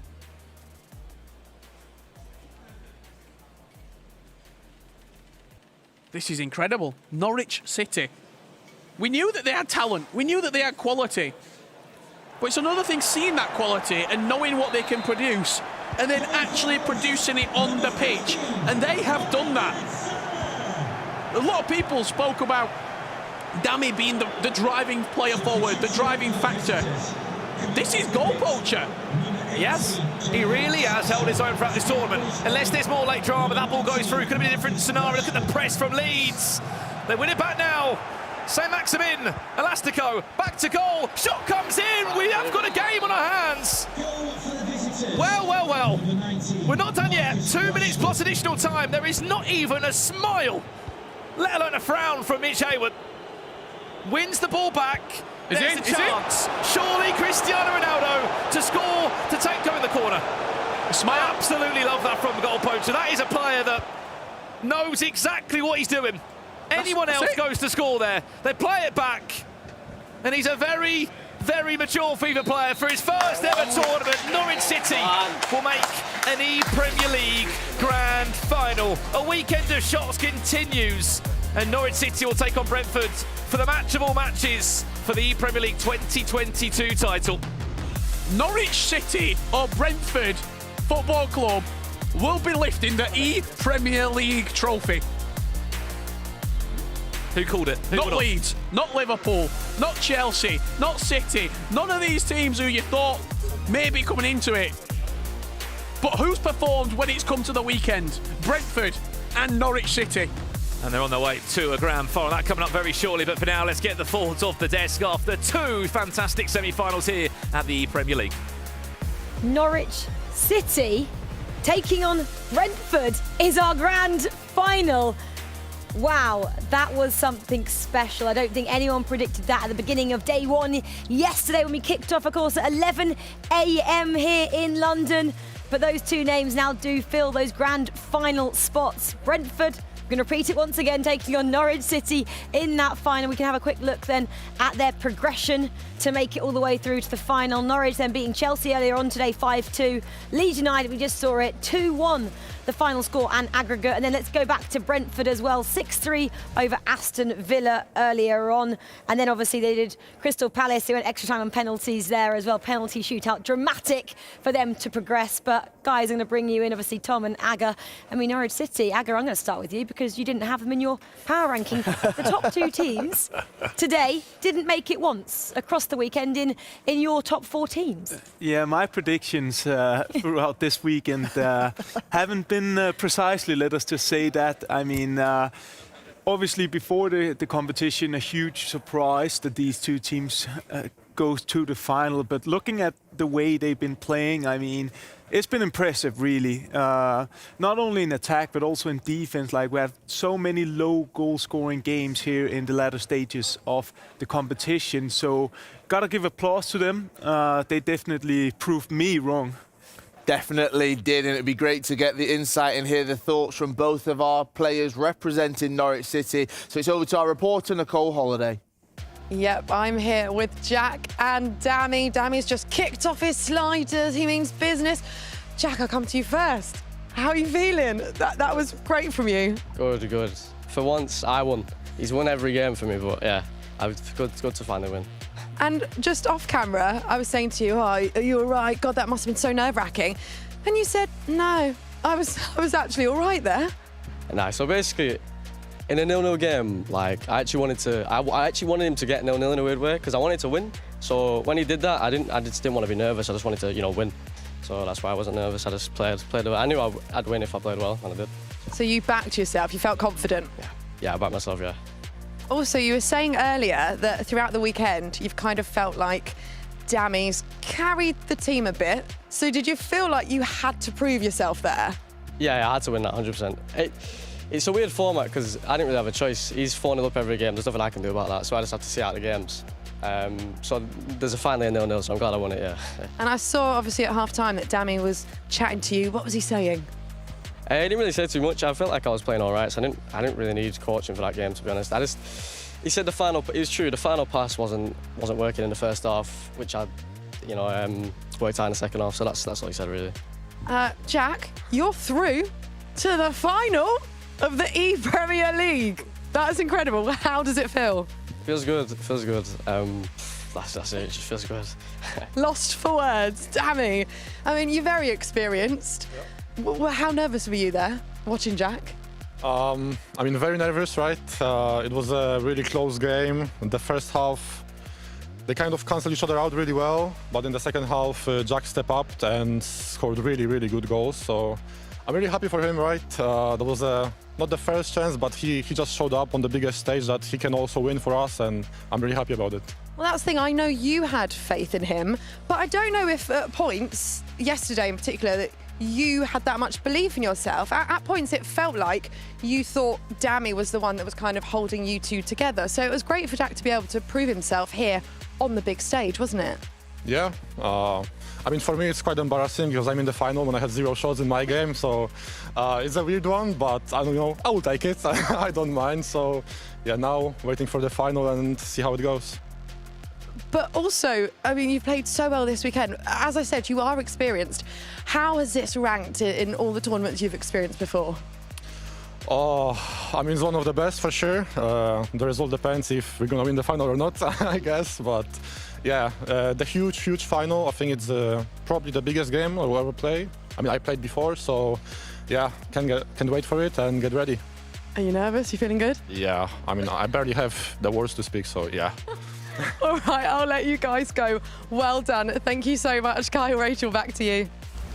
Yeah, thanks so much, Nicole. And Tom, I'm going to bring you in because this is something we spoke about. The fact that Jack there, goal poacher on your screen, was going to get a chance to carry himself in an individual performance. He hadn't got that chance. He just spoke about it, how important it was for him. It was important for us, I think, to see, and everyone in the community to see exactly what he's made of. Yeah, I feel like, not to say that everyone had a little bit of doubt, but obviously Dammy had performed so well. People really yet to see what goal poacher Jack could produce. He mentioned himself that, Dammy was pretty much 4-0 up every game, so he kind of had to hold out the lead, and that's what they did against Villa. But it was really nice to sort of see almost like a weight lifted off his shoulders. He really, performed, and you could see the relief when the goals were going in. He felt like, right, like, okay, cool, like, I'm here, I deserve to be here almost, and it really showed in his performance. It definitely did. What a weekend they've both had, and now I think it's safe to say that both of them have performed to the same level. Yesterday and some of today, Dammy really excelled, but Jack, aka goal poacher,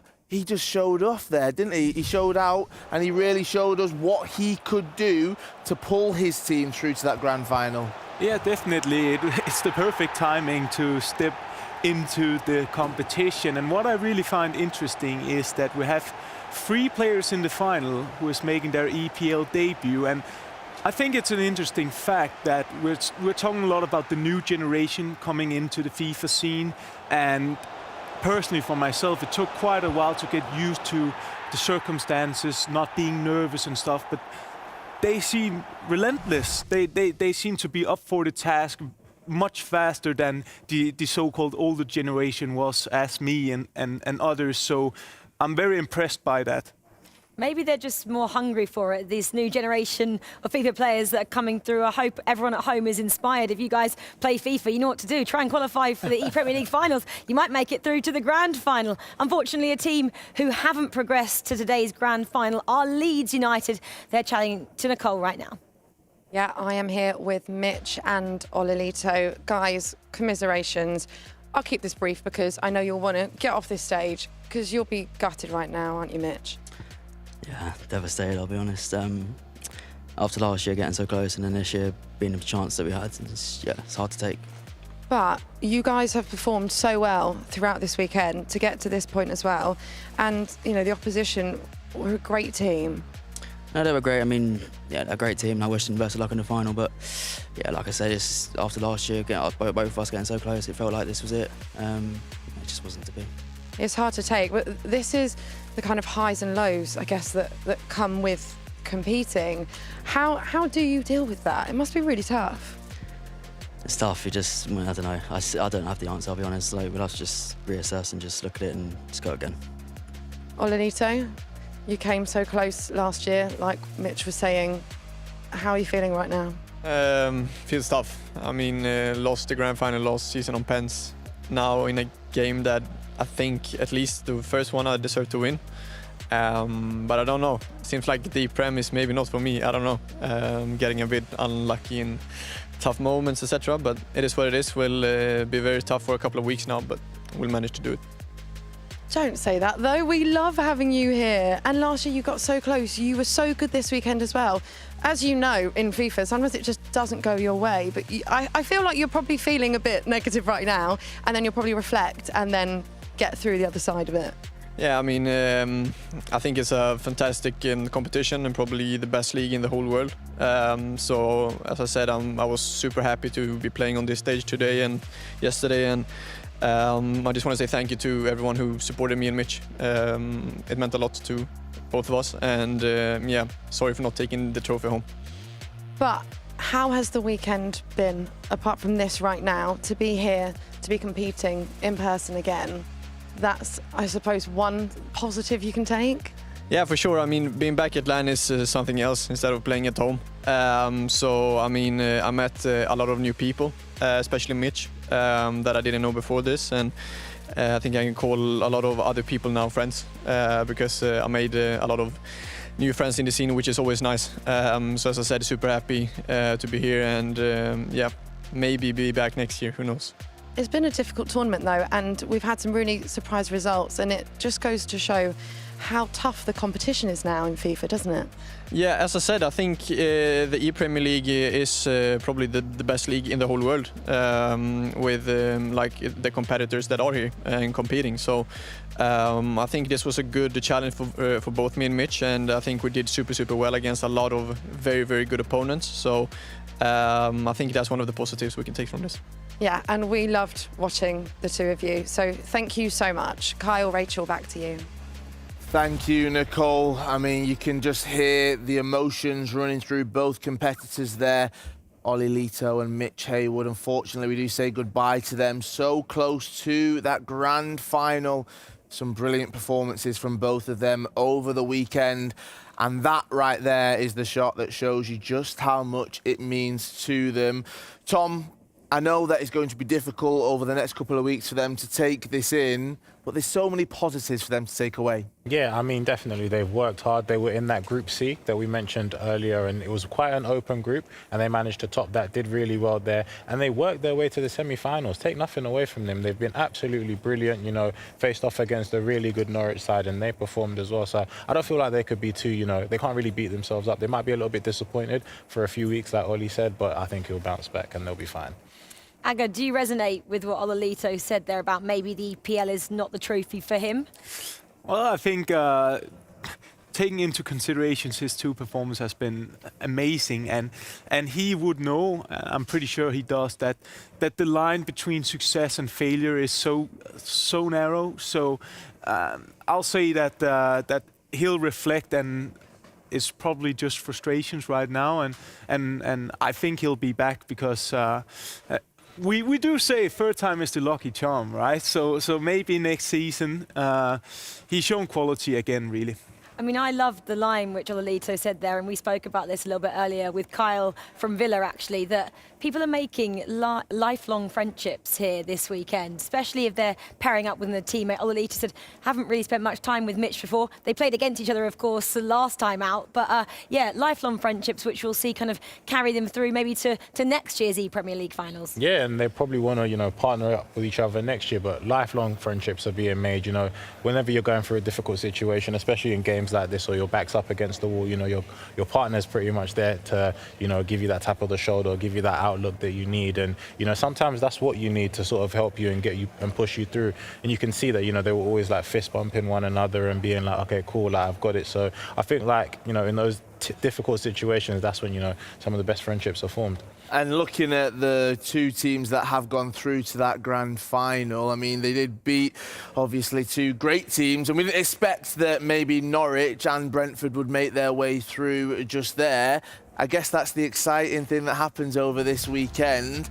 Looking at these ones now, Sam Brewster and Cezinio or Peace taking on Dami and Goal Poacher. That's the grand final. No one would have expected these would be the two teams to make it when we started this at 11 a.m. on Saturday here at the ePremier League. I don't think a lot of us would have thought it. Maybe the players themselves, even though they even said that they were first coming in and thinking, we're happy to be here and we'll play it out and see how it goes. And suddenly they are growing and growing and growing, and now they're here. So, I mean, a big surprise, but they truly deserved it, both of them. And I'm not going to make any prediction on the final. I'm going to sit on the fence this time. So that's the safest place for you, Aga. Stay on that fence, because you haven't really got your predictions right, have you, so far this weekend? Well, guys, there you have it. We have our grand finalists, of course. Brentford will be taking on Norwich City, two teams we didn't particularly expect to get here, but they are here all the same, and they're going for £30,000 and the Premier League trophy after this short break. You're not going to want to miss this one, guys.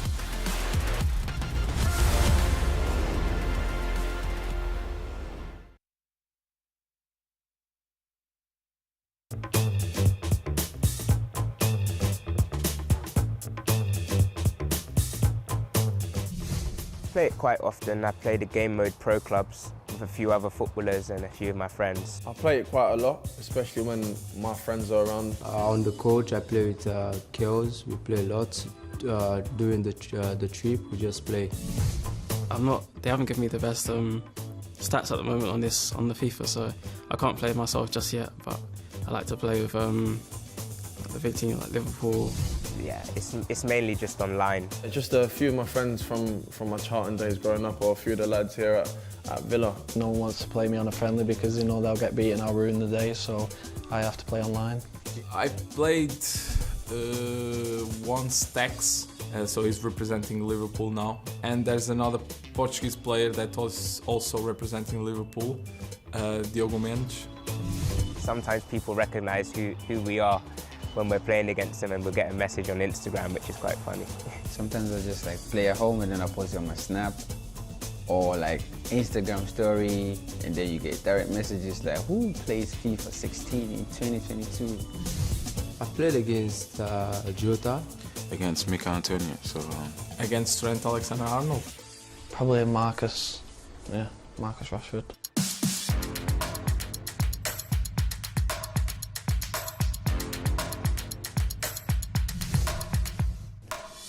I don't know, like 5-0, 6-0. My biggest win is against Kiel, and it's 8-1. My biggest win, I think it could be like 18-0. Like 15-1, I think, against one of my friends. It was not a good day for him. Stevie B is good at FIFA. I remember one away trip we played and I couldn't beat him, so just kept on beating. I think it was like 3-0, 3-0, 3-0, something like that. I used to play a lot with two friends of mine and my brother, and it used to get really competitive. So I think whenever we lost like big numbers to them, it's getting really uncomfortable. No, I don't like to lose at anything, to be honest, so I definitely don't. I try not to get beat on FIFA. Playing for forfeits, so if you lose, you've got to do a forfeit. Well, if you lose, do 10 star jumps, 50 press-ups, whatever, stuff like that. I can't remember the score. I remember winning and he had to do a forfeit, basically. And I remember he had to take a picture of him in a Tottenham kit, so and put it on social media.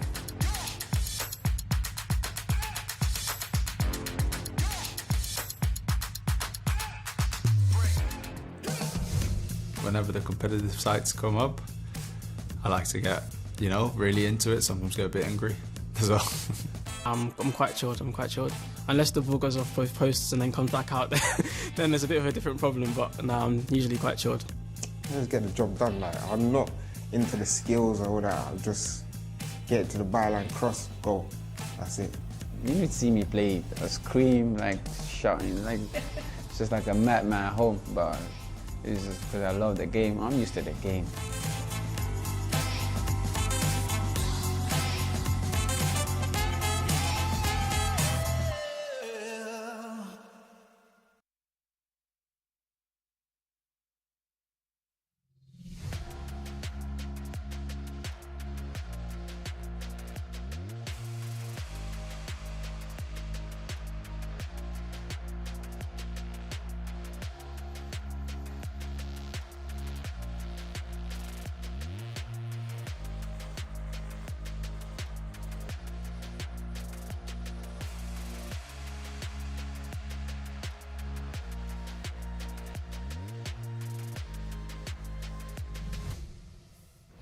Well, hello and welcome back then to the ePremier League Finals 2022. We are live from London on what we love to call Championship Sunday. That's because in just about an hour and a half's time, we'll have our finalists crown the champions. They, of course, take home $30,000 and lift two very cool trophies, which are sat just behind me over my shoulder. We've been building up to this moment since 11 a.m. yesterday. We were on air yesterday for about 10 and a half hours. We've been on air since 11 a.m. again today. It's been action left, right, centre in here. But finally, we have our two finalists. Brentford are taking on Norwich City. Yes, you're hearing me correct as well. Two teams that we didn't particularly believe which would make it all the way. Of course, we lost our Liverpool, who are great finalists. We lost Man City, the reigning champions from last year. We lost Watford and Tottenham Hotspur, all teams that we expected maybe to progress a little bit further in this competition. But this, of course, is your finalists coming up. Brentford taking on Norwich City.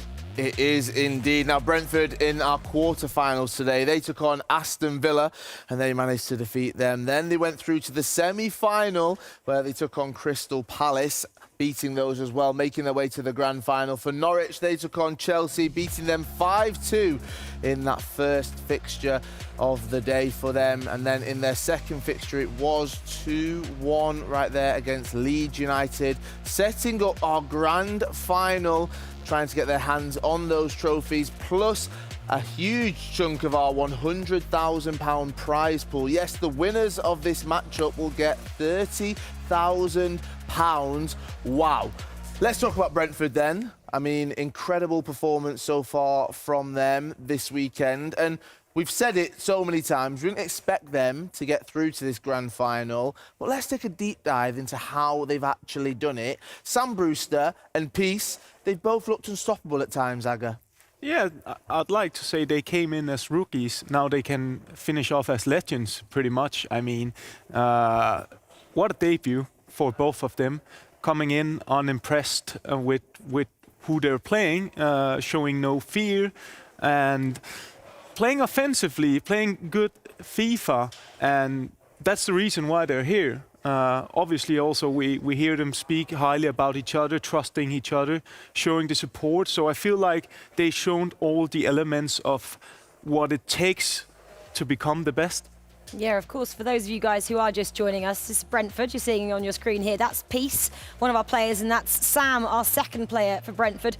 Obviously, it's Brentford's first outing at the Premier League finals, obviously only being promoted to the Premier League last season, this season I should say, the end of last season as well. And for these two players, if you don't know much about them, again, this is their first ever competitive FIFA event as well. They had their first in-person FIFA event at the qualifiers to make it through here. That was played at actually Brentford Stadiums in their dressing room, so that was quite the experience for them. But these two players are super young as well, Tom. We've mentioned it before, Sam Brewster on your screens, loving his journey, 17 years of age. And then we've got Peace, who's a massive Brentford fan. Just tell us a little bit more about what it means for those two to be here in this final. And they can hear us. They love hearing us as well. Hi. Sam keeps waving at us as well. He's taking it all in his stride here, isn't he, Tom? Yeah, super young, and they're just enjoying the experience, and that's what it's all about. Really taking it in. Initially, they probably thought, okay, cool, we're just gonna go play our game and see what happens. But they've managed to get themselves into the grand finals. We spoke about Peace earlier on and how much of a Brentford fan he is. So he's probably sort of relishing the opportunity to be here and really wanting to make his club proud. But they've worked really hard to get to where they are today. I think we heard in the interview earlier, Sam mentioned that he's been practicing competitive penalties, and all of that stuff really does make a difference. That 1%, that 2%, it's all about margins at the end of the day, and you really want to push yourself to the best you can be, and I feel like Brentford have done that, and that's why they are where they are today. And they've made their way through to that grand final. A man that's been in plenty of grand finals, sat across the desk from me, Aga. I mean, you've been there, you've done it. What is that feeling like, especially that first grand final? What will these two boys be thinking?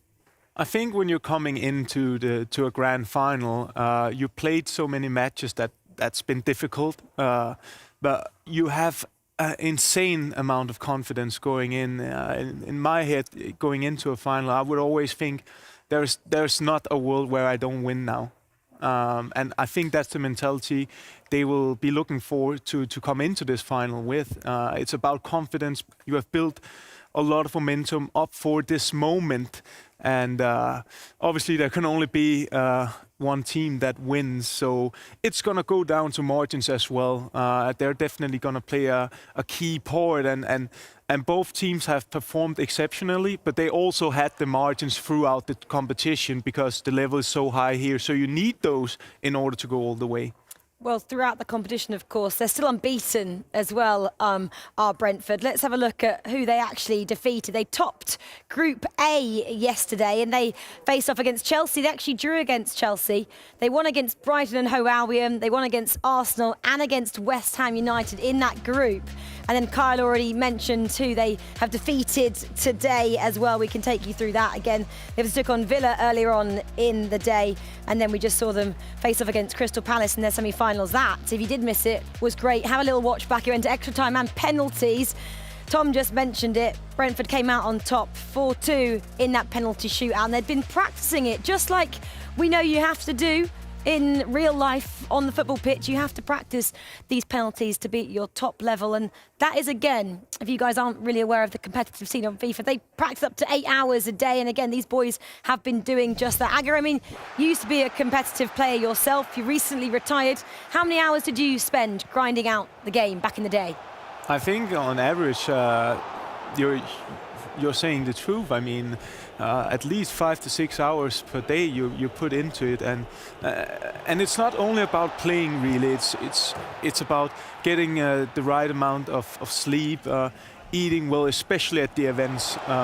It's super important. So it's not just when you're sitting and playing. It's also about things outside at the actual game where you can improve and become better. You got to stay super disciplined, really. Definitely. Now, one person that's been spending lots and lots of time with all of our competitors throughout this weekend, interviewing them, as well being in the friends and family area. She's got a nice little setup there. Our reporter, Nicole Holiday. Nicole, you've spent so much time with these. I'm sure that you're happy that you've seen Sam and Peace get through to the final. Yeah, you know what? It's quite a weird one because, I'm completely unbiased. I don't have any favourites, but I have spent the weekend getting to know these players, and I love an underdog story as well. And what's quite nice for me personally is I worked on this last year, but of course, all the players were playing from home. So I was having to chat to them via a screen, video calls. So to be here at a live event and actually speak to them in person, and then some of them, like Olilito, like Mitch, who played last year, I was like, hey, I know you through a video screen from last year. But it's great, isn't it? Brentford, I mean, Sam and Peace, they are so confident. And I think that's what I loved, is especially yesterday, Sam was so cool and so composed. I've never seen anything like it. And then I've been watching them in the VIP area, and I was like sweating. I was getting really stressed out watching them. And then you chat to them and they're just so calm. And they're a great team because no one's really had to carry the other one. And I think no one expected them to get to the final. I don't think they kind of expected it of themselves either. So I'd love to know what they're thinking right now. I'll hopefully get a chance to speak to them a bit later on. And then, of course, Norwich City, we've got Dami, who is so experienced and he's so humble. And that's what's great about him is you speak to him and he's had an awesome weekend. He's been playing so well and he just kind of won't admit it. He's so humble. He doesn't want to say, yeah, actually, I'm kind of smashing it.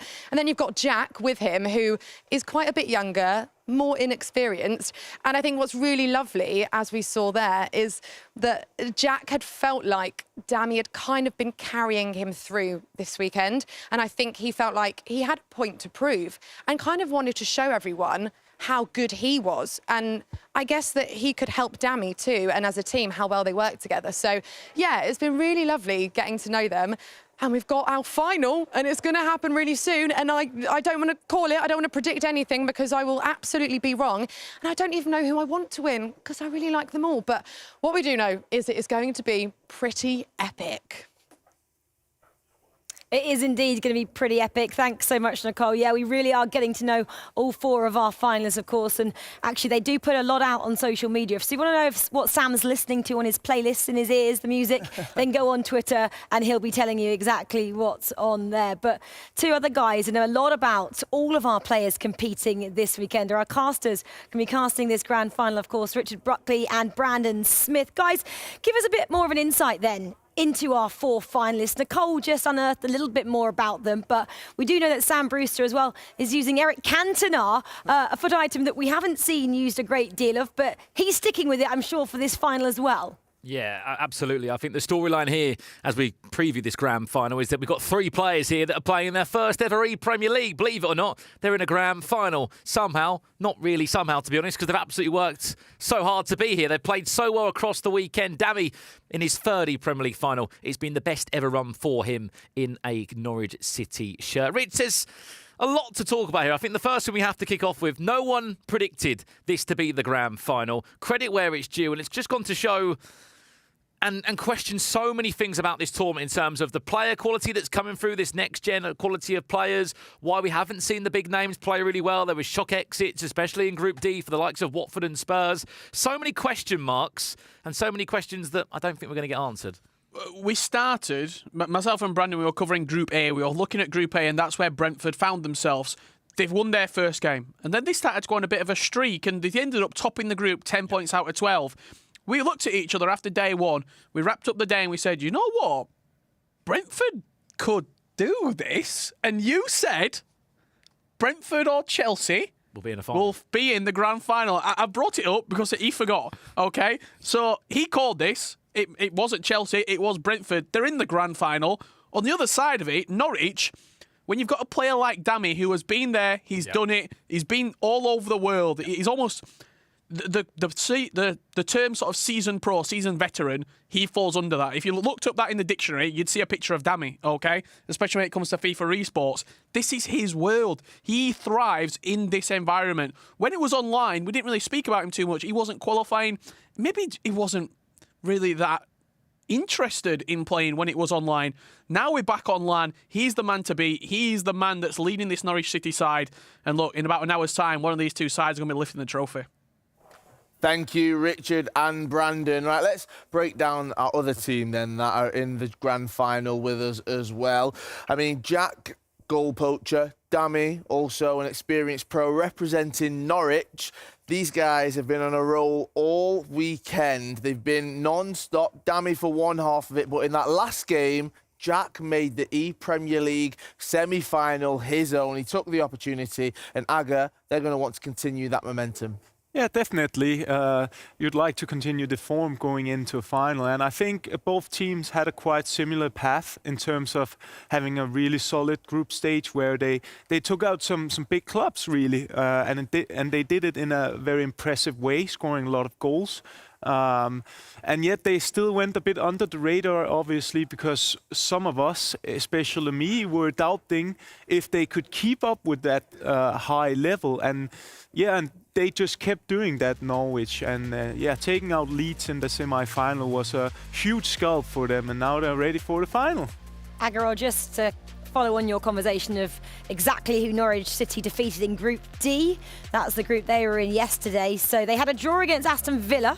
Then they defeated Tottenham, Newcastle and Watford. That was yesterday, of course. And then earlier on in the day, they defeated Chelsea. And then we just saw it earlier on stream. They then went on to defeat Leeds United to progress here to that final.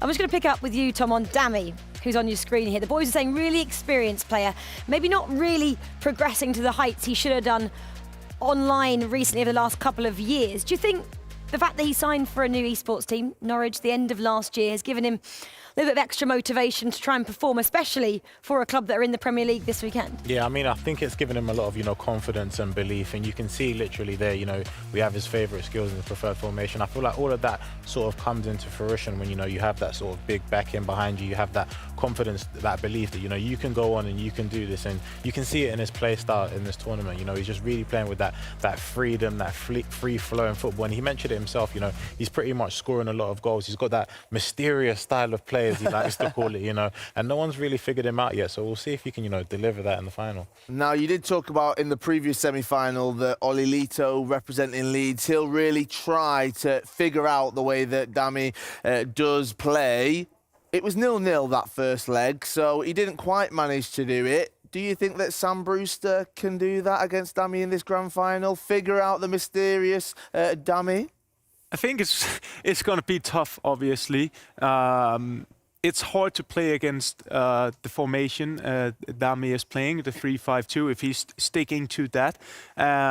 It's going to be interesting what Sam Brewster comes with in terms of formation, because I think the 3-5-2 have been really good at outplaying the narrow diamond.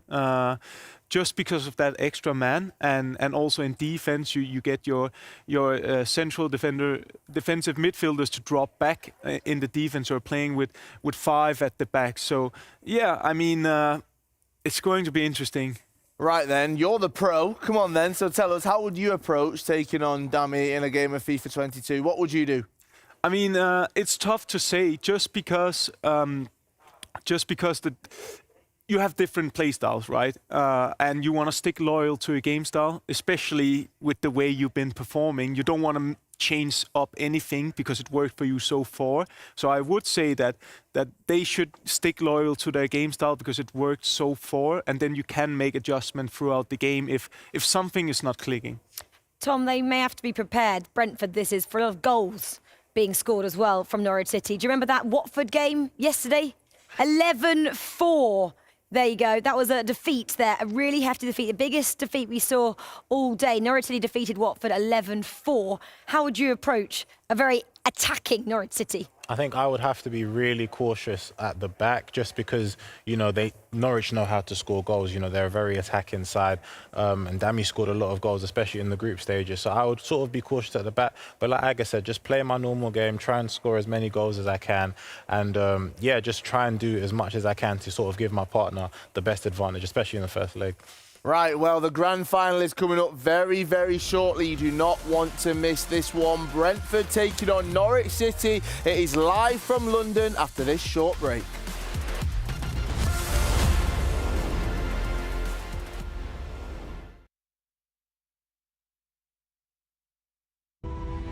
Like you'll ever get paid to play video games, they said. Now you're players, creators, fans, all in one huge and growing community. We know that gaming's many faces can truly make a positive impact.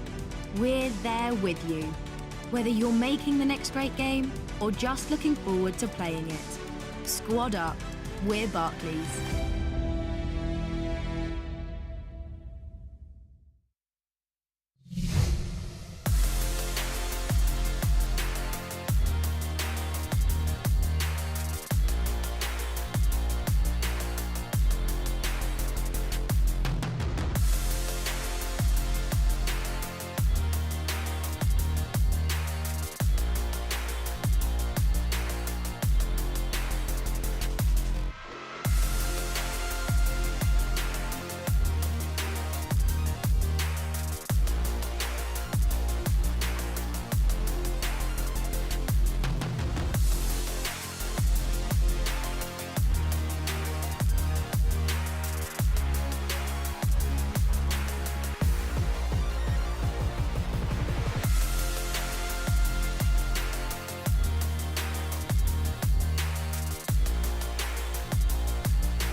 Well, this is the moment we've been waiting for all weekend. We're about to crown our ePremier League champions for 2022. You just saw those beautiful trophies behind us. They will lift them at the end of the next 2 legs of FIFA 22 action and take home the top prize of £30,000. This final is between Brentford and Norwich City, guys. Welcome if you are just joining us. You've joined us at the perfect time.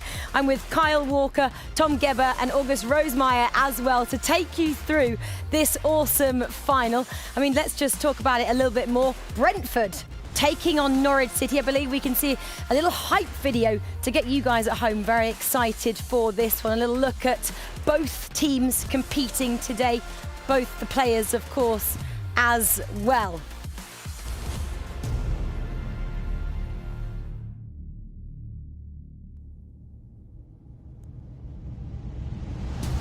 In towards Cristiano Ronaldo. What a save, Saint-Maximin. Save after save. Finds Ronaldo. Lovely ball. Pulled it into the far post. One more pass. Brilliant save from Schmeichel. Come back. Saint-Maximin. What a pass. Ball. Confidence. Need it. Look at the time. And it's Saint-Maximin. They're off to penalty shootout to the side of grand final. Now up steps CR7. Saved. If they score, that's it. He does score. It's the Premier League final.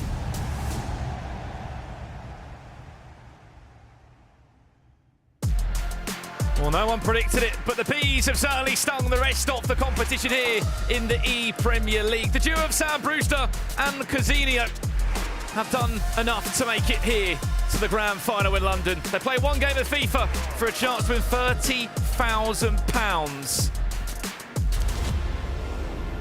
And who they'll be up against is this team. The Canaries, in their second outing in the Premier League, have had their best ever outing in this tournament. The duo of Dami and Goal Poacher have looked deadly throughout, and they will make this a fierce final in the Premier League Grand Final.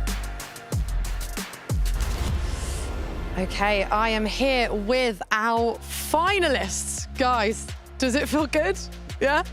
Yeah. Sam, I'll come to you first.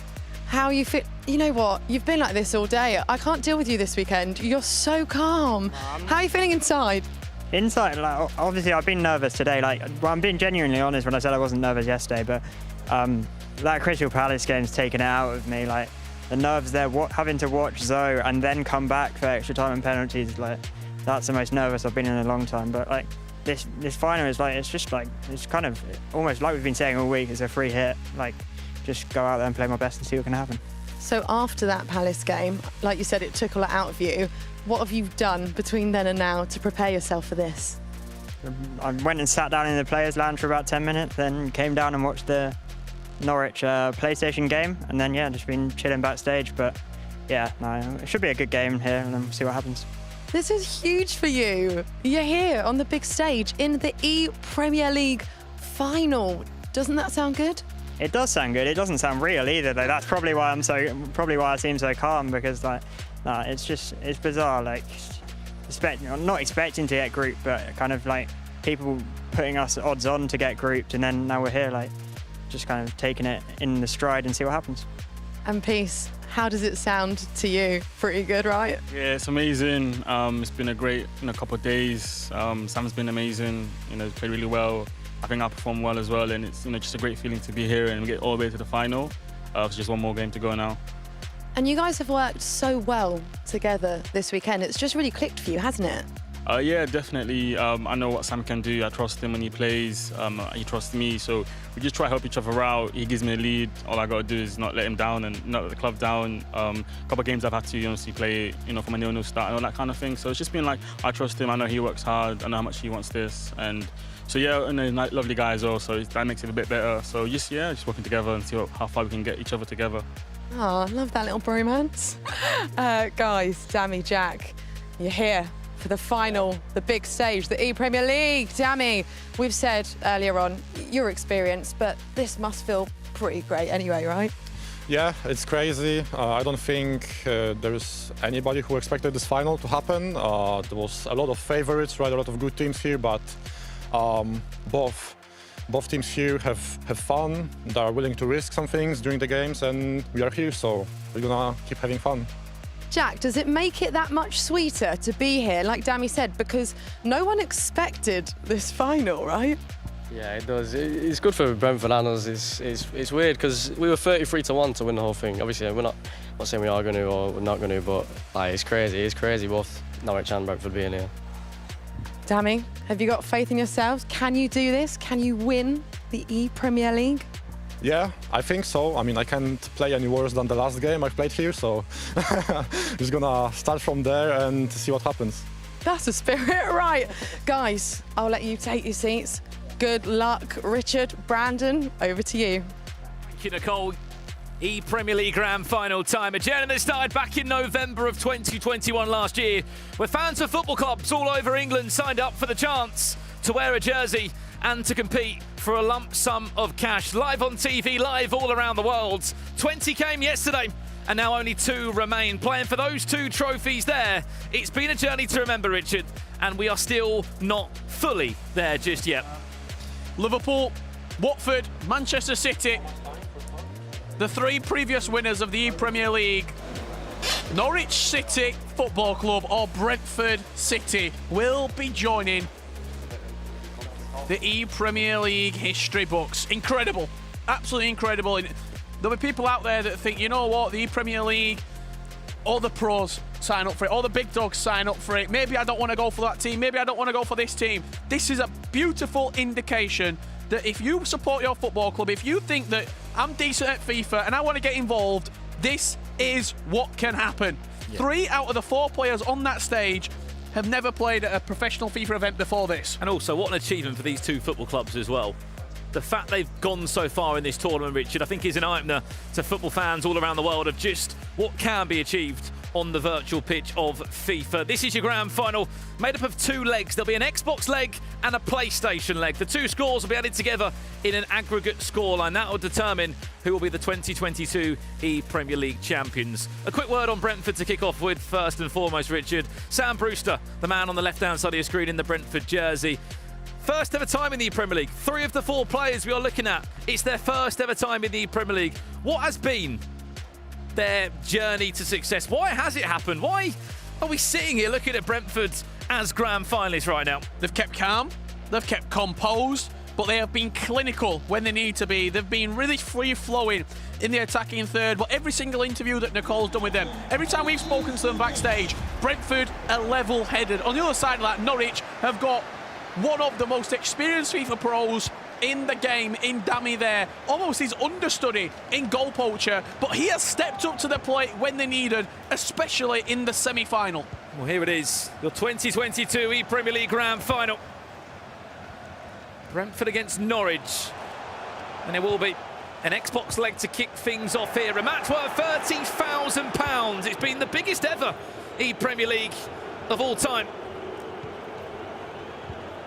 Of course, Brentford in their traditional home kit from left to right, with Norwich in their third strip. Could be an early start for the Bees. Cuts back inside. CR7 didn't really need to cut back inside again, did it? Early chance there for Brentford. He won the ball high up the pitch. Did Sam. He was looking to turn it over really quick, getting the Norwich back 3 on their heels. That'll be a good start, though. That'll be a good sort of indicator of that. I can win the ball back. I can turn this Norwich defence over. N'Golo Kante getting forward for Norwich. A bit of a right winger there for a split second, did the Chelsea midfielder. Ball into the box. 2 hands on it for Van der Sar. There might be people watching, Richard, thinking, why is Timu Pukki not on the pitch, or alternatively, Ivan Toney? So we're playing on FIFA Ultimate Team. It's a game mode within the game of FIFA where you can play with any football item who plays currently in the world of the beautiful game. We're looking at Premier League players only today, or icons. They're items in FIFA who have had historic careers like Ruud Gullit, like Patrick Vieira. You're out 3 of those icons on the pitch at one time. The goalkeeper, expect to see Schmeichel or usually Van der Sar between the sticks as well. Other than that, all Premier League names that everyone will be certainly aware of. Here's Dami on the attack for Norwich with Cristiano Ronaldo. Back to Salah. Oh! His first block to Norwich in the Premier League Grand Final. Dami has come to play in the Grand Final. You heard Sam Brewster there on the mic say, yeah, good goal, fair play, okay. He knows what game he's in. Dami, great start. Beautiful roulette. CR7 opened up the space. And an outrageous shot into that far post. Team of the year, Cristiano Ronaldo as well. Not the typical Ronaldo item that we've seen used over the last 2 days.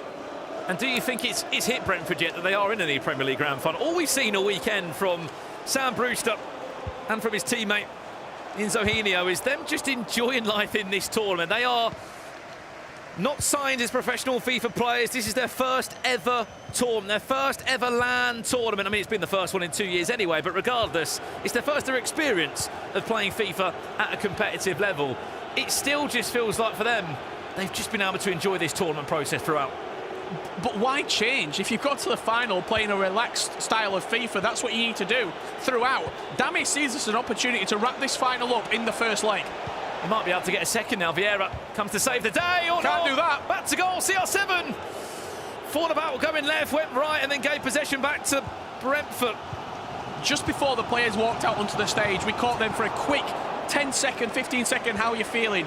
Dami said to me, I've got to be better. I had 0 shots against Olilito in the semi-finals. I have to be better. I got lucky to get through.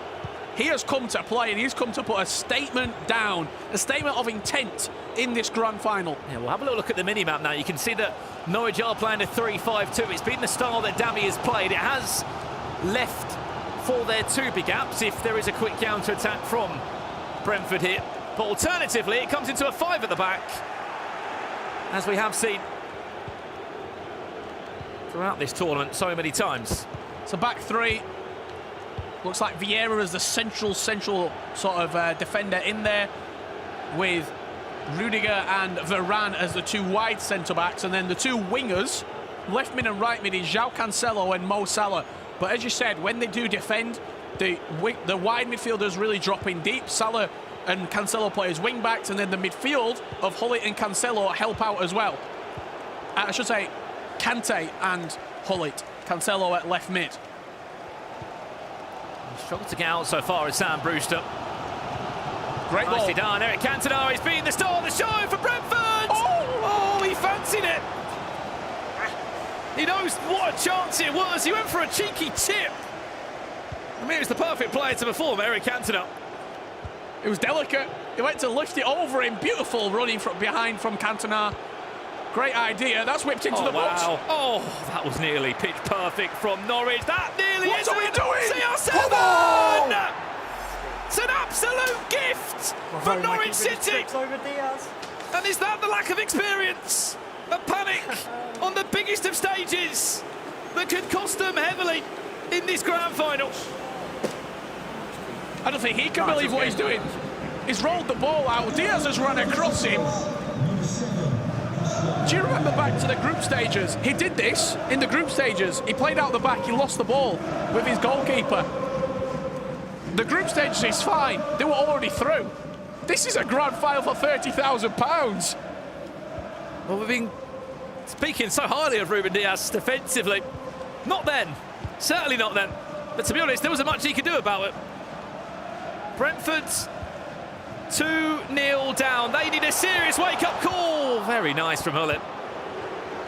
And so close to finding Alan Saint-Maximin with the most delicate of touches. This is a dream start for Norwich as they look to hunt on to be the 2022 ePremier League champions. And certainly, they've got the man in the driving seat in Dami to really help them push that performance forward. Ball across, CR7! Game on! Come on, man. Brentford are getting excited. They're getting hyped in the booth. Long ball up the pitch. It was Eric Cantona. He won the first contact. Just managed to knock it down into Cristiano Ronaldo's path. The ball bounced up nicely for CR7. Outside the right boot. Killing it around the goalkeeper. Exactly what Brentford needed going into half-time. Again, they able to make it look so simple, wasn't he? Eric Cantona with the flick on, found Cristiano Ronaldo. The most delicate of touches. If this is your first taste of competitive FIFA, don't go anywhere. This is the grand final in the ePremier League between Brentford and Norwich. It's the first half of 4 completed technically. Let's have a little listen in to what the players are saying at the halfway point. Half done, keep going, push on. We've got more goals than scores in the defense. Leaving yourself. Yeah, no, I'm all good. Don't rush anything, like even like goal kicking, don't rush yourself. Yeah.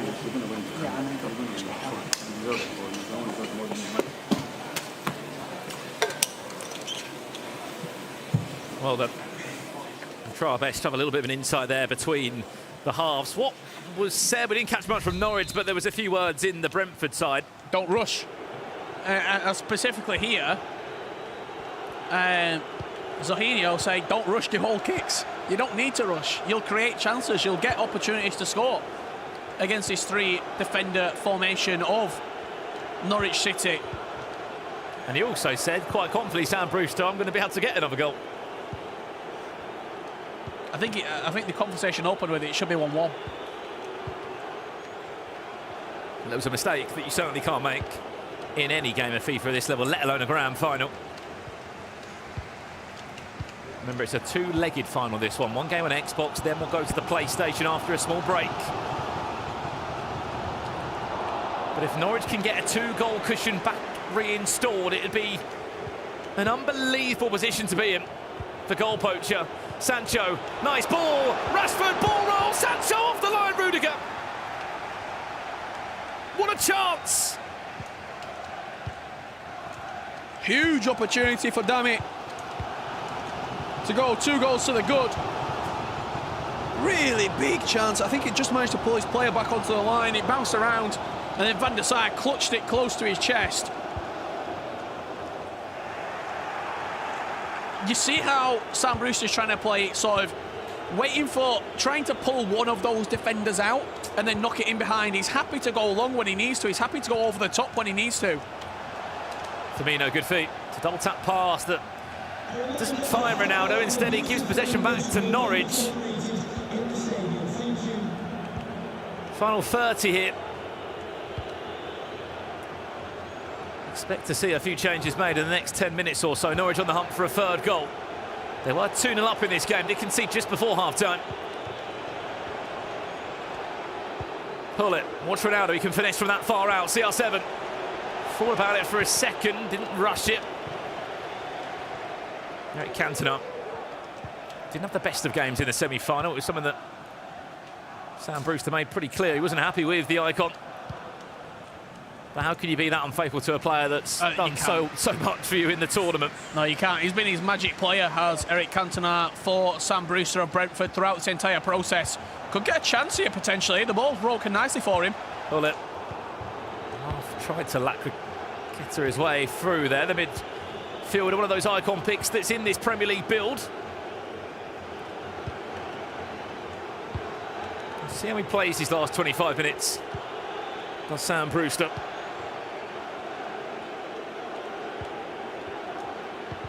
This is the only game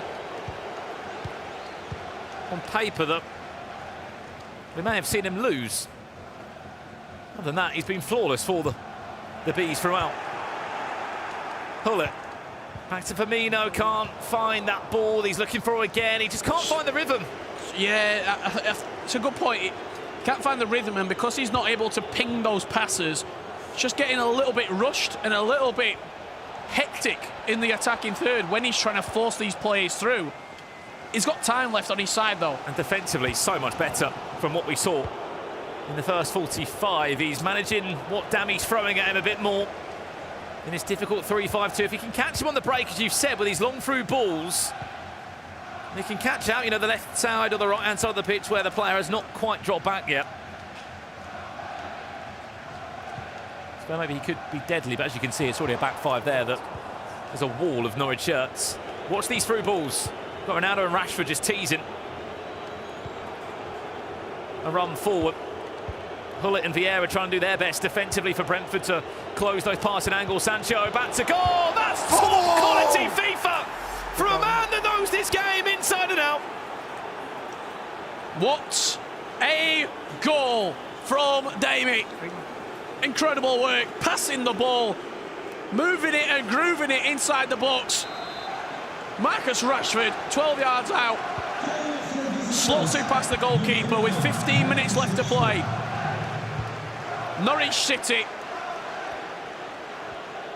are edging closer and closer to lifting the ePremier League trophy.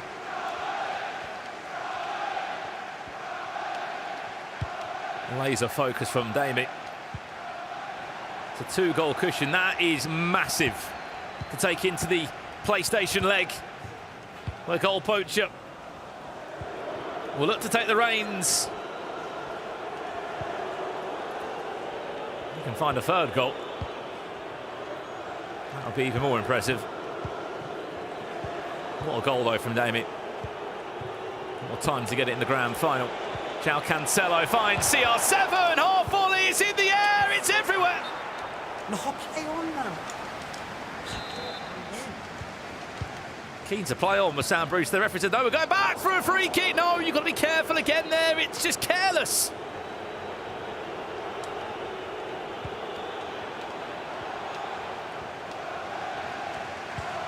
Just the goal for Brentford here would be massive, Richard. He's just trying to play it so quickly that he's playing himself into danger. Well played, Rudiger. Takes the ball off the feet of Cristiano Ronaldo. And to be honest, this is Damie's now. Sam Brewster's not really been in a position like this in the entire tournament. He's always been in control of these first games. He's had a great record. He's, won 3, drawn a couple as well. He's not dropped a game in the entire process. So this will feel like a really unfamiliar scenario for him. That might be seeing why we're seeing a bit of frustration. We're seeing him rushing his passes because he knows how important taking a lead into that second game is.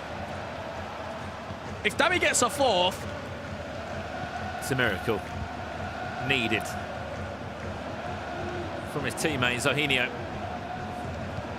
Added time per minute. This is a confident start to the Premier League Grand Final for Norwich. If they find one more, it'd be even better. Salah into CR7. It's hands on the ball from Van der Sar, but he must be happy with that as Norwich take the lead and the scoreline into the halfway interval. They lead by 3-1 on the Xbox PlayStation leg, coming up very shortly.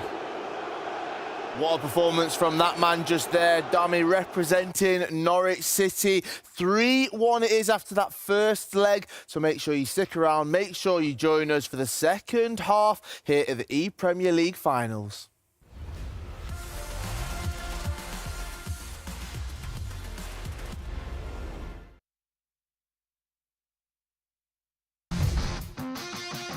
Round 1. Bit of a risky off-balance pass around the back that. Yeah, done well to get it out though. Yeah, through ball's on, he's in. The thing is, he's done the right thing so far, not passing it. Obviously, if he passes that, it's a goal, but he's shot it, so we'll go safe, we'll go safe. His right leg's bent backwards, so he's definitely shimmed his right foot, so he's probably going to go for the near post for the goalie's right-hand side. Yeah, not going in. Not a chance.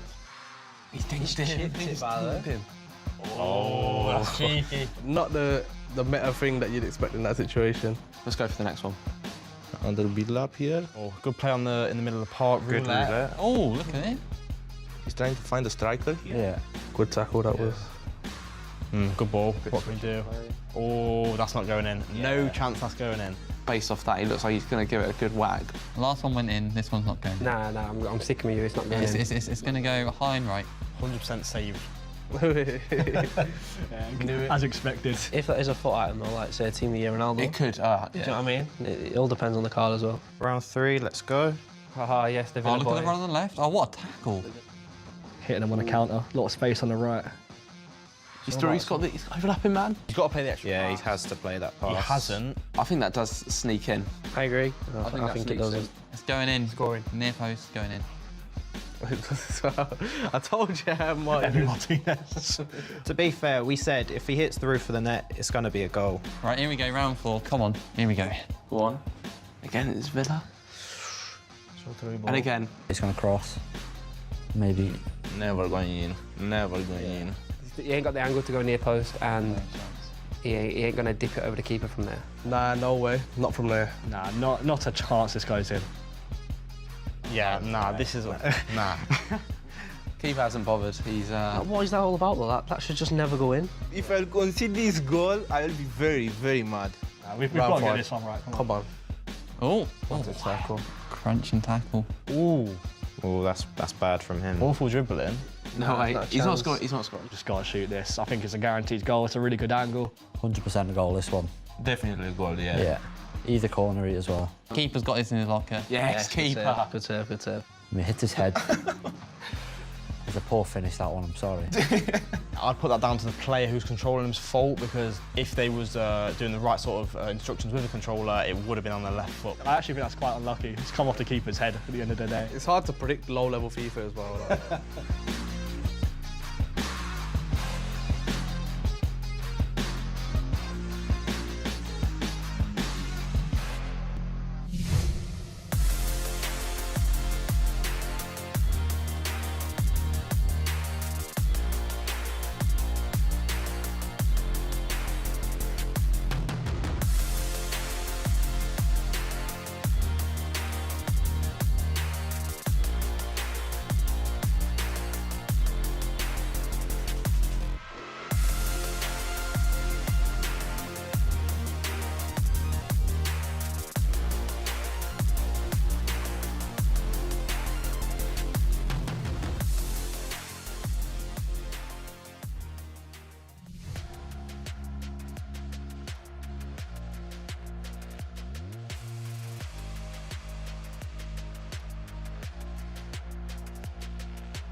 Well, hello and welcome back to the grand finals of the ePremier League Finals 2022 between Brentford and Norwich City. Leg 1 has already been played. Norwich City currently leading Brentford 3-1. And you may have noticed Nicole Holliday, our reporter, is standing by already with those two players from the first leg to chat to them right now.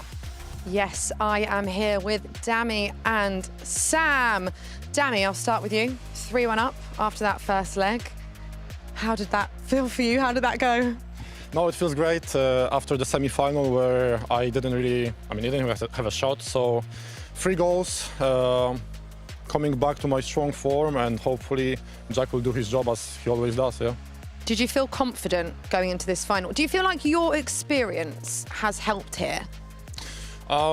Yeah, I would guess so. It was really easy for me to bounce back from the last draw, let's say, because I should have lost that. But yeah, after the Lolito game, I knew that it's not gonna be. I'm not gonna play as bad, basically, right? So I will create some chances, and I just need to take care of them. And yeah, I did. I finished 3, so I'm happy. And now it's on Jack, your teammate, in this second leg. You think he can do it? He's got this? I mean, he's doing it all weekend, so yeah, I believe in him. Yeah. Sam, look at you. Your demeanour hasn't changed this whole time. Quite chilled. How are you feeling after that? Because you did just lose 3-1 in that first leg. No, I mean, like, don't feel too bad about it. Like, obviously, I'm gutted to lose, but 2 of Dami's goals were really nice. One of them's on me for making a silly mistake, rolling it out with the goalkeeper, and then he trips over my centre-back. Not much I can do about that. And like, obviously, you still got peace to play, and 2 goals is nothing in FIFA. Like, especially get a goal in the first 30 minutes, and like, it's just a normal game. Like, it's very winnable. Did you find it hard to kind of recover from that mistake then earlier on? It annoyed me, but like at the same time, it's my fault. As much as like FIFA players, we quite often like say, "Oh, the game's like done us over a bit there. Like that, if I can, that's so avoidable for me to do. So that's my fault.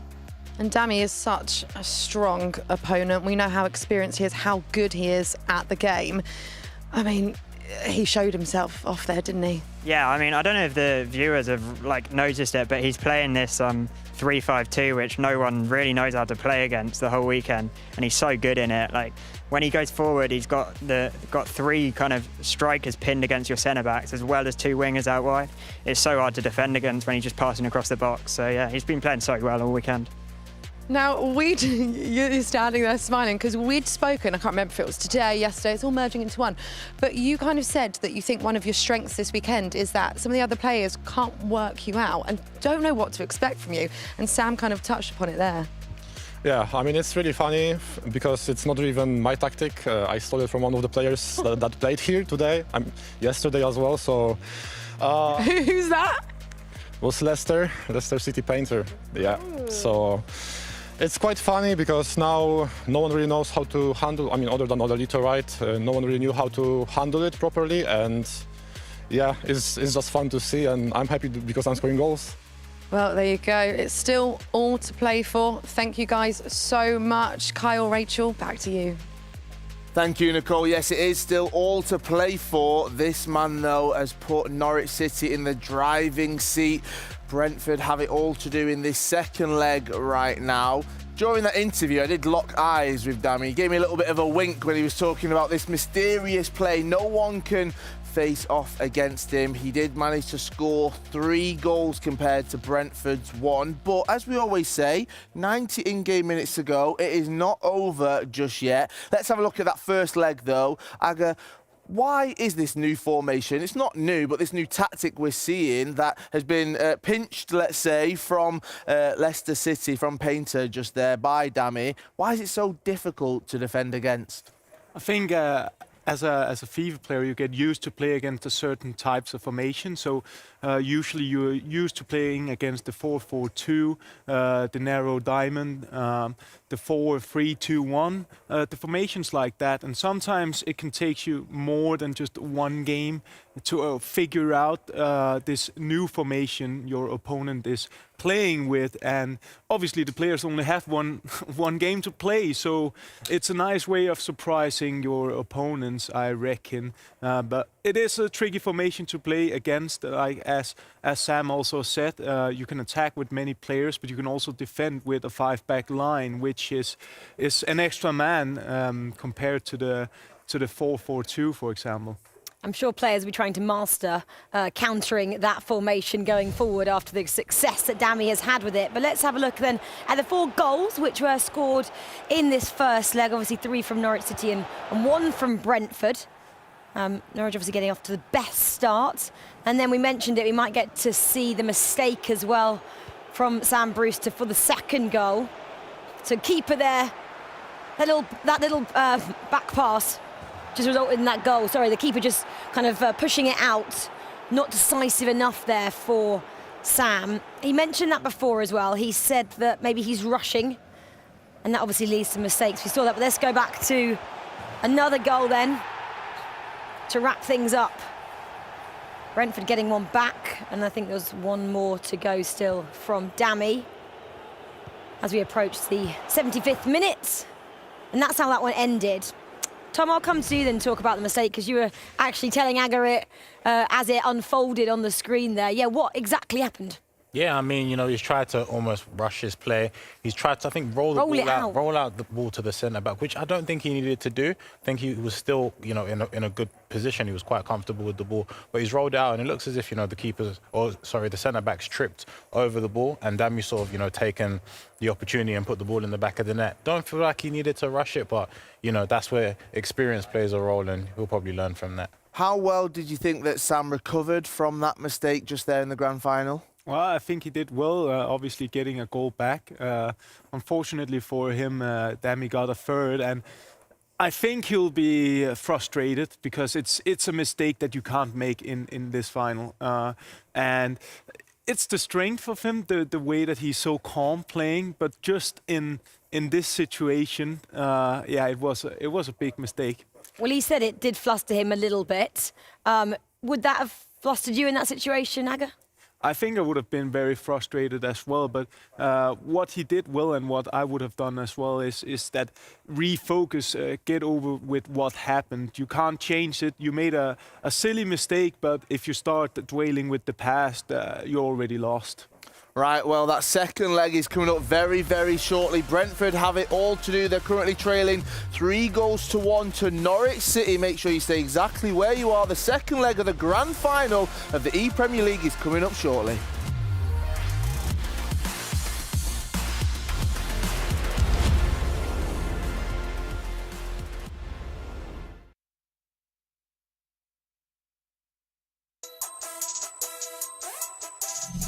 Who's been practicing skill games? Callum has practiced again. I'm not doing it, and again.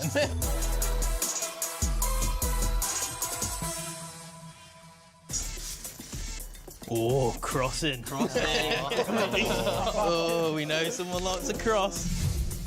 Just do your best, mate. I want you to do really, really well. Oh, he's done this before. He's done this before. Oh, yes. No! Not knocked down. Offside. Oh. Disgusting. Oh, alright. Oh, there's an obstacle there, pal. Oh, yeah. How's he me? Oh, here we go. Here we go. Oh, he's getting nervous. Right, there's no way you're losing to toast. I'm sorry, what is going on here? I mean, what is it? Oh. Let's start again.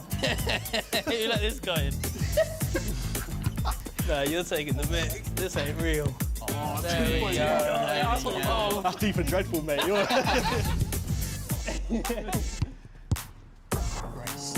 Great. About 0 points. Oh my god. Right, what is going on? Four figures, yeah? Yes! No, man. That was awful. Nah, it's a disgrace. Round 2. What is it? Shooting. Oh, shooting. Who's got their shooting boots on today then?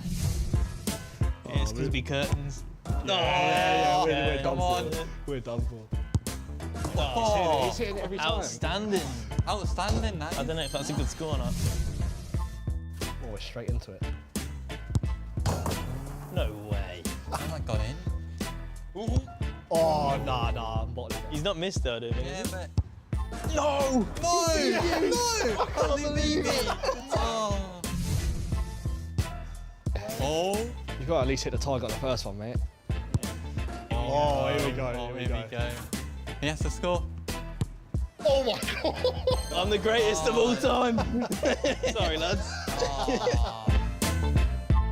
What have we got? Oh. It is over for you. I think it could be. Free kicks. Oh, I don't like the look of this, I'll be real. Don't let that Joey get in your head. Alright, it's a good start, it's a good Tell you start. what, that's a nice one. Yeah, Allison, you got to dive, mate. We'll What am I take it. seeing? Oh my, what's he doing now? I think that's enough to beat you. So, all the best, mate. No pressure. 14,000. Ooh, 2,000 for that. Yeah, you know what? Sympathy points. I'm not bothered. I'm going to hit like 2 targets. Been rigged. Unbelievable. Oh, honestly, mate, I'm chuffed a bit for you. Oh, what can I say? It's a great trophy. It's an honour to win this trophy. Honestly. I can't do this.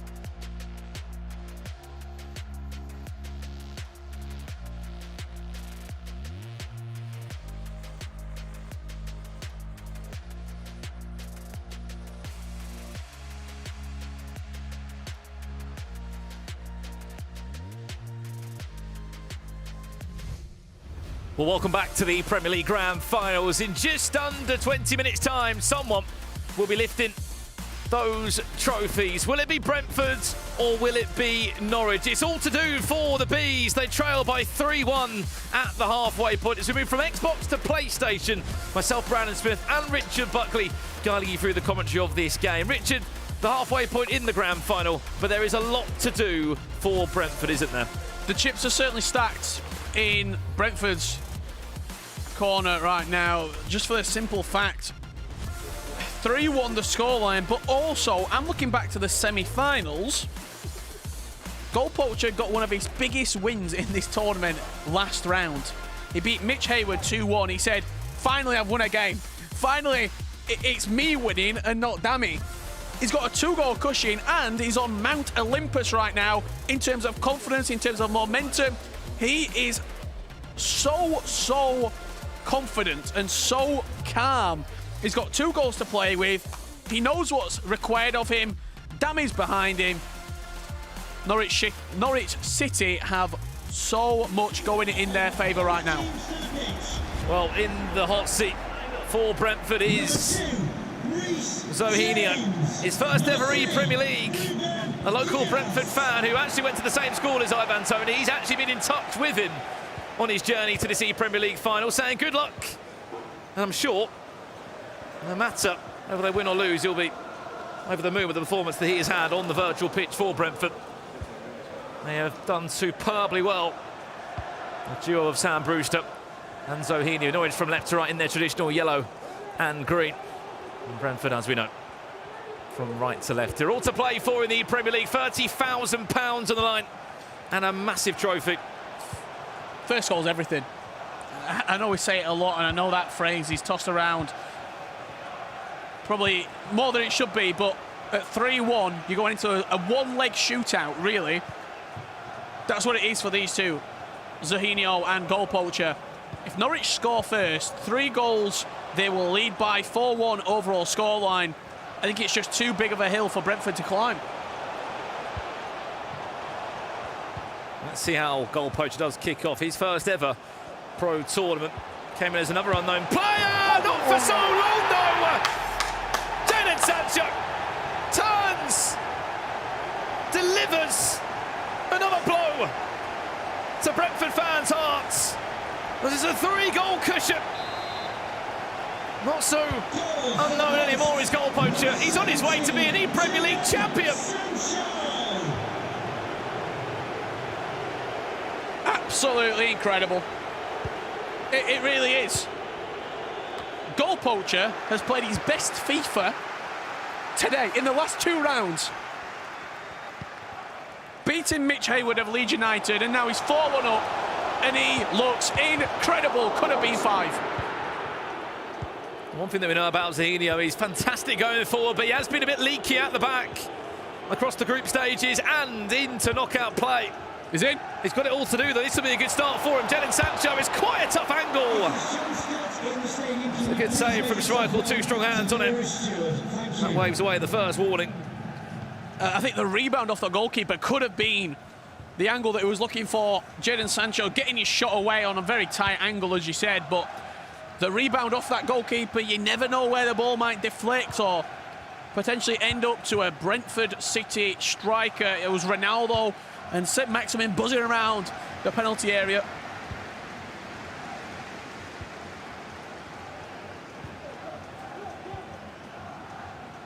The question we always often say, Rich, when a team might play their final before the final, I think that's been the case for Brentford here.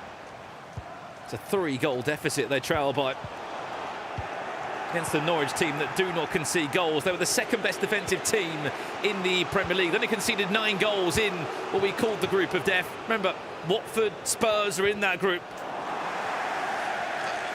Potentially, I'm sure we'll break it down throughout the rest of this stream and then afterwards on the desk as well, maybe what went wrong for Brentford in this final. But for me right now, I'm looking at the performance from Norwich City.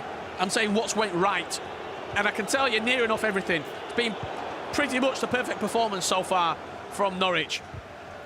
Well, they're a team that heavily invested into the FIFA Esports scene, forming 1J Esports, which is 1J off the back of where Carrow Road is located, the postcode. quite some way to create your own team.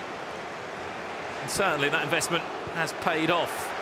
And I think goal poacher might have also just got himself a contract alongside the likes of Lyrics and Dammy, who already are resident players for Norwich City.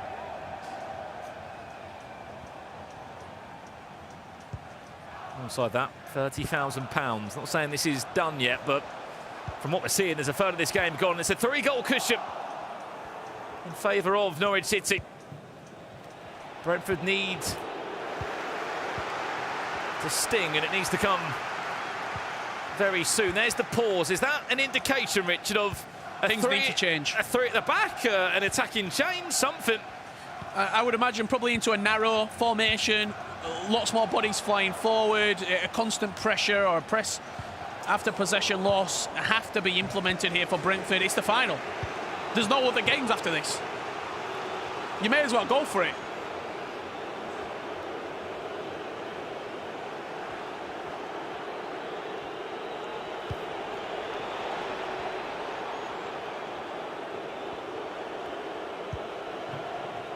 Gets half-time without conceding. They certainly will be on their way. João Cancelo wins it back. No real threat again towards Norwich City at this moment in time. And this, the game can play like this right now for Norwich. They don't have to score again. They've got a 3-goal cushion. Possession is their best friend right now. Keep the ball, ping it from left to right, get the fullbacks involved. You want them to have the most touches out of everybody on the pitch. Just pinging it from left to right. You're slowly approaching a 45-minute countdown clock.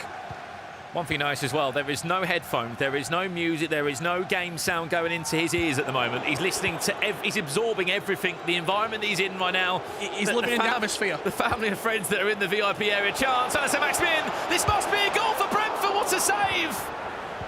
Another big chance gone. All he's got, I think, is Damien, is it? That had to fall for Brentford. It was a really good chance. Just couldn't quite get the shot that he wanted. With St. Maximin. One more chance potentially before half-time for Brentford here. That's it, pretty much. No one at time, so he had to go forward. He knows it's a frustrating 45. Let's listen in to both camps.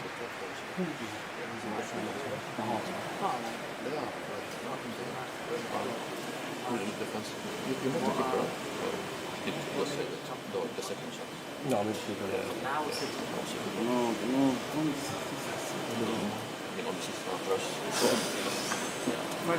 Three goals on constant. Do you think he feels defeated already, Brentford?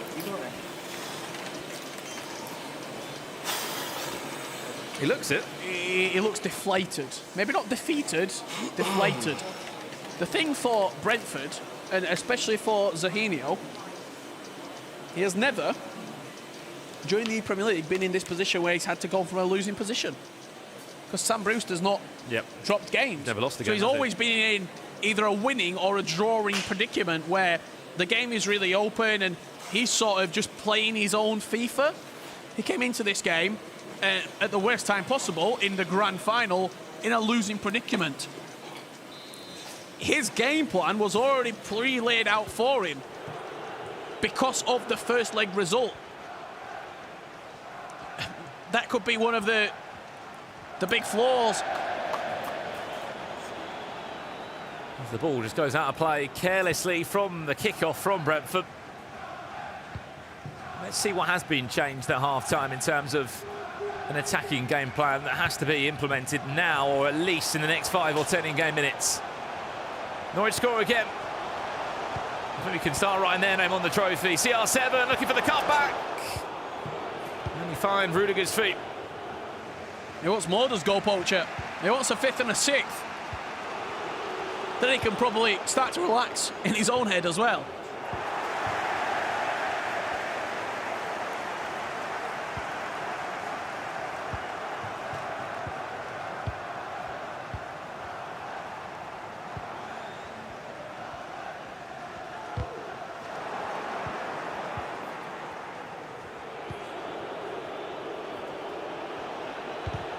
Brentford again, no way down.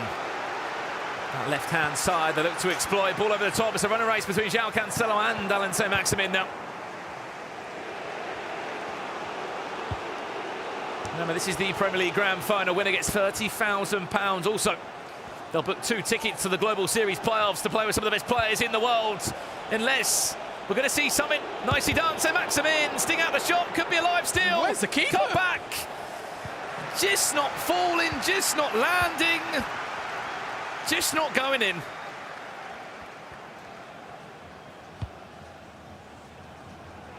And every single time they can defend, they'll know they are an inch and 1 step closer to lifting those trophies, Norwich City. No, absolutely. And Brentford's window of opportunity to pull something miraculous out of the hat is becoming smaller and smaller and smaller. That's the pause for me that says that's 3 at the back. We have to go for this game. However, when will he get that pause? That's another question. If I'm goal poacher, as we've said time and time again on this commentary booth, keep the ball in play. Do not let him go to that pause, because if he goes to a pause, you know what's coming. Constant pressure, everybody forward for the last 25 minutes of this game.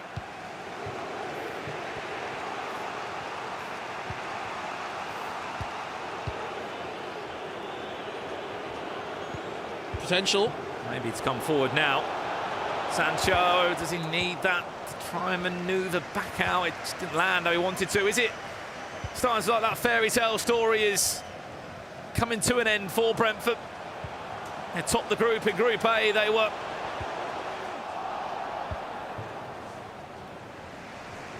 a team that not expected to get out of the groups, in all honesty. We commentated over Group A yesterday, and we're looking towards the likes of Chelsea +1 in at one stage was looking like Brighton or West Ham. It still has been an outstanding journey for them, though, but by no means is, obviously in their mind, getting to a final and then not performing to your level that you expect or that you have done for the rest of the tournament will be disappointing, but it's been a fantastic performance from Brentford. Another big win. But the damage was done in the first leg. It was. And it's been, as much as it's been 1v1 FIFA games with an aggregate scoreline, there has been a team element to this one.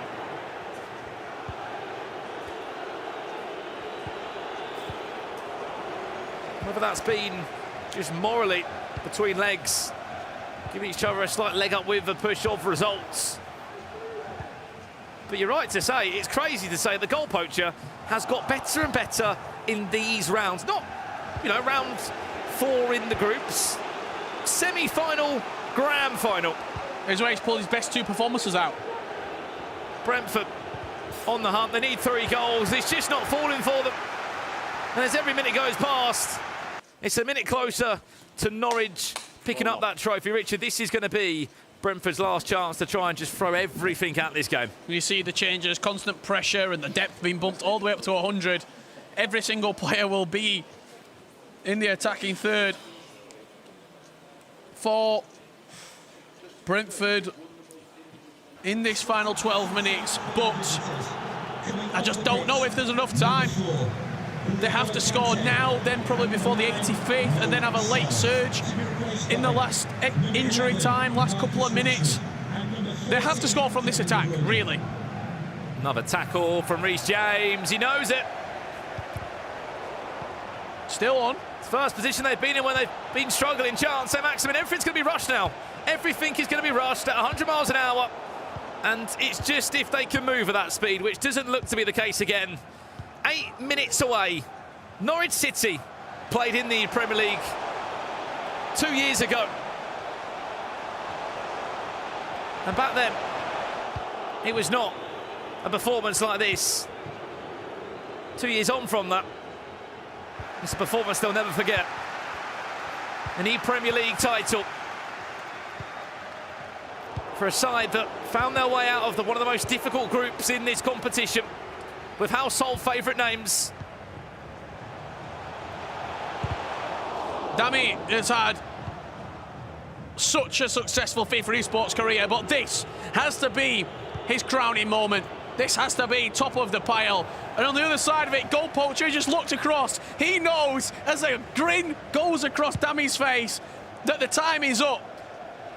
One of Dami's best ever performances, one of goal poacher's first of maybe a long list of championship victories in his career. A memorable, memorable weekend for Norwich City Football Club. Absolutely outstanding.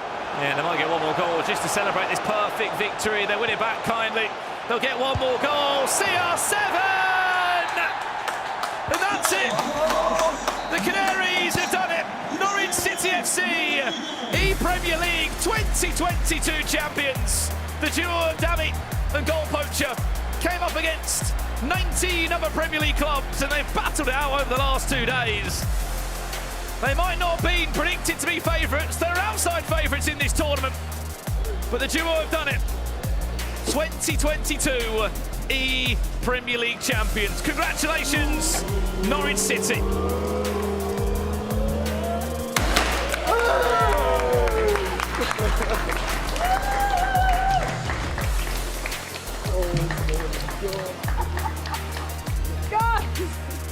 Congratulations! You are our ePremier League winners. Jack, Dami, how's it feel? Feels great. I've never really expected it. Obviously, I tried my hardest to win, but yeah, it was a crazy weekend. We didn't even lose a single game here, so I'm really, really happy. Are you okay? You seem quite emotional, which is completely understandable. Nah, I'm not really okay. Oh, bless you. Jack, you seem quite cool, but I think you're quite emotional as well, aren't you? No, not really. I'm not going to cry, right? But Oh, no. I'm feeling good, I can't lie. I mean, I took a 4th place in the group prize money, so I mean, to be honest, I didn't expect to get out of didn't expect to get to Sunday, didn't expect to get to the final. Speaking of prize money, £30,000. That sounds quite nice, doesn't it? Yeah. Does sound decent, 15 each. Not Good maths. Not a bad day's work. And the guys were saying earlier, Brandon and Richard, that you've played your best FIFA today when it was probably the most stressful situation. Yeah, well, the last 2 games I haven't been nervous. When I'm nervous, I don't play good. Against Sting, I was too nervous. Didn't go forward. But yeah, they played quite well. How weren't you nervous today? Well, I didn't expect to be here anyway, so I just thought, what's the point? After the Sting game, when I didn't play well, I just thought, what's the point being nervous? You know, just go out and play, and if we win, we win. If we don't, we don't.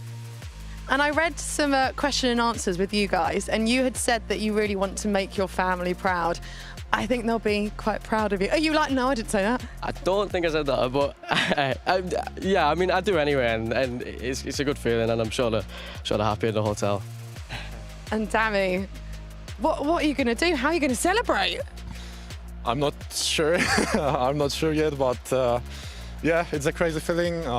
As I said in the media day a few weeks ago, I think this is my last ePremier League because I'm moving back to Poland this summer, so I wanted people to kind of remember me, that I was a threat for the trophy, and yeah, there's no better way to do it, right? You've absolutely smashed that. And we were talking earlier and saying where you are quite experienced, how does this rank in the tournaments you've played in? I mean, it's got to be pretty up there now, right? Yeah, I mean, I'm more experienced for sure, but I didn't win many tournaments. I was always a kind of player who got to top 8, maybe top 4s, right, and then lose. So yeah, I mean, this is the best tournament for me, 100%, and hopefully I can win some more because this feels really nice. Is it heavy? No, it just feels nice, to be honest. Do you know where you're going to put it? No, not a clue. I'm going to have to make a stand for it, surely. Did you ever think that you would get to this point and that you would win the ePremier League? No, I didn't think I'd make it out of groups. I knew Damien was good, but I didn't really back myself for the tournament, to be honest. But it's a good feeling. And you've really proven yourselves as a team as well, haven't you? Yeah, I'm really happy how the whole tournament went. As Jack said, he was, when he's nervous, he doesn't play his best. So I'm really happy that I could give him some time to actually, enjoy the LAN event because it was his first. So yeah, today he just showed that he's capable of playing really, really well. And because of that semi-final, when he carried me, we were able to win the trophy. But you always had faith in him, even when he didn't always back himself yesterday, didn't you? Yeah, I think most of the people really underestimated him because I was giving him the leads almost all the time. So I think he went kind of unnoticed for most of the tournament, and that semi-final game just showed that he deserved it as well. And guys, how would you sum up this weekend, Jack?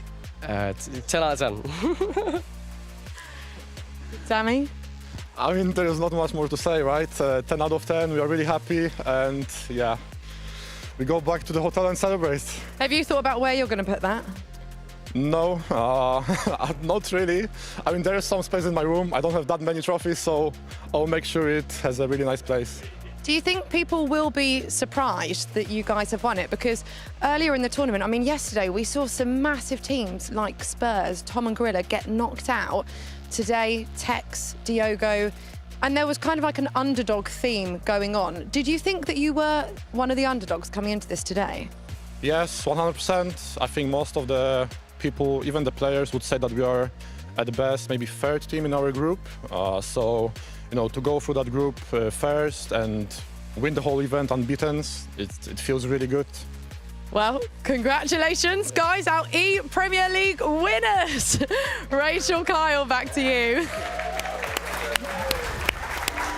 Well, yes, of course, Norwich City being crowned our ePremier League champions for 2022. The fourth champions, of course. The first went to Liverpool, then Watford, then Man City, and now Norwich City lifting that crown. Congratulations once again to Dami and to Goal Poacher, who are behind us, just having a few photographs taken as well. Commiserations, though, we've got to obviously mention to Brentford. Absolutely awesome. All weekend, of course, runners-up today, taking home £15,000, of course. We have Sam Brewster joining us. Now, Sam, you've been exceptional all weekend. It's your first ever LAN event, of course, only 17 years of age. We've been bigging you up all weekend as Mr. Cool, never really being phased this weekend.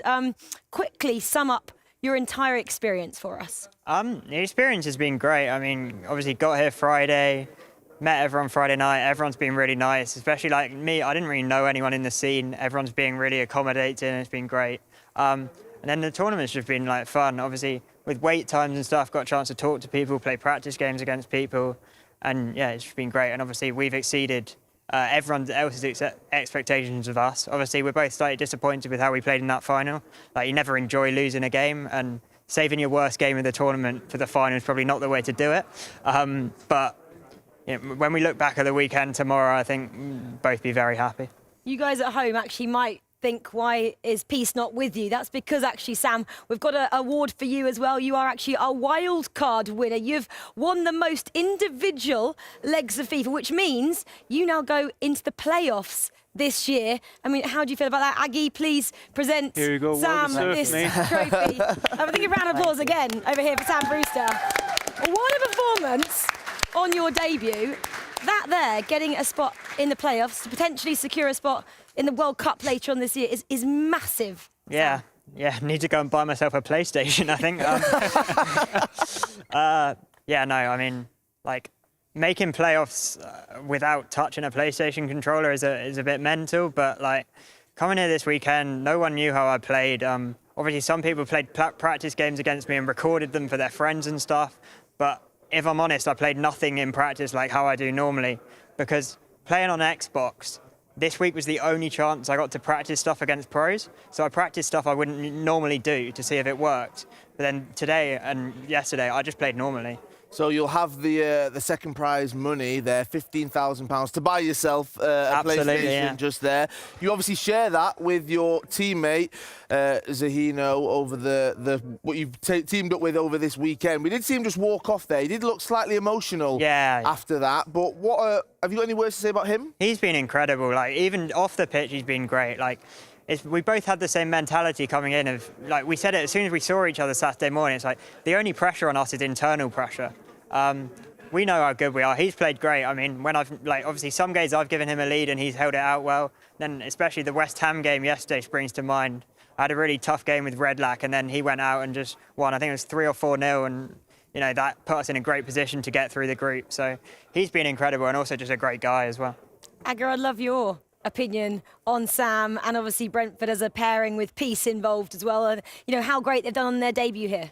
Yeah, I think it's been remarkable, as I've been saying throughout the competition, to come in here and being kind of unexperienced with the circumstances, coming to the first LAN event and performing like that. It's been a big surprise, but it's been really impressive to follow throughout the 2 days. So yeah, it's super well deserved, and once again, congratulations. Thank you. Successful career in FIFA for this man? Yeah, I mean, when I hear you say you don't have a PlayStation and like you haven't really practiced against pros and stuff before this, it says a lot about the raw talent that there's there. So I think there's a huge potential for Sam to really make a big career if that's the way you wanna go. Thank you. How does it feel to get those words of encouragement and those such positive words as well from a legend in the FIFA scene that is August Rosemeyer? Also, congratulations on your retirement. Thank you. We've reminded him so many times. But no, I mean, like you say, it's just not being able to practice against pros. For me, I actually didn't mind it. No one knew how I played, and truthfully, the best way to play out is just play raw FIFA, not try and play a kind of pro refined game. You saw people going out yesterday who are really experienced pros, and playing a different style wasn't a bad thing. That was obviously your secret weapon a bit, wasn't it? People not knowing you and you not really knowing this experience of all the cameras. Was it what you expected?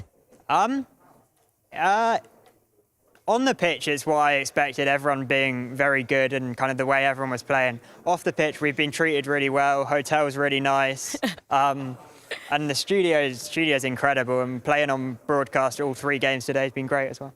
Love those positive words. Well, once again, Sam Brewster and Peace, of course, your teammate, congratulations, Brentford. Thank you.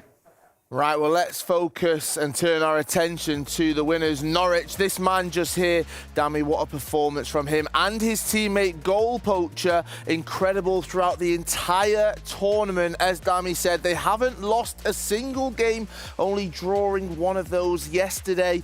Yes, they managed to come out of the groups with 10 points. And today, well, what a performance from them. Beating Chelsea 5-2 in that quarterfinal number 4. Then it was straight on to the semi-finals for them, where they beat Leeds 2-1.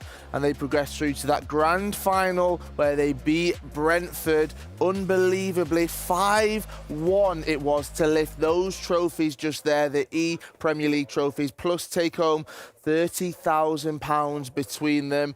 Thomas, it's great to have you back here.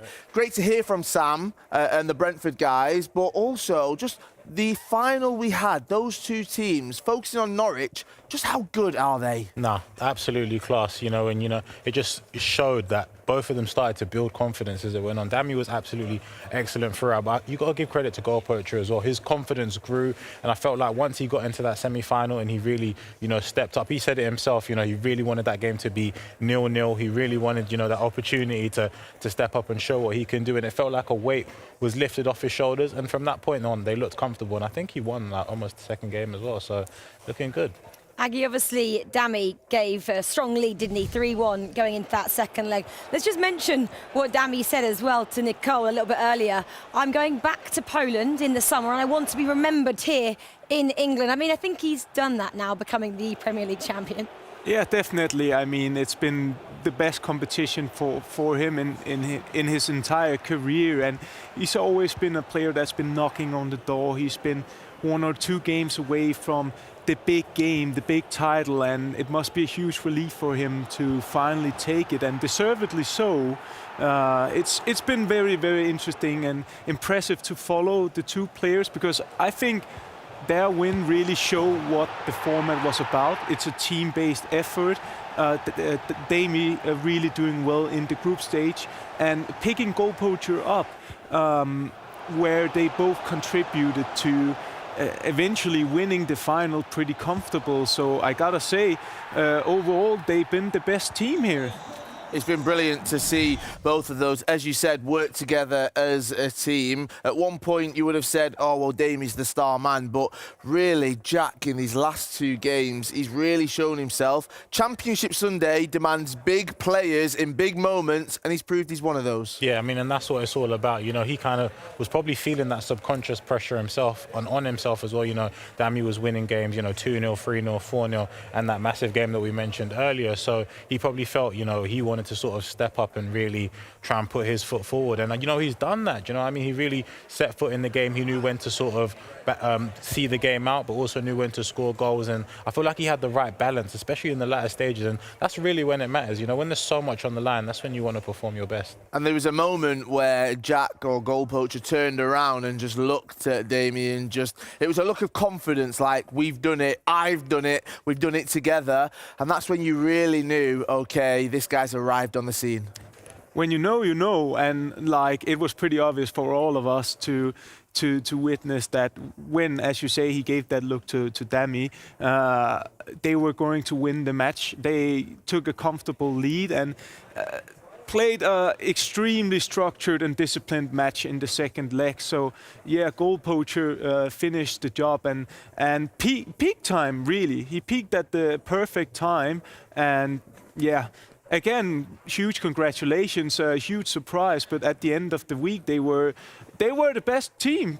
I was going to say, actually, goal poacher, he's kind of turned into this pressure performer almost, because yesterday wasn't particularly his day, and that's not me saying that. He said that himself, and coming in today, you know, he's just kind of gone up a level when he really needed to, Tom, didn't he? Yeah, I mean, pressure makes diamonds at the end of the day, and that's what it was all about. Like Age said, you know, literally when, you know, the pressure was really on, that's when he peaked and really stepped up his game, performed really well and scored some really nice goals along the way. There was a little like double tap with Rashford where he scored that, and, you know, people were quite surprised that went in. And I feel like once that first goal went in, his confidence grew and grew and grew. And once we saw in the semi-finals, you know, literally, like I said before, weight was almost lifted off his shoulders. He had like a really big excel, and I feel like once he got into it, you know, he just went from strength to strength. Mentioned himself as well that, you know, he wasn't feeling nervous in those final 2 games, whereas, you know, the day before his nerves were all over the place, and he doesn't play well when he's nervous. So credit to him, man, to get rid of those nerves. Agar is really the experienced player of Damie and the inexperienced player of goal poacher. How much do you think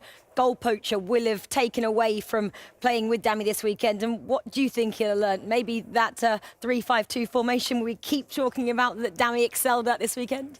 I think when you have best of the both worlds, you get the perfect cocktail, really. Damie using his experience to make some inputs to goal poacher, and on the other hand, goal poacher is saying thanks for the trust, thanks for the advice. I'm gonna try to do that, and eventually it worked for them. Final question on this moment just here.